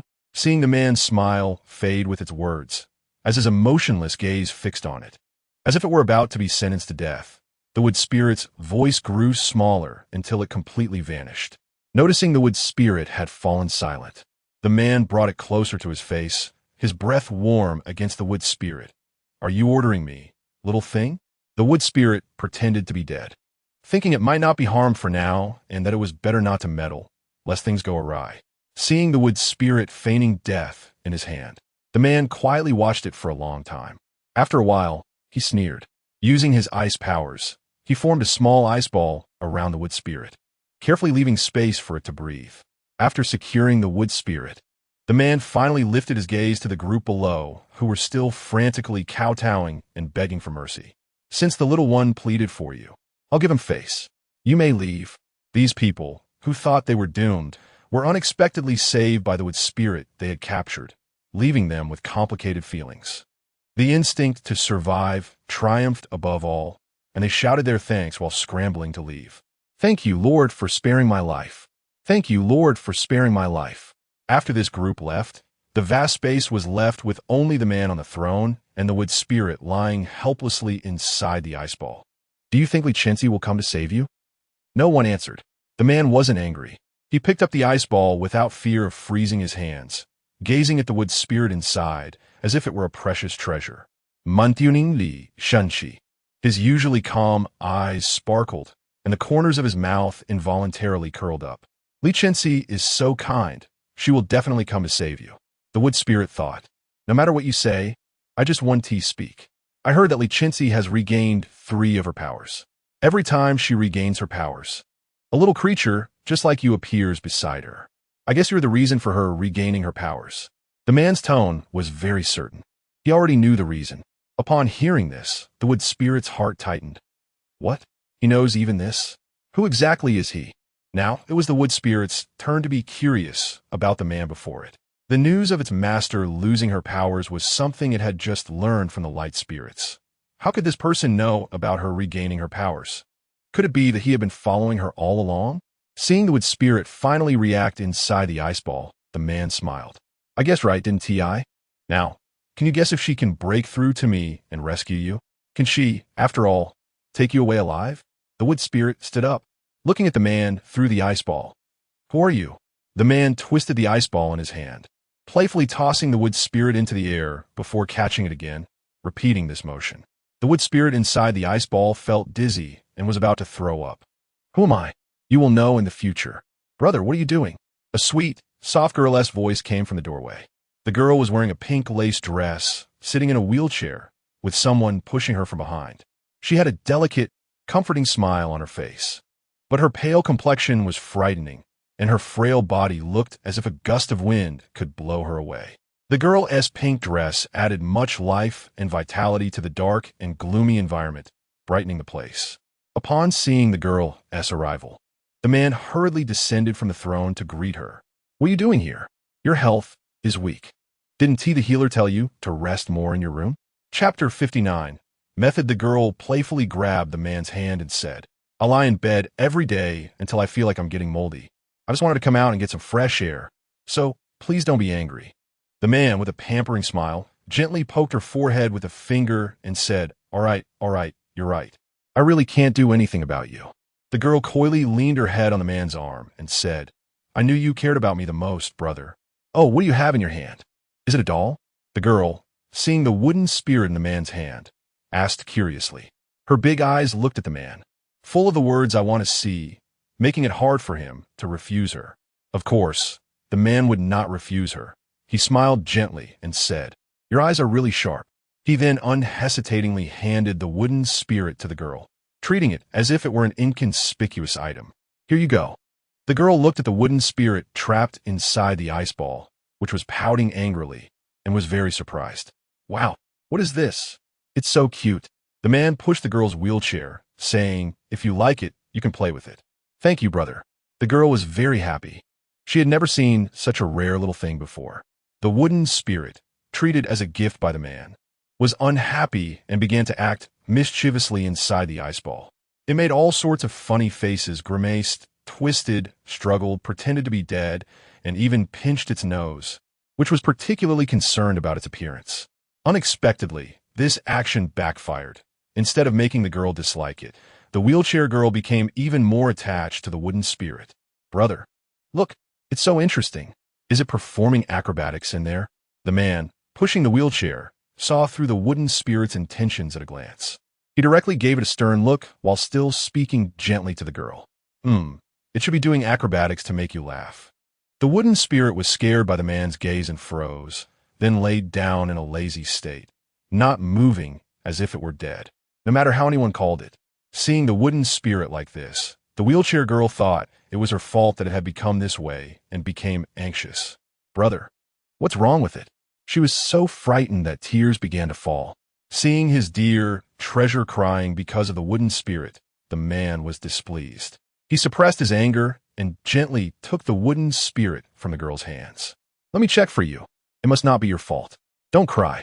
The girl wiped her tears from her face and said, Okay, I won't cry. The man turned his back to the girl, and the wooden spirit was not so lucky this time. The man shook it vigorously with his hand, not considering whether it would die or get hurt from the intense movement. The violent shaking made the wooden spirit dizzy and uncomfortable, and it quickly called out, Stop. Please stop. The wooden spirit's voice caught the girl's attention. Brother, what's wrong? The man gently replied to the girl, It's nothing. It will be able to play with you soon. I believe you, brother. The girl smiled, her eyes curving. The man stopped shaking the wooden spirit and warned it. You better behave. If you make my sister sad again, I will kill you. This time, the wooden spirit behaved, nodding eagerly, knowing that this man was someone who meant what he said. Got it, Ugh. Seeing the scene, the man rolled his eyes in disdain and directly replaced the wooden spirit's ice ball, cleaning it up before handing it back to the girl. All right, now it looks much more energetic, right? I didn't lie to you. Looking at the wooden spirit inside the ice ball, which looked a bit wilted, but at least had some energy, the girl was very happy and generously praised, "Brother is the best." Seeing the girl's slightly reddened hands, the man felt a bit regretful for not noticing sooner that the ice ball might freeze her hands. He took out a thick, pretty pair of gloves and put them on the girl. "Put on these gloves. Your hands are all red. It's my fault for not noticing." The man felt guilty for not taking good care of his sister as he held her still somewhat cold hands, feeling very distressed. The girl, however, didn't mind. "Brother, you don't have to feel so guilty. I don't feel very cold. The gloves you gave me are really cute. I like them a lot." The man put the wooden spirit back in the girl's hands. His gentle smile was unmistakable. "I'm glad you like it. Wooden spirit, wah? Master, come save me." Outside the camp, Li Chenxi and the others hurriedly arrived at the main base of the masked man, mainly relying on the other spirit's sensing abilities for the wooden spirit. The three of them, along with 3 spirits, hid behind a large rock outside the base, observing the movements and patterns of the camp. The terrain here was rugged, with winding mountain paths, many hiding spots, several lookout posts, and many people patrolling nearby, making it quite difficult to get inside. After some time of observation, Li Chenxi noticed that the guards at the entrance changed shifts every half hour. Seeing their subtle fluctuations in abilities, she knew their power levels must be quite high. "Hey, I have an idea," Muzichuan said, feeling overwhelmed. He stretched his legs, which had gone numb from squatting for too long. "The guards are so strict here. How can we possibly get in? Why don't we just give up? We can find other spirits first and then come back for this one. Isn't that the same?" The light spirit, hearing Mu Zuchuan's suggestion, immediately scolded him before Li Chenxi could respond. "Giving up on a partner? Is that your approach? If anyone follows you in the future, they would be in big trouble." Li Chenxi opened his mouth, wanting to say something, but ultimately chose to remain silent. Mu Zuchuan deserved the scolding. Although the light spirit was small and had restrained its strength, it still hurt, and the pain was quite noticeable on Mu Zuchuan's head. He covered his head, feeling aggrieved. "But that's still a good idea. We're wasting time here, since we can't get in." "Wait." Li Chenxi signaled everyone to be quiet. She seemed to have found a way to get in smoothly. She pointed to the supply vehicle that entered at the same time. The guards changed shifts every half hour. "We can hide inside to get in, or we could hijack those supply people and disguise ourselves as them to enter." Chapter 60. Intrusion. Mu Zuchuan looked at a procurement vehicle filled with pork, blood pooling on the ground. His eyes wide with fear. "Do we really have to get inside this procurement vehicle? It's so disgusting with all this pig's blood." Li Chenxi and Li Chenxi didn't even want to give Mu Zuchuan a glance. The two of them leaped swiftly out of the guard's sight and knocked out the person in the procurement vehicle with stones. "If you don't want to go, just stay here." Together, they quickly dragged the person from the procurement vehicle to a hidden spot, dealt with him with a swift knife, slitting his throat. It wasn't that they were heartless, but they had to eliminate these people. They were insiders. If they didn't deal with them, they would probably be discovered before even entering. At that point, it would be either their death or their own demise. In such circumstances, Li Chenxi obviously chose to prioritize herself. After hiding the bodies, Li Chenxi quickly recalled the spirits into her body and then swiftly changed into the clothing of these individuals. They had to act fast. If they delayed too long, the others would likely notice. Mu Zuchuan saw how quickly they changed and prepared to enter, and he hurried over, suppressing his voice. "Wait for me. I want to go too." There were only 2 sets of clothing in the procurement vehicle, so if Mu Zuchuan wanted to go in, he would have to hide among the supplies in the vehicle. Li Chenxi pointed at the piles of bloody pork in the vehicle. "This is the only place left." Mu Zuchuan was dumbfounded. In the end, he obediently lay down in the middle of the pork. His view was gradually obscured by the meat, and the smell of blood was overwhelming. Mu Zuchuan silently shed tears, forcing himself to endure the nausea. "Oh, I never thought I would lie in so much pork one day. Is this considered happiness?" The 3 of them nervously entered through the entrance they had previously observed, surrounded by stern-looking guards. Even the usually calm Li Chenxi couldn't help but show a nervous expression. Fortunately, Everyone was wearing masks, so even if they were anxious, it wouldn't be noticeable. Luckily, they passed through without incident and entered the main gates. Once they confirmed it was safe, Li Chenxi dared to remind Mu Zichuan in the procurement vehicle to come down. Get down. This was the phrase Mu Zichuan wanted to hear the most, and he immediately sprang out from the pile of pork like a carp leaping over a dragon gate. Finally, I can come out. I was suffocating in there. The three of them responsibly put the food in its designated place. After all, food was very important. Don't ask how they knew where to put the food. The procurement vehicle's route only led to one destination in a day. The three of them moved stealthily and cautiously inside, unsure if it was because they were overly confident in their base or something else, but they hadn't seen many people inside. The number of people inside was even fewer than those guarding outside.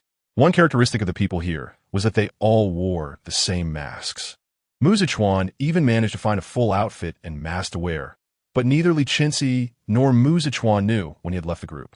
Seeing Mu Zichuan's changed appearance, Li Chenxi immediately became wary. Luckily, Mu Zichuan spoke up in time. Otherwise, he would have been mistaken for an enemy.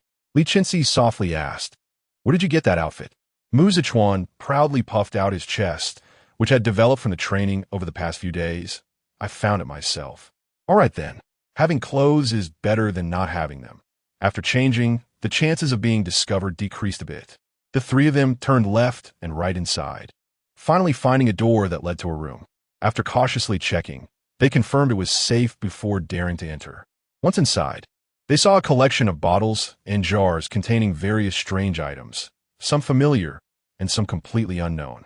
Mu Zichuan wandered around like a curious child, though he still had a sense of safety and didn't touch anything out of curiosity. Where are all these things? They're not developing some secret weapon here, are they? They look so high-tech. Even Li Chenxi, who considered herself well-informed, didn't fully recognize everything here. The only things she could identify were those she had seen in old books while collecting resources outside. Pinduoduo system. Can you tell me what these are and what they're used for? Li Chenxi began to call upon the long and used Pinduoduo system. I'm coming. The Pinduoduo system was excited to hear Li Chenxi summon it. It thought Li Chenxi would be angry for hiding things from her before and had been playing dead her mind for a long time, afraid to come out without her calling. Now, hearing her tone, it seemed she wasn't angry anymore, so the Pinduoduo system happily came forth. It couldn't leave Li Chenxi's mind, but it could assess the situation in the outside world through what Li Chenxi saw. As it scanned the items here, alarms immediately blared. Alert! Alert! Violation items detected. Violation items? Li Chenxi's confusion just surfaced when the Pinduoduo system quickly explained. The violation items lined up before her eyes. These are all violation items in your timeline. Some are highly toxic, while others are not toxic and can even enhance health. However, when mixed in certain proportions, they become the raw materials for the zombie virus. Upon hearing this, Li Chenxi immediately became alert. Comparing the item information extracted by the Pinduoduo system, she hurriedly began gathering these items one by one, preparing to destroy them. She hadn't forgotten that her purpose for coming here was to prevent anyone from introducing the zombie virus into her timeline. She had already paid a lot for this, and if she could eliminate the virus at the source, that would be the best outcome. Now that these items were right in front of her, how could Li Chenxi remain indifferent? Li Chenxi's actions caught the attention of Mu Zichuan and Li Chenxi. After all, someone who had been silently standing there for a long time suddenly started collecting these items, which was hard not to notice. Seeing Li Chenxi so anxious, the two didn't have time to ask why and followed her to help collect them, asking as they worked. "Chenxi, what are you going to do with these things?" "We need to destroy all of these, otherwise they will definitely become a disaster in the future." Although they didn't know how Li Chenxi came to this conclusion, Li Chenxi and Mu Zichuan still chose to trust her and helped her gather the items. In the throne room of the main hall, a man rested his hand on his temple, watching the actions of Li Chenxi and her group on the screen above with interest. Interesting. Chapter 61. Stay behind, it's time to meet them. Otherwise, they might think they are so impressive. The man's tone was filled with a sense of pride, as if everything was under his control. "Brother, I'm tired. I want to go back and rest. This little thing is for you." The girl's sweet smile drew the man's attention away from the screen above. She held the wooden spirit in her hands, looking at him with a gentle smile.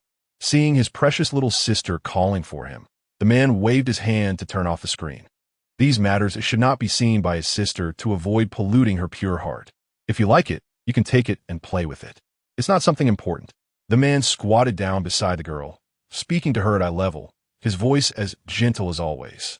The girl shook her head gently, determined to hand the wooden spirit back to him.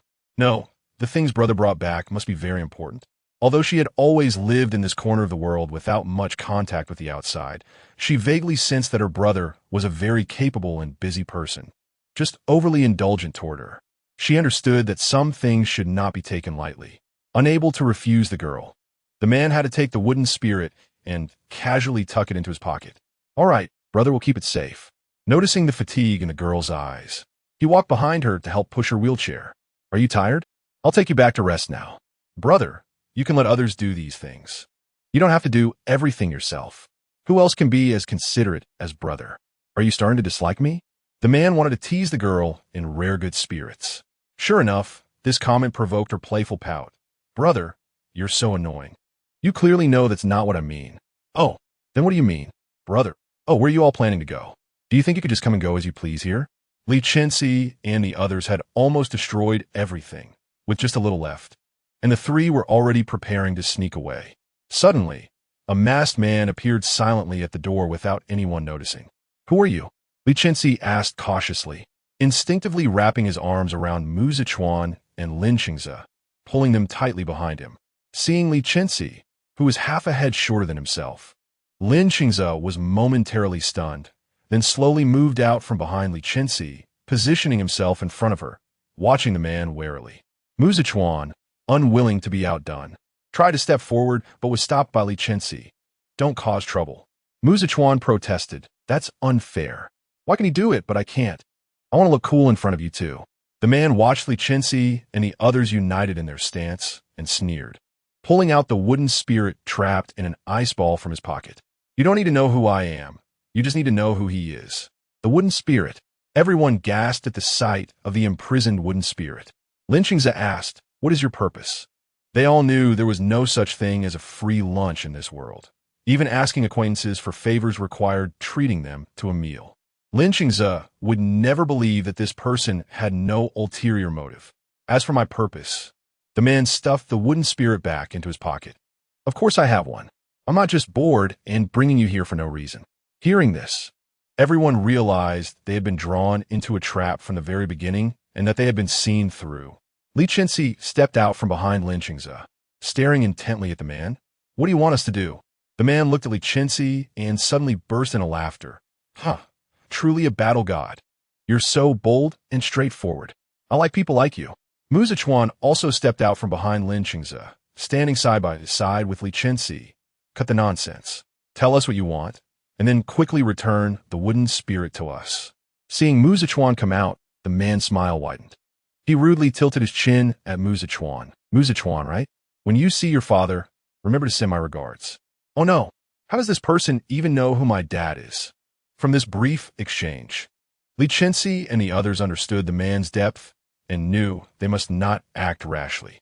It's nothing. I just need you to help me develop a drug. As long as you agree, I will return the little thing you want. Develop a drug? The three had never heard such an absurd request. Who told him that anyone could concoct drugs? After thinking it over, Li Chenxi finally said honestly, none of you can make drugs.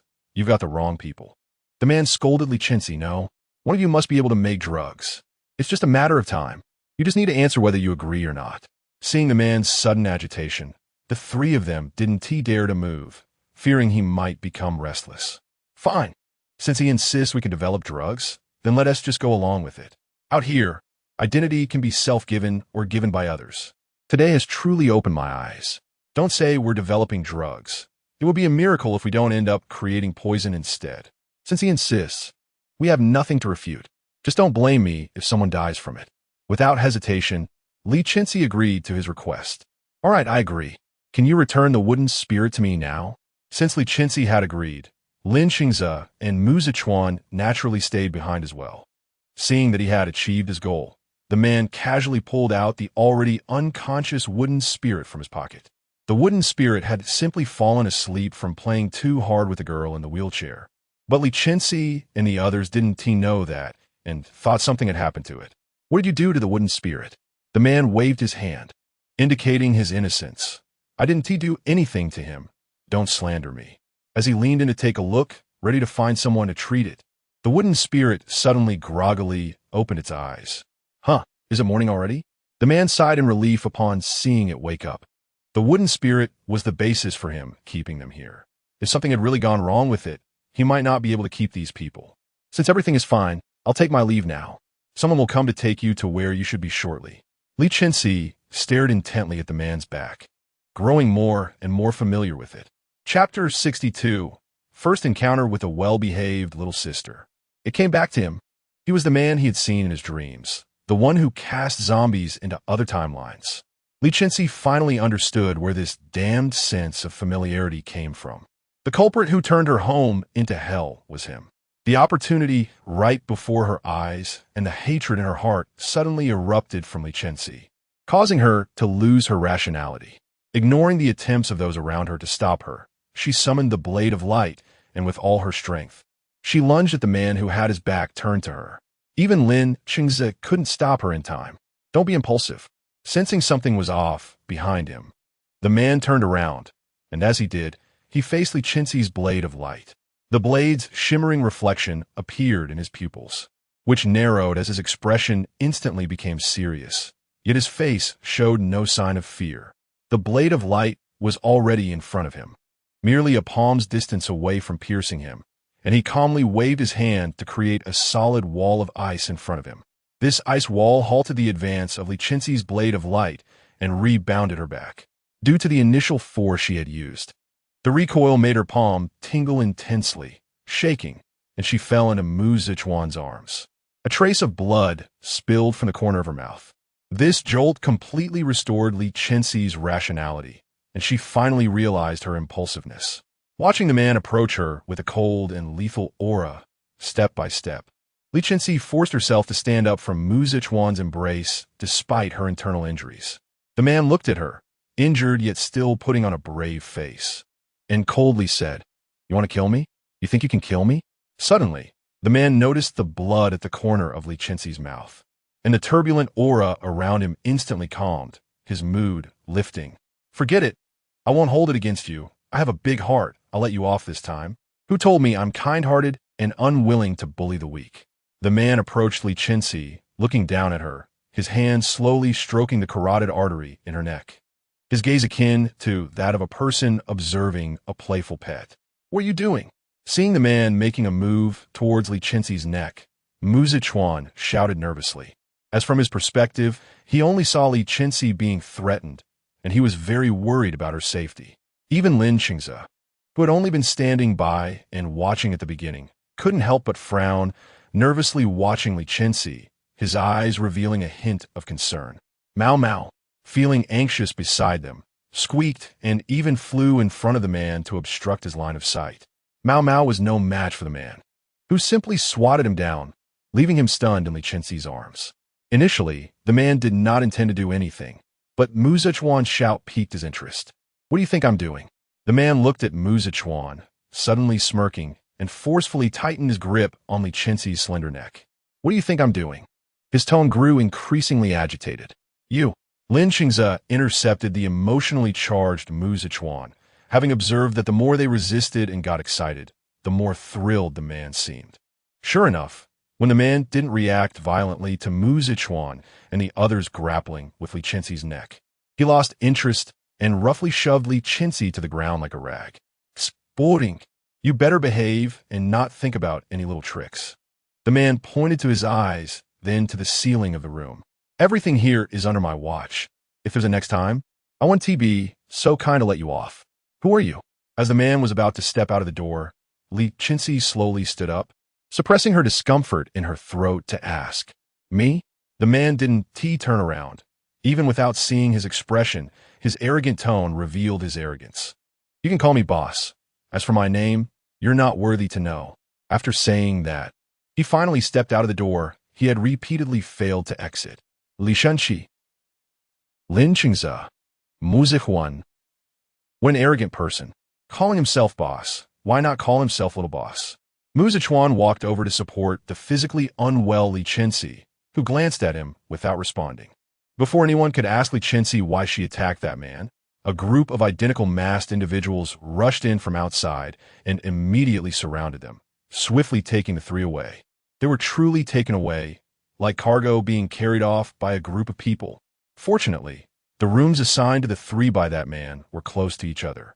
After the masked individuals set Li Chenxi and the others down, they quickly vanished. Once the individuals left, Li Chenxi immediately stood up to survey her surroundings. Unexpectedly finding the accommodation conditions quite good, momentarily unable to discern whether she was a guest or being held captive. Huh, are there guests at home? A soft, delicate voice came from outside the door, filled with curiosity. Ayun, can you help me call them out? I want to see what they look like. Another girl's voice hesitated. Following the sound, Li Chenxi slowly opened a crack in the door. Peering through the gap, she saw a girl in a pink tulle dress, playfully coaxed by another girl in a matching pink outfit who was pushing her wheelchair. The girl named Ayun couldn't resist the pleading of the girl in the wheelchair and reluctantly agreed. All right, I knew you were the best. Before Ayun could knock on the door, Li Chenxi took the initiative to open it from within, looking coldly at everything outside. Is there something? Seeing Li Chenxi's somewhat fierce expression, the girl in the wheelchair was startled. In her world, almost everyone greeted her with smiles, and she had never seen a serious expression like Li Chenxi's. She regretted asking Ayun to knock, but was still curious about this unfamiliar face. The girl put on her biggest smile. I'm Luo, what is your name? Not wanting to be rude to such a sweet, smiling girl. Li Chenxi couldn't keep up her seriousness and soften her expression, though her tone remained a bit stiff. I'm Li Chenxi. Once Li Chenxi spoke, it opened the floodgates for Luo, who had endless questions to ask her since meeting someone from the outside world was incredibly rare. Why are you here? Did your brother let you stay here?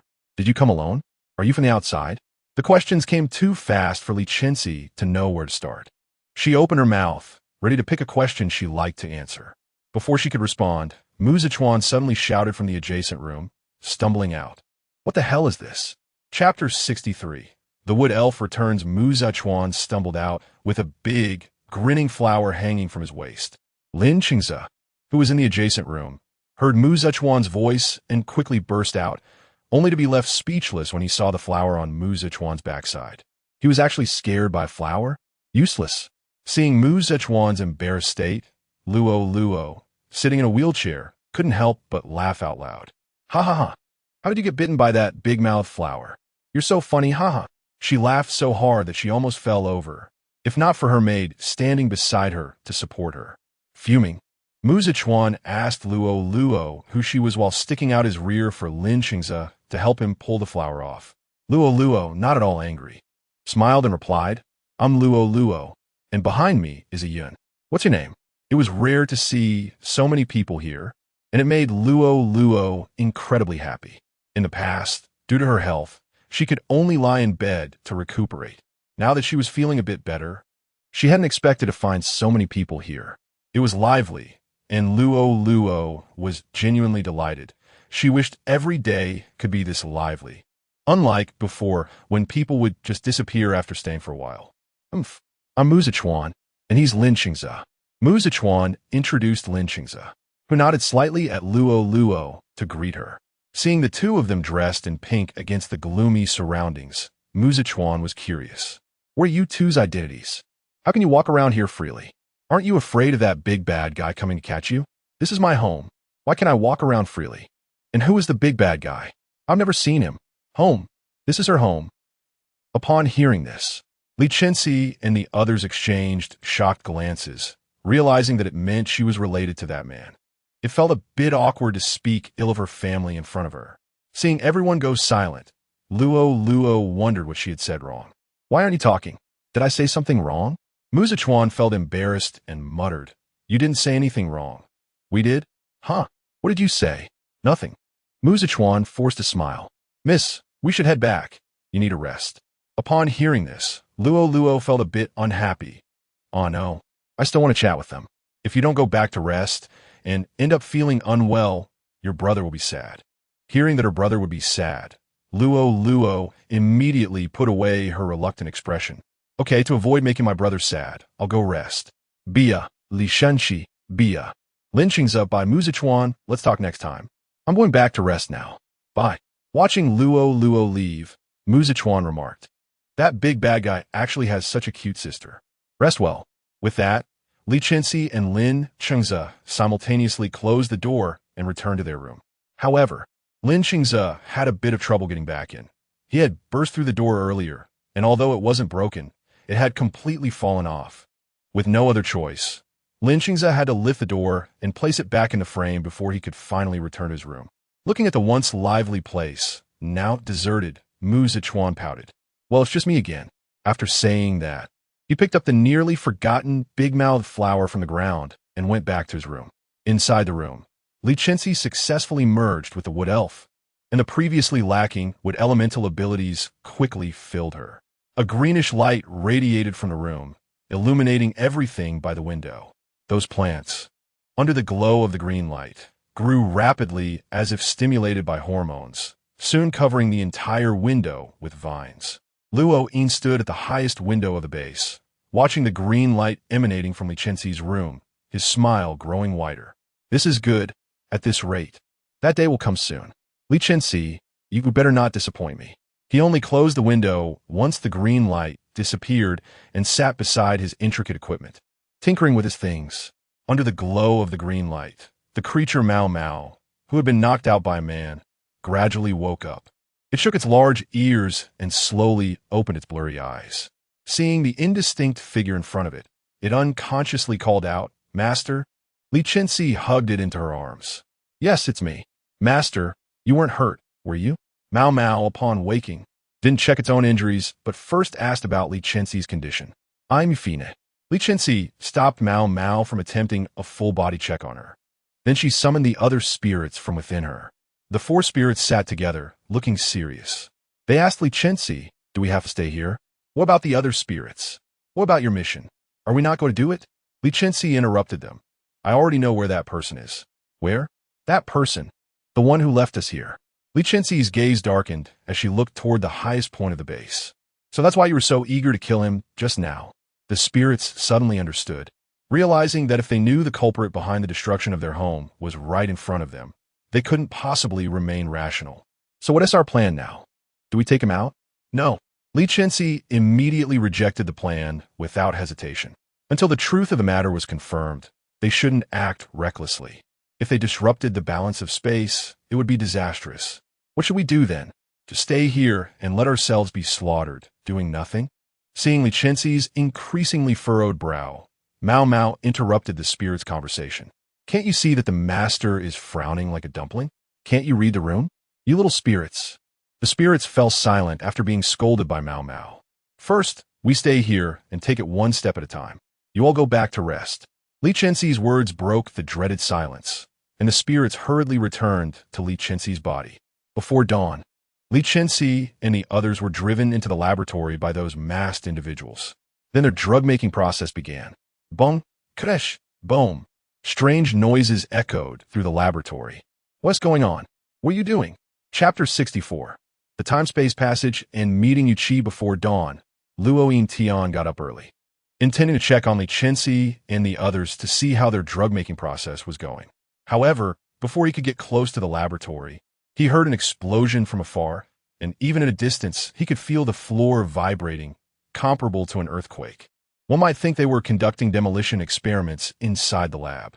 Before he could enter, he was already engulfed by the smoke swirling out of the lab, causing him to tear up instantly and retreat in panic, no longer daring to approach the doorway. Continuous streams of smoke drifted from the laboratory. Soon, 3 people came rushing out, coughing and covering their noses, accompanied by a small rabbit and 4 sprites. Cough, cough, cough.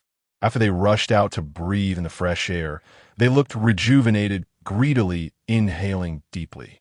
Seeing their soot-covered faces and the laboratory still emitting various colors of smoke, Luo was at a loss for words.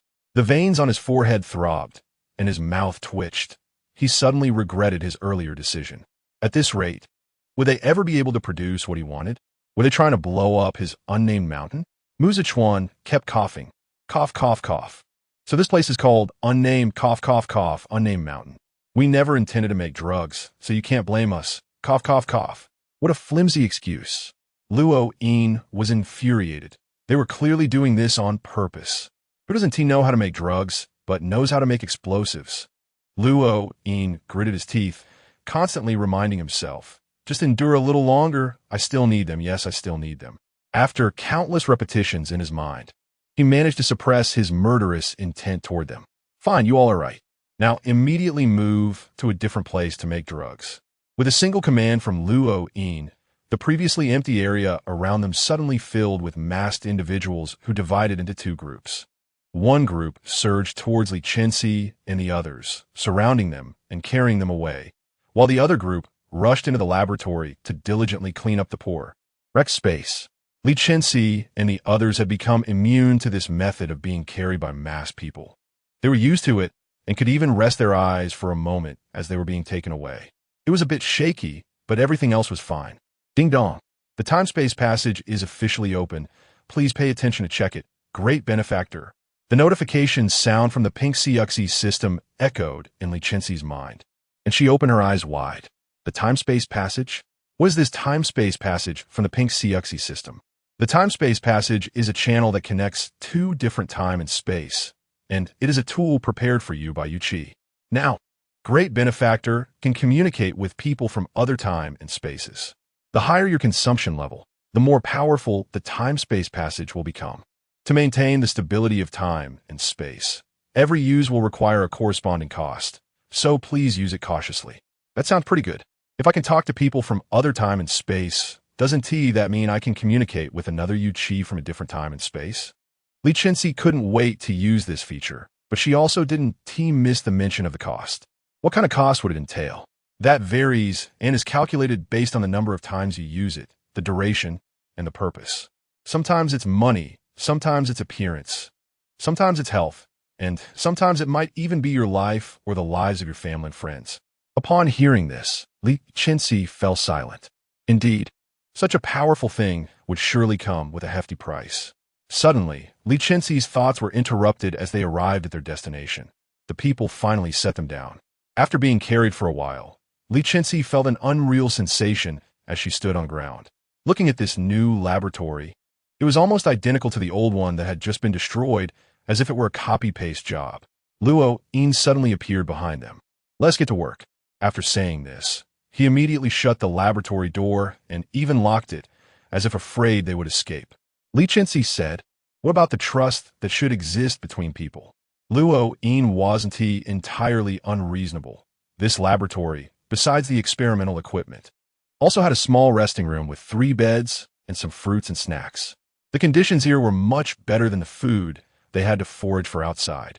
Not only was there variety, but the quantity was sufficient and even very fresh. Even Muzichuan, who was used to the sometimes haphazardly prepared food, was quite satisfied with what was available here. Li Chenxi was very eager to meet Yu Qi and quickly locked the door behind her. "I'll rest for a bit. You all practice for now." With a bang, the door closed in front of Muzichuan, Li Chenxi, and the other sprites and Mao Mao. Everyone looked at each other in confusion, not knowing what had happened. Finally, they began to get busy. "You work while I work. One day we'll make something great.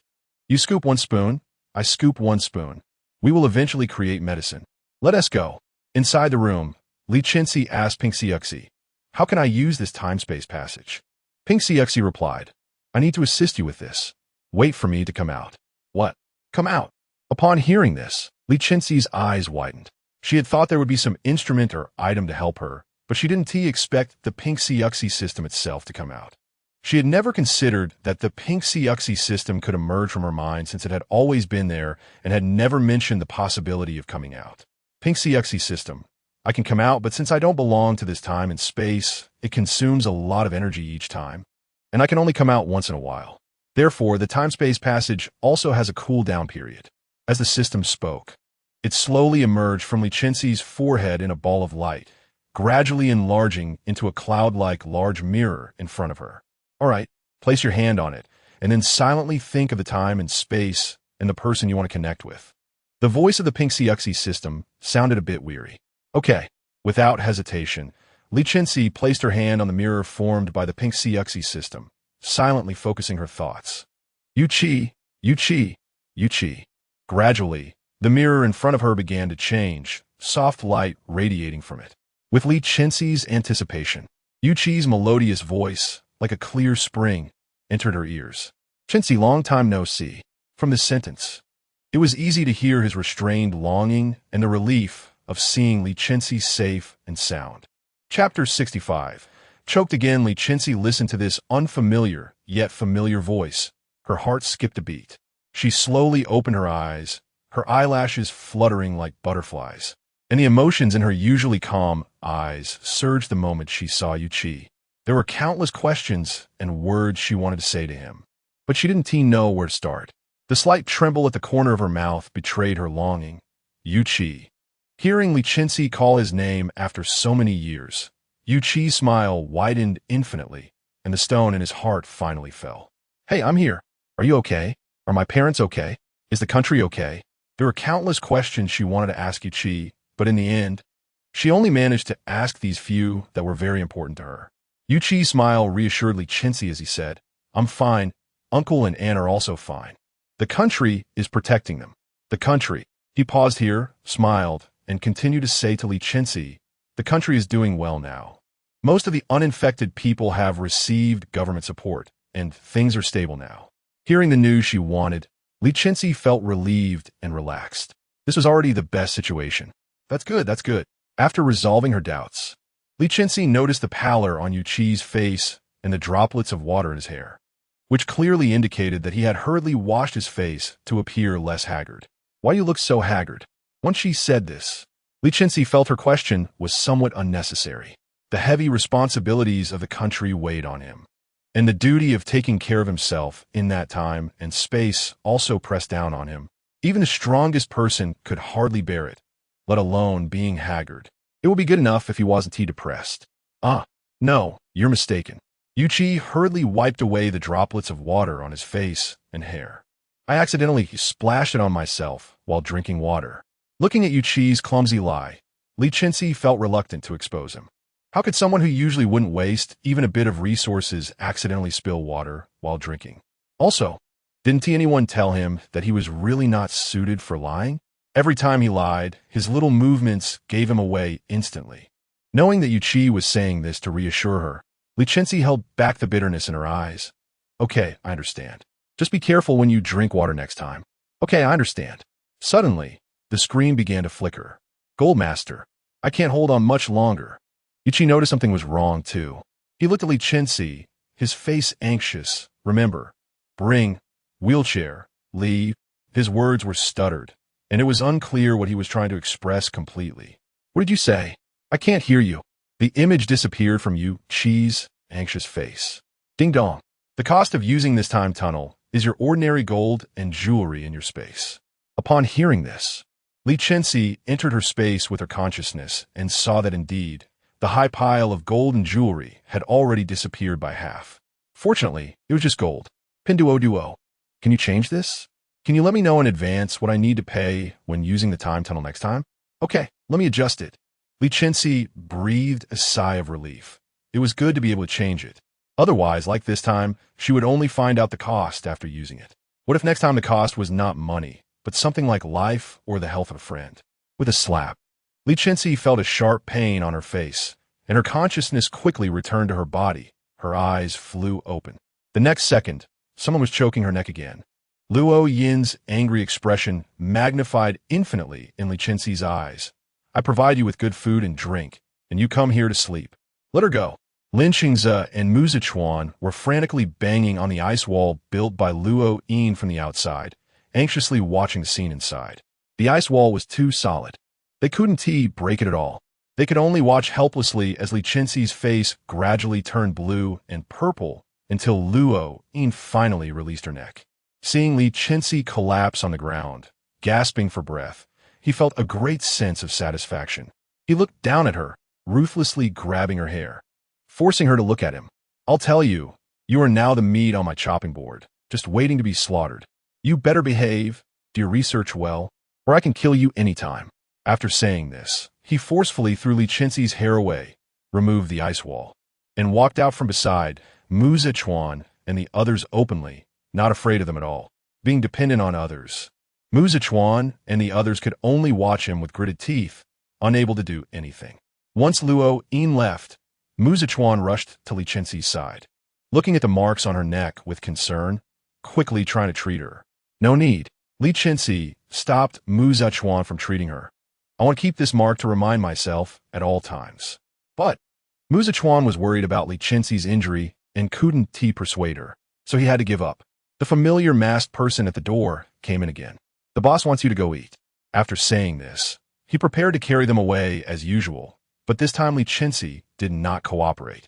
She took 3 steps back, holding back the discomfort in her throat. No need, I can walk myself. Seeing the masked person hesitate, Li Chenxi added, Your boss didn't force you to carry us, right? The masked person thought about it. Indeed, there was no such requirement. It was just that carrying them had been quicker, so there was this unwritten rule of carrying them along. Thinking of this, the masked person didn't insist anymore, and they surrounded Li Chenxi tightly. Please. As Li Chenxi walked, she observed the surrounding buildings and the direction of the corridors, already beginning to plan how to escape from here. Luo Yin's unpredictable behavior made Li Chenxi feel threatened. Why should she listen to him? Why must she stay here to make medicine? Why couldn't she leave? Who did he think he was? Brother, is it them? Are Li Chenxi and the others going to eat with us too? Following the masked person's guidance, Li Chenxi and the others arrived at the dining hall. Upon entering, they saw countless delicacies on the dining table, stretching endlessly. Exaggerated, it was truly exaggerated. Li Chenxi turned her gaze and found that sitting at the main seat of the dining hall was that girl, Luo, who had been in a wheelchair last night. Now, sitting beside Luo Yin, who was gently wiping the dirt off her face. Chapter 66 Medicine. Luo Yin didn't even glance at anyone else, completely focused on wiping the dirt off Luo's face. Don't you like playing with them? Brother invited them to have dinner with you. Thank you, brother. I'm very happy. Luo smiled, her eyes crescent-shaped, like the moon in the sky, bringing joy to those who saw her. Luo happily waved at Li Chenxi. Li Chenxi, I'm over here. She patted the stool next to her. Come sit here with me. Seeing his sister so fond of Li Chenxi, Luo Yin felt a bit jealous and glared at Li Chenxi unhappily. Originally, Li Chenxi didn't want to sit next to Luo because of her commanding tone, which she didn't quite like. But now, seeing Luo Yin's displeasure at her sitting beside Luo, Li Chenxi felt rather pleased. All right. Under Luo Yin's piercing gaze, Li Chenxi proudly walked over to Luo and sat down. For this provocative act, Luo Yin's hand under the table snapped several spoons in half. Curious, Luo looked over at the sound. Brother, what was that noise? Luo Yin casually tossed away what he was holding, adjusted his expression, and turned to look gently at Luo. It's nothing. Maybe something fell outside. Luo was half convinced. Oh, okay. Li Chenxi and Luo Yin were secretly competing with each other while Li Chenxi and Mu Zichuan were busy eating. In this strange atmosphere, they somehow finished a meal. As soon as they finished eating, Luo Yin found an excuse to send Luo away, and Li Chenxi and the others were invited back to the laboratory. Even so, Luo Yin couldn't stop Luo's affection for Li Chenxi and the others. She would come to chat with them every day, and soon they became very familiar with each other. Sometimes they would even take Luo around to cause mischief. With Luo, a walking immunity car by their side, Luo Yin couldn't do anything about it and could only seethe in frustration. Because of Luo's presence, Li Chenxi and the others held significant power in this unnamed mountain, to the extent that they no longer limited themselves to the small laboratory. Now, they roamed the unnamed mountain as if it were their own home. Sure enough, Mu Zichuan took Luo out for a stroll again. Both Luo and Mu Zichuan wore mysterious smiles, their eyes betraying excitement. Luo turned to Mu Zichuan, who was pushing her wheelchair. Mu Zichuan, are you really taking me to the laboratory? Brother usually doesn't let me in. Will he be angry? Luo was still a bit worried. Since childhood, she had gotten used to listening to Luo Yin, although she had been a bit unruly lately. She had never gone against Luo Yin's wishes. Now, It was her first time leaving the inner city where she had lived for most of her life to go to the outer laboratory. Luo felt anxious. She was afraid her brother would be angry. Seeing the worried look in Luo's eyes, Mu Zichuan immediately patted his chest to reassure her. Don't worry, with me here. Your brother will definitely scold me first. Besides, he wouldn't want to be mad at you. All right, with Mu Zichuan's somewhat unreliable reassurance. Luo felt a little more at ease. She was sure her brother wouldn't scold her. Mu Zichuan confidently pushed Luo toward a laboratory he had rarely seen. Observing the surroundings and architectural features as they walked, quietly memorizing these details. As for why Mu Zichuan had the time to wander around with Luo, the main reason was that Luo saw no progress in the drug development and noticed that the supplies were being consumed quickly. So, he took Li Chenxi and Li Chenxi to other laboratories, only returning at night. Mu Zichuan hadn't seen them for a long time, and this was his risky strategy to find them. You may ask, why wasn't Mu Zichuan taken away? Who do you think is responsible for the rapid consumption of those supplies? Luo left Mu Zichuan behind to entertain his precious sister, knowing he would ultimately regret this decision. He didn't expect his obedient sister would turn into a mischievous girl wandering everywhere with Mu Zichuan. If it weren't for Luo's discomfort in her feet, she probably would have escaped with Mu Zichuan. Let's go. Depart. With Luo's voice. Mu Zichuan happily pushed her forward. Depart. This vast place really had no one in sight. Mu Zichuan was curious about how those masked people could appear in an instant. Did they all have invisibility skills? Ah! A scream echoed throughout the room, reaching Mu Zichuan and Luo's ears through the cracks in the door.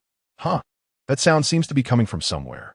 Luo pointed to a large door that almost blended into the wall, which one wouldn't notice without a careful look.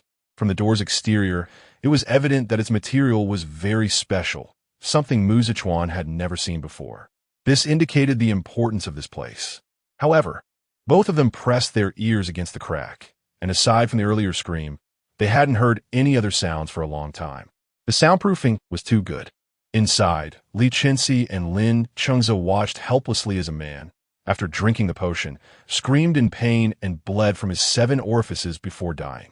Inside the laboratory, a row of men chained and blindfolded were kneeling, trembling as they listened to their companion's screams. Luo sat in his own chair, smiling as he observed everything. He looked at Li Chenxi, raised his hand slightly, and pointed at the remaining potion in her hand, continue. As his words fell, another man, whose head was covered with a black cloth, was dragged in front of them, and the cloth was removed, revealing his terrified expression. Li Chenxi couldn't bear to look at him and handed over the potion. The man drank it, and within 2 seconds, he began to froth at the mouth and died. Watching the bodies strewn across the floor and the countless failed potions, Luo's smile vanished, and a thick fog surged in his eyes, as if ready to engulf Li Chenxi. His tone was very unpleasant. Did I bring you here to waste resources? If this doesn't succeed, I'll kill you. Li Chenxi was speechless. I told you I can't make medicine, yet you insisted on me doing it, and now you blame me for not being able to produce results. Before Li Chenxi could say more, a noise came from outside. The people outside happened to collide with Luo's gun. Who? Luo opened the door with a cold wind, and the people outside stumbled in. Chapter 67 effective as soon as Luo entered. She saw the bloody scene, which dealt a severe blow to her worldview that had been well protected by Luo all along. She looked at everything here and suddenly found it hard to breathe. Her chest felt tight, and she became dizzy, eventually passing out. Luo did not expect Mu Zichuan to bring Luo here. Everything happened too suddenly for him to react, leaving him helpless as he watched Luo's reaction. How would she view her brother? Would she despise him? Would she have nightmares after seeing such scenes at night? Would she be scared?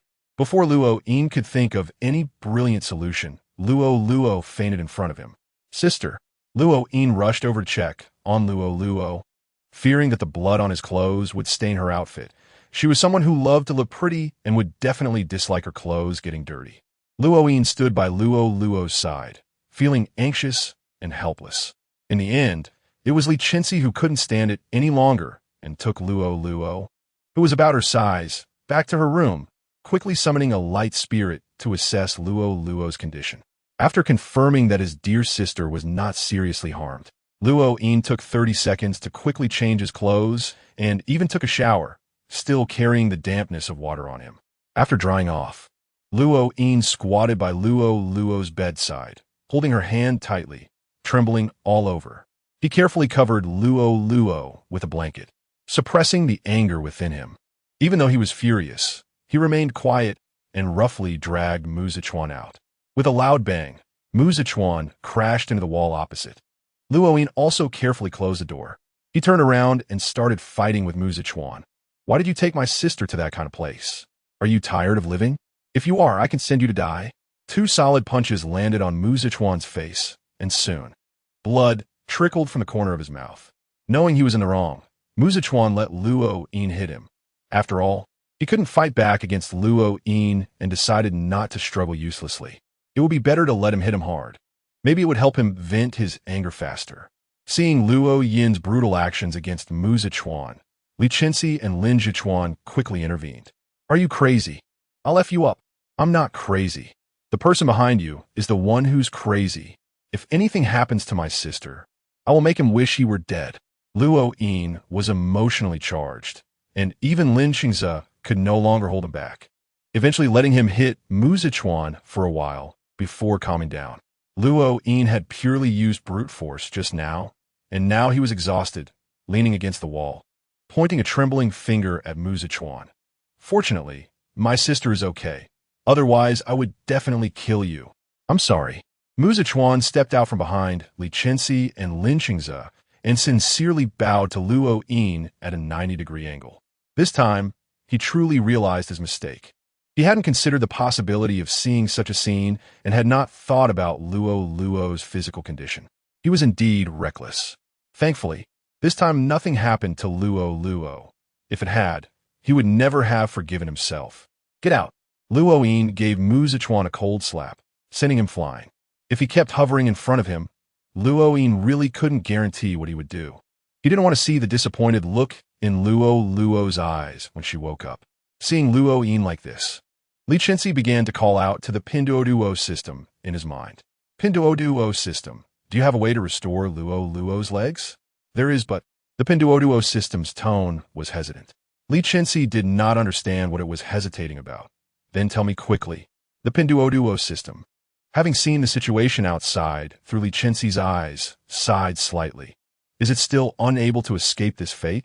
It decided to struggle a bit more. Big benefactor.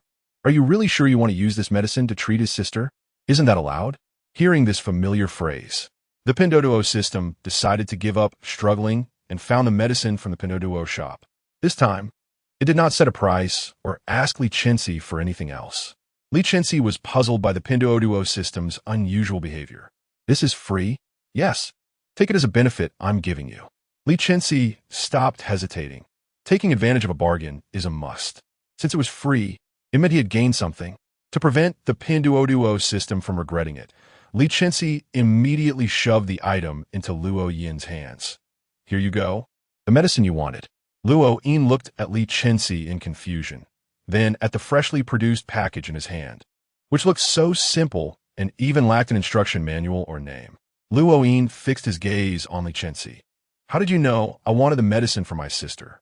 Li Chenxi raised an eyebrow, trying to act cool. There is nothing in this world that I don't know.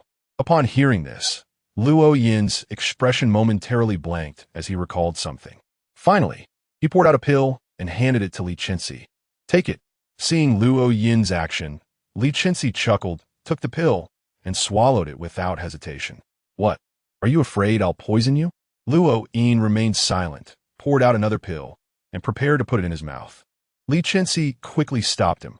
If you take it, there won't be any left. Luo Yin stared at the pill in his hand, thought for a moment, and returned it to the bottle.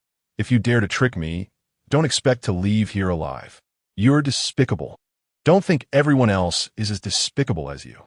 Luo Yin was in a good mood now, not caring about Li Chenxi's provocative words. He took the medicine into Luo's room and gently administered it to her. A few minutes after swallowing the pill, Luo woke up. As soon as she opened her eyes, she saw Luo Yin at her bedside. Ah! Luo screamed in fear and shrank back into another corner. distancing herself from Luo Yin. Now, every time she saw Luo Yin, she would think of the scene filled with corpses. Seeing his sister fear him and move away, Luo Yin felt a moment of disappointment, but when he saw Luo quickly moving to the other side of the bed by herself, his heart was filled with joy at her restored legs. Excitedly trembling, he exclaimed, "Sister, have your legs recovered?" Chapter 68. Is my brother a bad person? Luo raised her feet, and seeing her legs moving freely after being scared and hiding on the other side, she couldn't believe it and wiggled her toes. My feet can move? The delicate feet moved under Luo's subconscious control, no longer just a decoration. She cried tears of joy, hugging her feet in excitement. My feet are better. They can move. I can walk by myself from now on, without anyone pushing me. Luo Yin watched Luo's excited expression and felt thrilled himself. He wanted to reach out and hug her, but was afraid she would reject him. After hesitating, he finally awkwardly placed his hands behind his back, rubbing his fingers unconsciously.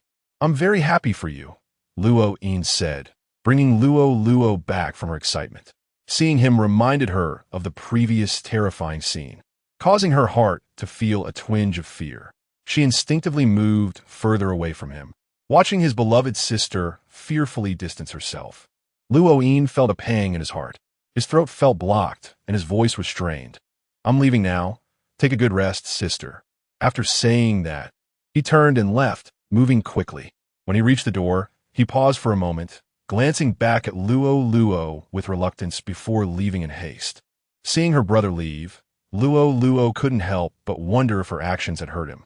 But every time she saw her brother, she couldn't help but recall that horrifying scene and felt unable to control her actions. Watching the situation between Luo and Luo Yin, Li Chenxi sighed. I guess I'll have to be the good person this time." Li Chenxi sat on a stool close to Luo and waved her hand in front of her to get her attention. Luo. Huh? Luo came back to her senses and looked at Li Chenxi. What is wrong? Suddenly, she remembered that Li Chenxi was also inside, and she couldn't help but wonder if she had participated in the deaths of those people. Thinking of this, Luo began to resist Li Chenxi's presence. She covered her mouth and started to gag. "You should go away."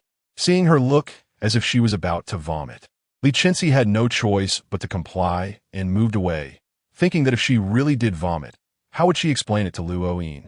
With how doting he was toward his sister, it would be light punishment not to get herself killed. Li Chenxi stood 3 steps away from Luo, waiting for her emotions to calm down before daring to speak. "Why do you suddenly dislike your brother so much?" Luo's face was pale and unwilling to bring it up. "There's no reason. Where have I shown that I dislike my brother? Do you have any evidence?" Li Chenxi fell silent. "Do we really need to find a reason? Isn't it obvious? Can't you feel it yourself? Forget it. I won't bicker with this naive girl." Li Chenxi didn't care about Luo's reaction and continued, "You don't need to hate your brother because of this. He is trying to cure you. He just wants to help you heal your legs so you can run freely and happily without being limited by a wheelchair. Although his methods may be a bit wrong, drug development requires personal testing. In this situation, he had no choice but to use others for experiments. It may seem cruel to you, and it is indeed so for me as well. But for your brother, it was the only way to save you. He had to try everything." Luo sat quietly on the bed, listening to Li Chenxi's words, her head lowered as if deep in thought. Suddenly, she looked up with her tearful big eyes and asked, "Li Chenxi, do you think my brother is a bad person?" Li Chenxi faced this question and strategically paused for a moment. If she said he wasn't a bad person, it would seem insincere. But if she said he was, would it hurt Luo's feelings? Li Chenxi didn't think for long, and under Luo's hopeful gaze, she shattered her last bit of expectation. "Yes, he is a bad person to us and to the outside world, but..." Li Chenxi looked into Luo's wet eyes. "To you, your brother is undoubtedly a good person. He could be a bad person to anyone else, but to you, he is definitely a good person." Li Chenxi wasn't moved by how good Luo Yin was to his sister. She knew better than anyone the bad he was capable of, and it could be said that he was extremely bad. However, one thing was certain. He was genuinely good to his sister, and she was just stating the facts. If given a chance, she would still kill him without hesitation. Luo had always thought her brother was a good person because he shared positive stories and principles with her. She never expected that the biggest villain would turn out to be her own brother. Who could handle that? Upon receiving this answer, Luo's expression instantly wilted like a frostbitten cabbage, barely hanging on. She buried herself tightly in the blanket, her voice muffled. Li Chenxi, you can go now. I want to be alone. At a time like this, no one could help her. She had to come to terms with it herself. Li Chenxi nodded. Okay, I'll leave. After saying that, she left without hesitation. With Li Chenxi's departure, the room suddenly fell silent. In that moment, all emotions magnified, and the sound of crying slowly emerged from beneath the covers. The crying grew louder, eventually turning into sobs.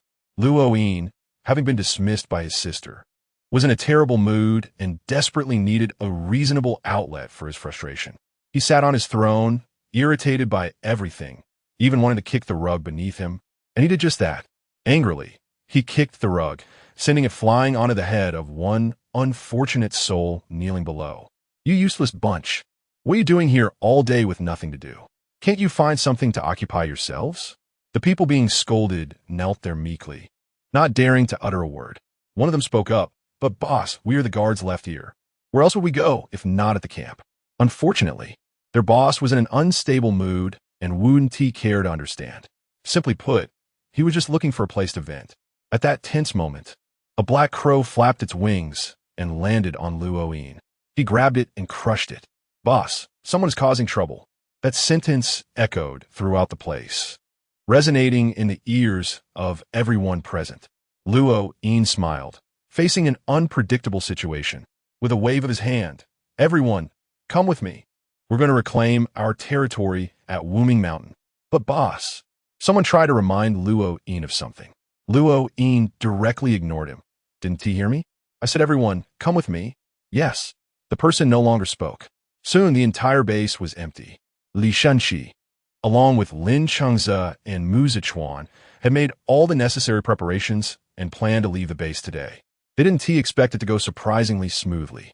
When they reached the entrance, they all felt a surreal sense, as if they were dreaming. Chapter 69. Shrink Morning Twilight. Pinch me. Am I really not dreaming? Did we really get out so easily? Mu Zichuan stood at the door, looking at the unguarded entrance, lost in self-doubt. Usually, security was as tight as a drum. But now they had come out so effortlessly. This couldn't be another one of Luo's strange pranks. Could it? He had escaped a few times before, only to be caught and mocked by Luo, leaving Mu Zichuan feeling uncertain. He had originally planned to use materials stolen from the lab to make a bomb to blow up the entrance, but it seemed that wouldn't be necessary now. Li Chenxi and Li Chenxi both pinched Mu Zichuan's arm hard. Hearing his scream, they nodded in satisfaction. Well, it seems it's not a dream. That is a very real scream. Li Chenxi asked teasingly, do you still think you're dreaming? Want me to pinch you again? Mu Zichuan quickly moved away from Li Chenxi, covering his arm and crying out. What are you doing? Why are you pinching me? Don't you have flesh yourselves? It hurts so much. You just wanted to confirm that you're not dreaming, right? Mu Zichuan huffed, not saying anything. Looking at the door, right in front of them, Li Chenxi stepped forward and broke the lock, finally stepping out of the cage. The sunlight outside looked exceptionally beautiful to Li Chenxi. They left. Li Chenxi walked to the front, Mao as usual following closely behind her, while Li Chenxi habitually dragged the grumbling Mu Zichuan along to keep pace with Li Chenxi. Wait, you can't leave without me. Just a few steps later, a weak voice came from behind. Everyone turned back to see Luo struggling under the weight of something that was more than 3 times her weight. Her waist bent to the point that she could hardly stand. Yet she stubbornly carried those things, inching towards Li Chenxi and the others. Seeing her nearly broken little waist, everyone hurried over to help her unload the burdens. What the heck? This stuff is pretty heavy. It nearly broke our hands. How did this frail little girl carry all this? Luo didn't have time to catch her breath. She clutched at Li Chenxi's clothes, gasping for air. I want to go with you. Li Chenxi fell silent. If she really took her along, wouldn't her brother come after her? Considering this, Li Chenxi decisively rejected her request. No, you should go back. Why not? I can walk now, and I want to be a burden to you. I'm afraid your brother will accuse me of kidnapping. Luo felt embarrassed. It was indeed something her brother could do. Even though Li Chenxi refused her, she still wanted to struggle a bit. Just take me along, I'll be very obedient, and I've brought a lot of life-saving things. So I definitely won't be a burden. Plus, I left a note for my brother. He won't blame you. Luo's big eyes blinked eagerly at Li Chenxi. Damn, trying to act cute to win me over? Li Chenxi turned away, refusing to look her in the eye. No way, it's dangerous outside. Yeah, it's dangerous outside, not suitable for a good girl like you. Be careful not to cry later. There's no one to comfort you out there. Mu Zichuan began his habitual teasing again. Oh no, Mu Zichuan's words would infuriate Luo. And she couldn't retort because it was the truth. Though Mu Zichuan's words were harsh, they were factual, so stay here, we're leaving. Saying that, Li Chenxi walked ahead without looking back. Let us go. Coming. Mu Zichuan and Li Chenxi exchanged a glance at Luo, then followed Li Chenxi's steps. Watching them gradually move away, Luo started to panic. She hoisted all the things on her back and attempted to catch up with Li Chenxi and the others. Then I'll just walk on my own. You can't control me anymore. The group tacitly maintained a distance that was neither too far nor too close from Luo. Mu Zichuan secretly glanced at the struggling Luo behind them and leaned into Li Chenxi's ear. Chenxi, are we really going to let her keep following us? She looks like a sapling about to be crushed. Li Chenxi turned back to look at Luo and coldly replied, if she wants to follow, let her. If she really can't handle it, she should go back as soon as possible. Her voice was just loud enough for Luo to hear. Upon hearing this, Luo knew it was directed at her. She tightly gripped the rope behind her. I don't want to go back. The journey was fraught with dangers. Since Luo had never been outside before, she was curious about everything and wanted to touch everything, not realizing how many times she had been poisoned along the way. Li Chenxi had already gotten used to buying detox pills from the Pinduoduo system, and now she had stocked up a lot at her space. Everyone had become numb to the fact that Luo would get poisoned daily. If there was a day when she didn't have any issues, they would even praise her. A new day began. This little animal is so cute. As soon as Luo excitedly said this, Li Chenxi and the others knew it was going to be bad. They turned to look at her, and when they saw what she was about to touch, their faces turned pale with fear. No. Luo's hand recoiled in pain the next second. It hurts so much. By the time Li Chenxi and the others rushed to Luo's side, it was already too late. The animal had run away, leaving Luo with a stung hand. What happened? Luo looked at Li Chenxi and the others with tear-filled eyes as they rushed over to check on her. She felt very happy inside. Did this mean they accepted her? Why are you touching everything? Don't you have any sense of caution? You should just stay home. Being out here only worries others. Why are you yelling at me? Luo felt very wronged by the scolding. Because you don't know what those things can do. Before Li Chenxi could finish her sentence, Luo shrank down right in front of them, transforming into a baby. Looking at the baby wrapped in clothes before them, the baby locked eyes with Li Chenxi and giggled. Li Chenxi. Mu Zichuan. Li Chenxi. I told you, don't eat random things outside, okay? And don't touch random things, okay? Also, when you're out, listen to the adults, okay? Chapter 70. Earth Sprite. The tiny Lolo lay on the ground, curiously gazing at everything around her with her big eyes, happily waving her hands in the air and laughing. Seeing her like this, Li Chenxi couldn't help but smile wryly, sighing, what a tough life. Resigned, he picked up the tiny Lolo. Mu Zichuan and Lin Zichuan gathered around, looking at baby-like Lolo with puzzled expressions. What should we do now? What else can we do? Of course, we have to carry her. Are we going to take her back to that nameless mountain? If Luo finds out that his precious little sister has been turned into this, he would definitely flay us alive. That makes sense. Then, the three of them, along with the baby, set off. When Luo returned home, he found the front door wide open and the entire place empty, causing his heart to skip a beat. Oh no, my sister. Upon teleporting to his precious sister's room, he found it empty. There was not a single person, not even a fly.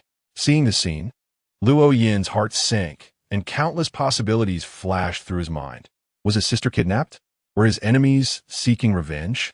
Or had someone abducted her? Would she be in danger? A piece of paper was blown to Luo Yin's feet by the wind through the window. He looked down at it, initially intending to pick up the annoying note. But when he noticed the familiar handwriting of his sister on it, he picked it up, carefully smoothing out the wrinkles and analyzing it word by word, afraid of missing any information. The note read, "Brother, I want to go out and see the vast world outside. Don't worry about me. Your sister, Lolo." Upon realizing that Lolo hadn't been taken away but had run away from home, Luo Yin breathed a sigh of relief. At least she wasn't kidnapped. However, his relief was short-lived as new worries began to arise. What would she do alone outside? She had never been out since she was little and was very naive. What if someone deceived her? Did she bring enough things? Would she go hungry? "Ayun, boss, I'm here." As soon as Luo Yin called out, the girl who used to push Lolo's wheelchair appeared by his side. She had changed out of her pink outfit and was now wearing the black clothes and silver mask of the Nameless Mountain, materializing behind Luo Yin. Luo Yin tightly clutched the note Lolo had written to him, slowly folding it and hiding it in his bosom. He turned to look at Ayun, who was kneeling partially behind him. "Go now and find the young lady. Protect her," he commanded. Ayun nodded respectfully, her tone firm. "Yes." With that, she disappeared. La la la la la la. Today is another day to play in the mud. You a lump, me a lump, we all love playing in the mud. In a large mud pit, there sat a little sprite who loved playing in the mud. He shaped the mud on the ground into various, lively little figures. Each one looked almost alive, and his skills were impressive. "Yay! Finished another one. I'm so amazing." The muddy little sprite proudly arranged the little figures in front of him, thoroughly satisfied with his work. Earth Sprite, "Huh, who's calling me?" Hearing someone call his name, the Earth Sprite quickly stood up, looking around in confusion, only to find that there was not a single person or even a plant nearby. All he could see was mud for miles, with not a living thing in sight. Am I hearing things? I clearly heard someone calling my name. Could it be that I haven't communicated with anyone for so long that I've finally gone insane? Thinking of this, the Earth Sprite actually began to laugh, realizing that whether or not he was crazy, he might as well embrace it. "Haha, I've finally gone mad. Earth Sprite, where are you?" This voice was real, and the Earth Sprite finally understood that he wasn't going crazy. Someone was genuinely calling for him, and the voice sounded quite familiar. Hearing that familiar voice, the Earth Sprite joyfully ran around the mud pit. "Light Sprite, is it you? Have you come to find me? Where are you? Come out." The Earth Sprite had no idea how long he had been trapped in that place. All he knew was that since the day he was separated from his master, he had fallen into this place and had been unable to escape, with no one able to come in either.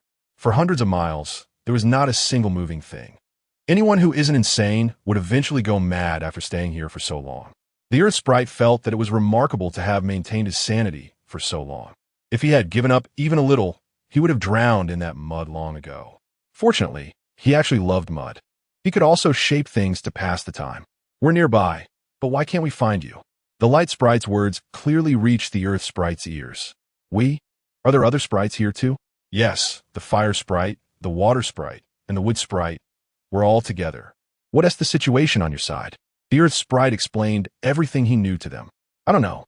It seems like I'm trapped here. It's all mud and mud pits, with no living things at all. It's very quiet, and I can't get out, and no one can come in. I've been stuck here for a long time. I'm going to go insane." Hearing the Earth Sprite's agitated tone, everyone outside felt his anxiety. From the sound of it, it really seemed like he was close to going mad. Li Chenxi held Lolo and stood before the small puddle, curiously asking the Light Sprite, "Are you sure the Earth Sprite is here?" It was understandable that Li Chenxi was skeptical because the puddle was truly tiny. It could be drained with a single step, and the amount of water wasn't even enough for everyone to drink. How could it possibly trap a sprite? The Earth Sprite should be trapped in another space. He is indeed nearby, that is for sure. The sprite's sensing abilities are never wrong. The Light Sprite patiently explained to Li Chenxi. "Huh, another space? How can we rescue him?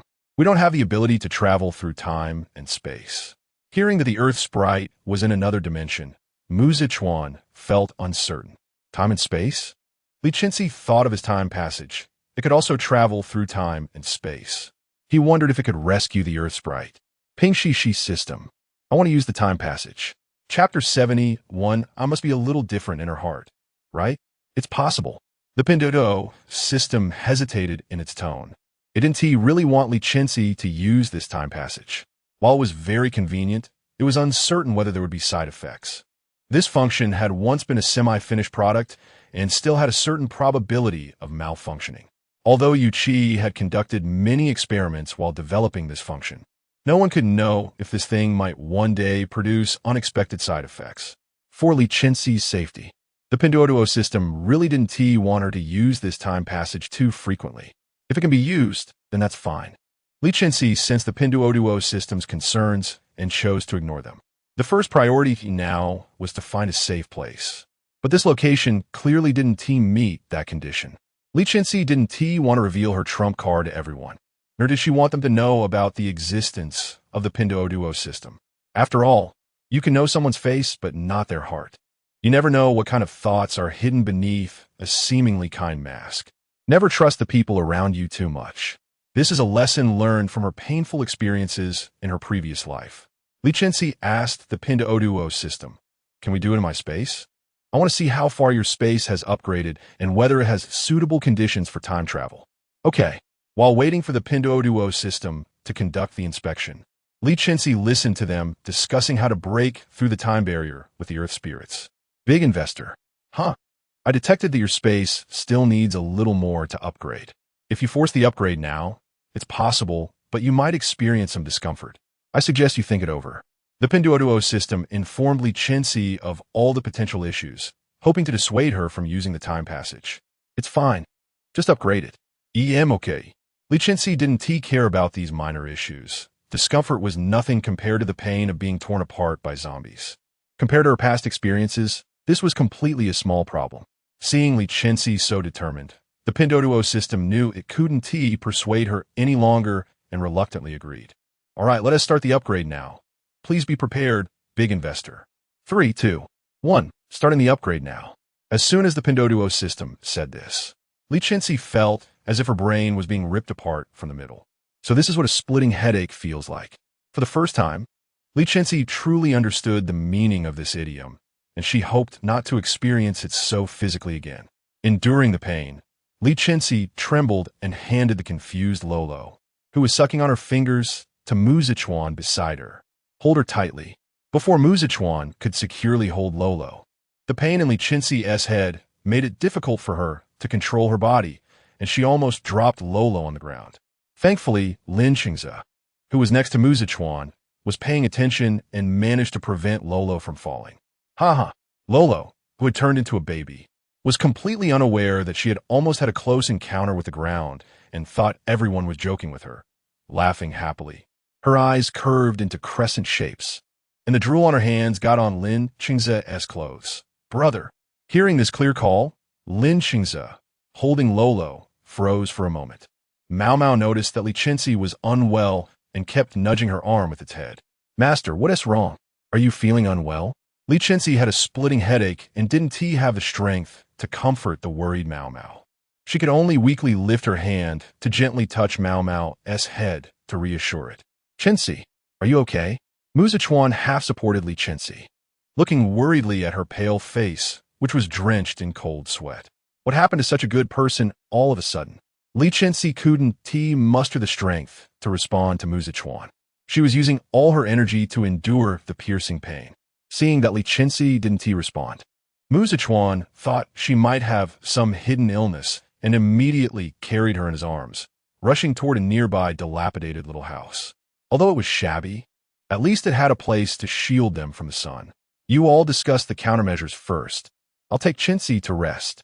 Mu Zichuan said decisively as he dashed toward the little house while using his healing abilities on her. His energy continuously flowed into Li Chenxi's body.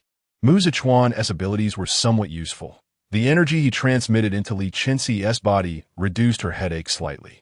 This minor reduction in pain might seem insignificant to others, but for Li Chenxi, it was enough to relax her furrowed brows a little. With the input of Mu Zichuan's abilities, the wrinkles on Li Chenxi's forehead gradually lessened, and the sweat she was producing decreased a bit. You mustn't have any problems. Mu Zichuan, while treating Li Chenxi, anxiously watched her face, fearing that if he looked away for even a second, something might happen to her. Ding dong. Space upgrade successful.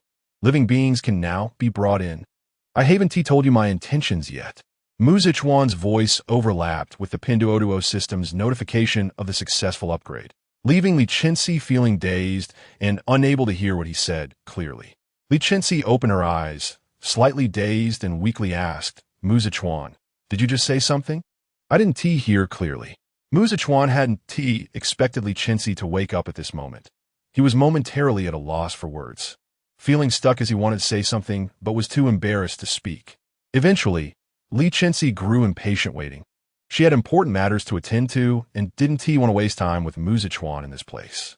If there's nothing wrong, I'll go ahead. With Li Chenxi interrupting him, Mu Zichuan's hard-won courage instantly deflated like a punctured balloon, and he lost his spirit. Oh, it's nothing important. I can tell you later. You go to your important things first. If you're okay, please hold the door for me. I have something to do. Li Chenxi looked directly into Mu Zichuan's eyes and said, just for a moment. Mu Zichuan would never refuse Li Chenxi's requests. He collected his emotions and said, all right, you can trust me. Thanks. With Mu Zichuan's assurance, Li Chenxi lay down right there, feeling at ease with him and falling asleep peacefully. Seeing Li Chenxi trust him so much, Mu Zichuan felt a sweetness in his heart. I must be a little different in her heart, right? Chapter 72. Entering another world on the surface, Li Chenxi appeared to be sleeping, but in reality, she had entered her own space, preparing to use the time passage. As soon as she entered the space, Li Chenxi noticed significant changes. First, the space had expanded, and second, whether it was her imagination or not, she felt that there was more vitality and life here. Previously, it felt lifeless and dull, with no signs of life at all. Even Mao Mao was reluctant to stay here for long, but now, after the upgrade, the oppressive, lifeless atmosphere had vanished. Upon entering, Li Chenxi felt the difference immediately. She had been thinking about the safety of the Earth Spirit and didn't take the time to explore further. Can the Pinduoduo system start now? The Pinduoduo system floated over from an unseen corner. I'm here. It appeared in front of Li Chenxi and once again transformed its soft, white body into a mirror. Ding dong. Welcome to use the time passage. The cost for this use is... The data on the mirror kept shifting until it finally settled. The cost for this use is 1 year of your lifespan. If you wish to continue, please confirm. Li Chenxi was momentarily taken aback. She hadn't expected that this time the cost would be her own life, specifically a year of it. For someone like her, who was pressed for time and had heavy responsibilities, life was extremely precious. She only had 10 years of life left here, and if she used this passage now, she would only have 9 years remaining. Without much hesitation, Li Chenxi quickly made her decision. Confirm. Although time was tight and the tasks were heavy, one part of her mission required the Earth Spirit. Saving him with a year of her life was worth it. She could always speed up her progress in other areas. As soon as Li Chenxi uttered the word confirm, the mirror conjured by the Pinduoduo system emitted a blinding light. When the light subsided, the adorable appearance of the Earth Spirit appeared in the mirror. Wow, what are you?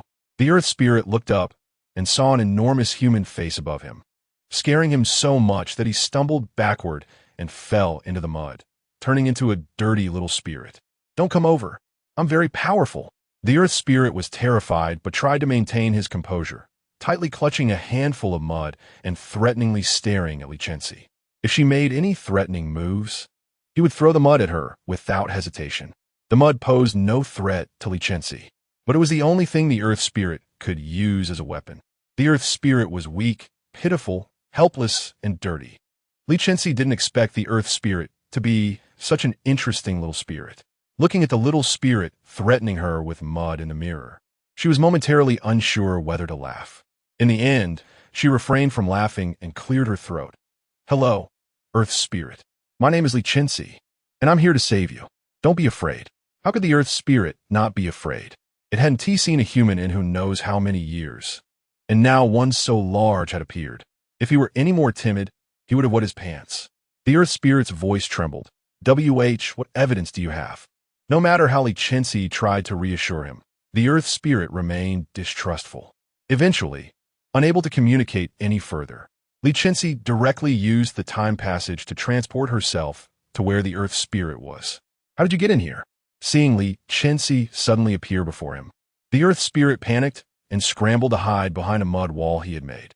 Li Chenxi's sudden arrival startled not just the earth spirit inside, but also Muzhichuan, who was guarding outside. How could such a big person just disappear like this? Who's causing trouble right under my nose?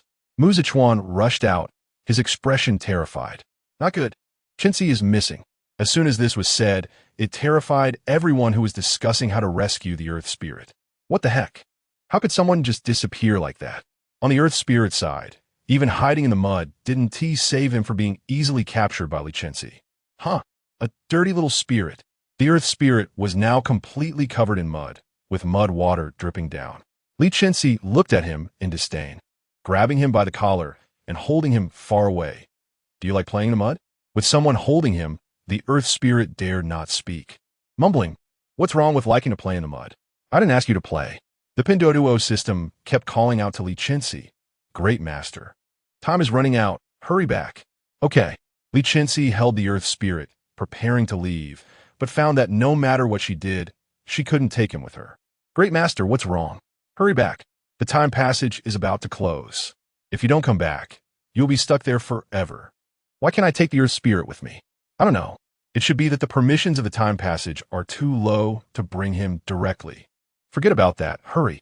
Before the Pinduoduo system could finish speaking, the connection was suddenly cut off. Li Chenxi felt a clear disconnection from that side, and now she was completely trapped here. If she couldn't figure out a way to get out, she would have to stay here to retire. Looking at the muddy surroundings, Li Chenxi felt she couldn't stay any longer. It was no different from a prison, and staying too long might drive her insane. Seeing Li Chenxi lost in thought, the earth spirit quietly tried to slip away. As soon as he moved, Li Chenxi caught him. Looking at the dirty little spirit in her hand, Li Chenxi suddenly had an idea. Since spirits could sense each other, she could use that. Earth spirit, can't you communicate with the light spirits? Tell them I'm here. As Li Chenxi used her water abilities to clean the earth spirit, he was stunned by the familiar energy waves. Master?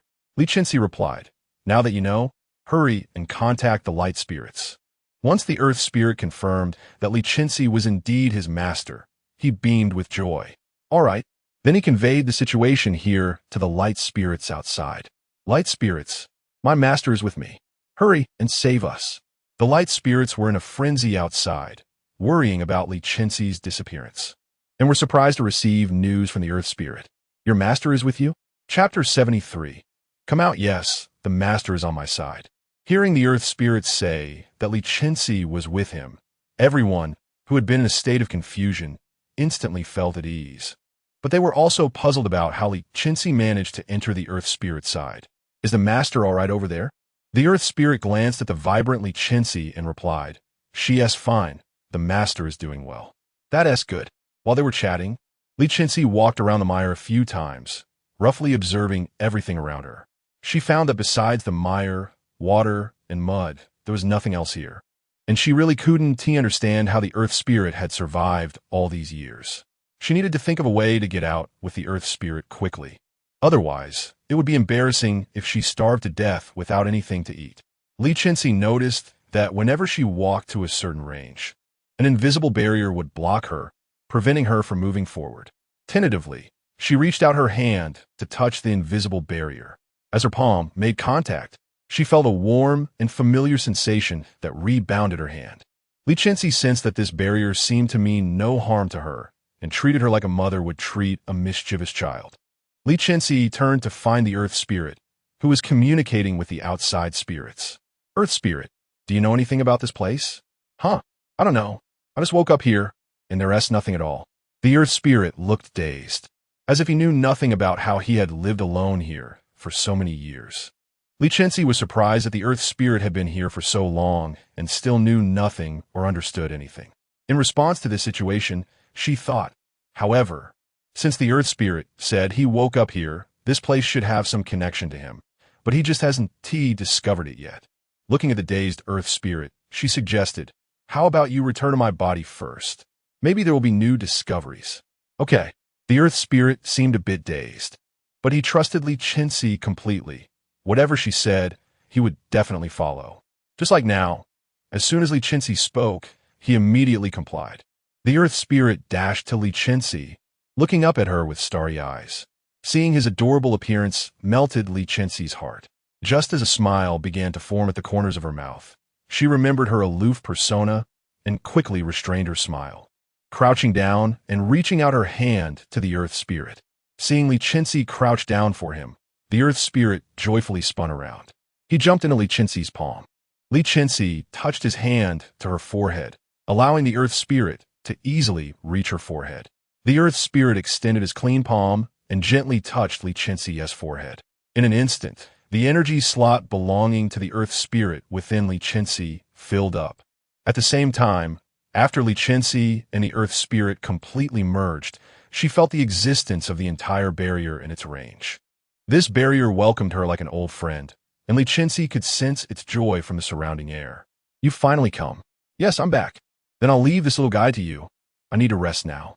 As these words fell, Li Chenxi felt that the surrounding barrier seemed to be under her control, and the obstacles between this place and the outside world gradually disappeared. The people outside miraculously discovered that their missing master was slowly appearing before them. They excitedly rushed over, each one clinging to Li Chenxi like a charm. "Master, are you all right? Master, we were so worried about you." Li Chenxi couldn't even hug them all at once, and could only pat their heads one by one. "I'm fine, see? I'm out safe and sound." The light spirit flew onto Li Chenxi's shoulder, looking left and right. "Where's the earth spirit? Isn't he with you?" "He's inside me. I'll summon him now." Li Chenxi forgot that she hadn't summoned the earth spirit yet.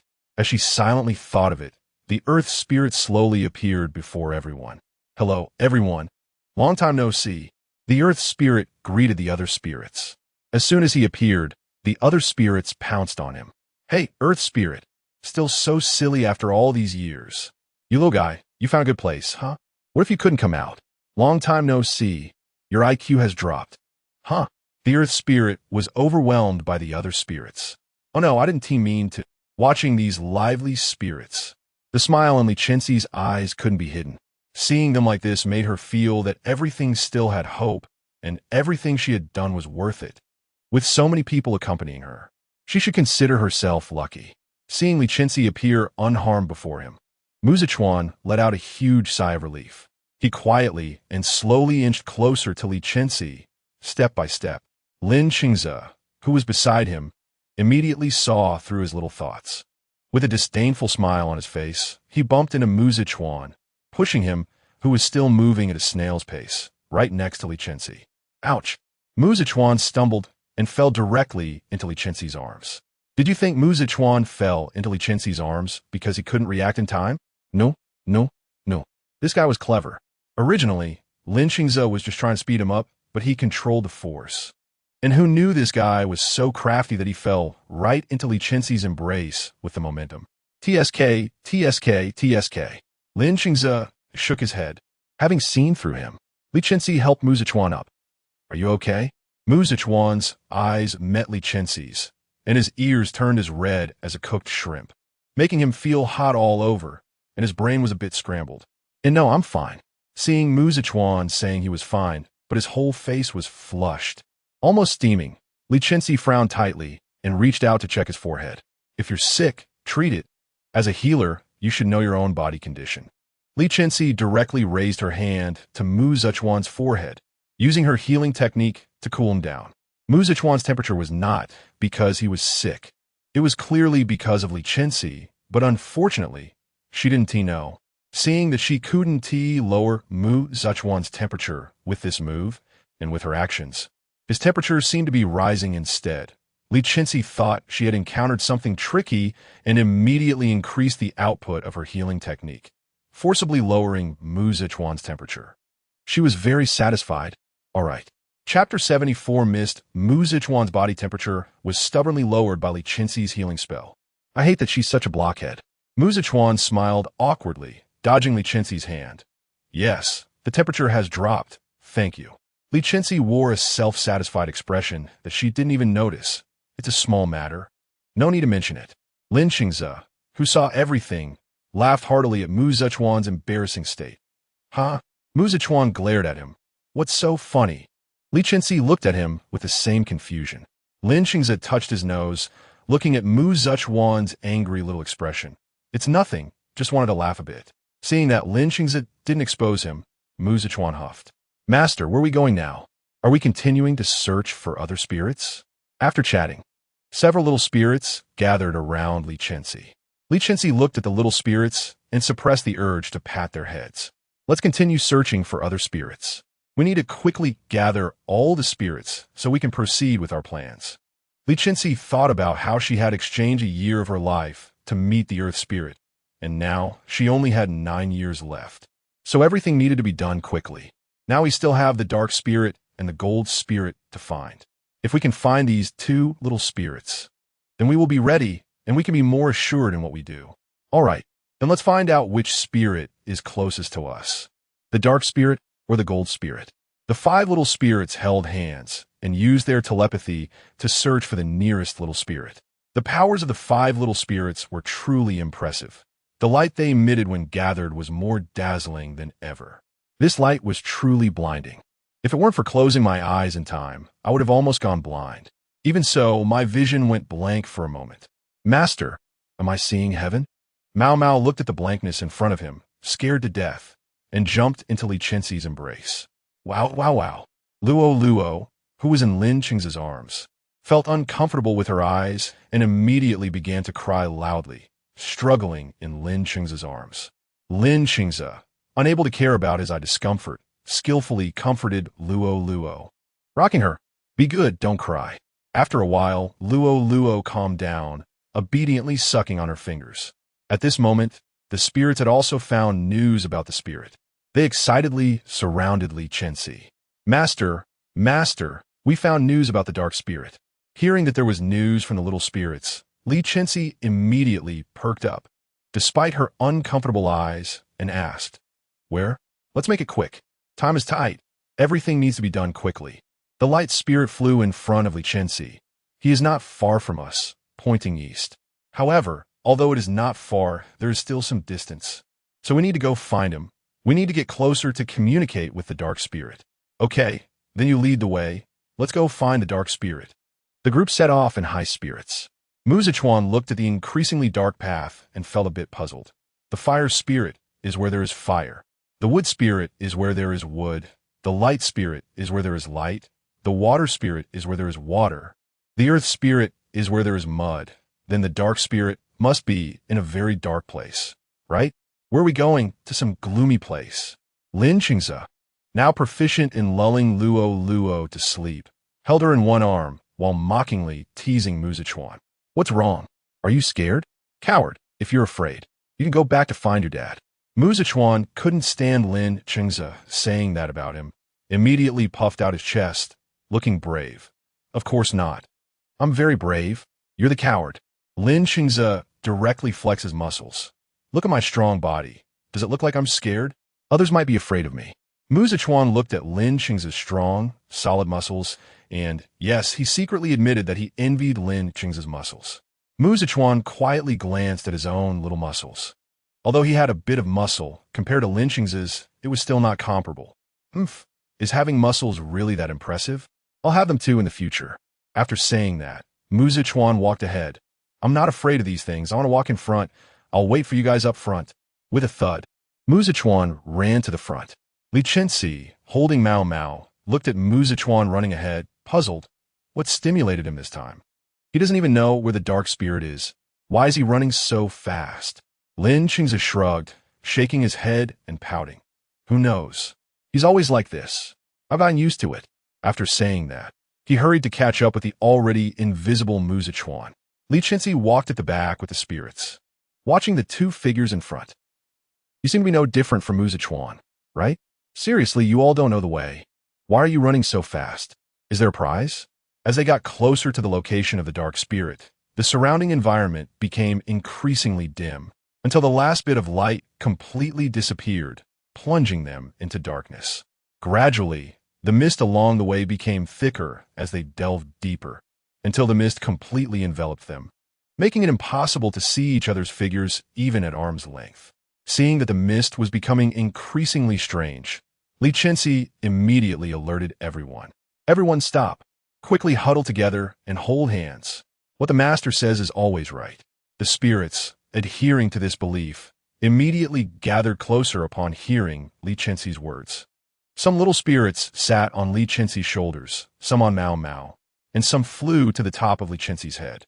Li Chenxi was now like a walking display rack for little spirits. Li Chenxi noticed that Li Chenxi and Mu Zichuan were slow to respond and, feeling a bit worried, moved toward the mist while calling their names. Li Chenxi, Mu Zichuan, where are you two?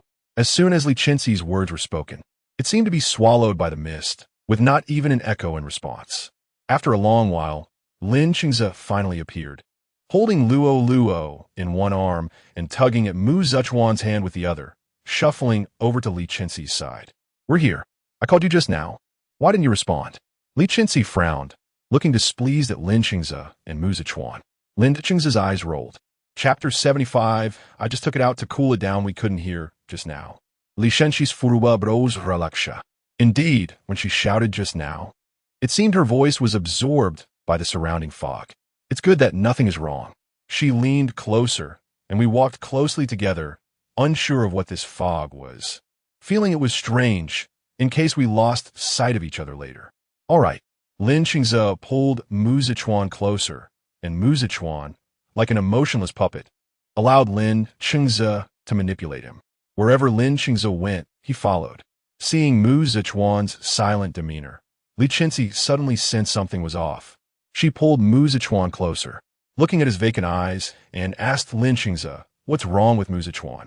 Li Chenxi's expression froze for a moment, quickly realizing, what? She narrowed her eyes at Li Chenxi, who seemed to have a suspicion of pretending to be crazy, and his current behavior was also unlike his usual self. Li Chenxi protected Mu Zichuan behind her in a defensive stance, stepping back 2 paces to increase the distance between Li Chenxi and herself. Warily, she looked at him. Who are you? The fairies in Mao Mao observed Li Chenxi's reaction and immediately flew in front of her in a protective stance. My master asks who you are, so hurry up and say it. Li Chenxi looked at Li Chenxi, who had distanced herself, his eyes rolling, and with a big grin. He smiled at Li Chenxi. How did you discover I'm not Li Chenxi? No wonder you're Li Chenxi. Li Chenxi warily looked at the person who resembled Li Chenxi, but had only white eyes. Who are you really? What have you done to Li Chenxi? Who am I? The person with all white eyes stood in front of Li Chenxi, laughing in an extremely strange manner. Ha ha, ha ha. After laughing, he stood in a very ungraceful posture, arms crossed, pointing at his own cheek. Me? I am Li Chenxi. He deliberately lifted his clothing, revealing the crisscrossing scars on his body, and brushed aside his hair, exposing a terrifying scar on his face. Look, are these scars familiar? I am Li Chenxi, whether you believe it or not. Looking at the scars, Li Chenxi's expression became even more serious, for these were indeed Li Chenxi's scars, proving that the body in front of her belonged to Li Chenxi. But whether he was still Li Chenxi now was unknown, and it was very troublesome. If this body belonged to Li Chenxi, it meant someone had taken over his body, and they needed to find Li Chenxi's consciousness back. Secondly, if Li Chenxi couldn't defeat him, then dealing with him would be quite difficult for her as well. Troublesome. Moreover, she also had a confused Mu Zichuan behind her. It was too troublesome. Why did you harm Li Chenxi? Why are you approaching us? What is your purpose? The person stepped closer to Li Chenxi. I have no purpose. Rather, it's you. His eyes gleamed. Why did you come here? What is your goal? We are looking for our companions and need to pass through here. If we have offended you, we apologize and will leave immediately. Li Chenxi was flexible. As long as everyone was safe, she didn't care what method was used. Hearing Li Chenxi's words, the person seemed to find it amusing. He began to laugh heartily. I have never seen anyone negotiate terms with me. You're the first. However, he suddenly leaned close to Li Chenxi's ear, his icy fingers poking her earlobe. But if you stay here to accompany me, I might consider letting them go. Warm breath brushed against Li Chenxi's ear. I am quite curious about you. Mao Mao, seeing that the person was bothering Li Chenxi, became angry and immediately transformed into an angry Mao Mao, charging toward the person's calf. Let go of my master, you bastard. Mao Mao's impact was not small, causing the person to step back in pain. His white eyes were suddenly filled with bloodshot veins, glaring darkly at Mao Mao. Are you ordering me? He grabbed Mao Mao by the scruff of his neck, lifting him to his face, You are quite brave, little thing. Let go of me, you bad guy. Mao Mao was unafraid, struggling in his grasp, and cursing him. Strangely, what Mao Mao said could only be understood by Li Chenxi or things related to her and the little fairies, yet this strange person could understand Mao Mao's words. Li Chenxi looked at him, unsure of what was on her mind. The person's patience seemed to have run out, preparing to twist Mao Mao's neck. His expression was sinister, and his hand was already on Mao Mao's neck. Go die, fool. Hearing this, the other little fairies, who had been watching his movements, trembled and rushed to stop him. Let go of Mao Mao. For some unknown reason, the person's eyes struggled for a moment, and his hand's movement paused, giving the fairies time to save Mao Mao. After the fairies rescued Mao Mao from his grasp, the person looked at the rescued Mao Mao. His expression momentarily frozen, but quickly returned to normal. He withdrew his hand, placing both hands in his pockets. Today I'm in a good mood, so I'll let you go, this little thing. Li Chenxi looked at him and suddenly shouted, Li Chenxi. Hearing this name, the person's body stiffened for a moment. Then he turned to Li Chenxi with a smile. Who are you calling? Are you calling me? Or my body's name? Without saying a word, Li Chenxi took out the blade of light and swung at the person. In the moment of the strike, the person caught Li Chenxi's blade of light with his bare hands. Looking up at her, his eyes returning to normal. Li Chenxi, Li Chenxi. What are you doing? Seeing his expression return to normal, Li Chenxi calmly retracted the blade of light. Oh, just a strange person possessed your body. So I was exorcising you. Nerve! Li Chenxi's words were not finished when his eyes turned all white again. Once again, the familiar smile appeared. Huh? Didn't expect it, I'm back. Before he could finish, Li Chenxi's blade of light struck down at him again. Seeing the blade of light above his head, the person shouted, Here we go again. Instantly, his eyes returned to normal, transforming back into Li Chenxi's appearance. Li Chenxi, why did you strike again? Li Chenxi angled the blade, striking it into the ground beside her. It's fine, I just took out the blade of light to cool it down. Chapter 76, Not Hiding Anymore. Before Li Chenxi could retract her light blade, Li Chenxi's eyes were about to turn completely white again. Li Chenxi was already quite impatient with this situation. Ignoring Li Chenxi's expression, she pressed the blade against his neck, the sharp edge aimed at his vulnerable throat. As long as he dared to do anything inappropriate, Li Chenxi's light blade would surely strike him without hesitation. Even if it didn't kill him, it would make the thing inside him wary. Are you crazy, Li Chenxi? Li Chenxi looked at the light blade pressed against his neck in disbelief. The reflection of light on the blade, making his eyes uncomfortable. He couldn't understand how Li Chenxi suddenly resorted to using a weapon against him. Li Chenxi was extremely annoyed. She didn't want to hold such a heavy light blade against Li Chenxi's neck either. Who knew how heavy this thing was? It was like lifting a large rock with one hand. You've been possessed by something. Li Chenxi briefly explained the situation to Li Chenxi. The mist around here is strange. You and Mu Zichuan were the front, and somehow you got possessed by that unknown thing, leaving only the whites of your eyes. She pointed with her free hand at Mu Zichuan behind her, whose eyes were hollow and his mind unclear.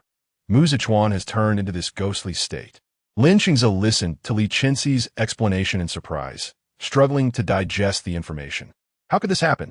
Just walking on the ground, and disaster fell from the sky? Mu Zichuan was fine just now, and now he was turning into a fool, while he himself was possessed by something unknown. The pain in his shoulder pulled Li Chenxi back from his shock. Hiss! Li Chenxi looked at the blood oozing from his shoulder where the light blade had cut him. Then why are you holding the light blade against my neck? I'm bleeding. Sorry. Upon hearing Li Chenxi say he was bleeding, Li Chenxi quickly raised the light blade a bit so that its weight wouldn't rest entirely on him. It wasn't entirely Li Chenxi's fault. She was being careless. As a girl, even though she had a lot of strength, holding the same position for too long would inevitably lead to neglect, and hurting him was normal. I had no choice. I just tried it.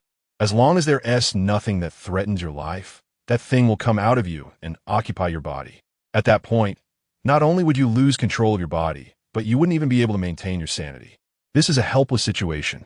Li Chenxi said sorry, but her expression showed no hint of remorse.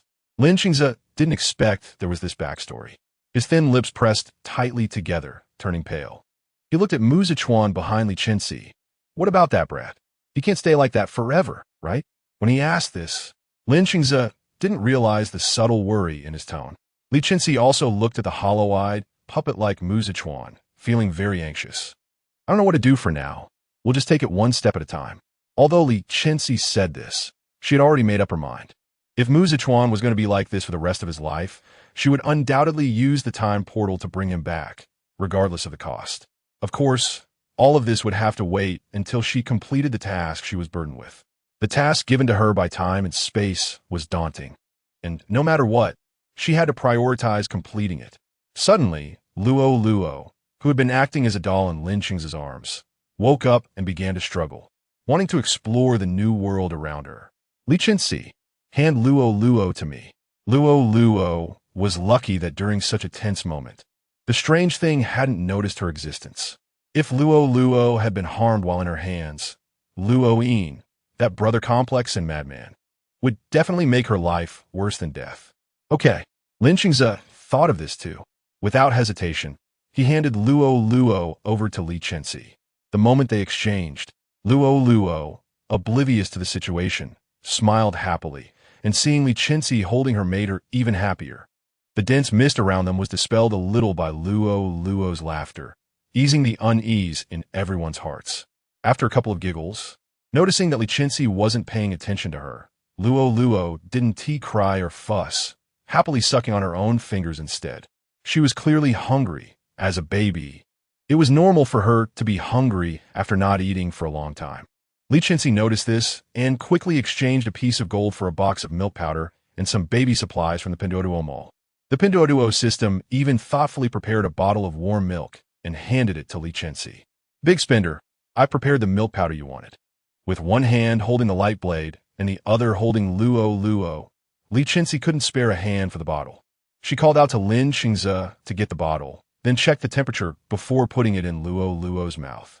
Once she had the milk, Luo stopped sucking her fingers and happily began to drink from the bottle. Li Chenxi looked at Luo happily eating in her arms and then glanced at Mu Zichuan, who was still empty-eyed and drooling. Both of them were troublesome. She needed to get them sorted out. Li Chenxi remembered her upgraded space. Pinduoduo system. Can I arrange for Mu Zichuan and Luo to enter the space? Yes. Big spender. Your space has long been upgraded to allow living beings to enter. You can arrange for them to come in any time. After receiving the Pinduoduo system's response, Li Chenxi took one in each hand and arranged them into her space, even tossing in Mao. If she didn't need the elves later, she would have thrown them in as well. It was safer inside. Even if she unfortunately got injured, they would have a chance to escape. After doing all this, Li Chenxi noticed that the blade of the light blade was pressing down on Li Chenxi's shoulder, and blood quickly soaked through his thin shirt. Li Chenxi looked expressionlessly at the blood appearing on his shoulder, wetting his clothes, as if he were watching someone else's body, completely detached from the situation. Li Chenxi, what exactly are you trying to do? Li Chenxi didn't miss the change in Li Chenxi's eyes. Expressionless, she swung the light blade toward Li Chenxi's most vulnerable and unguarded neck. Startled, Li Chenxi used his flash skill. Li Chenxi's light blade swung through empty air, and under her eyelids, Li Chenxi was enveloped by the mist and suddenly disappeared.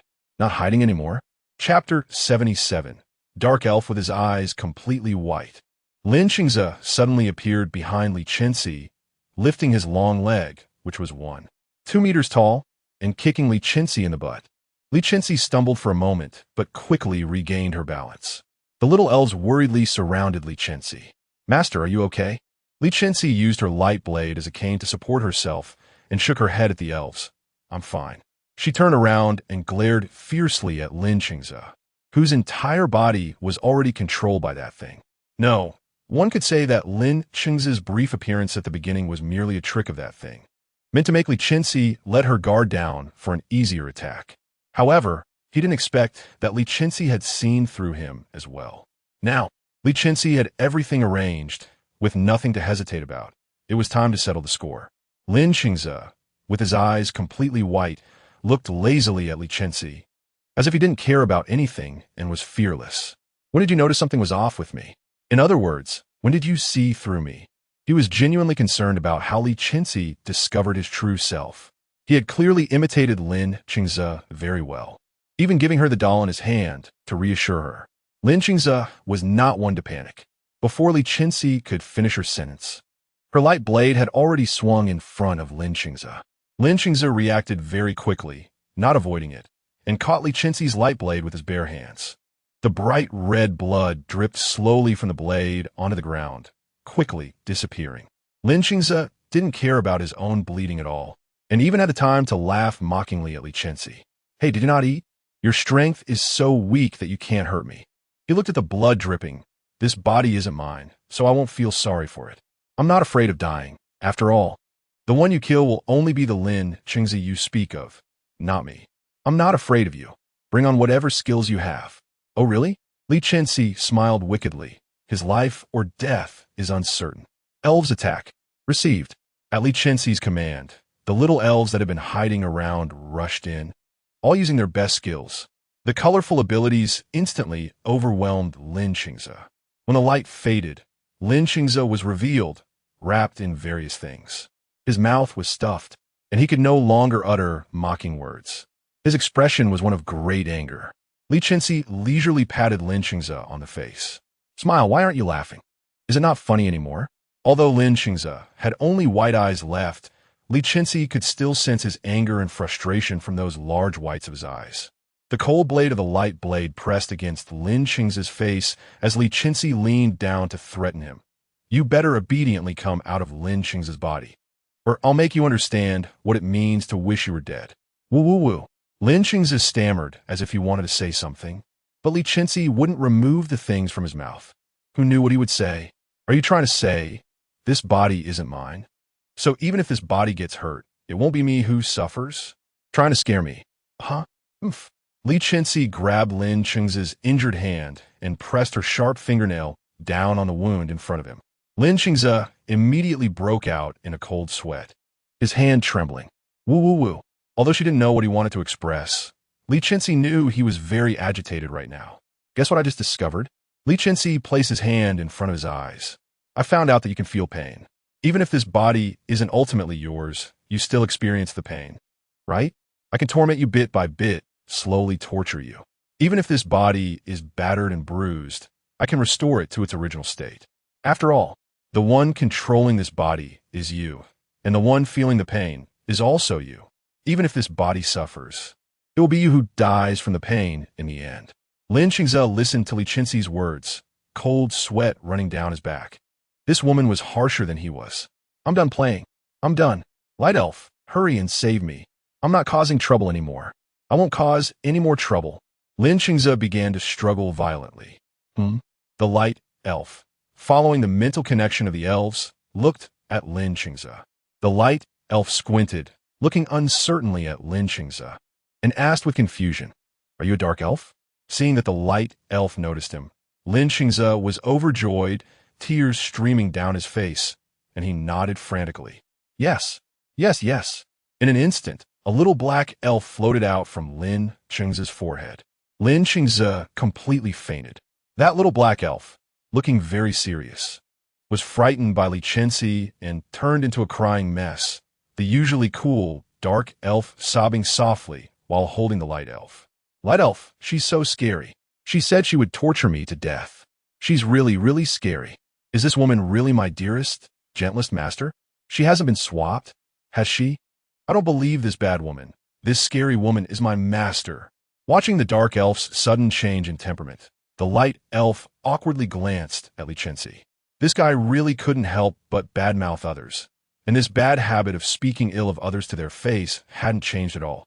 Li Chenxi turned around, bewildered to see himself tied up. "What happened? Did I commit a crime?" Li Chenxi swiftly cut the bindings around Li Chenxi, allowing him to unceremoniously grab the little black dark elf, who was still crying to the light elf. "Do you have any reason to do bad things?" Once caught, the dark elf instantly transformed into a well-behaved little elf, as if the one who had been crying and making a fuss just moments ago wasn't him at all. "My dear master, you're the best." Li Chenxi released Mu Zichuan, Luo Luo, and Mao Mao from the space, then helped Li Chenxi heal his wounds, placing the finished nursing Luo Luo in his arms. She pressed the dark elf down in front of the still, dazed Muzichuan. Get him sorted out. Oh, I just absorbed a bit of her intelligence. What's the big deal? The dark elf muttered. Li Chenxi's keen ears immediately caught this sentence, and she directly pressured him with her gaze. Chapter 78, I swear. All right, I'll spit out his consciousness right now, fine.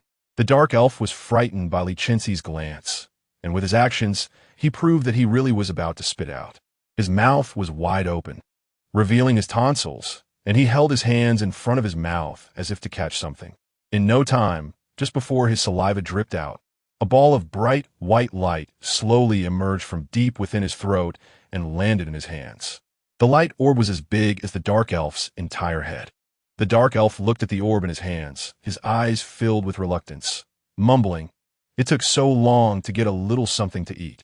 Li Chenxi stared intently at the light orb in the dark elf's hands. Is this his consciousness? Upon hearing Li Chenxi's words, the dark elf hid his reluctance and eagerly offered the light orb to Li Chenxi. Yes, this is that person's consciousness. I spat it out intact for you. Upon hearing the word spat, Li Chenxi's hand, which was about to take the orb, paused for a moment. Then he slipped it back into his pocket and slightly raised his chin to point at Mu Zhichuan, who had a hollow gaze and was being tugged at by Luo. You quickly put this thing back in his body. Okay, I'm on it. The dark elf grinned widely, holding the light orb, and rudely stuffed it into Mu Zhichuan's mouth. Everyone watching this scene suddenly felt a bit nauseated. Just a moment ago, they witnessed the dark elf spitting the light orb out of his mouth, and now he was putting that same orb into Mu Zhichuan's mouth. It was equivalent to stuffing his own vomit into Mu Zhichuan's mouth. Quite uncomfortable, the dark elf's actions took effect remarkably quickly. Just 3 seconds after he stuffed the orb into Mu Zhichuan's mouth, Mu Zhichuan's originally vacant eyes gradually regained focus. Ouch! Who was pulling my hair? As soon as Mu Zhichuan regained his senses, he was yanked hard by Luo before he could figure out what was happening around him. After reclaiming his hair from Luo's grip, Mu Zhichuan finally reacted and looked around. He raised his head and saw the surrounding mist. Confusedly speaking, where are we? There wasn't this mist a moment ago. With his reminder, Li Chenxi and the elves also realized and turned their attention to the dark elf. Under so many scrutinizing eyes, the dark elf felt a chill run down his spine and hugged his shoulders weakly. What do you want? I returned his consciousness to him. I didn't eat anything else. Without even needing Li Chenxi to act, the light elf surrounded the dark elf tightly. 5 little elves surrounded the dark elf, hands on their hips, looking down at him with displeased expressions. Dark elf, why don't you take back this mist? Don't tell me these things aren't your doing. We all know your methods. Exactly. Why don't you take back this mist? Are you planning some trick? Surrounded by the elves discussing him, a wave of grievance surged up. His eyes reddened. He covered his face with his hands and cried out, resembling a mischievous child being scolded. Wah! How can you think of me like this? We VE fought together for our lives. Why do you think I'm such an unsavory person? Seeing him cry, the elves exchanged glances. Finally, it was the light elf who stepped forward. She squatted down in front of the dark elf, meeting his gaze. Then how do you want us to think of you? Why don't you take back this mist now? We know this mist is part of your powers. Don't tell us it's not yours. At this point, the dark elf cried even louder. Wah, I don't want it to be like this either, but I can't take back this mist. If I could, I would have done so long ago and gone elsewhere. It's because this mist won't listen to me that I can't take it back. And that's why I've been stuck here all these years without being able to go anywhere else. Because of this mist, I haven't eaten anything and I'm starving. And you still doubt me. Wah, I'm so sad. I never expected you all to think of me like this. After hearing the dark elf's explanation, everyone present fell silent. They hadn't realized he had such sad circumstances. He had been stuck in the same place because of the mist, unable to see anything beyond it, and rarely had anything come in. Plants couldn't grow here either. Thinking about it this way, the dark elf was indeed quite pitiful. Li Chenxi patted his empty pocket. There had originally been a little bit of bread left in it, but ever since they entered the mist, the bread had disappeared bit by bit. It seemed it had been secretly eaten by the dark elf. Once he figured all this out, Li Chenxi took out a can of 8 treasure porridge from his space and handed it to the still aggrieved dark elf. Here you go. Upon seeing the food, The dark elf immediately grabbed it without hesitation, holding it tightly to his chest, eager to bite open the can. Thank you, master.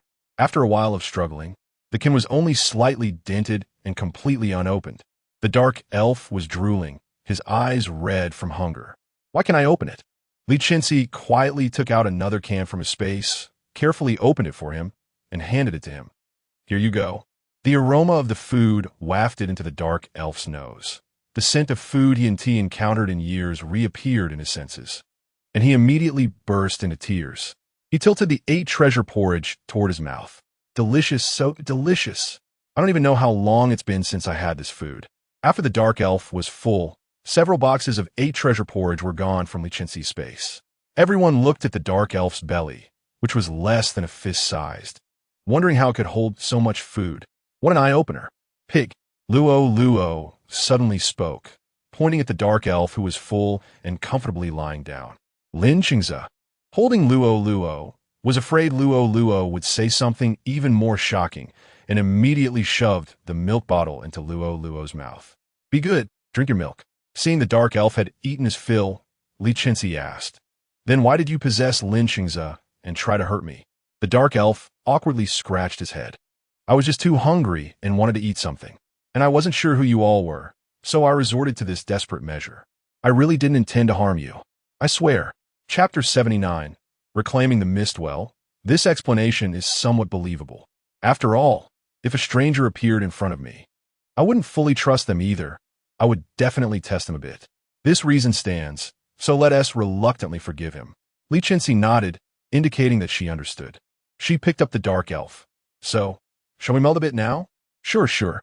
The dark elf was very happy. He had long wanted to leave this place, and following Li Chenxi would be the best outcome.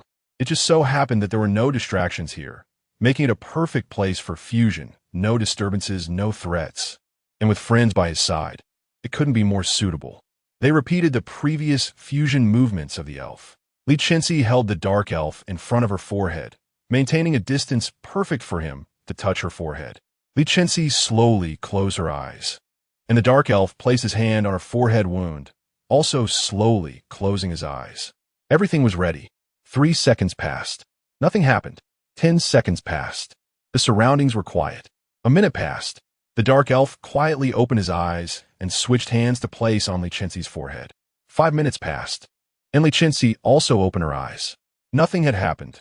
The dark elf was still touching his forehead in front of hers. The energy reservoir belonging to the dark elf inside her body still showed no change, remaining dim. Li Chenxi lowered the dark elf from in front of her forehead. What's going on? The light elves had never experienced this either and knew nothing about it. Dark elf, what's wrong? Why can't you return to your master's body? The fire elf boldly guessed, pointing at the dark elf and shouting. Could it be that you are not a dark elf at all? You're an imposter. The dark elf was left speechless by the fire elf's accusation. No, I'm not. I'm a dark elf. I don't know why this is happening, but I really am a dark elf. The dark elf looked at the mist surrounding them, and a flash of insight struck him. I know. His shout caught everyone's attention. The dark elf happily pointed at the surrounding mist. I figured it out. It must be because of this mist.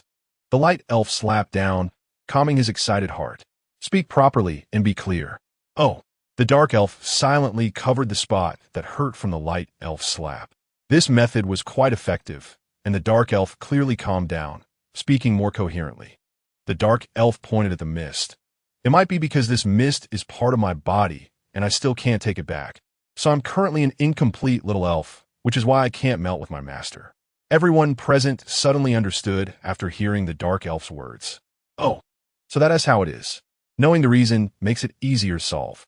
Now, we just need to find a way to get this mist back into the dark elf's body. As long as he is whole, he should be able to melt. The current difficulty is, how can we successfully get this vast mist back into the dark elf's body? The fire elf voiced what everyone was thinking. So what should we do to successfully stuff this mist into the dark elf's body? Stuff? Is that so crude? Hearing this verb, the dark elf shivered in fear. Li Chenxi couldn't help but rub her chin. Dark elf, can you tell me why you can't take this mist back into your body? The dark elf rolled his eyes, recalling all his memories. I don't know. Ever since I left your body, I've been trapped in this mist and can't get out. I don't know how it happened. The other elves also fell into deep thought. The water elf thought for a moment and noticed that the dark elf's forehead seemed different from what he remembered. Something was missing. Dark elf, where did the white gem on your forehead go? Gem? Following the water elf's hint. The dark elf touched his forehead and realized that the gem that had always been with him was missing. When did it disappear? The dark elf fell into contemplation. It seems like I haven't seen this gem since I got here. Did I lose it before that? It should be. I haven't seen this gem since I got here, but the dark elf hesitated. But what does this gem have to do with the mist? The water elf recalled the actions of the dark elf using the mist long ago. I remember when you used the mist before. The white gem on your forehead would flicker. The fact that this mist can't be taken back should be related to your gem being gone. Without delay, we should go find the gem now. Once the decision was made, Li Chenxi organized everyone clearly. With a large group of people, they began a thorough search for the gem. Everyone, be sure to pay attention to every inch of land beneath your feet for the presence of the gem. Keep your eyes peeled. Okay. Even Mao began to use his sense of smell to look for the gem. Soon, after everyone's thorough search, they found the gem in a very magical place. Yes, it was indeed very magical. The gem was embedded in a turtle shell in a pond, and that turtle was stuck on the back of a large fish, and that fish was lodged in the roots of a tree, which Luo was currently holding on to. This fish had been dragged around by Luo along with Li Chenxi's movements for who knows how long, and everyone had not noticed the existence of this gem at all. It was like looking for something while holding onto something else. Ah, so the gem is here. The dark elf happily wanted to take the gem from the turtle shell, but in a moment of carelessness, he was bitten on the finger by the turtle and couldn't shake it off. The pain made the dark elf scream. Ah, the turtle wants to eat me. Help! The turtle was about the same size as the dark elf, and the dark elf's hand was almost entirely swallowed by the turtle. Li Chenxi quickly tried to find a way to rescue the dark elf's hand from the turtle's mouth. Mutations then used his healing magic to treat his wound. It wasn't a wasted bite. The dark elf's blood dripped onto the gem on the turtle shell, and the gem actively fell back onto the dark elf's forehead. Just as the gem returned to the dark elf's forehead, a large amount of mist surged into the gem on his forehead. Chapter 80 Spitting blood in less than 3 seconds. The mist surrounding them that obscured their vision was completely absorbed into the gem atop the dark elf's head. After absorbing the mist, the gem became even brighter, as if mist was flowing within it. The dark elf, seeing that the mist that had troubled him for so long was finally collected, was overjoyed. Look, I've collected all this mist. The light elf stopped the dark elf from continuing his excitement and pressed down on his shoulder. All right, calm down. Let's merge with a master first. Okay. The dark elf obediently replied to the light elf and moved closer to Li Chenxi. Master, let's begin. Li Chenxi sat on the ground, holding the dark elf in her hands, slowly closing her eyes, while everyone instinctively protected her and the dark elf in the center. Soon, following the same process as with all the previous elves, Li Chenxi and the dark elf quickly merged into one. The originally dim ability slot for dark elements within Li Chenxi instantly filled to capacity, and a large amount of dark elements flowed into her body, cycling through before flowing out of her. Centered around Li Chenxi, a dark element explosion began, and the surrounding evil aura grew thicker. Originally, this dark element ability was not considered a good ability in everyone's eyes. It could even be said to be the exclusive ability of villains. In their hearts, not every villain necessarily had the dark element ability, but 99 of those with the dark element ability were villains. This was because the dark element ability leaned towards evil, such as provoking the most wicked thoughts in people's hearts and the things they feared the most. Those possessing these abilities were often very violent and had bad tempers. Generally, people had no good feelings towards this dark element ability, and now they expressed disdain, disgust, and fear towards those with such abilities. When Li Chenxi completely merged with the dark elf, all the dark elements around her surrounded her, and from a distance, it looked as if dark clouds were rolling, with flying sand and stones, like an evil god manifesting. Everyone was highly alert to this phenomenon. They all rushed towards Li Chenxi. Zhang Wu from the Baisheng base, Mu Zichuan's father, as well as Li Ming from the Qixing base, Li Yi from the Chenxi base, and He Quanxing from the wilderness team all noticed the abnormal phenomenon on Li Chenxi's side. There's movement in the southeast. It doesn't look like a good sign. With so many dark elements gathered together. Everyone, follow me to investigate. If something bad has appeared, we will eliminate it on the spot. Yes, the wilderness team, hiding in a secluded place to avoid zombies, saw the movement in the southeast. He Quanxiang made a gesture in the air, a light shining between his fingers, pointing directly at his forehead before closing his eyes. He Yin, seeing her grandfather finish his prophecy, sweetly approached him. Grandpa, what did you see? After completing the prophecy, He Quanxing affectionately patted He Yin's forehead. You, so grown up, still like to act cute with Grandpa. No matter how old I am, I will always be Grandpa's cutest little granddaughter. Grandpa, what exactly did you see? You look a bit serious. He Yin worriedly looked at her grandfather's furrowed brows. It had been a long time since He Quanxiang had been so serious, and it seemed he had encountered a problem this time. Speaking of this matter, He Quanxing's brows, which had relaxed due to He Yin's arrival, tightened again. He looked up at the distant, endless mountains. Opening his mouth, completely covered by his beard, he began to speak, his tone heavy. The clan leader is facing a dilemma.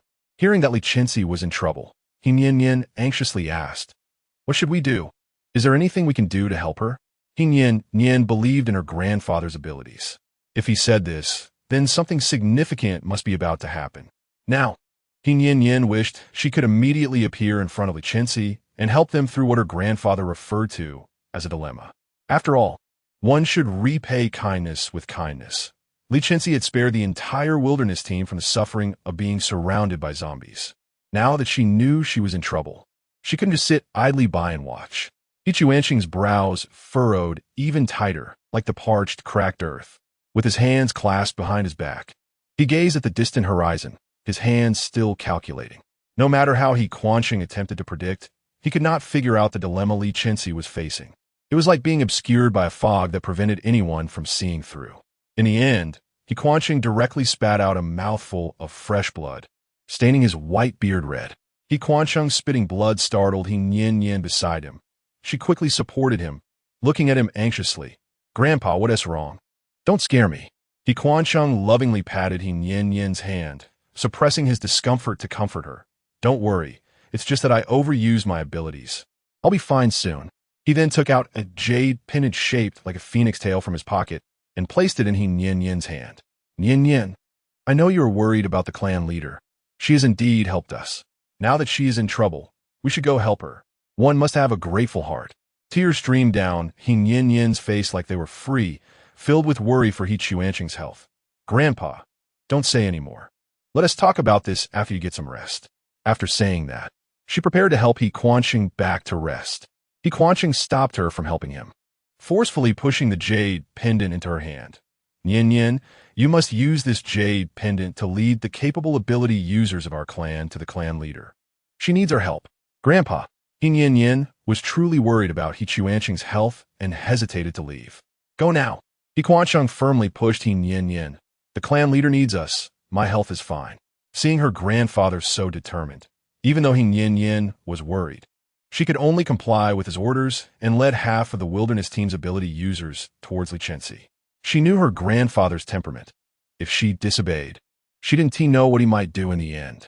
The ability users of the wilderness team obeyed the orders, splitting into two groups. One group would accompany her to find the clan leader, while the other would stay in the valley to protect the wilderness team.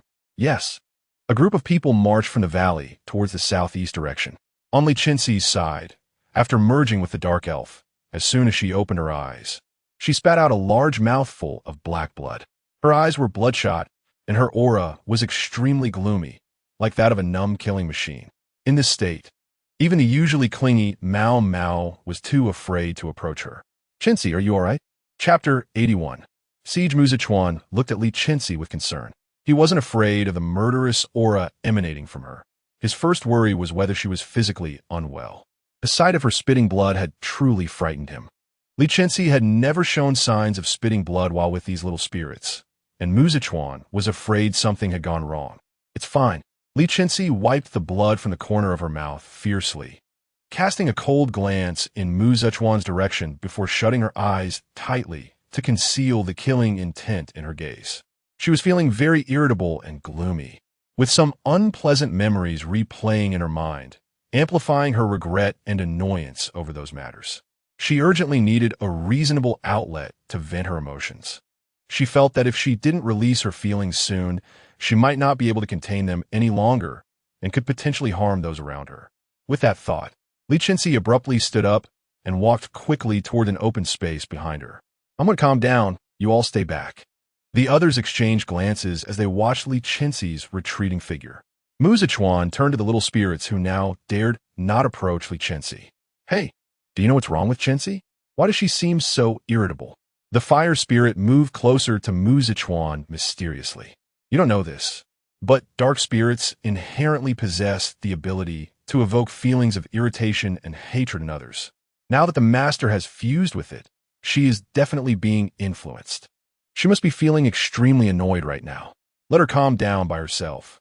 If you're not afraid of dying, you can follow her to see the situation, but I wouldn't recommend it." "Oh, I see."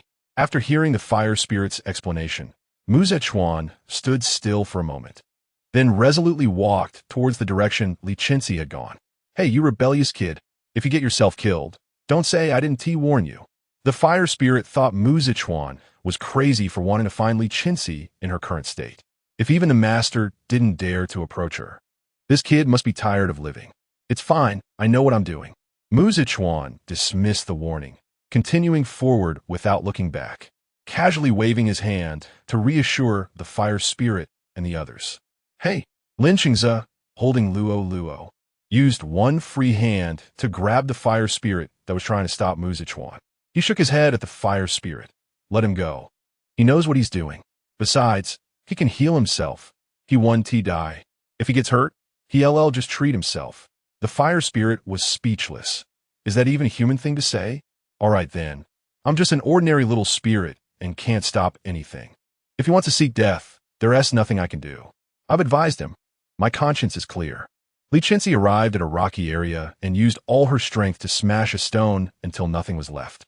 In just a second, the large boulder that had blocked her path was reduced to dust, leaving only a cloud of debris in the air.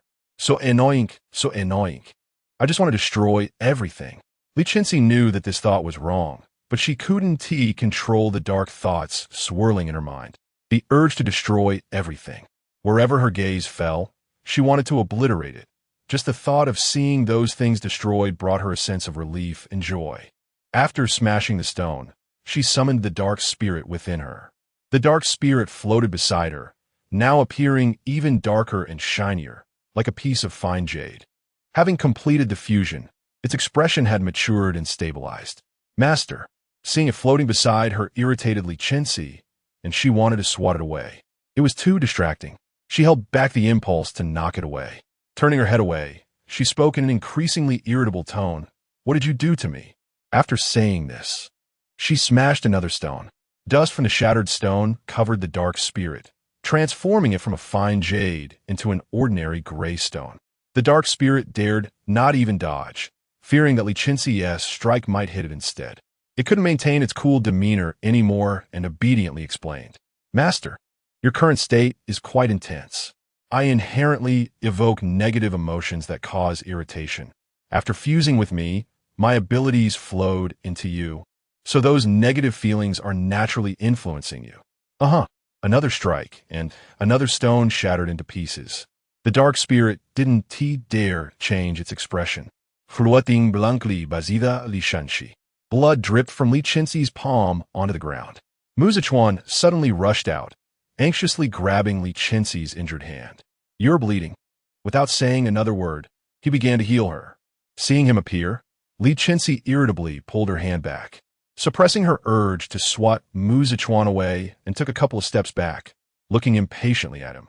"Didn't I tell you not to come over?" This time, Mu Zechuan didn't listen to Li Chenxi's words, nor was he afraid of her. He took a bold step closer, roughly yet carefully grabbing her injured hand. "Don't move. I'm going to heal you." Caught off guard by Mu Zechuan's sudden assertiveness, Li Chenxi didn't react in time and allowed him to treat her hand. Once her hand had healed under his care, Mu Zichuan reluctantly released her hand and stepped back to a comfortable distance. All right. Uh-huh. Remarkably, Li Chenxi felt a significant portion of her irritation dissipate due to Mu Zichuan's actions. She awkwardly touched her hand that Mu Zichuan had just treated, feeling a strange sensation for the first time, though she couldn't quite identify what it was. The two fell into a long silence, neither of them willing to break the unbearable quiet. Monster, where are you running? A group of people suddenly emerged from around them, surrounding Li Chenxi and Mu Zichuan in the center, their various abilities and weapons aimed at them. The onlookers' eyes were wary, as if they had seen something terrifying. At the slightest movement from Li Chenxi, the weapons in their hands would surely be directed at her. Who are you? Li Chenxi's previously suppressed killing intent surged back as she saw these people, even escalating. The dark elements around her swelled in response to her agitated mood. Chapter 82. You dare to hit me. Seeing Li Chenxi unafraid of the crowd surrounding her, the people felt uncertain and hesitant. They had only come here in a moment of impulsiveness to check the situation. For the first time, the dark elements of this world were so unstable and concentrated on one person, which made everyone uneasy, leading to the current scene. Who do you think we are? People like you should be killed. A nameless individual trembled as he spoke, trying to act tough.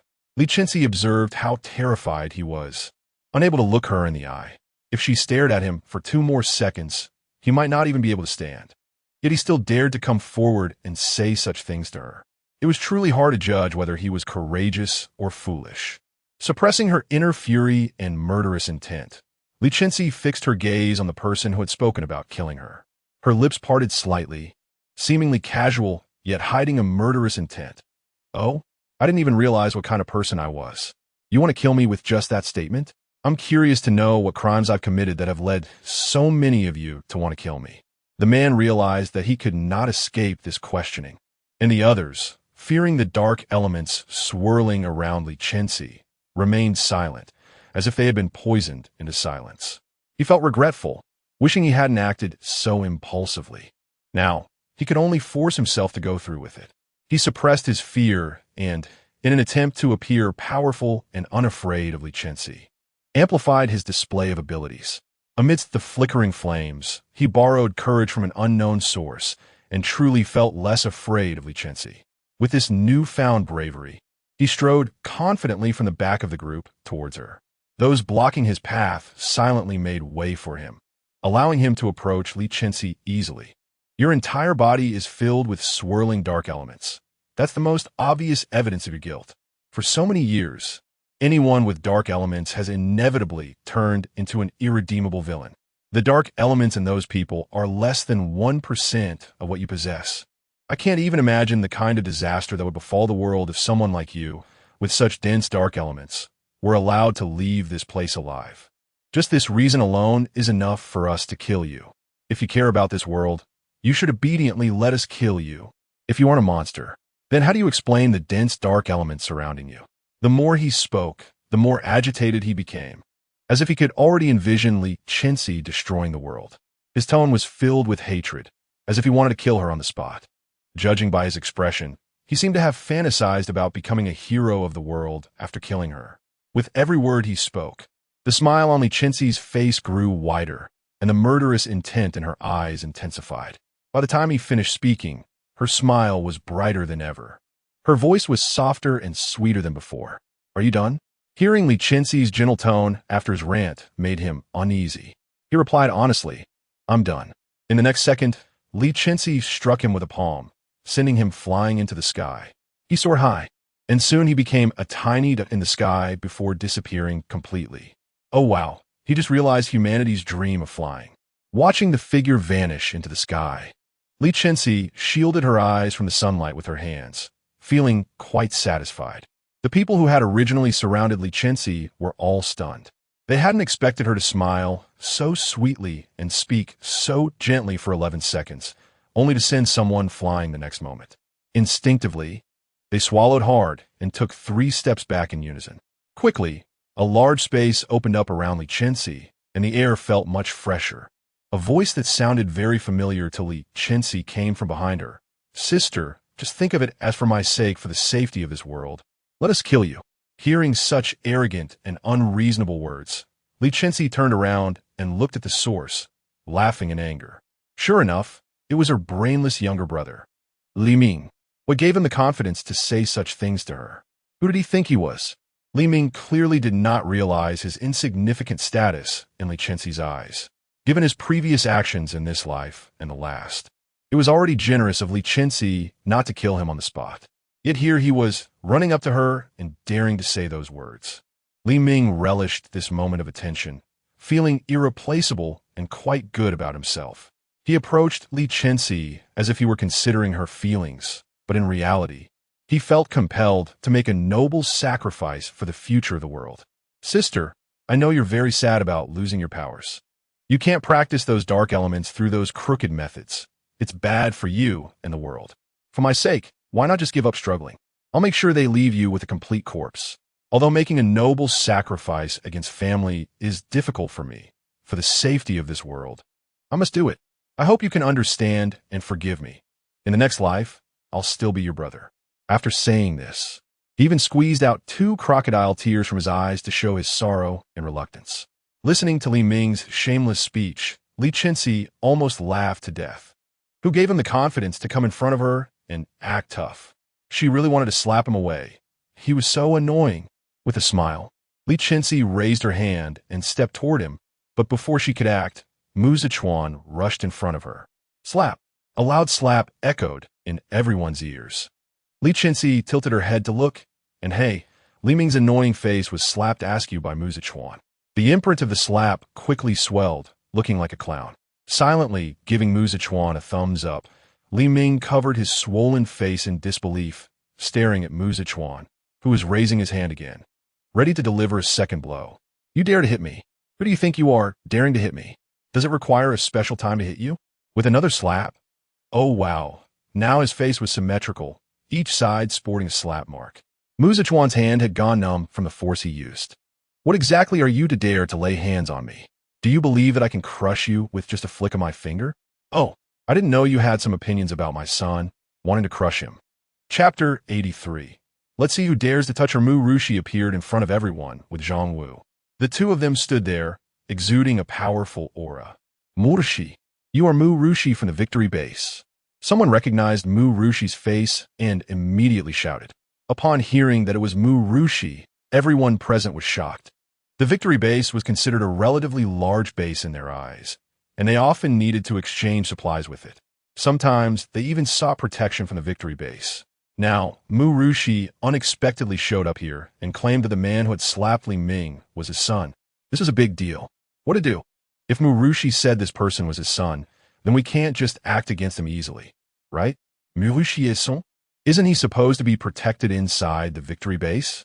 How could he appear here, entangled with this woman, surrounded by dark elements? Li Ming listened to the whispers around him, nervously poking his fingers, and turned to force a smile.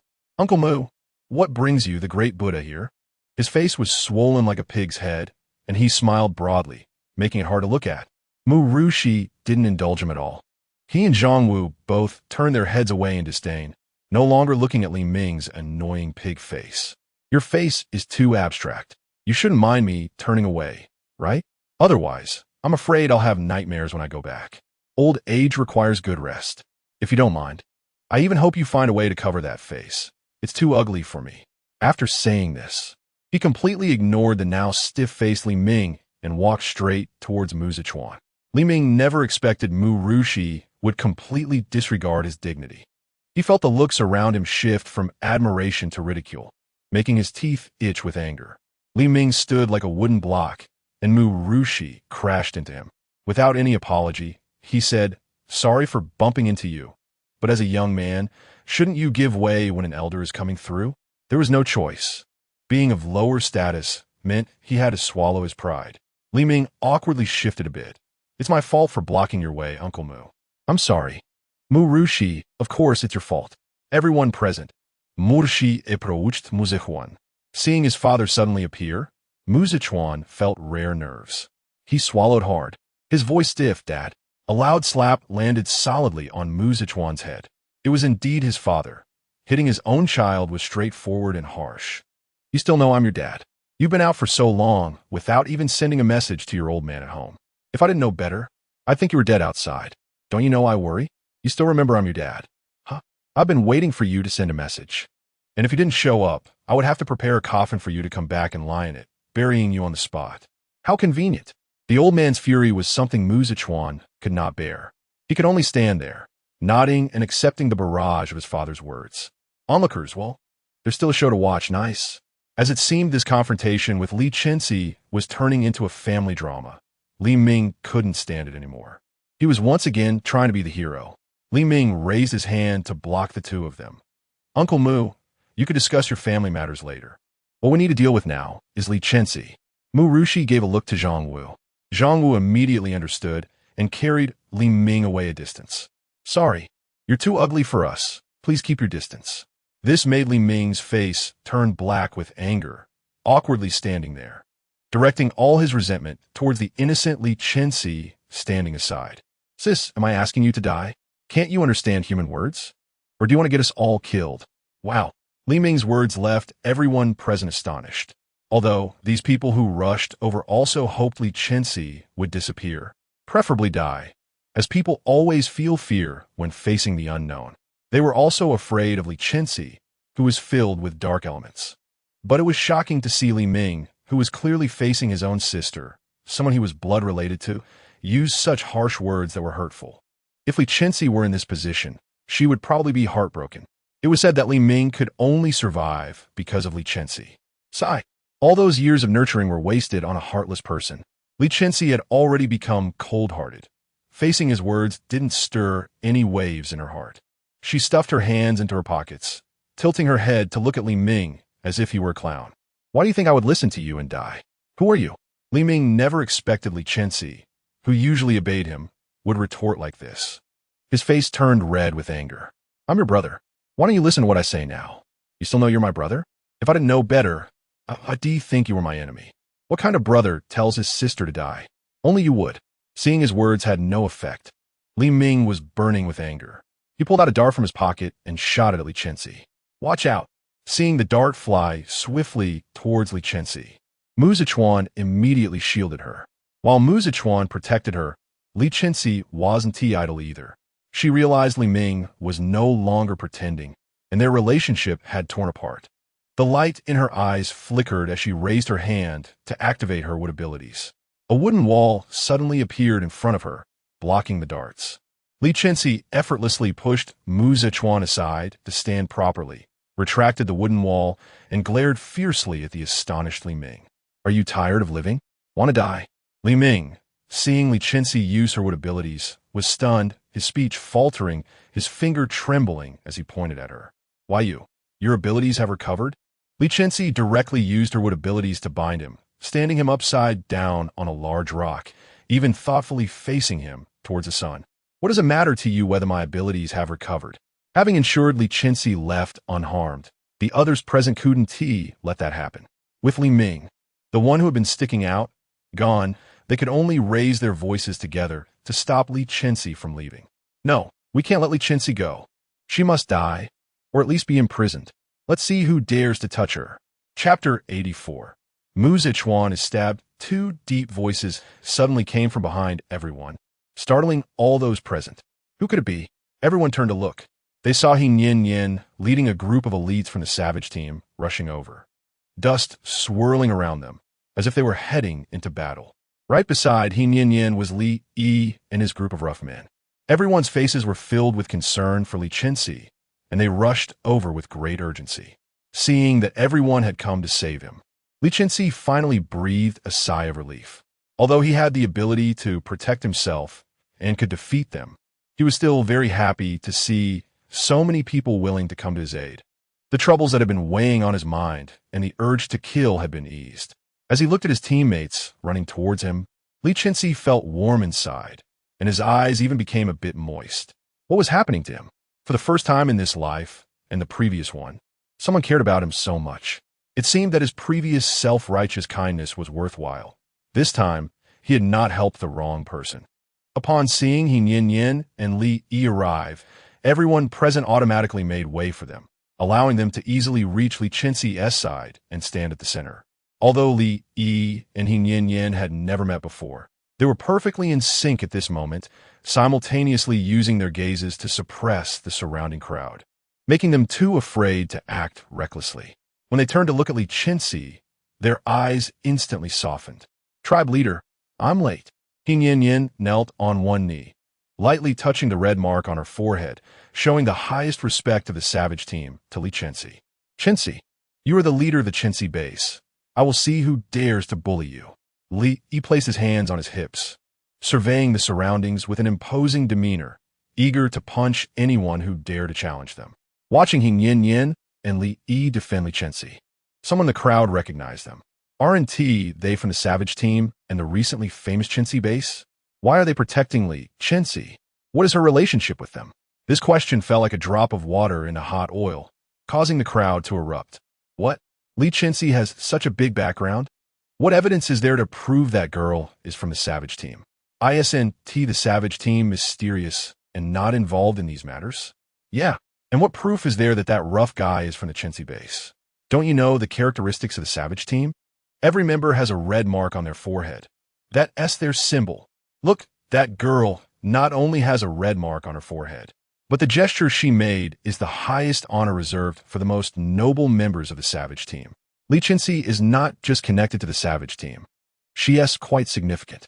Isn't that stating the obvious? She just called Li Chenxi tribe leader. Isn't that status noble enough? And look at that rough guy. Doesn't he look familiar? Everyone in that place looks the same, right? 2 eyes and a nose. Are you blind? He was with Li Chenxi at the Qixing base, but for some unknown reason, he was expelled from there. Later, for reasons unknown, he founded the well-known Chenxi base. The Chenxi base has everything. Their strength is immeasurable. We cannot afford to offend them. What are we supposed to do? The savage team and the Chenxi base are both here to protect Li Chenxi. Faced with this issue, the crowd, which had been chattering, suddenly fell silent. They were just small fry. The decisions were to be made by the stronger bases. Li Chenxi paid no attention to the murmurs around her. She only knew that she felt very good at the moment. Seeing He Yin Yin and Li Yi kneel, she immediately helped them up. Don't kneel to me. She grasped their hands, her face full of gratitude. I really appreciate you coming all this way to help me, to protect me. Thank you. He Yin Yin loudly declared, protecting the tribe leader is our duty. Whoever dares to harm the tribe leader is our enemy against the entire savage team. Oh no, that is a serious statement. Who doesn't know the mystery and power of the savage team? Although they usually don't participate in any wars, their strength is not to be underestimated. Li felt a bit guilty because he had initially come here out of fear that the dark elements were gathering too quickly and something bad might happen. He didn't expect to arrive and find that this unusual phenomenon was caused by Li Chenxi, and these people were bullying her. Who could tolerate that? Just as Li Chenxi and the others were catching up, Li Ming somehow broke free from his bindings and rushed at Li Chenxi with a fierce expression. You will die. Li Chenxi turned her head at the sound and saw Li Ming's knife stab brutally into the abdomen of Mu Zichuan, who had come to protect her. The 20-centimeter blade sank completely into Mu Zichuan's body, and Li Chenxi could even see the blade tip protruding from his back, dripping with fresh, warm blood that fell to the ground in front of her astonished eyes. Mu Zichuan. So, Mu Zichuan covered his abdomen and forcefully pushed Li Ming away from Li Chenxi, creating distance between them. After doing this, he weakly leaned towards Li Chenxi, feeling relieved. Li Chenxi saw the bright red blood soaking through Mu Zichuan's clothes, and her mind went blank. Everything around her felt frozen. The whole world consisted only of her and Mu Zichuan in her arms. Mu Zichuan, what happened to you? Mu Zichuan, covering his abdominal wound, carefully avoided the knife handle.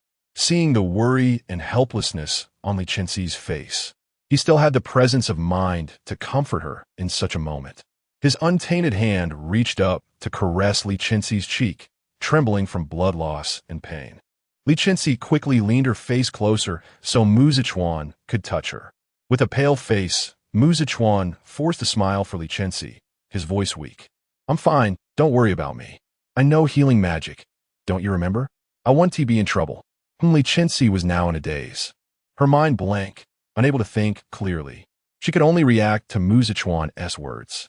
And she also knew that his injury was definitely more serious than he was letting on. Stay away from my son. Chapter 85. Who is she really? The old father, who had arrived late, pushed Li Chenxi away and hugged Mu Zichuan tightly. Worry etched on his face as he looked at his son, whose abdomen was stabbed. So, what happened to you? Are you okay? Mu Zichuan, already injured and without time to treat himself, found the situation worsened by his father's actions. With blood gushing from his abdomen like a fountain, he looked up at his father's worried eyes, trembling lips tightly guarding his wound. It was fine before, but now it was serious. After saying this, he weakly closed his eyes. Mu Zichuan's closing of his eyes was alarming to his father. Son, don't die. Mu Zichuan weakly opened his eyes. I'm not dead yet, just tired and want to close my eyes. After saying this, he closed his eyes again and fell asleep. After confirming that Mu Zichuan was not in life-threatening danger, Mu Rushi finally breathed a sigh of relief, gently covering his eyes. Sleep peacefully. Mu Zichuan, I'm really not dead. Li Chenxi came back to her senses, struggling to get closer to Mu Zichuan, her hands positioned over his wound, ready to help him heal. Before her hand could touch the hem of Mu Zichuan's clothes, Mu Rushi forcefully swatted her away. Keep your distance from my son. Haven't you heard him enough?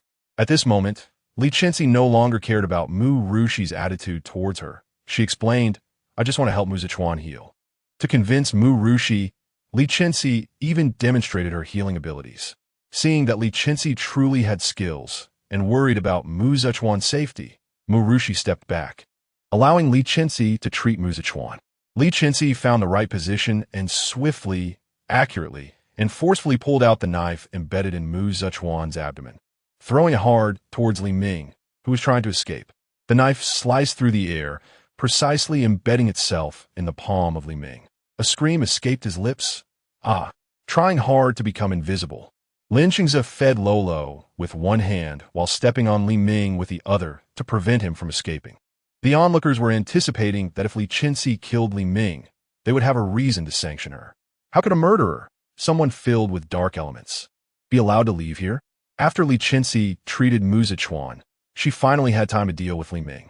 Without further ado, Li Chenxi directly stepped forward, stomping Li Ming into the ground, creating a deep pit in the once intact surface, with Li Ming now at the bottom of it. Using her abilities against Li Ming did little to relieve the irritation and negative emotions in Li Chenxi's heart. She attacked him with raw strength, landing punches and kicks.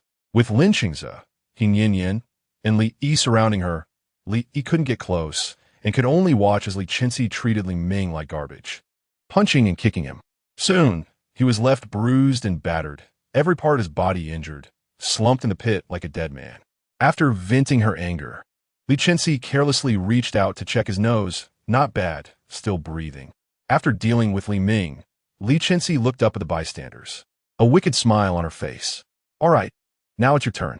As Li Chenxi smiled at them, everyone felt a chill run down their spines and took a large step back. What's going on?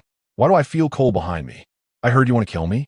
Li Chenxi casually shook the blood off her fists, relaxed her stiff shoulders, twisted her neck, and leisurely approached the crowd.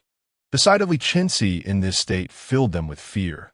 They wanted to turn and run, but remembering what she had just done to Li Ming, they couldn't move. Run? Did I say you could run? Li Chenxi smiled wickedly, raised her hand, and executed a beautiful shoulder throw, slamming a fleeing person to the ground and pinning him down. What? Didn't you just say you want to take me down and kill me? I'm still alive. And you want to leave?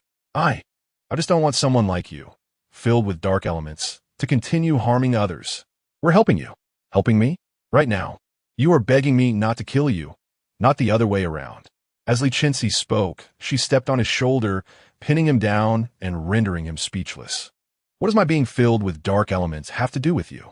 If you hadn't caused trouble, I wouldn't have to deal with you. To put it bluntly, this is all you're doing. Hearing Li Chenxi's words, the crowd suddenly understood her underlying message. They weren't afraid of Li Chenxi herself, but rather her dark elements that instilled fear in them. They didn't want to help her. They were afraid she would continue to harm others after killing them. They would never admit their mistakes. They would only choose the side that benefited themselves. Since they were already here, they couldn't let Li Chenxi hit them unilaterally.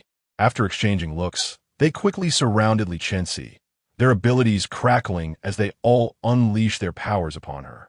The light faded, revealing Li Chenxi unscathed. Li Chenxi smilat wikadli. Is that all you've got? Are you all just playing around? Just as her words fell, a powerful pressure spread out, stunning the crowd into immobility. What's happening? How is this possible? Despite their immense effort, they couldn't even get close to Li Chenxi. Everyone attack. Suddenly, an even stronger pressure enveloped them, and this time, they dared not underestimate Li Chenxi, unleashing their abilities in a torrent towards her. Li Chenxi smiled wickedly, stretching out her hands as the surrounding air rapidly converged towards her, gradually forming a massive vortex.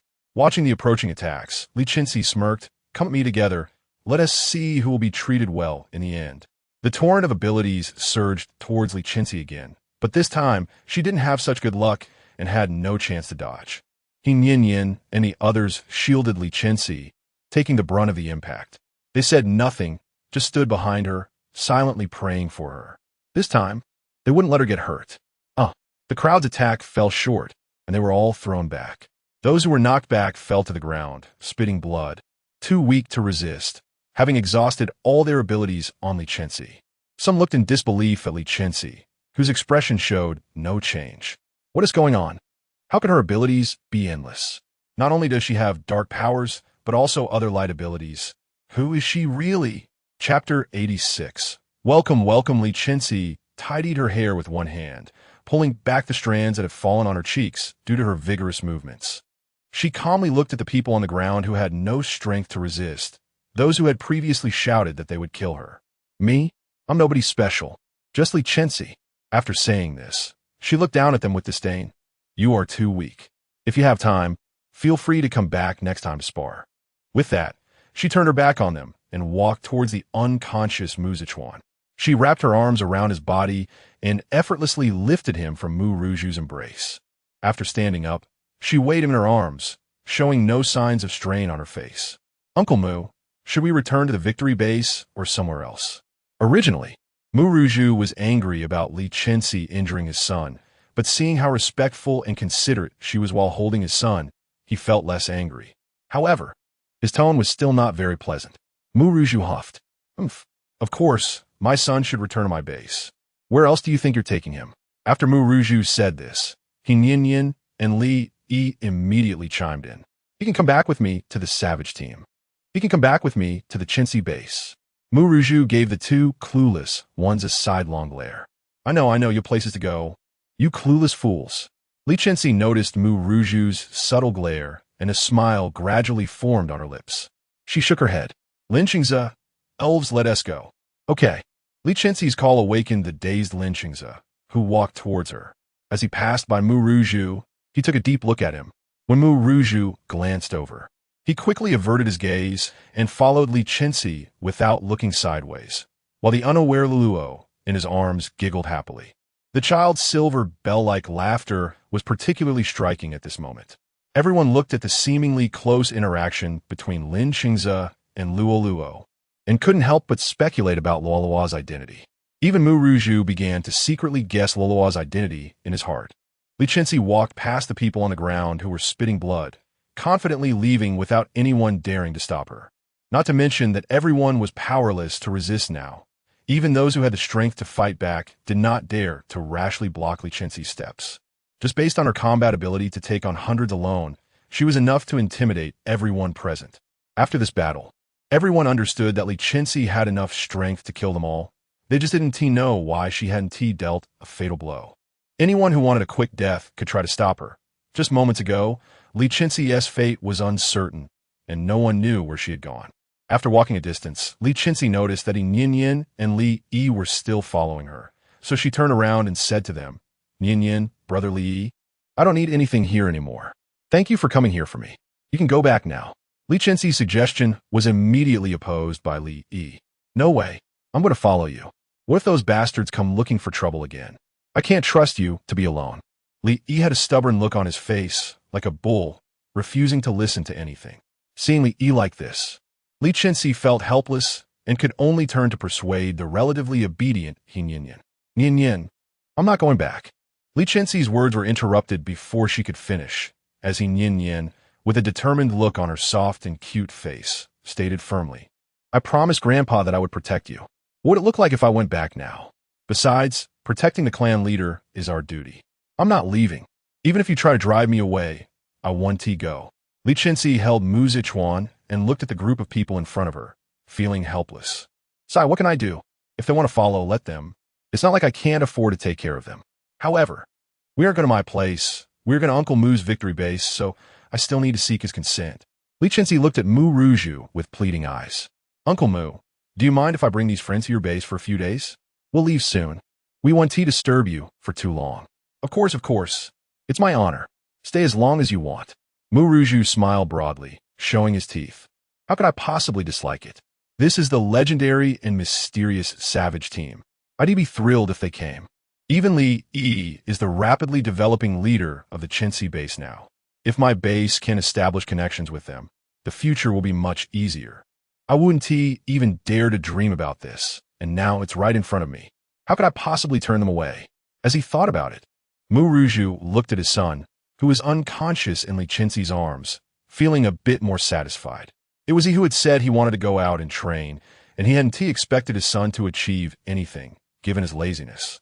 Yet, unexpectedly, in just over a year, this son he didn't have high hopes for had made friends with so many impressive people. Great. Then I'll trouble you, Uncle Mu. Seeing that Mu Ruju didn't show much dissatisfaction, Li Chenxi felt relieved. Honestly, if Mu Ruju had disagreed, she couldn't have forced him. This current situation was the best outcome.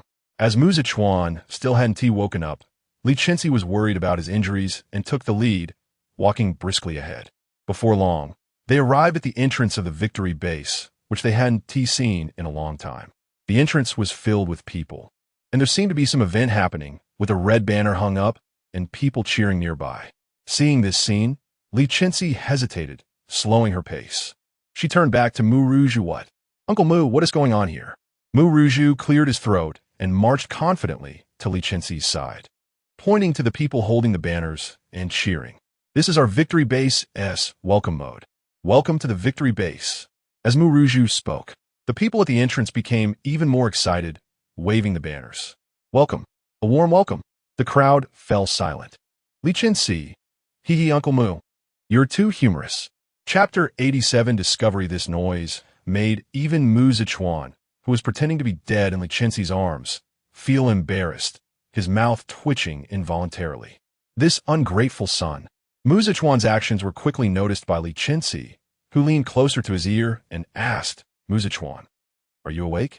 Seeing that he couldn't hide it any longer, Mu Zichuan slowly opened his eyes, pretending to just wake up, his voice still sticky and groggy. Chenxi? Where am I? Li Chenxi knew he had been pretending to sleep, but didn't expose him. Only his actions of throwing him on the ground were not as gentle as when she had previously held him. We're at the base of victory. Wake up and get up. Mu Zichuan didn't expect Li Chenxi to suddenly drop him, and he fell onto his backside. Grimacing in pain, he looked at Li Chenxi with grievance. Hey, I just took a knife for you. Can't you be a little sympathetic? Ouch, my butt. Seeing Mu Zichuan's embarrassing state, Li Chenxi couldn't bear to look at him, fearing he might kick him.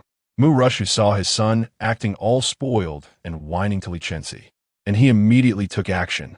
With a kick, he hit Mu Zichuan right on his backside. You're a man with a big butt, and you complain about it hurting. This statement was deafening, and everyone present heard it. So there was no need to announce the big butt issue to everyone. It was something that could be discussed privately. Mu Rushu was completely unaware of the problem with his words, seeing his son bouncing back to life. All the worry from when he saw him stabbed had vanished. He unceremoniously twisted Mu Zichuan's fair ear. Get up. You didn't learn anything from going out this time, but you sure have mastered this spoiled look. Look at what you've turned into, bringing shame to the Mu family. While Mu Zichuan was being tugged by his father, gritting his teeth, he didn't forget to call out to Li Chenxi. Chenxi, you go back to the room my dad arranged for you. I'll find you soon. Wait for me. Ouch, Dad. My ear hurts. Hurt?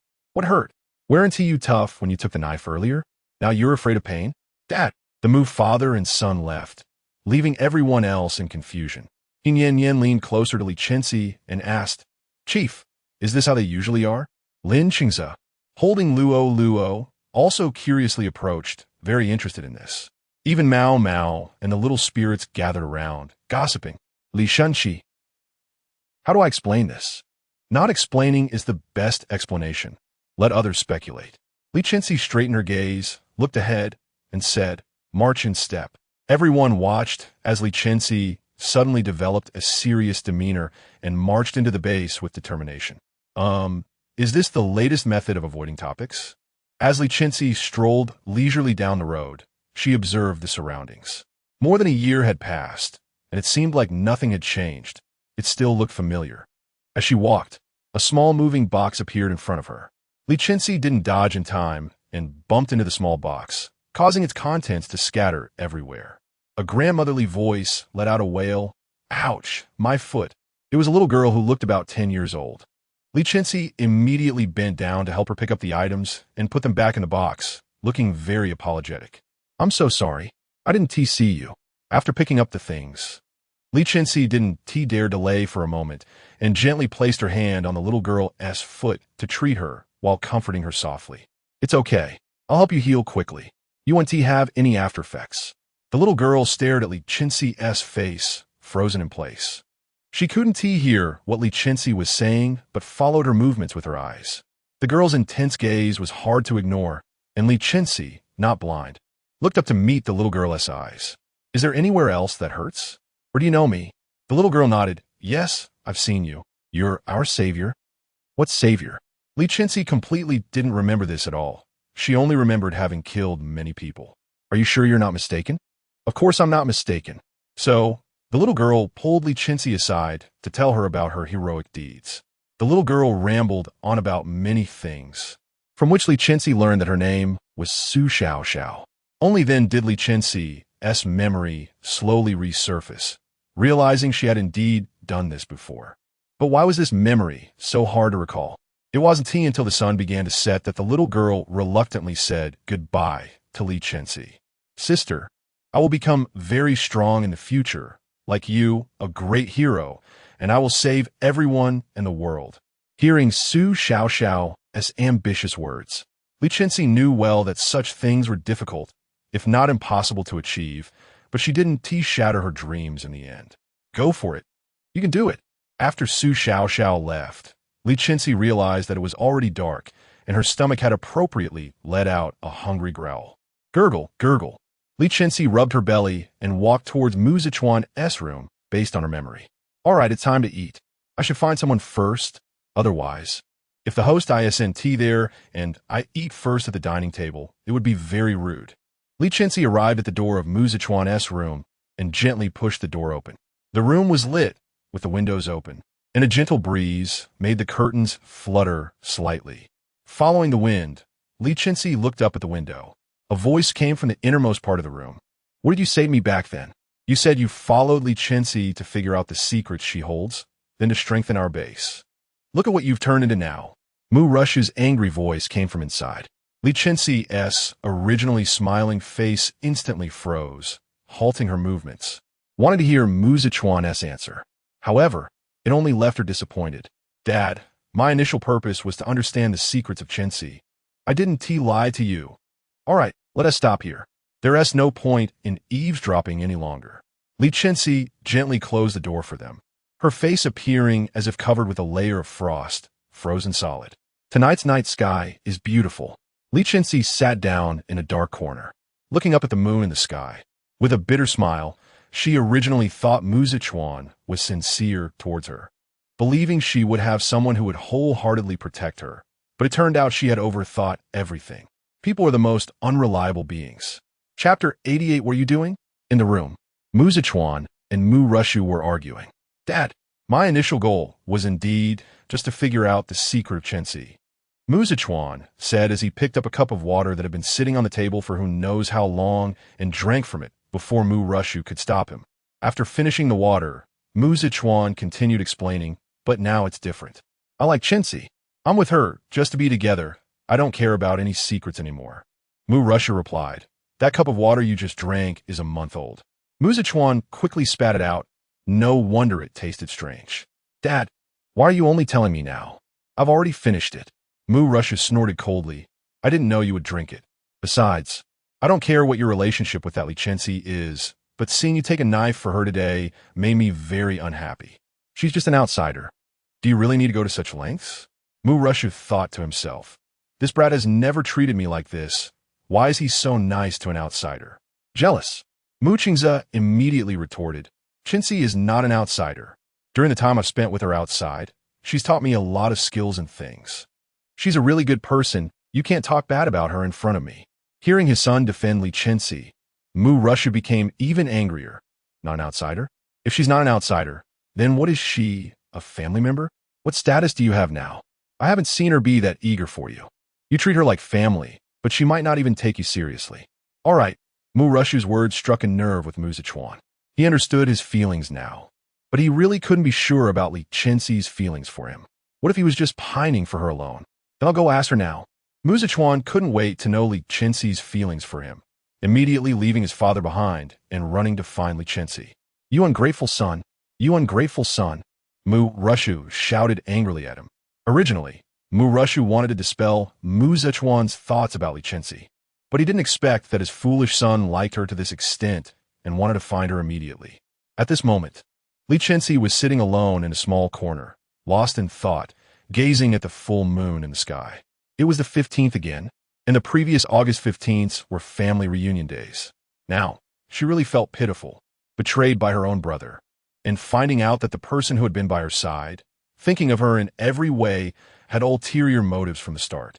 When will this damn day ever end? What are you doing sitting here alone? Aren't you going to eat? Lin Qing's voice came from above. Li Chenxi looked up and saw the soft moonlight falling on Lin Qingze, who was holding Luoluo. He appeared particularly gentle under the moonlight. Even the scar on his face didn't seem so fierce and terrifying. Luoluo showed her two big front teeth and reached out for a hug. Hug.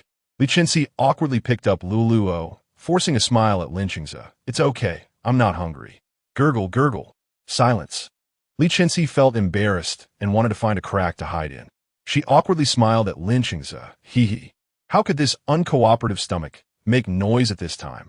Seeing Li Chenxi show such a cute expression, Lin Qingze couldn't help but laugh. Then, under Li Chenxi's awkward expression as she tried to escape, he pulled out a meat pie from his pocket. The meat pie was tightly wrapped in oil paper, and as soon as he took it out, the aroma rushed straight into Li Chenxi's nostrils. Meat pie. Li Chenxi had been hungry all day, and her stomach had long been empty. The moment the meat pie appeared, her stomach couldn't help but rumble happily. Lin Qingze sat down beside Li Chenxi, handed the meat pie to her, and skillfully took Luoluo, who was fussing in Li Chenxi's arms. For some reason, whether it was the moon tonight or something else, Lin Qingze's voice was exceptionally gentle. Eat. It's specially saved for you. Thank you. Originally, Li Chenxi wanted to be a bit coy, but in the end, she couldn't resist the delicious smell of the meat pie. She took a bite, and the savory flavor filled her mouth. Li Chenxi felt like she was alive again. This was too blissful. Huffing and puffing soon, this not-so-large meat pie was finished by Li Chenxi in just a few bites. Is your hand greasy after eating the meat pie? No problem. We have water abilities. We could just wash it off with our powers.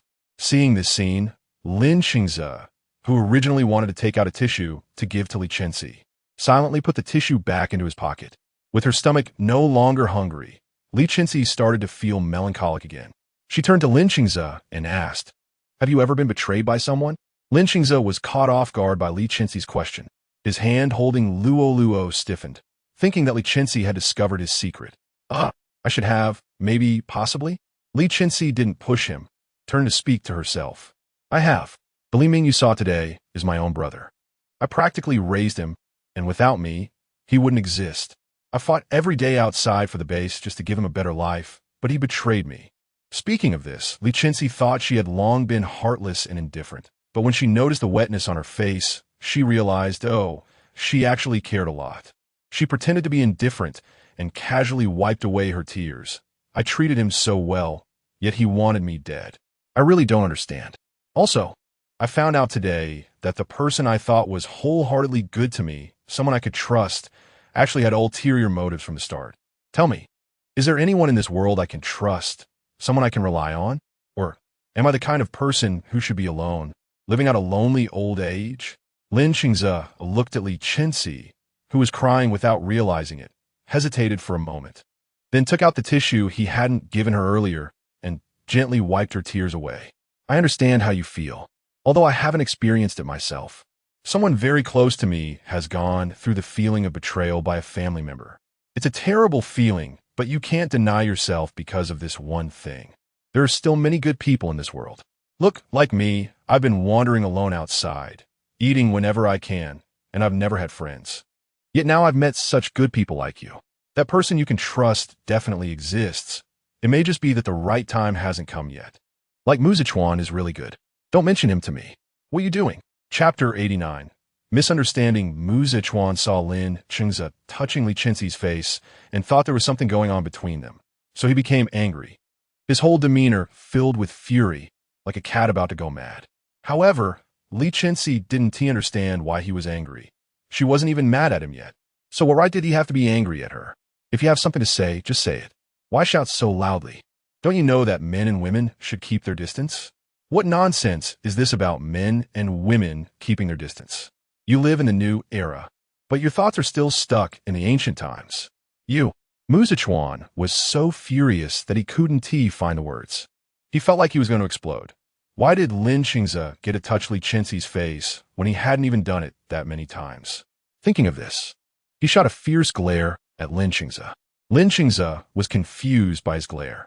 What the heck? What's wrong with this guy now?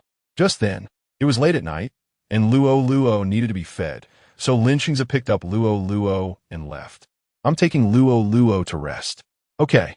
After bidding farewell to Li Chenxi didn't want to see Muzichuan at all, turning around and heading to her room without even giving him a glance.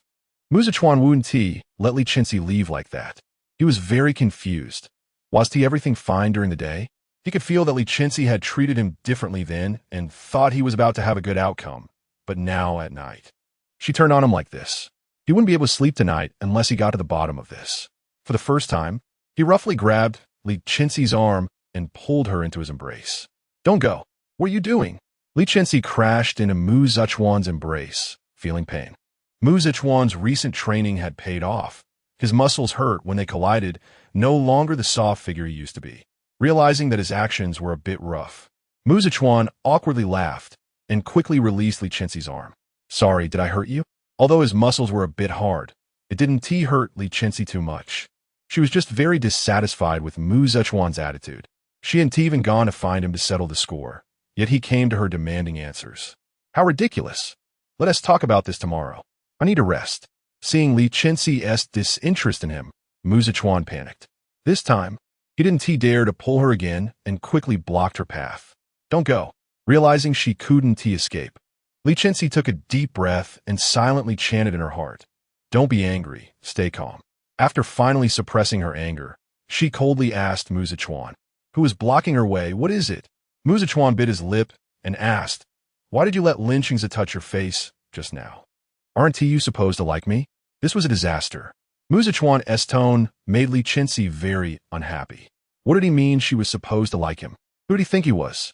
Li Chenxi's expression turned even colder. One could feel her chill from 5 meters away. Were you a prized possession? Do I have to like you? What does Li Chenxi touching my face have to do with you? My face is mine. Do I need your permission to let anyone touch it? Who are you to criticize my actions? Seeing Li Chenxi's expression grow colder, Muzichuan realized his question was a bit off, and he panicked. I didn't mean it like that. Enough. Li Chenxi interrupted Muzichuan's explanation. The anger she had been holding back since earlier had reached its limit. Her beautiful eyes, seemingly filled with stars and the sea, now sparkled with intensity. She and Muzichuan locked eyes, and despite the height difference, her imposing aura overshadowed him. Muzichuan, you need to understand that I am not yours, and you are not mine. You have no right to criticize my actions. Whatever I do has nothing to do with you. Don't try to meddle in my personal affairs. Also, I have no secrets left for you to investigate or discuss. You don't have to follow me every time. Let us part ways amicably. Someone like you should live under the protection of family. We are simply not from the same world. With that, Li Chenxi angrily brushed past Muzichuan, and this time he did not stop her. He understood that she had figured out his original intentions, which was the secret he had wanted to hide the most since he confirmed his feelings.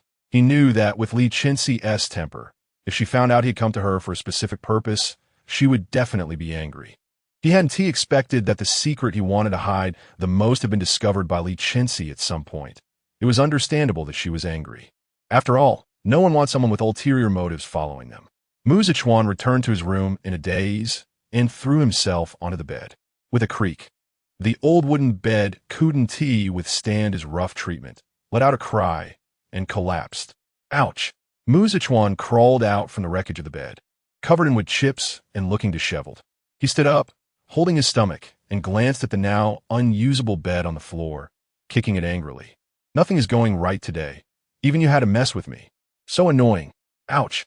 Another cry escaped Mu Zichuan's mouth as he realized that his kick had harmed himself instead of the bed. He had injured his toe.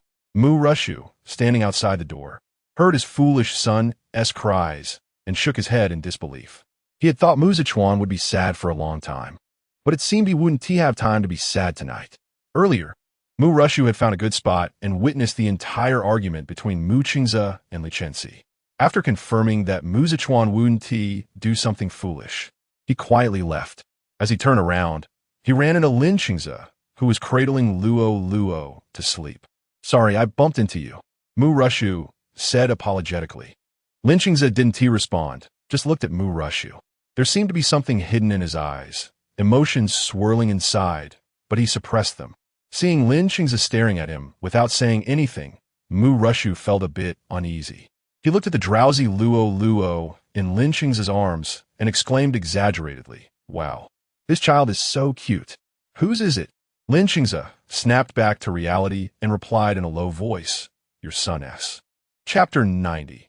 The Temporal Passage Experiences Anomaly Ha. Mu Rushu was so frightened by Li Chenxi's words that his voice trembled. Although he had suspected at first that this little girl might be his son's, he also knew his son's character and was certain he wouldn't do something like that. Faced with Li Chenxi's response, Mu Rushu was left stunned. An old man, sweating profusely and trembling as he wiped his brow, looked just like someone with Parkinson's. You're not serious, are you?" Seeing Mu Rushu so scared, the mischievous smile in Li Chenxi's eyes could no longer be concealed. His gaze darkened slightly as he forced a stiff smile on his face. Just kidding. Just kidding." Luo, at the right moment, opened her big eyes and happily repeated what Li Chenxi had said. Mu Rushu's courage immediately returned to him, and he thought, "I knew it. How could my son do something so ridiculous?" Mu Rushu looked at Li Chenxi with some confusion. Why was this kid so fond of scaring people? It was quite unsettling.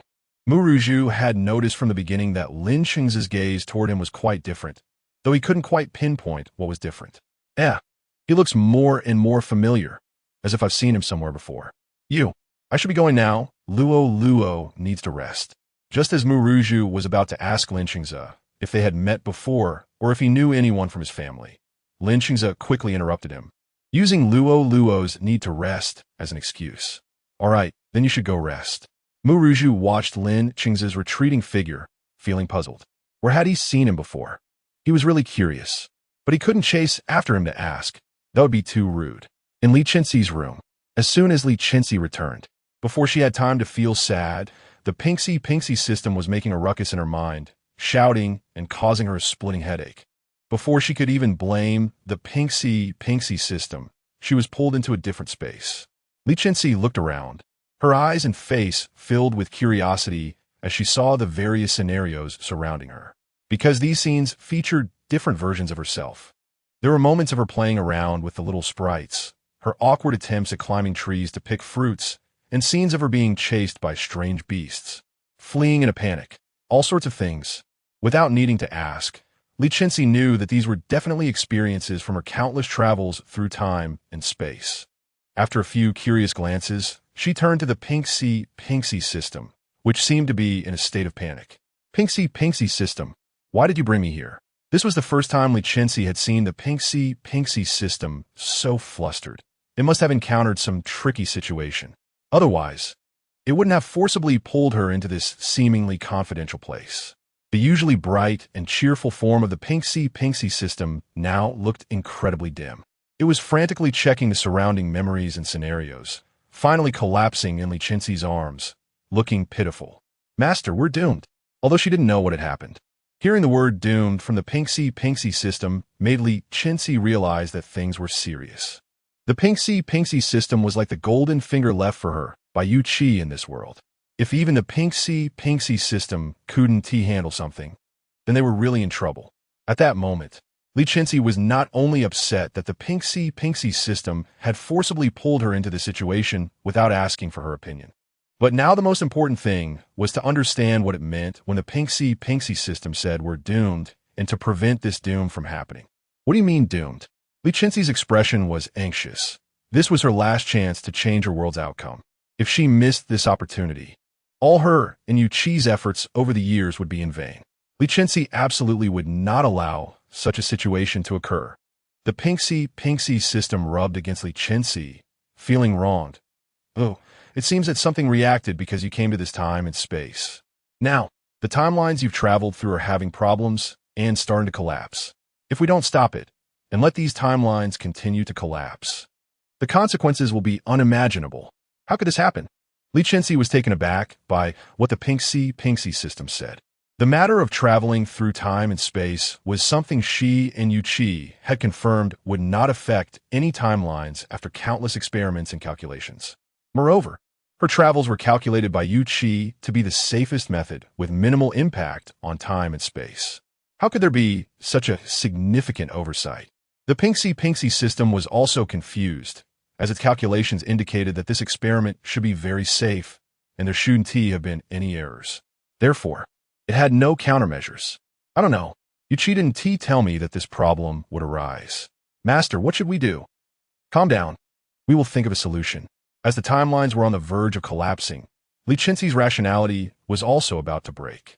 If this last opportunity was lost, what would all her years of effort amount to?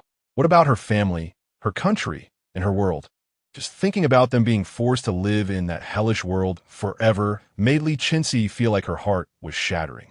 Just when Li Chenxi was at a loss, the space twisted and the scenes transformed from those memories into a white expanse. Yu Qi's figure, wearing a white lab coat, appeared before Li Chenxi. Yu Qi's complexion didn't look good either, with dark circles under his eyes and a pale face, revealing he hadn't rested well. His usually melodious voice sounded particularly weary at that moment, like a spring that had run dry. "Chenxi, how are things on your end? You're not affected, are you?" Even though he was exhausted, his first concern was not about whether the task could still proceed smoothly, but about Li Chenxi's safety. Li Chenxi shook her head, eagerly moving closer to him, wanting to reach out to touch his figure, but found her hand falling through empty air, realizing too late. She paused for a moment, then withdrew her hand. "Brother Yu Qi, what should we do now? This is my last chance to change the outcome. If this time also fails, then our world will be completely doomed. What should we do?" Li Chenxi's voice was tinged with tears. She was genuinely afraid of losing this last opportunity to save her world. Chapter 91. The cause of time and space collapse morning dawn. Calm down for a moment. Even if you lose this opportunity, it's okay. Don't put too much pressure on yourself. And besides, I've found a way to remedy the situation. Seeing Li Chenxi in such a flustered state for the first time, Yu Qi felt a pang of heartache. She was putting too much pressure on herself. In fact, even if she ultimately didn't change the outcome, no one would blame her. She would still be a hero to everyone. At most, just maintaining the world as it should be. It couldn't get much worse than that. She was really putting too much pressure on herself. What method? Li Chenxi filtered out all the words and clearly grasped the phrase, "There's a way to remedy it." This sentence was the last pillar of her crumbling belief, and she had to hold on to it tightly. Originally, Yu Qi didn't want to tell Li Chenxi about this method, as it carried risks. He hadn't seen his own experiments and calculations. If something went wrong, he wouldn't be able to help her. However, when he saw Li Chenxi's current mental state, he knew he had to tell her. Yu Qi tightly pressed his beautiful lips together, his eyes filled with traces of struggle. He wanted Li Chenxi to say she regretted it, that she didn't want this remedy anymore, so he could take her back while he still had the chance. At the same time, Yu Qi also knew that Li Chenxi had never been selfish. Her greatness sometimes even frightened him. But he wanted her to be selfish just this once. Li Chenxi had grown up with Yu Qi, so she immediately knew what he wanted to say. She raised her hand to stop him from continuing to persuade her. Brother Yuchi, don't say anymore. You know my temper. I must stay and save my country and the world. Yuchi's eyes were filled with painful struggle, his voice tinged with pleading. Can't you be selfish just once? For uncle and aunt? For me? Li Chenxi turned her head away from Yuchi, not wanting him to see the tears falling from her eyes. Her voice choked. Brother Yuchi, please tell me the method. This time and space can't hold on much longer. Seeing Li Chenxi's resolute back, Yuchi knew there was no turning back. He sighed and extended his hand, sending a colorful object flying towards the Pinduoduo system, which was pretending to be dead nearby. Yuchi, I detected the reason for the collapse of these time and space last night. It's because someone, disregarding the rules of time and space with the system, keeps traveling through these times, which has led to their collapse. You just need to defeat her. Then how can I find her? How can I be sure that person is her? I just upgraded the Pinduoduo system. It will help you find that person. As long as you can make her fail a mission once, her system will abandon her, and those cracks in time and space will return to normal. Okay. After saying this, Li Chenxi took the Pinduoduo system and left without looking back. Be safe. Yuchi spoke to the empty space, expressing the concern he hadn't had the chance to voice. Chenxi, you must come back safely. Xiaoxi, are you okay? How are you? Li Chenxi was groggily awakened by a girl's voice. Before she could open her eyes, she heard another voice filled with disdain. Hey, Linlong, why do you have to wake this burden? She'd be better off dead. If it weren't for her being a burden in our team, we would have left this cursed place long ago. Brother Linyi, Xiaoxi is our friend. Don't say that. TCH, who wants a burden as a friend? Only you are kind-hearted enough not to dislike her. If it weren't for you protecting her, I would have dumped her long ago. If she was wise, she'd just hurry up and die. Brother Linyi. Li Chenxi woke up slowly in this seemingly quarrelsome yet not quarreling scene. As soon as Li Chenxi opened her eyes, the sun shone directly into her eyes, forcing her to close them again. This small action was enough for everyone to realize she was awake. TSK, TSK, TSK. What a sin. Can't even die properly. No wonder she's stuck in this place. Yeah, we searched for so long to find a safe place. And this burden is still not satisfied, thinking about suicide. She really doesn't know what's good for her. Exactly. This burden must have a screw loose. Otherwise, how could she be so stupid, dying and dragging us down? Sigh, not fully awake yet. Li Chenxi could tell what kind of harsh world the person in this body lived in. If it weren't for her discomfort, she would have dealt a heavy blow to the people present.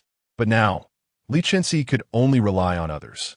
She weakly licked her cracked lips and managed to croak out a word. Water. This word exhausted all of Li Chenxi's strength. She felt that if she didn't drink water soon, she would die. A journey not yet begun would end in death. The girl named Linlong immediately brought her water. Water's here, Xiaoxi. Drink quickly. The moment the water touched Li Chenxi's lips, it was destined to be a one-way trip. Li Chenxi didn't care about any issues anymore. The most important thing right now was to save her own life. Everything else was irrelevant. Gulp, gulp.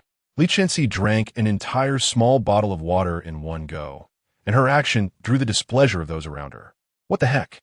We worked hard to find this water, and now this good-for-nothing has drunk a whole bottle. She might as well just die, doing nothing but eating what we found. Linlong, who was holding Li Chenxi, heard this and began to gently persuade them. Don't be like this. We can find more water if this runs out. If Xiaoxi dies, then she's dead. We can't just stand by and watch, right? Everyone, don't be so cold-hearted.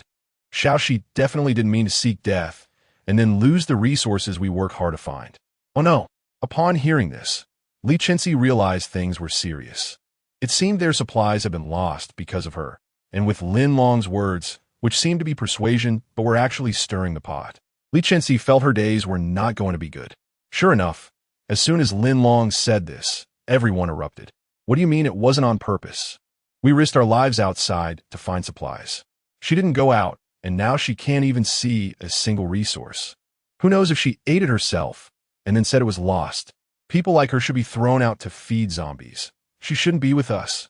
Chapter 92, the first time in space listening to the arguing outside, Li Chenxi decisively chose to play dead. She still had no idea what was going on and couldn't act rashly to avoid making a bigger mistake. The surrounding arguments gradually increased, and the girl named Lin Long. Seeing that Li Chenxi was still lying in her arms without responding, revealed a hint of impatience in her eyes, which quickly faded away. She gently asked Li Chenxi, "Xiaoxi, do you want some water? Or maybe something to eat?" She shouldn't have asked, as this caused the crowd to erupt. Some quickly hid the supplies, fearing that Lin Long would really bring something for Li Chenxi to eat. "Lin Long, we know you're kind, but Fu Xiaoxi hasn't done anything and even lost the supplies we collected at the risk of our lives. What right does she have to eat the things we've gathered?" "Ugh, exactly. If she wants to eat, can't she go find it herself? If she is afraid to look for it, then she should just die. Why waste food by staying with us? Just a burden. If it weren't for her screaming last time that attracted those monsters, we would have escaped long ago without feeling so constrained here. I won't give her anything." Seeing that the disdain for Fu Xiaoxi had reached the result Lin Long desired, she smiled with satisfaction. Soon, Li Chenxi witnessed what it meant to change expressions at lightning speed. Just a moment ago, she saw Lin Long's lips curl up. In the next second, when she turned to face her, her expression transformed into one of concern and guilt for not having anything to give her. "Xiaoxi, I'm sorry.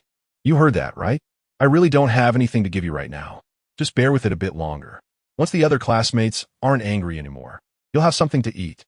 Li Chenxi looked up at Lin Long's delicate face, slightly parted her lips, preparing to say something when suddenly a pair of strong hands reached down from above, pulling Lin Long away.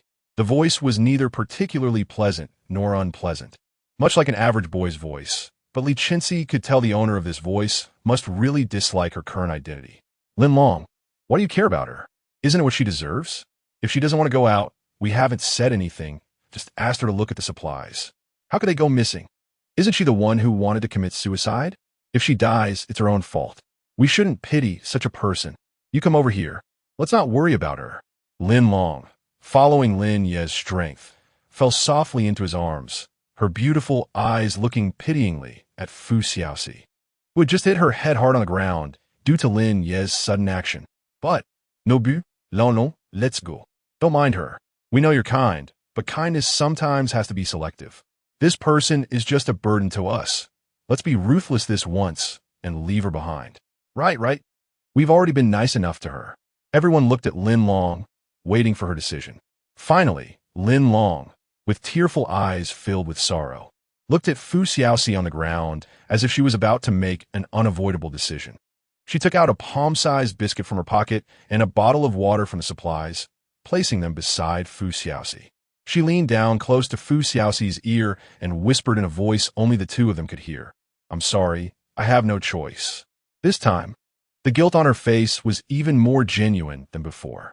After placing the items down, Lin Long, looking like a fragile little bird, leaned against Lin Yi. Her voice muffled and tearful, "Brother Lin Yi, let's go." "Okay, let's go." With a command, a crowd of people rushed away, leaving the previously crowded area empty. With only the cold ground still lying Li Chenxi, who was reconciling accounts with the Pinxi system in her mind. "Pinxi system, what's going on? Why did I come here to be ostracized?" The Pinxi system, looking at the data all over the walls, was also anxious. "Master, please wait a moment, let me see. This is the first time I've encountered such a thing. Just let me adapt." Li Chenxi watched the Pinxi system flit around, looking for something among the seemingly similar codes. Her head aching. Is this reliable? Suddenly, the Pinxi system seemed to have a moment of inspiration, as if it discovered something. It quickly moved to a piece of code and copied it into its own body. The Pinxi system flashed and excitedly came to Li Chenxi. "I know. I found it. What did you find?" Li Chenxi looked at the Pinxi system rushing towards her, feeling happy too, as long as it found something useful. Anything was better than being left to figure things out on her own. The Pinxi system approached Li Chenxi's forehead, and from its original form of a light mass, it extended a ray of light that gently touched Li Chenxi's forehead. Soon, a stream of code was transmitted from the Pinxi system into Li Chenxi's body. The amount of information was overwhelming, and as it flooded into her mind, Li Chenxi felt a splitting headache. However, she also understood all the events that had occurred and why her current body was disliked by everyone. Chapter 93. Idleness. The identity of the body I came into is that of an excellent female university student named Fu Xiaoxi. She is outstanding in both academics and character, regarded as a perfect existence in everyone's eyes. At this point in time, it marks the beginning of the world's transformation. If things were to proceed along the original timeline, Fu Xiaoxi would use her exceptional intuition to help everyone avoid all dangers, allowing them to safely reach the country's shelter base. However, everything changed with the arrival of a girl who claims to be a traveler and possesses a system. Her mission is to gradually replace Fu Xiaoxi in everyone's hearts, making them dislike Fu Xiaoxi. Once this is accomplished, her task will be complete, and she will receive corresponding rewards from the system. Unfortunately, her meddling has thrown the entire space into chaos, but she is unconcerned and leaves, as this timeline is on the verge of collapse. In every timeline, there are individuals known as the Fortunate or the Children of Destiny, who serve as the operational support for the entire timeline. Without their existence, the whole timeline would cease to exist. Fu Xiaoxi and Lin Yi are the Children of Destiny in this timeline. If things were to proceed along the original trajectory, Lin Yi and Fu Xiaoxi would lead everyone to safety. After reaching the national shelter, they would use their intelligence and the luck bestowed upon them by the timeline to find ways for the country and even the world to resist the impending transformation. Now, due to the presence of Lin Long, this traveler, everything has been disrupted. With the help of the system, Lin Yi, the Child of Destiny, has been bewitched by her and has started to dislike Fu Xiaoxi. Even without Lin Yi, there would still be a way to salvage the situation, because the most crucial element of the entire timeline lies within Fu Xiaoxi. If we compare Lin Yi to a stream, then Fu Xiaoxi is the ocean. However, the condition for being a child of destiny is to gain the love and support of everyone, to earn their respect and admiration. Due to Lin Long and her system's scheming, Fu Xiaoxi gradually loses the affection, respect, and admiration that she once had, while Lin Long gains these attributes instead. It is unclear what method the system employed, but the glow of the Child of Destiny, which originally belonged to Fu Xiaoxi, gradually shifted to Lin Long. If the transfer is happening, as long as Lin Long can fulfill the responsibilities of the Child of Destiny in this timeline, that's acceptable. However, after Lin Long fully acquired this fortune, she vanished.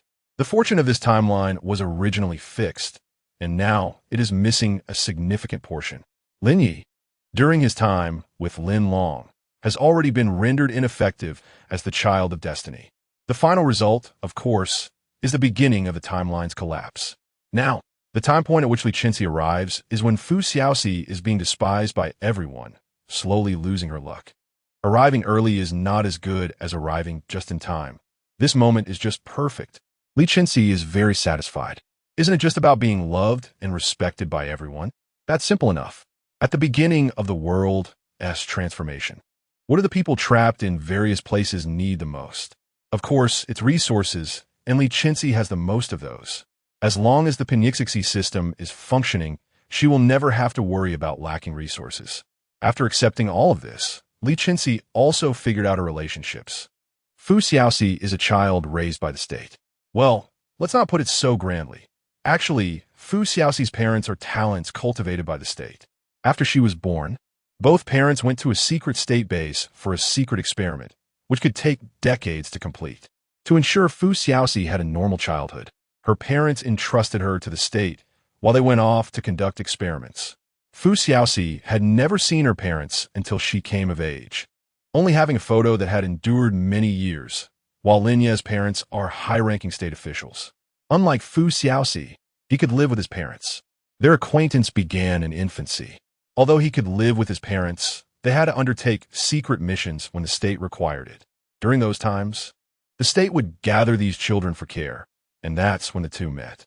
Lin Long, on the other hand, originally did not exist. One day, she transferred to their high school, claiming to be Lin Ye's sister, and everyone accepted this setup with curiosity. Since then, Lin Long has been following Lin Yi and Fu Xiaoxi, occasionally saying some innocuous yet slightly provocative remarks. Lin Ye's attitude towards Fu Xiaoxi began to change from that day. The Pinduoduo system noticed that Li Chenxi was standing still for a long time and thought there was a mistake, causing Li Chenxi to appear foolish. "Are you okay, my benefactor?" "I'm fine. I'm just thinking about some things," Li Chenxi replied, waving off the Pinduoduo system's outstretched tendrils. Seeing that Li Chenxi was fine, it felt relieved. Now that we have clarified the situation, do you have any good ideas, my benefactor?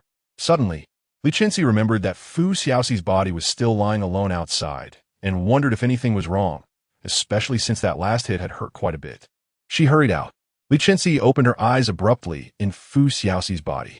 As soon as she entered this body, the pain at the back of her head quickly surged into her brain.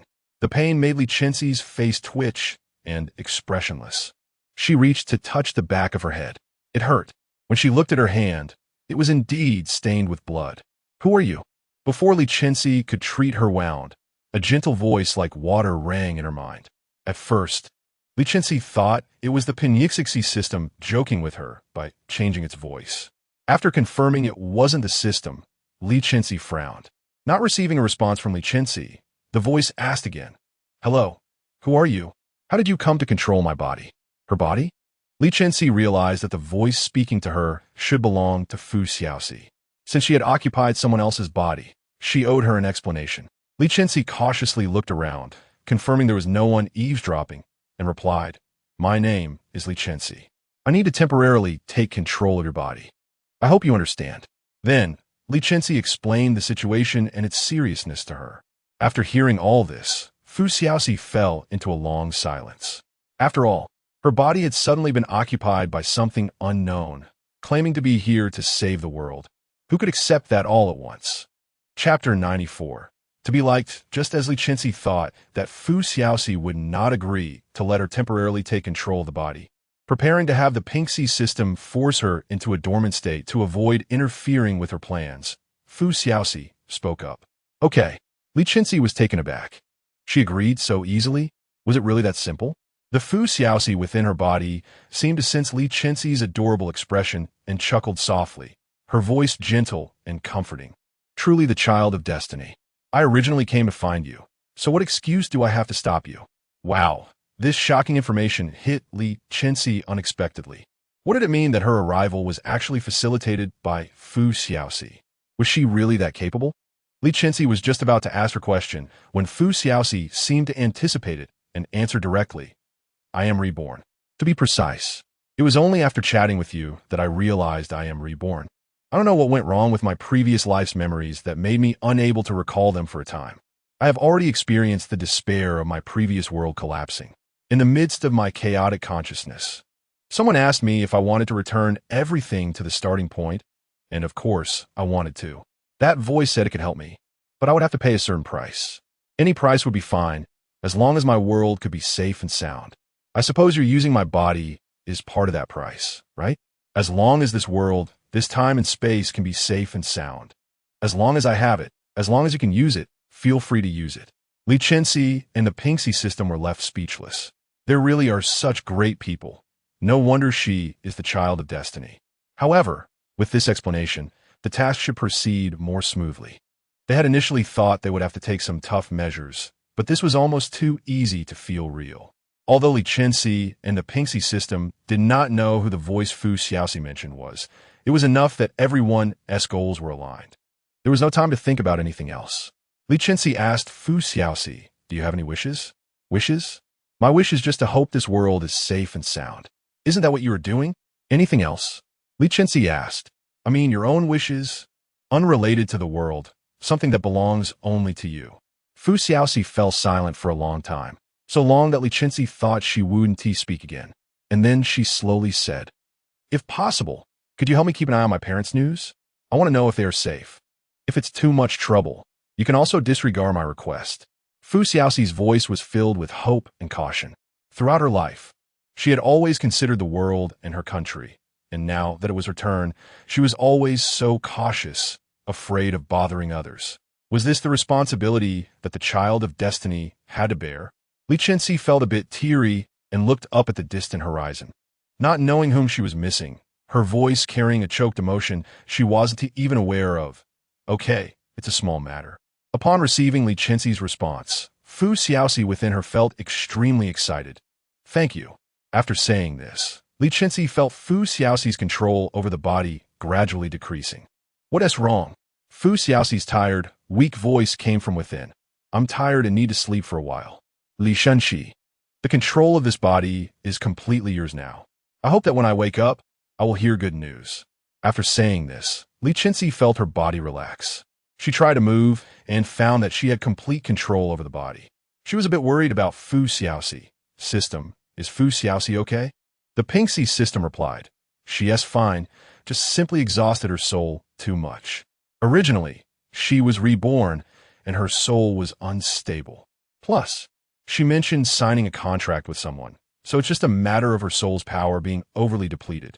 She just needs some rest. That's good. With the Pingxi system's explanation, Li Chenxi felt completely at ease. So where are we going now?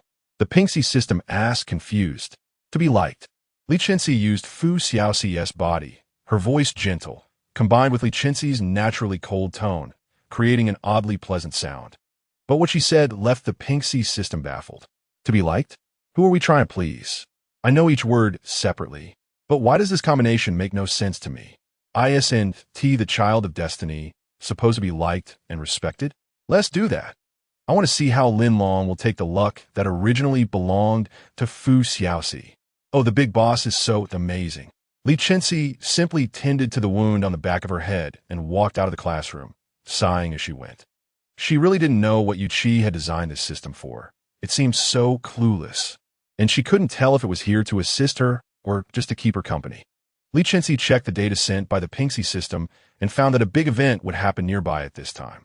Unfortunately, Fu Xiaoxi's memories only went as far as when she heard others say something big was happening, and then she fainted from hunger. To find out exactly what the big event was, Li Chenxi had to go take a look herself. If this matter was handled well, would she still have to worry about not being liked and respected by others? Following Fu Xiaoxi's memories, Li Chenxi arrived at that place. But there was no big event happening as she had imagined. Instead, there was just a group of students trapped in a classroom, too afraid to go out searching for supplies, already dizzy from hunger. How did Li Chenxi know this? She had seen it by peering through the window. She had been there for a while, but no one inside noticed her outside the window because the people inside hadn't eaten for 3 days. Every movement consumed their energy, so they all remained perfectly still. Just when Li Chenxi felt it was pointless and was about to leave, a figure suddenly appeared from the ceiling and crashed into the center of the classroom. Ouch, that hurt. Could the landing spot be any worse? Her appearance broke the classroom's silence, and everyone stared intently at the small bread that fell from her. Someone shouted, "It's food." A crowd surged forward. "Help! What's going on?" Seeing that the person was about to be overwhelmed by the crowd, Li Chenxi immediately broke the window and used her strength to rescue the person from the throng. When Li Chenxi looked down and saw the person's face, she froze in place. Chapter 95.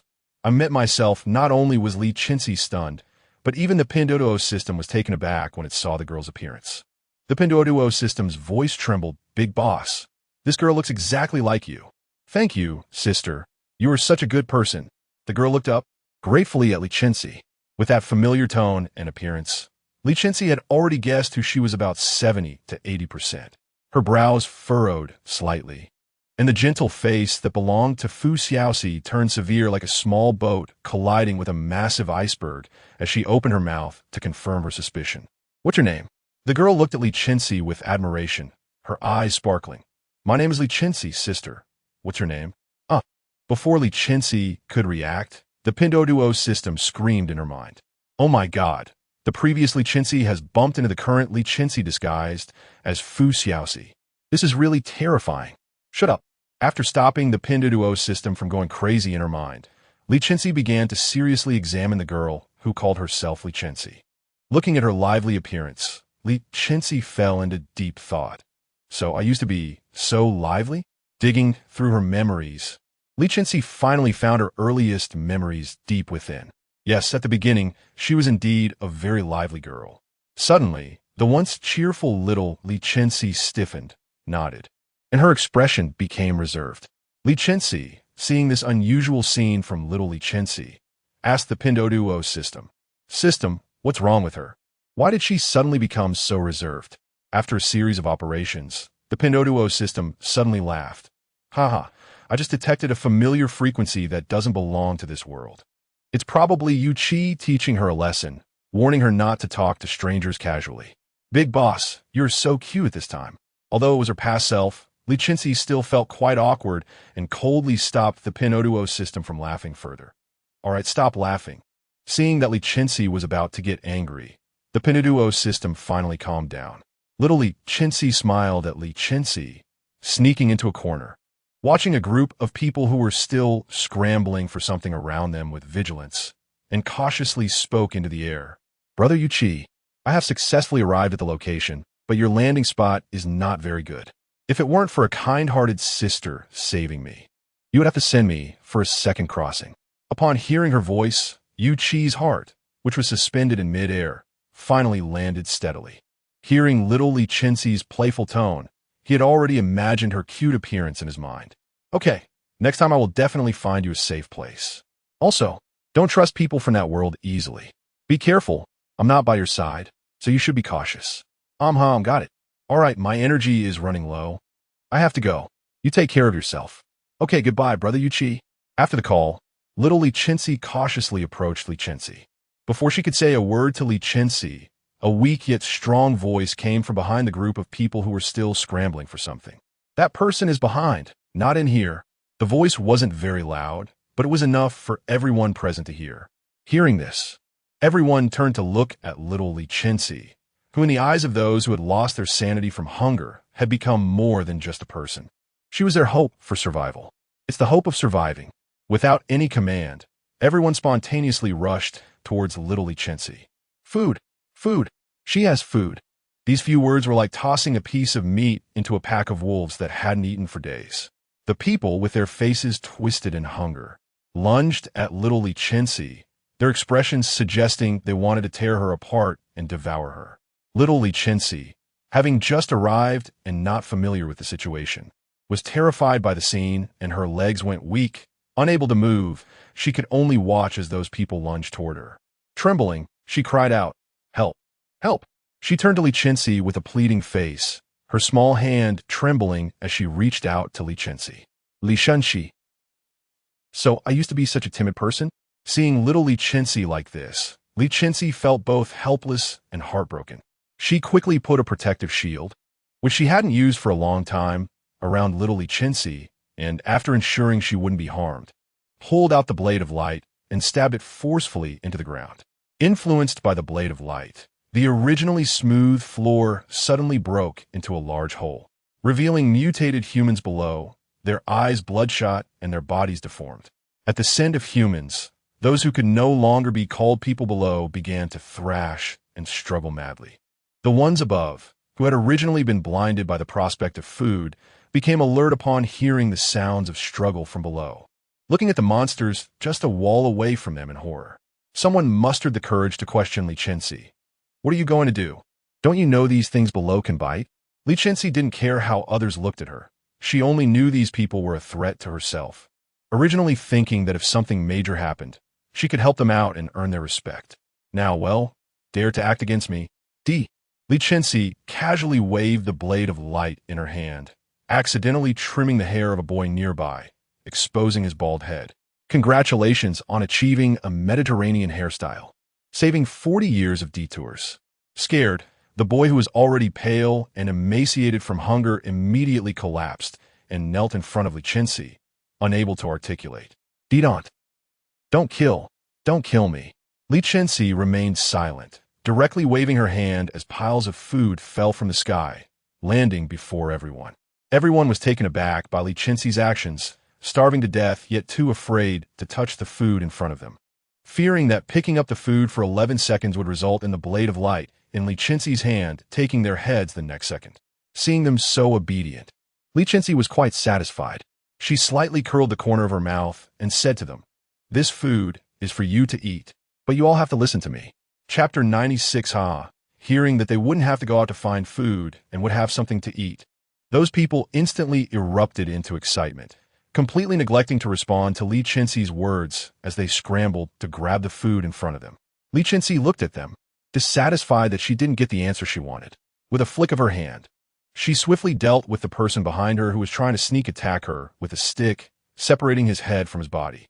The man clutched his bloody neck in disbelief, looking at Li Chenxi in terror, before ultimately losing his life and collapsing behind her, his head rolling down to the group of strange creatures on the floor below.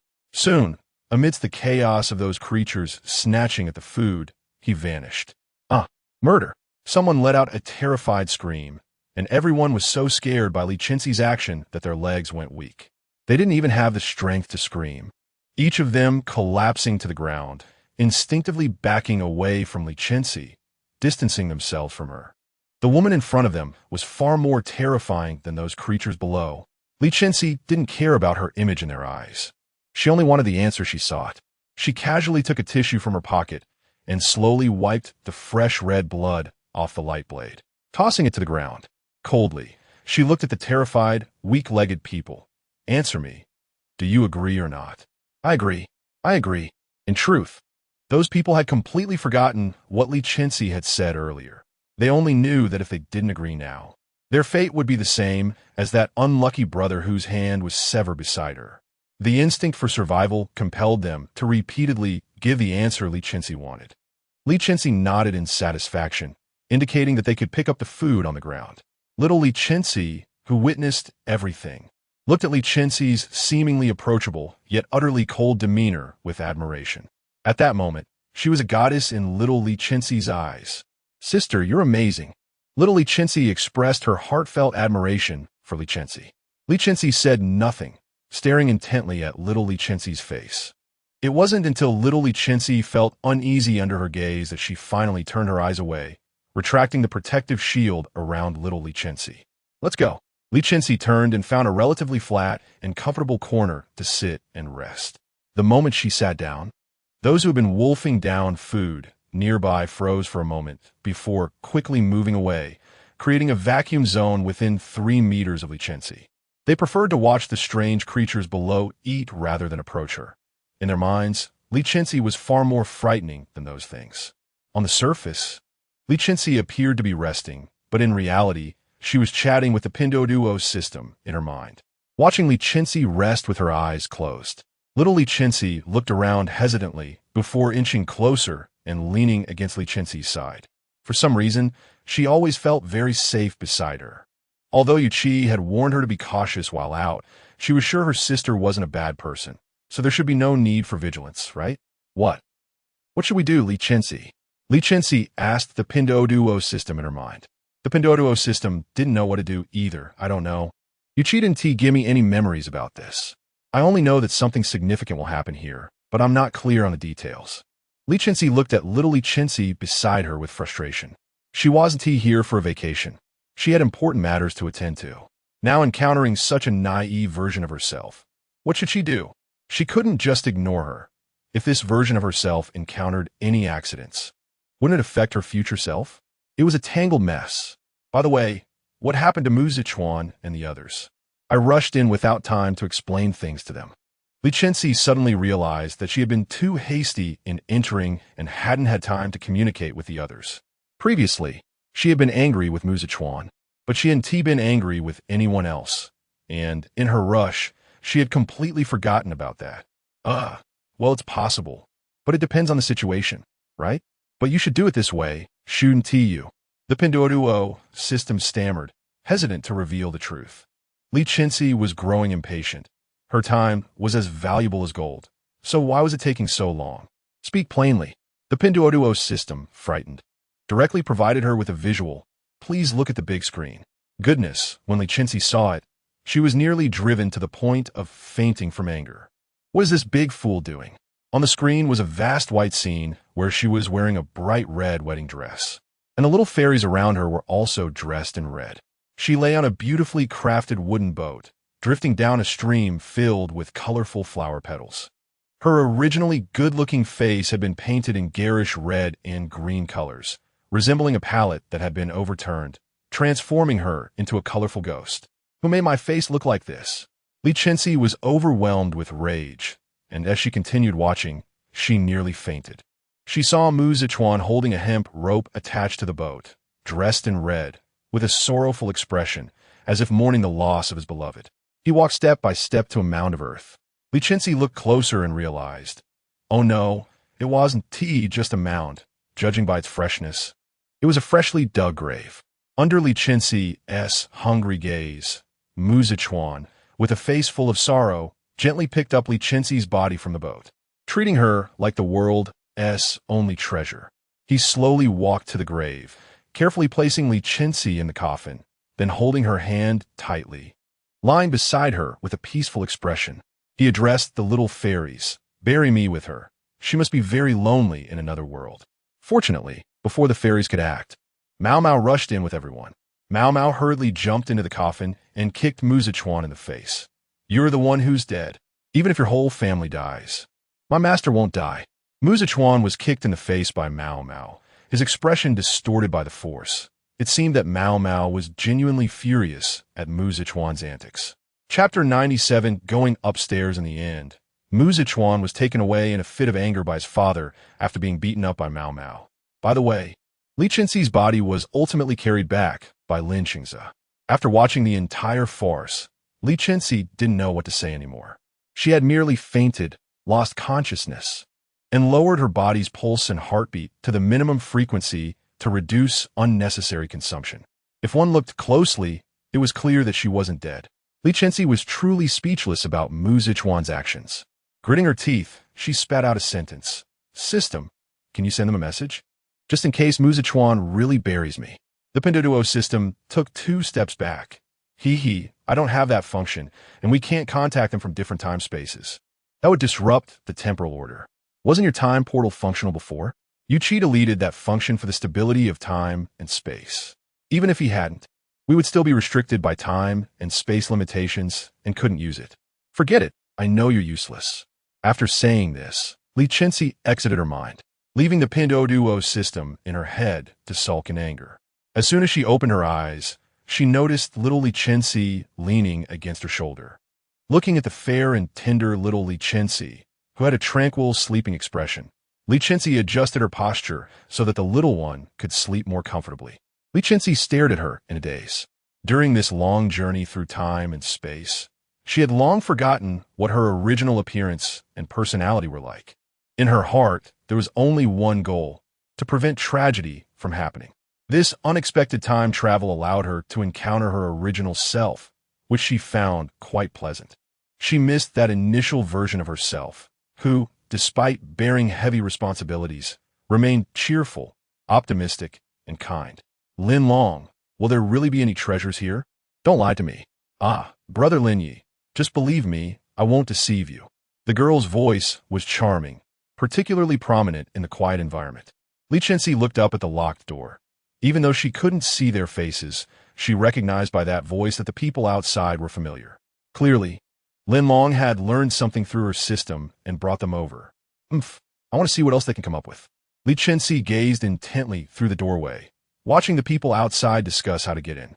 As their voices hesitated and became more pronounced, the mutated people on the lower floor, who had calmed down due to the quiet environment, started to get agitated, occasionally raising their regretful or pale faces and threateningly baring their teeth at the people above. Those who had managed to get a bit of food were so frightened that they nearly choked, frantically pounding their chests and crawling away from the hole. "Who is it making so much noise outside? Are you trying to die?" Some people, who had originally been resting poorly and finally had a chance to catch their breath, suddenly lost their tempers. However, since Li Chenxi was still in front of them, they didn't dare take matters into their own hands and could only grumble in dissatisfaction. After speaking, they quietly glanced at Li Chenxi and, seeing that she was not angry but rather in a good mood, their courage grew. They stood up and walked towards Li Chenxi. A tall and strong man squatted in front of Li Chenxi, asking her ingratiatingly, "Boss, should we teach those people outside a lesson?" Yes, Li Chenxi had now directly become the boss of these people, with overwhelming combat power and food to eat. Although they were initially resistant, they couldn't resist the numerous benefits of following Li Chenxi. It was clear to anyone with sense that following Li Chenxi was a wise choice. Calling her boss was a way to survive in this suddenly unpredictable world. Li Chenxi looked at him expressionlessly, adjusted the position of little Li Chenxi resting on her shoulder, and nodded slightly. "Be careful not to attract the things below. Li Chenxi indicated for him to look at the mutated people stirring restlessly at the bottom of the large pit in the middle of the classroom. The burly man, understanding the hint, was in a good mood and patted his chest. "I'll be careful. Wait." Seeing that he was walking straight towards the door without bringing anything, Li Chenxi quickly called out to stop him. The man turned back in confusion. "What's wrong?" As he spoke, a bundle of something came flying towards him, and he clumsily caught it. "This is for you." The man looked at the net bag and iron rod in his hands, grinning foolishly. "Thanks, boss." He immediately called over a few people lingering in the corner, and several of them started to fill the net bag at the door. As soon as the people outside came in, they would ensure they could catch them. The man held the iron rod given by Li Chenxi while the others grabbed chairs from the classroom, standing at the door in a state of readiness.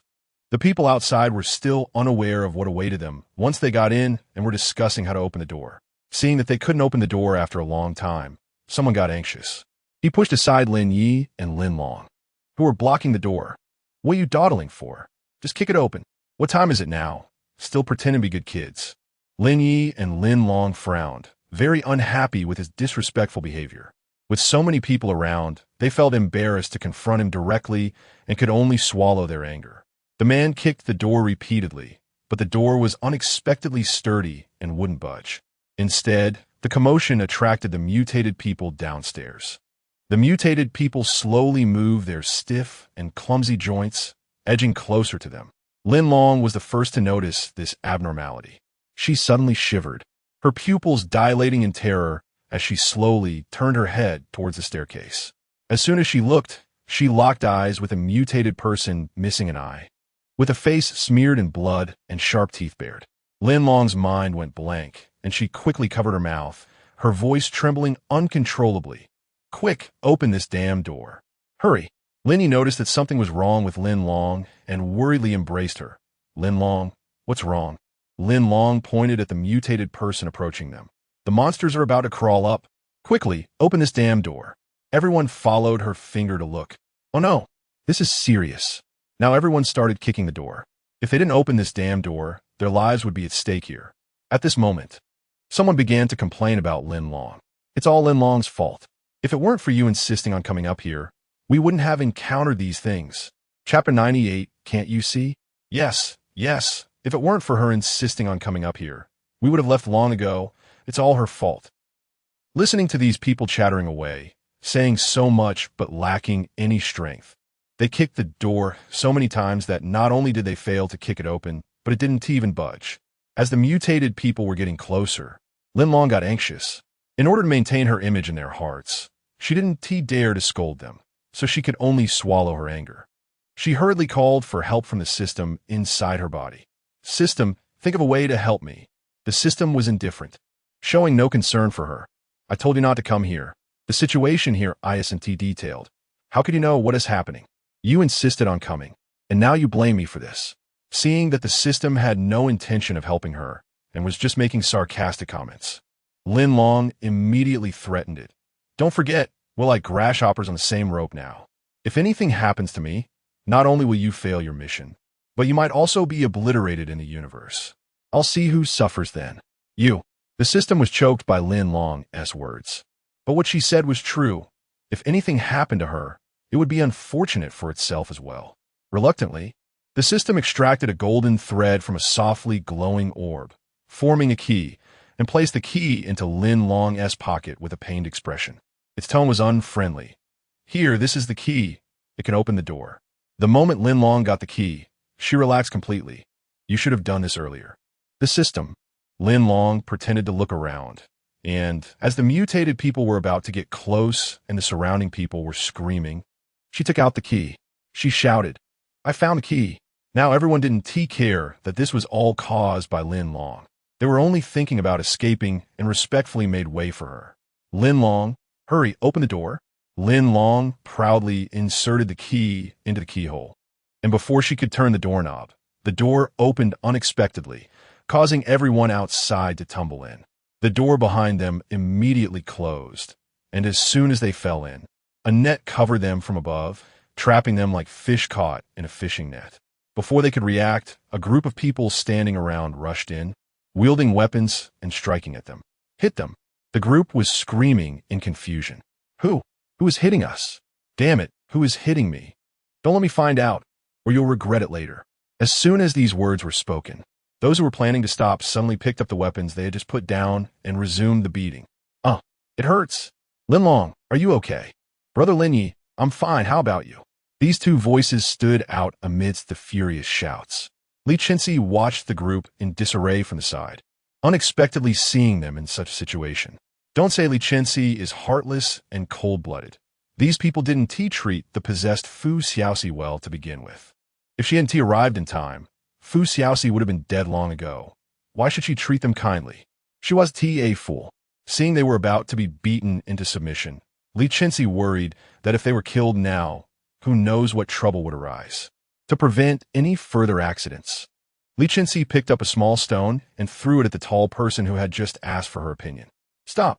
The tall person, feeling the spot where Li Chenxi hit him, showed no anger but instead smiled. Okay. Then he called the people he had brought to leave without any delay. Seeing them so obedient, Li Chenxi felt good and handed some small cookies to the tall person. Here, take these and share them. The tall person excitedly thanked Li Chenxi after receiving the cookies and took the others to a corner to share. Li Chenxi shook little Li Chenxi, who clearly had his eyes open but was pretending to sleep. Get up, I know you're awake. Little Li Chenxi, unable to hide anymore, smiled and opened his eyes to look at Li Chenxi. You really can't hide anything from sister. You're amazing. Being praised by her former self made Li Chenxi feel a bit strange, but her mood was very good. After helping little Li Chenxi sit up straight, Li Chenxi stood up, dusted off her clothes, picked up the blade of light beside her, and walked slowly towards Lin Yi and Lin Long, who were tangled in the net and looking disheveled, along with those classmates who were very dissatisfied with Fu Xiaoxi. Seeing them in such a mess brought joy to Li Chenxi both physically and mentally. She propped the blade of light against the ground, slightly bent over, and teasingly looked at the group on the ground. Oh, isn't this the mighty Lin Yi and Lin Long, along with all the sycophants? Didn't you say you were leaving? Why are you lying here in such a sorry state now? Everyone, hearing that familiar voice, despite the pain in their bodies, sat up and looked up at the person towering over them. Upon closer inspection, wasn't this Fu Xiaoxi, who had been abandoned in the empty classroom not long ago to wait for death? How is she here? Seeing that Fu Xiaoxi was not only alive, but standing well in front of them, Lin Long was the most shocked among the crowd. She was so shocked she forgot to maintain her image and exclaimed in disbelief, Fu Xiaoxi, how are you not dead? As soon as this was said, Lin Long realized something was off and immediately tried to salvage her image, quickly changing her expression from one of sharpness to one of pitiful weakness, her voice turning soft. No, I mean Xiaoxi, how are you here? Li Chenxi wasn't going to let her off easily. She raised the blade of light and pointed it directly at Lin Long's forehead. Not only can I be here, but I can also send you to heaven. Do you want to give it a try? The shiny blade of light was inches from piercing Lin Long's forehead, scaring her pale. She forced herself to stay calm, her voice trembling slightly. Xiaoxi, what are you doing? Li Chenxi truly admired Lin Long's calm demeanor. No wonder she could cause such chaos here. Clearly she had some ability. With an expressionless face, she tilted her head to look at Lin Long squatting in the net.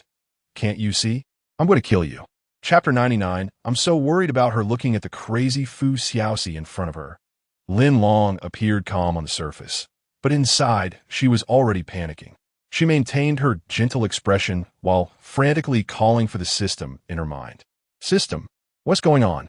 What is this Fu Xiaoxi going crazy for? System, I don't know either. Please explore on your own.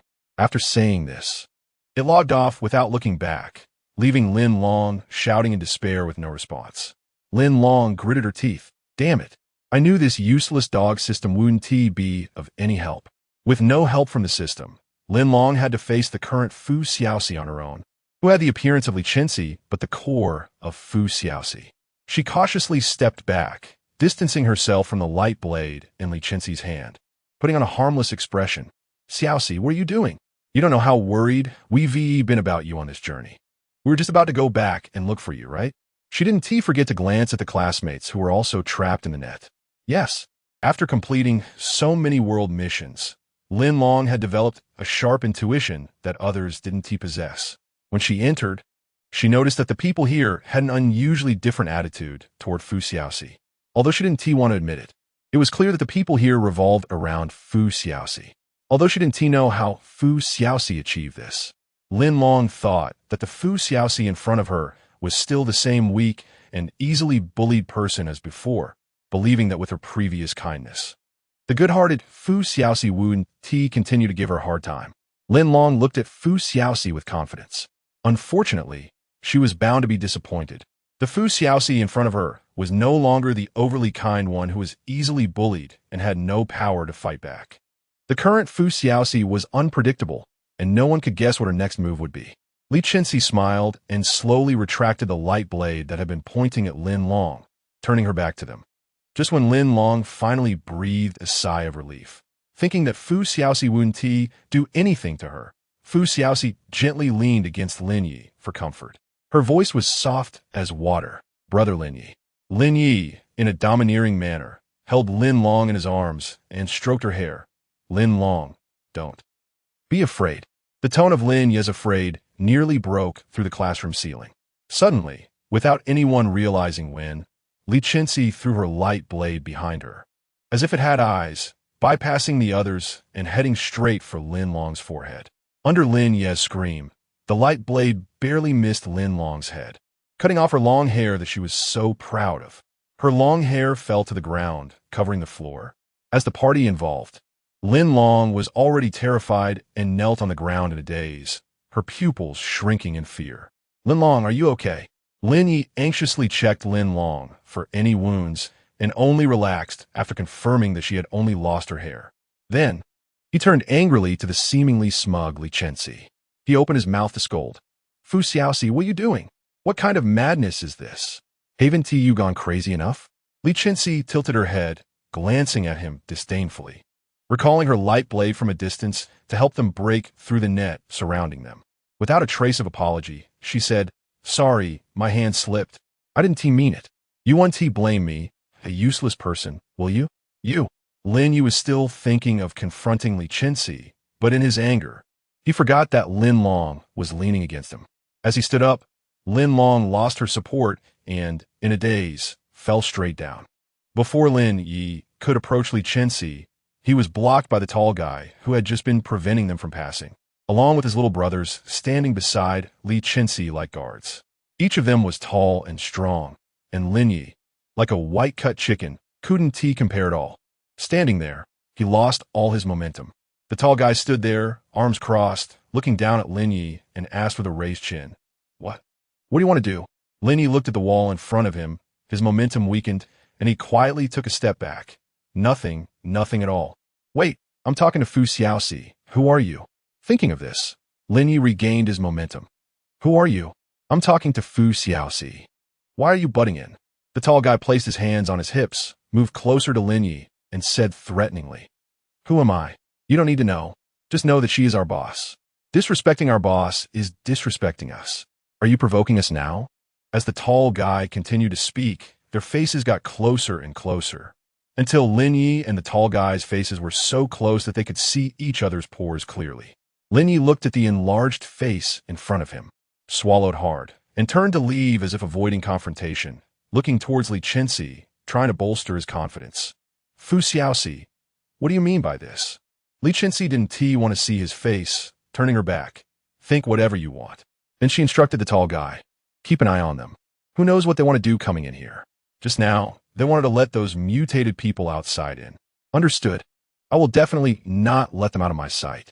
The tall guy stood straight, saluted Li Chenxi, and his eyes were resolute as if he wanted to join the party. Then Lin Long and Lin Yi's group were surrounded by the tall guy and his crew like pigs in a pen, with broken benches and such, and anyone who misbehaved would get kicked. The group was quickly trained to be obedient. Lin Long finally came to her senses, looking at the hostile group of people towards her, then glancing at Li Chenxi not far away, her eyes filled with malice. Wasn't this Fu Xiaoxi supposed to be dead in that classroom? How come she seems unaffected now and is thriving so well? Didn't I steal her luck? What's she doing now? No matter how angry she felt, she could only keep it to herself and dared not express it outwardly. Linny noticed Lin Long's unusual expression and asked with concern, "Lin Long, are you okay?"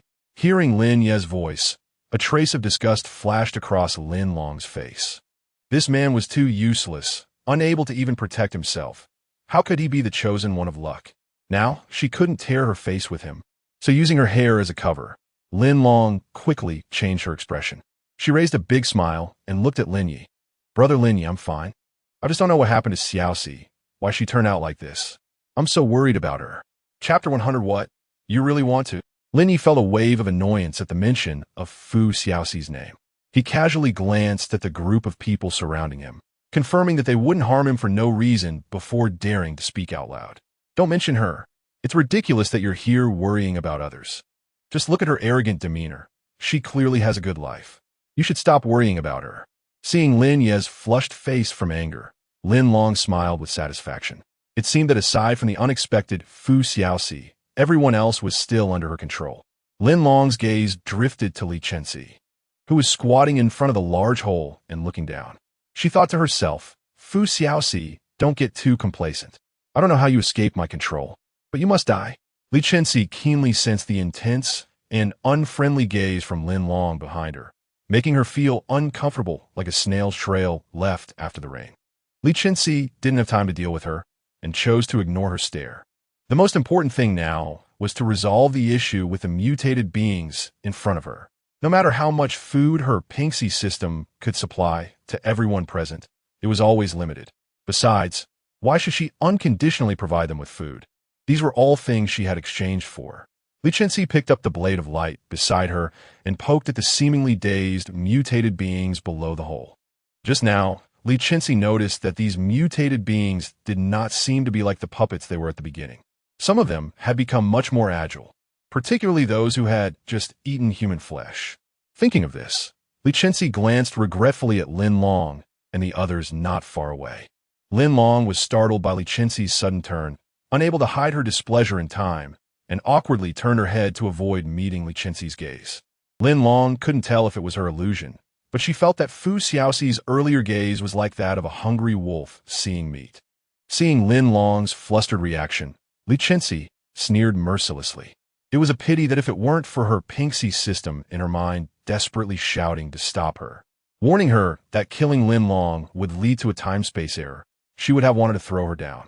She wanted to see if those who had eaten her would produce the result she speculated. What a pity. "Sister, what are you doing?" Little Li Chenxi ran up to Li Chenxi and squatted in front of the large hole, looking down at the mutated beings with disgust. There was no trace of fear on her face, only a deep-seated hatred that she hid well. Li Chenxi turned her head to look at little Li Chenxi, who was squatting like her, and asked a question she thought was foolish. "Aren't you afraid of these things?" Little Li Chenxi was taken aback for a moment, then honestly replied, her tone tinged with bitterness, "I'm not afraid. I've seen too many of these things. I've encountered things scarier than them." Hearing her words, Li Chenxi tightly pressed her lips together, her brows involuntarily furrowing. What silly question she had asked. Wasn't she here to solve the problems of her own world? How could she be afraid of these things? Go to hell. Suddenly, both Li Chenxi and little Li Chenxi were pushed down by a man who had come up behind them, his face twisted with madness. Li Chenxi turned to look at the man still in the act of pushing, her gaze cold, as if she wanted to rip him apart. Li Chenxi held little Li Chenxi's hand tightly. Rather than saying she was pushed down, it was more accurate to say she had jumped down voluntarily. If she wanted to, she could always find a way to stabilize herself.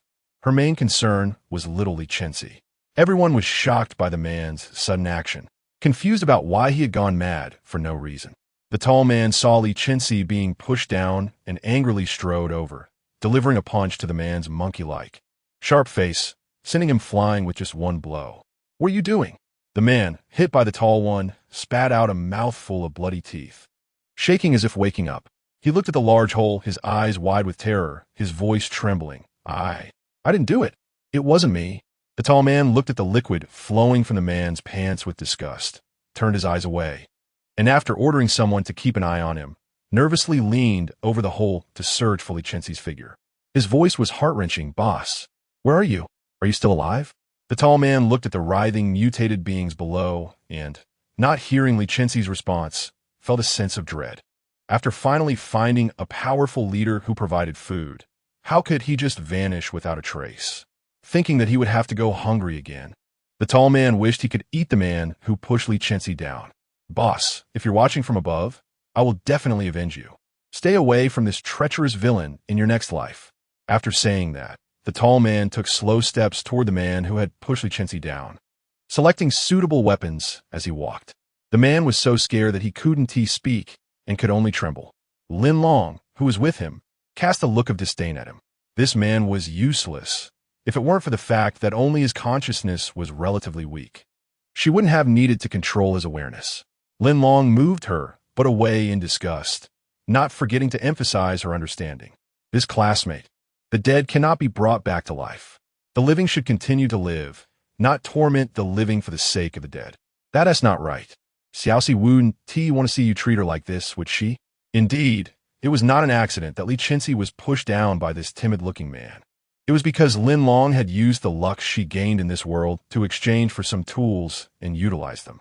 Otherwise, how could this timid-looking man possibly push Li Chenxi, someone he had little interaction with and who had indirectly saved him?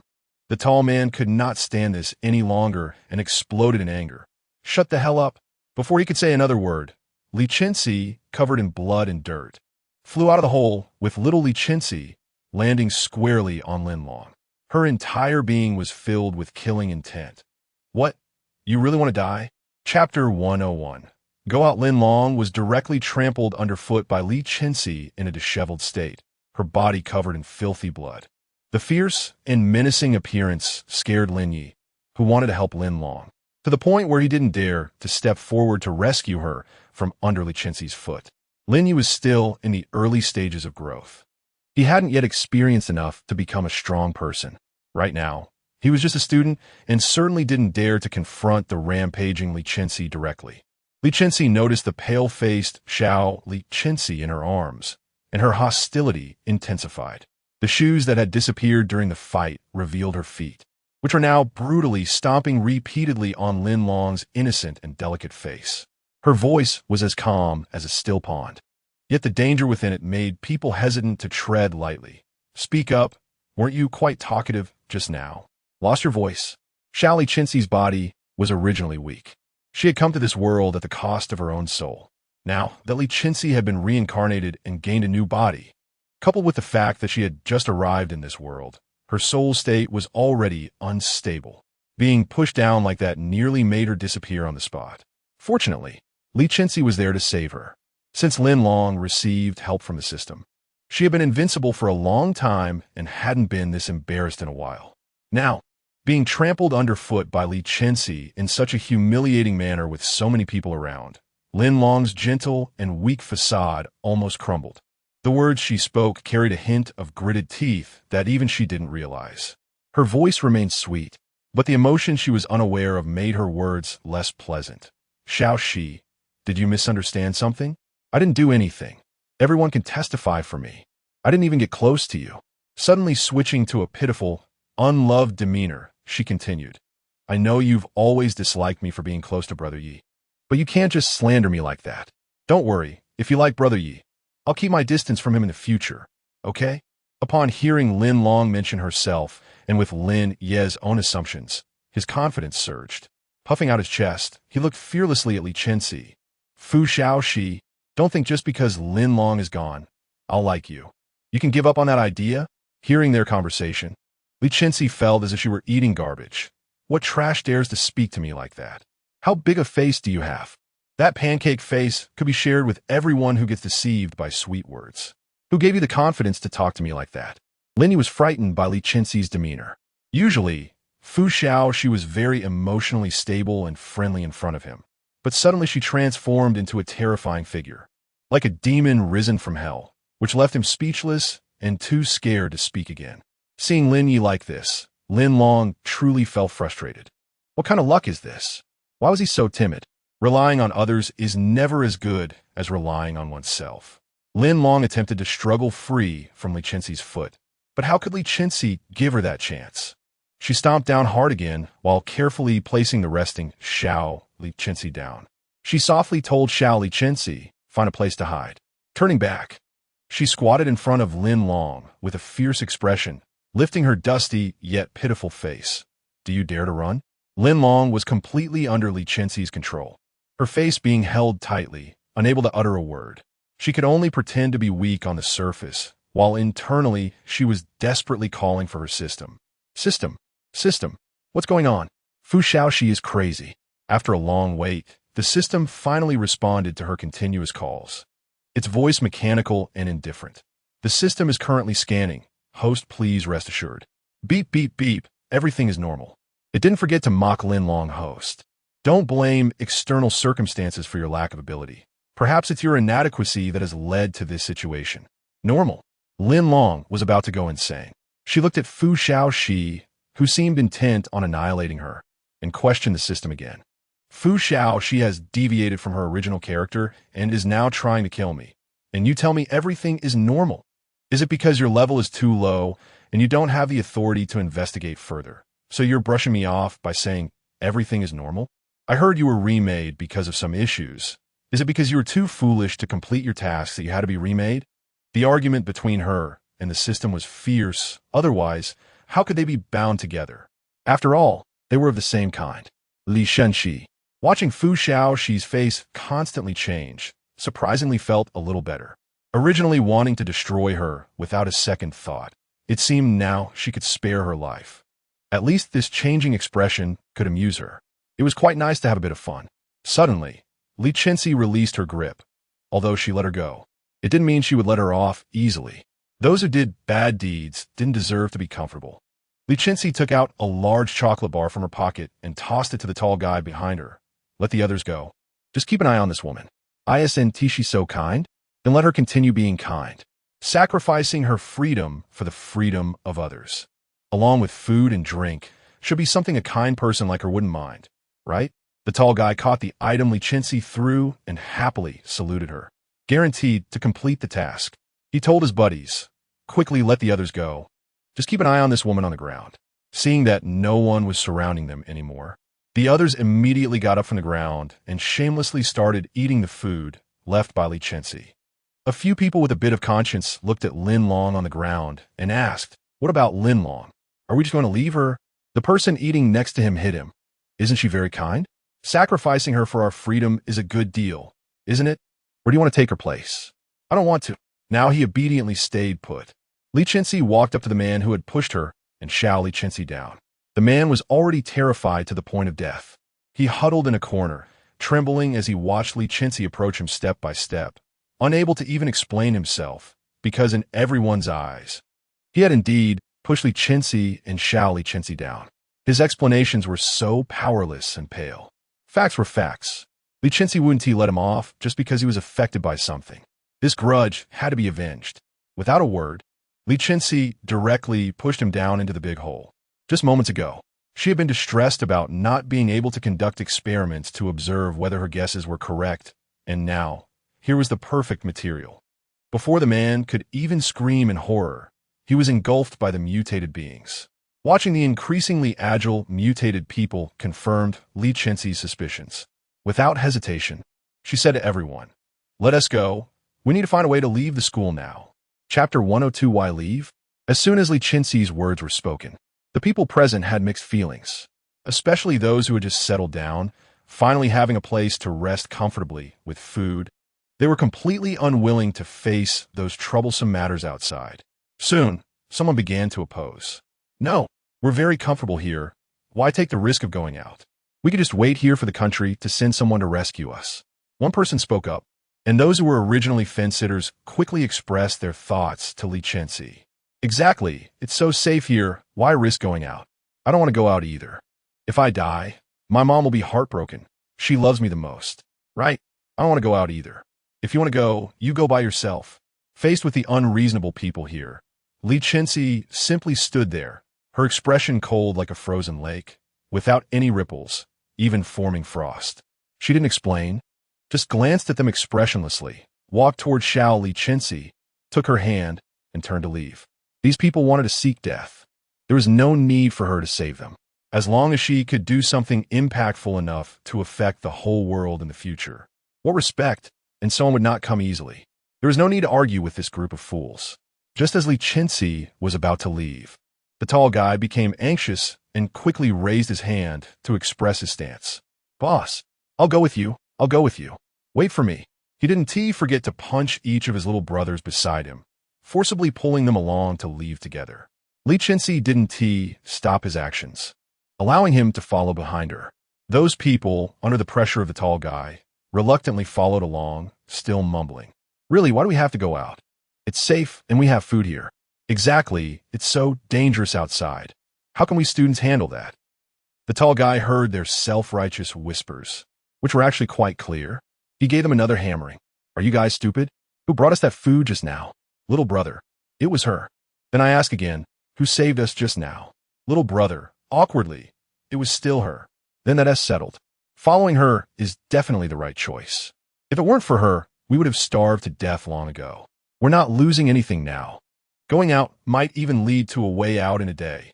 In this chaotic environment, who knew if the country still had the ability and resources to rescue us? What we need to do now is to protect ourselves. After the tall guy's explanation, everyone suddenly understood and willingly followed the group, their eagerness surpassing even that of the tall guy. Watching Li Chenxi surrounded by her brothers, the tall guy felt his status was precarious and quickly joined them. Boss, I'm here too. It was rare to have someone a bit smarter, so Li Chenxi was willing to give them a little benefit. Just saying some angry words was enough, but tasks still needed to be done. Major funding source. Something is approaching within 500 meters. Stay safe. The Pinduoduo system, which NT spoken for a long time, suddenly gave a warning. Li Chenxi immediately became alert, cautiously surveying her surroundings. Holding Li Chenxi's hand in her left and picking up the blade of light in her right hand, she casually pulled out a large pile of weapons from her space and threw them to the others. Be careful, there's danger. Everyone was startled by the sudden pile of weapons Li Chenxi threw out. Seeing her serious expression, they quickly gripped the weapons tightly, hiding behind Li Chenxi like chicks hiding from a hawk. However, they dared not let Li Chenxi discover that they had metaphorically compared her to a hen. The tall guy was terrified himself, but still tried to act tough, standing in front of Li Chenxi, his sweat beads and slightly unstable legs exposing his true emotional fluctuations. Boss, don't be afraid. I'll protect you. Li Chenxi looked at him with a head full of question marks, seeing him block her path. He looked strong, but was actually just a hollow doll, unable to withstand a single blow. Wasn't it a death wish for him to act tough in front of her at this moment? Shouldn't he be hiding behind her, seeking protection? Fool! Thinking this in her heart, Li Chenxi used her seemingly gentle but actually strong arms to pull him behind her, also shielding Li Chenxi at her side. Protect yourself. Without saying another unnecessary word, everyone instinctively obeyed Li Chenxi's arrangement, not even realizing that she actually looked like she needed protection even more, just as everyone was extremely vigilant. A piece of music, usually quite pleasant, suddenly sounded like a deadly tune. Li Chenxi shot a glance over, and the boy with the ringing phone was so scared that his heart nearly skipped a beat. Clumsily, he fumbled out the still noisy phone from his pocket. Boss, this is a text message notification sound. I'm sorry, I'll turn it off right now. Upon hearing this, Li Chenxi turned her head to pay attention to the surrounding movements, no longer caring about him. The boy holding the phone, seeing that Li Chenxi didn't pursue the matter, breathed a sigh of relief and opened the text to see who was trying to harm him at this critical moment. When he finished reading the entire message, his pupils contracted in extreme surprise, and his mouth uncontrollably let out an incredulous scream. Fortunately, he managed to stop himself from continuing to scream. Li Chenxi was already somewhat impatient with the noise he made. In such a highly concentrated and tense environment, there was still someone so careless about their words and actions. Such a person wouldn't know how they died at that moment. Fortunately, the Pinduoduo system indicated that the danger had left and we were temporarily safe. With this prompt from the system, Li Chenxi turned to the screaming boy. What are you shouting about? Li Chenxi's voice had no detectable fluctuations, even a bit calm, which scared the boy so much that he nearly dropped his phone. His fingers trembled slightly as he firmly handed the phone to Li Chenxi. Boss, This text says the country no longer has excess manpower and resources to rescue us. From now on, we have to rely on ourselves to save ourselves. It also provided us with the country's rescue points for us to go to ourselves. The others, who had no idea what was going on just a moment ago, now heard that their trusted country would no longer come to rescue them. Their long-standing persistence shattered in an instant. What do you mean the country won't come to rescue us? Is the country going to abandon us? What should we do? Are we doomed? Li Chenxi was not surprised by this outcome. She calmly glanced at the message on the phone. Chapter 103, I am the protagonist. Due to the emergence of this mysterious virus, the vast majority of the country's manpower and resources have been significantly impacted. Now, we are unable to provide comprehensive rescue efforts. I hope everyone can rely on their own abilities to escape to the rescue base. Humans infected by the virus have lost consciousness and will attack those around them. Please do not approach them. If you're injured, there is a 99% chance of infection and a 1% chance that it will trigger human potential, aiding your escape to the rescue base. The rescue bases include the air raid shelter in City A, the hospital in City A, City B. Li Chenxi looked at the text message on her phone, her face revealing an expression of as expected. Indeed, the outbreak of this virus was too sudden. A lack of preparation could be forgiven. If there had been prior measures in place, that would warrant suspicion. Li Chenxi returned the phone to the boy and, looking at the chaotic crowd in front of her, shouted with a strong voice, "Silence!" Thanks to Li Chenxi's imposing presence, the crowd finally quieted down, not out of fear, but mainly due to the shimmering blade of light in her hand. Once she ensured that everyone was quiet, Li Chenxi spoke. Now, you only have one path to take, and that is to follow me. We will go to the rescue point together. Of course. Li Chenxi paused for a moment before continuing. You can also choose to stay here and wait to die. Everyone. It seems there is no choice. Who wants to wait here to die? The tall guy was the first to jump out, patting his chest and saying, "Where the boss goes, I go. I live and die with the boss." The others looked at the tall guy pledging loyalty. What a passionate declaration. The rest quickly followed suit, mimicking his actions and patting their own chests. The scene resembled a bizarre initiation ceremony. We also live and die with the boss. Li Chenxi was quite satisfied with their performance, her expression softening significantly. Then let us set off for the rescue point now. Without hesitation, Li Chenxi turned and headed toward the direction where the system had hurriedly pinpointed the rescue point. Moving decisively, little Li Chenxi jogged to catch up with Li Chenxi, admiration written all over her face.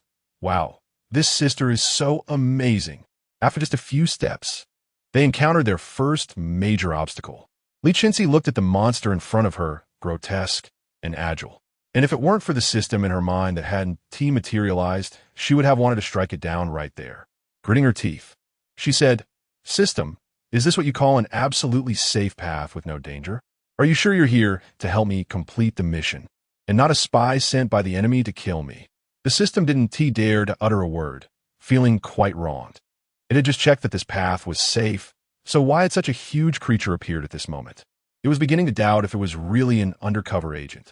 Seeing the monster had locked onto their location, escape was impossible. They could only fight now. It was a matter of life and death. Li Chenxi quickly exchanged a pile of life-saving items from the system, her gaze fixed on the monster's movements. Tossing the items to everyone. "Quickly put these on. If you can eat, eat. If you can wear it, put it on. If you can carry it, carry it." Everyone understood the urgency and immediately complied with Li Chenxi's orders. Soon, they appeared with various brightly colored hats, different jackets and armor, wearing Chelsea boots and wielding large forks or wooden sticks. The tall guy even wore a dragon robe, a safety helmet on his head, and sandals on his feet. It was quite comical.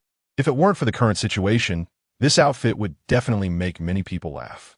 As for little Li Chenxi directly put the protective shield she had purchased from the system on her, and not feeling assured, she also gave her a beautiful necklace that had protective, offensive, and positioning functions.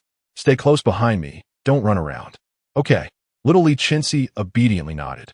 Instead of standing behind Li Chenxi, she stood beside her, taking an offensive stance. Little Li Chenxi could tell that Li Chenxi treated her well. She couldn't always be a burden to her. Seeing her like this, Li Chenxi didn't say anything. The most important thing now was to deal with the monster in front of them. At most, she would pay more attention to her. It was also an opportunity for her to train. She couldn't protect her forever. She had to learn to protect herself. Everyone, protect yourselves, no matter when. Protecting yourself is the most important. If you can save others within your ability, then do so. If you can't, don't be reckless. Yes, the system, hearing Li Chenxi's words, was unhappy and cautiously said, Gold Master, this statement doesn't suit the positive and kind-hearted protagonist persona. Li Chenxi scoffed. What is the use of being positive and kind-hearted? I'm still in this miserable state. Nothing is more important than my own life. Isn't it better to stay alive? Why should I risk my safety to save others? Moreover, saving others recklessly is foolish. It's of no use other than causing trouble for others. It's better to protect my own life from the start. In fact, sometimes protecting one's own life is also a way to help others. That seems quite reasonable. But my data indicates that this statement doesn't align with the protagonist persona and is more suited for a villain persona. Goldmaster, is it really okay for you to continue breaking your character? Since I am the protagonist, then it proves that everything I say should be right. My actions represent the consciousness of this world. How can there be such a thing as breaking character? I am who I am. I am the protagonist. My actions are the actions of the protagonist, and my persona is the persona of the protagonist. Anyone who dares to say my character is broken has the problem. The system was perplexed by Li Chenxi's statement. What you said seems quite correct, but also seems a bit incorrect. Li Chenxi said this not just for the system, but also for the consciousness of this world. Since it allowed her to come to this world to help, it proved that only she could save it. It couldn't try to confine her with any personas. If it wanted to do that, then she would have to be unrelenting. The mission would be completed, but what would happen afterward was uncertain. This was a veiled threat to the world's consciousness. After saying all this, Li Chenxi clearly felt the power that had been suppressing her suddenly vanish, and her entire soul felt relaxed. Chapter 104. The fight begins after confirming that the oppressive energy suppressing her had vanished. Li Chenxi realized that the consciousness of this world had also agreed with her assertion, making the subsequent actions much easier to manage. The mutated monsters did not give Li Chenxi and her companions much time to react. Just as they were clumsily putting on their gear, the mutated monsters began to move. The leading monster, with murky eyes and a hideous face, used the ground as a pivot and leaped with incredible agility, reaching the railing of the second floor in one bound, a feat impossible for an ordinary person. It did not attack directly, but tilted its head and effortlessly dismantled the railing, using the pieces as projectiles to hurl at Li Chenxi and her group. Oh no! Li Chenxi's heart sank. This was the last scenario she wanted to see. The monster's actions confirmed her previous unspoken suspicion. It was capable of leveling up. As its level increased, its movements would become more agile, and it might even exhibit cognitive behavior. Everyone did their best to dodge the debris falling from the monster, too frightened to run off, and stayed close together, as the only people they could trust right now were those around them. If they strayed from the group, they could face either a human or a monster the next moment, and that was uncertain. Although the falling debris did not harm them, it stirred up dust from the ground, obscuring their view of the surroundings. Little Li Chenxi held a wolf-tooth club tightly, closely following behind Li Chenxi, her face filled with worry and vigilance as she scanned the area. Sister Xiaoxi, what should we do now? We can't see anything. Li Chenxi was tense, just about to comfort her, when suddenly, out of the corner of her eye, she saw something rushing towards her.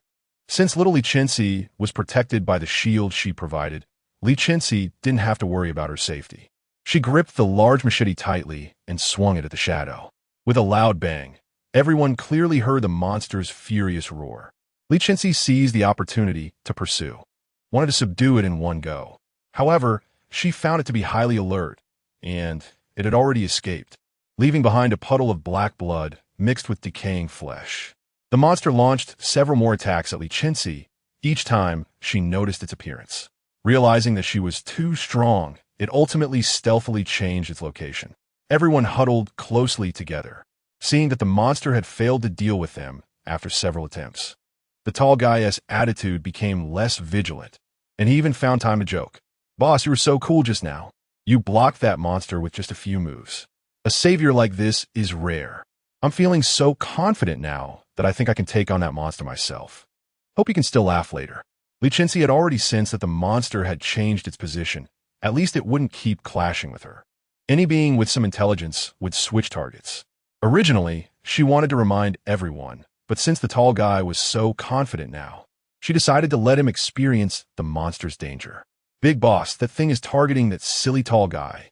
The Pingxi system reminded her in her mind. Upon hearing this, Li Chenxi immediately focused. Got it. The tall guy, still unaware that he was being targeted by the monster, cheerfully said, Boss, what do you mean by got it? I'm telling you, even if that monster appears in front of me, I won't be scared. Boss, save me. As soon as he finished speaking, the monster suddenly appeared right in front of him. The unexpected encounter scared him so much that his voice trembled. Fortunately, although he was frightened, he didn't forget his movements. With a strong push, he struck the monster, not sending it flying, but buying enough time for Li Chenxi to arrive. In that moment of distraction, Li Chenxi trapped it using the exclusive binding rope provided by the Pingxi system, which could not be destroyed even by a saw. The monster was thus captured, and the surrounding dust gradually settled. Seeing that it posed no threat, everyone finally relaxed and collapsed onto the ground. After being tense for so long, they felt their legs give way. Seeing them like this, Li Chenxi shook her head gently, still lacking in exercise. Then she closely examined the monster. The tall guy noticed Li Chenxi shaking her head and immediately forced himself to stand up straight, loudly calling to his buddies. You all are so weak that you're collapsing. Unlike me, I think I can still fight. His brothers looked at his trembling legs without mercy. Big bro, look at how weak your legs are, and you still say that about us. The tall guy insisted. Weak legs? I'm just still in my growth period. I'm lacking calcium, that's all. Others. Okay, you're right about everything. Li Chenxi observed the monster in front of her. Its eyes were murky, but hinted at an incomprehensible mystery.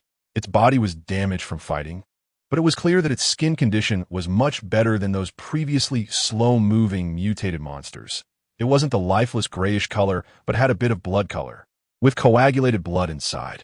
Its hands and feet bore sharp claws, and if it managed to scratch someone, it would likely be a serious problem. The one thing that remained unchanged was that this creature still enjoyed biting, with its long, sharp teeth still intact. It occasionally bared its teeth and struggled against the ropes, trying to bite Li Chenxi. After observing for a while, Li Chenxi swiftly used the blade of light in her hand to sever the monster's head. The head rolled and landed right under the tall guy's bottom, who was just about to give up his pride and squat down. Sitting down, he felt something unusual, and when he looked down, he found the monster's gruesome head staring right back at him. Aya! Terrified, he scrambled towards Li Chenxi, his legs no longer weak and running as fast as he could.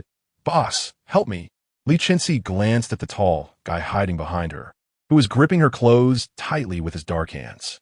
She coldly said, let go. Startled, he immediately let go. Sorry, boss, I was scared just now. Li Chenxi ignored him and walked straight towards the head. Little Li Chenxi mocked the tall guy, coward. The tall guy retorted, You? I can't hit you, and I can't argue with you, so forget it. Everyone watched as Li Chenxi crouched in front of the monster's head, speculating about what she would do next. And they witnessed their first psychological trauma in life. Boss, what are you doing? Chapter 105. Crystal core. Li Chenxi's palm was like a knife. With one strike, she pierced a hole in the head of the monster that was already dead. Her hand kept stirring inside as she bent down, frowning and searching for something. Suddenly, her movements paused, and she pulled out a crystal the size of a peanut, transparent and sparkling like a diamond, shining under the light. Holding the object, her hands were stained with its residue. To put it simply, you've seen zombie movies, right? This thing is what the films refer to as something that can upgrade your abilities. Everyone exchanged glances, feeling that such words sounded a bit juvenile. Although the message from the government had confirmed that the situation was quite urgent, they were still unwilling to believe that these mutated monsters were zombies until the very end. Li Chenxi didn't expect them to fully believe her immediately. She had time and opportunities to let them understand gradually. Li Chenxi stood up and stored the crystal core in her space. For some reason, The Pinxi system was particularly fond of the energy in the crystal core. After being stored, it was almost enamored with it. If there weren't only one crystal core at the moment, and if it could absorb it, it might have already done so, fearing that Li Chenxi would beat it up if she found out. You all just saw the message and experienced being attacked by monsters. I believe I don't need to say much. You should already know that the situation is extremely urgent. I have some things to say next. You don't need to respond or ask questions. Just remember them in your hearts. Regardless of their expressions, Li Chenxi spoke rapidly, saying more than she ever had before. First, these mutated monsters are just like the ones seen in movies. Don't let them hurt you. If you do get hurt, report it immediately. Otherwise, you might get infected and become a monster yourself. Second, you might evolve in the future, which means you'll have those so-called abilities. There are many types of awakened abilities, which you will only know when you awaken. Third, you can use the crystal cores from the monsters' heads to upgrade your abilities. This method of upgrading is quick, but it will become increasingly difficult to upgrade later on. Li Chenxi paused her voice and said seriously, I suggest that when you upgrade your abilities in the future, you should kill monsters and upgrade under great pressure. This way, the abilities you gain will be slower than those upgraded with crystal cores, but they are much safer and stronger than those obtained from crystal cores. Fourth, in such an environment, we need to consider teamwork. Avoid acting recklessly. Fifth, and most importantly, ensure your safety first and do your best to protect everyone. If you can't do that, please prioritize your own safety and evacuate. Everyone was surprised by the last point, feeling overwhelmed. They had always been taught to prioritize the greater good and protect everyone with their own lives for the people, for the country. No one had ever told them that their first priority should be their own safety. Wasn't that the behavior of coward? Li Chenxi didn't even need to look to know what they were thinking. The naive foolishness of college students was clearly written on their faces. Having once harbored the grand ideal of saving everyone after experiencing such event herself, she never expected that her stubbornness could have cost her an entire team of brothers. With the very person she saved complaining that she had rescued her too late. Since then, Li Chenxi understood a principle. In such a world, if you can save someone, do it. If you can't, consider your own safety first. Who knows if the person you saved is worth saving? What they are like Dongua and the snake. Wanting to save others requires having the ability to do so. If you can't even protect yourself, how can you save anyone? It's like sending a meat bun to a dog, going without return. Not only would you fail to save anyone, but you'd also harm yourself, leaving your brothers and loved ones in sorrow for you. Is that how you want to feel happy? After hearing Li Chenxi's words, everyone pondered. Indeed, there was some truth to it. Little Li Chenxi quietly waited for Li Chenxi to finish speaking before calling out to her, Sister Xiaoxi, are we setting off now? The message on the phone just said that the government had set up rescue points in some areas, and they originally planned to go to those places. Now everyone was tired, and little Li Chenxi didn't know what the next step would be, so she could only ask Li Chenxi. Hearing this, Li Chenxi opened her mouth, ready to say they should continue. But when she turned to see everyone looking exhausted and barely able to stand, she sighed. Let us leave here first, find a safe place to rest for a bit, eat something to regain some energy, and then set off again.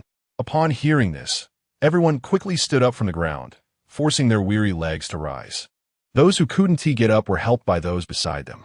At that moment, their goal became very clear as they rushed to find what they considered a safe place. They rested for a full 6 hours before getting ready to set off again. This 6-hour wait had reached Li Chenxi's limit of patience, as during the rest, she had linked with the consciousness of this world, which told her that time was running out.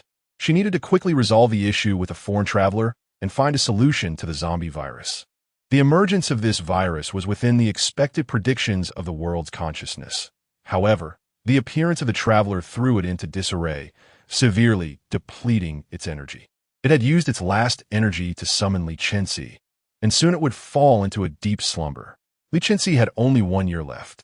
If she couldn't resolve these issues by the end of that year, the entire space-time continuum would spiral out of control, and everything would cease to exist. Li Chenxi was now anxious as an ant on a hot pot, eager to resolve everything immediately. Her first priority was to have the world recognize her current identity, to become the true savior, the child of destiny. If she accomplished that, the issue with the traveler would be easier to handle. Right now, the pressing matter was to reach the rescue point. With the government's help, some things would be easier for her to manage, as some matters could only be handled by the state. Get up, we're setting off. Li Chenxi roused them one by one. Everyone groggily opened their eyes, looking at the night sky that hadn't fully faded. Boss, it's not even dawn yet. Why are we getting up so early? Chapter 106 Time waits for no one. Li Chenxi, expressionless, summoned a blade of light into her hand without saying a word, merely gazing at them with a blank look, as if she were looking at a lifeless stone. Ha ha ha, I was just talking in my sleep. Let's get up and head out now. The tall guy, seeing Li Chenxi's demeanor, immediately scrambled up without even patting his backside, and didn't forget to thoughtfully wake up the others who were still groggy and reluctant to get up. Meanwhile, our little Li Chenxi was already neatly dressed and energetically following Li Chenxi. Watching their chaotic state, little Li Chenxi playfully stuck out her tongue. Lazybones, I'm already up. After ensuring that they were all somewhat awake, Li Chenxi hurriedly led them towards their destination. With only a year to work with, she wished she could do 2 seconds worth of tasks in 1 second. On their journey, they experienced various challenges, facing a massive horde of zombies and almost meeting their end. However, fortune came from misfortune as they all awakened their own abilities after the zombie wave. Perhaps it was the heavens showing favor to Li Chenxi, as everyone around her who could assist her awakened impressive powers. Even the elderly, weak, and sickly, who weren't suited for fighting zombies, awakened supportive abilities such as healing or plant cultivation. In a mere 8 months, Li Chenxi had visited all the rescue points in the country, and within this nation, there was no one who hadn't heard of her great name. Everyone knew about a girl named Fu Xiaoxi, who wielded a big knife and descended from the sky, saving countless people. Under her command, they gradually expanded their base using the resources she left behind and established suitable systems. Aside from the ongoing zombie threat outside, their lives were free from survival dangers. Now, Li Chenxi, known as Fu Xiaoxi among the people, had become the embodiment of fortune and a savior in this world. Li Chenxi could feel a continuous stream of mysterious power belonging to this world slowly pouring into her body, even awakening the soul of Fu Xiaoxi, who had previously fallen into a coma due to insufficient spiritual power. After settling the last base, she finally had time to deal with the issue of the girl who caused such chaos in this world, Lin Long.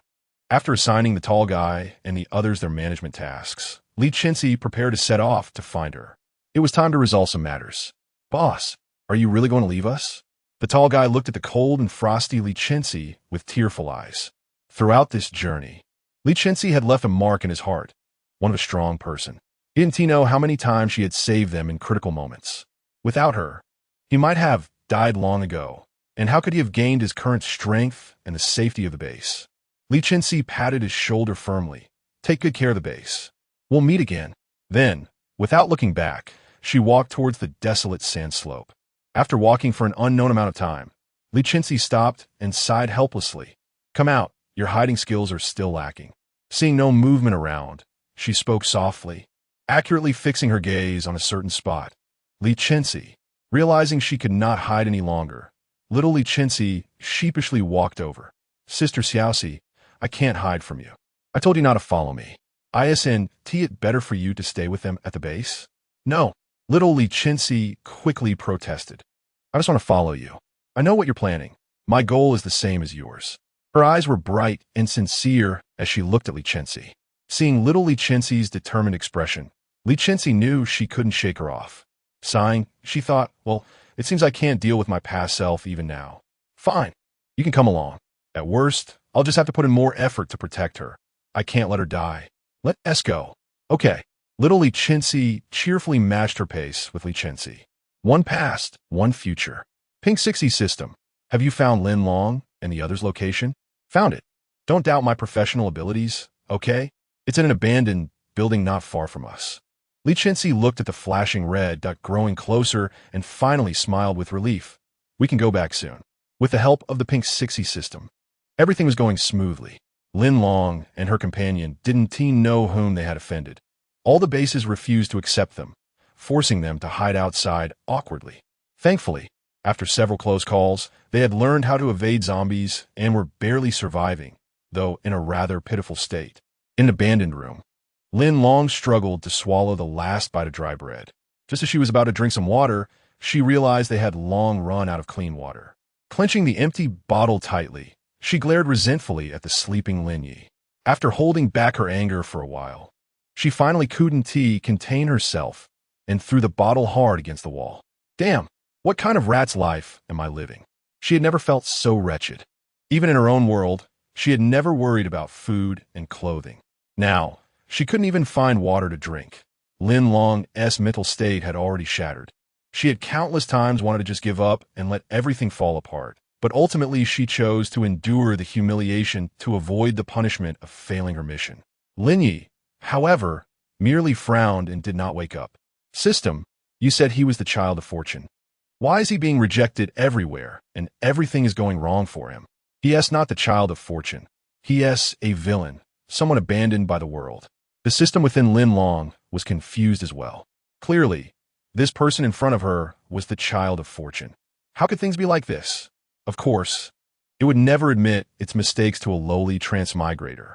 Even if it made a mistake, it could only be the transmigrator's fault. Why had it never erred before, but got it wrong when it brought her along? The system said confidently, I didn't make a mistake.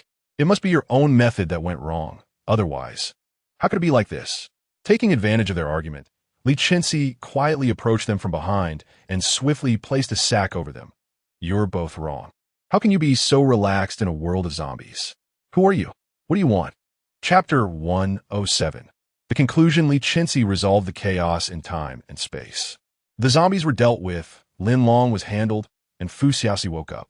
Li Chenxi gave each of them a thorough beating, leaving them dazed and screaming, before tying them up tightly with ropes and dumping them out of the sack.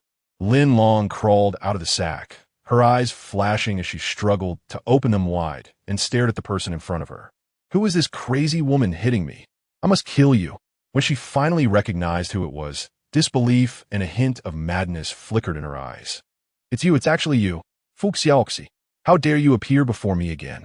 If you had just died obediently back then, none of this chaos would have happened, and I could have left this world long ago. Seeing that she still showed no remorse and was blaming others, a rare expression of disgust appeared on Li Chenxi's face.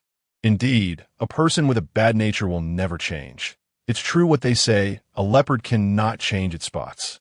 So, are you now admitting that the state of this world is because of you? The blade of light in Li Chenxi's hand pressed tightly against Lin Long's slender neck, as if it could slice through with the slightest movement. The cold light of the blade reflected in Lin Long's eyes, the sharpness piercing her neck, making her acutely aware of the murderous intent from the person before her. Recalling all the grievances she had suffered during this time, the more she thought about it, the angrier and more wrong she felt. Why is everything so smooth for others? Doesn't the novel say that travelers have it all, that they are powerful and successful? Why has it been such a struggle for me? Why don't you just die? If you had died early as I expected, all your fortune would have been mine. Why is it that others can traverse smoothly while I can't? Why were you born as the child of luck? Is being the child of luck so great? I'm a traveler too. Without a system, am I not even more powerful? Why can't I defeat you? Why have I fallen to this point? It's all your fault. Lin Yi, who had regained his senses behind her, heard this and was shocked. Lin Long had always been a gentle and charming image in his mind, but now it shattered. He never expected her to be such a vicious person. And what about being a savior traveler? How could he not understand? Lin Long turned around to glance at Lin Yi behind her, indifferent. Anyway, the system now judged that the mission was about to fail, and everything she had done was in vain. There was no need to pretend to be gentle with this useless man anymore. She simply gave up and started cursing at him. Linye, you who only grow in body, but not in strength, you brainless fool. Did you really think I liked you? Did you really think you were so likable? If it weren't for you being one of the children of luck and having what I need, I wouldn't follow you. Who wants to pretend to be gentle around you? As another child of luck in this world, why are you so useless compared to the other saviors? You're still hiding here while I struggle to get by with you, not even having enough to eat or wear, and I can't even sleep peacefully. You're a worthless piece of trash. Lin Yi was left stunned by her insults, frozen in place, struggling to believe that this was how she viewed him. Li Chenxi saw that it was almost time. She hoped to assimilate the other traversal system within Lin Long's body. This traversal system had completed many world missions with Lin Long, and their souls were intertwined, essentially living and dying together. Thus, forcibly separating it would cause Lin Long great pain. With a scream, the system cried out, and Lin Long's cries echoed, centered around Li Chenxi. The traversal system in her hand burst forth with warm light, radiating into the world, revitalizing it instantly. The previously dormant heavenly Tao awakened at this moment. Little girl, you did well. Even Fu Xiaoxi, who was within Li Chenxi, woke up, seeing that the chaos in time and space had been resolved. It was time to return Fu Xiaoxi's body to her, and for herself to return to her own world. Fu Xiaoxi, I found your parents. They are living well in the base without any danger to their lives. Now I must leave, and I hope you will continue to fulfill your role as a child of luck. I will. Li Chenxi looked down at the dazed little Li Chenxi beside her and said to Fu Xiaoxi, take good care of her. The heavenly Tao quietly slipped something into Li Chenxi's hand. Hold on to this. It might come in handy later. Li Chenxi received a reward from the heavenly Tao, a treasure that could reverse time and close the time tunnel, but using it came at the cost to the user's life force. Li Chenxi silently bid farewell to everyone, taking the elemental spirits to reverse time and close the portals between the two worlds. The original world returned to its former state, free of zombies, and everyone would no longer have memories of that period. Only the daughter of the Li family, Li Chenxi, disappeared. The Li Chenxi of this world vanished. And to prevent disrupting the flow of the world, even the memories of her existence were erased. She left like a gust of wind, fleeting and without a trace. Perhaps this outcome was for the best for everyone. It is rare to achieve a win-win situation in the world. To gain something, one must also give something in return, right? There is no free lunch in this world.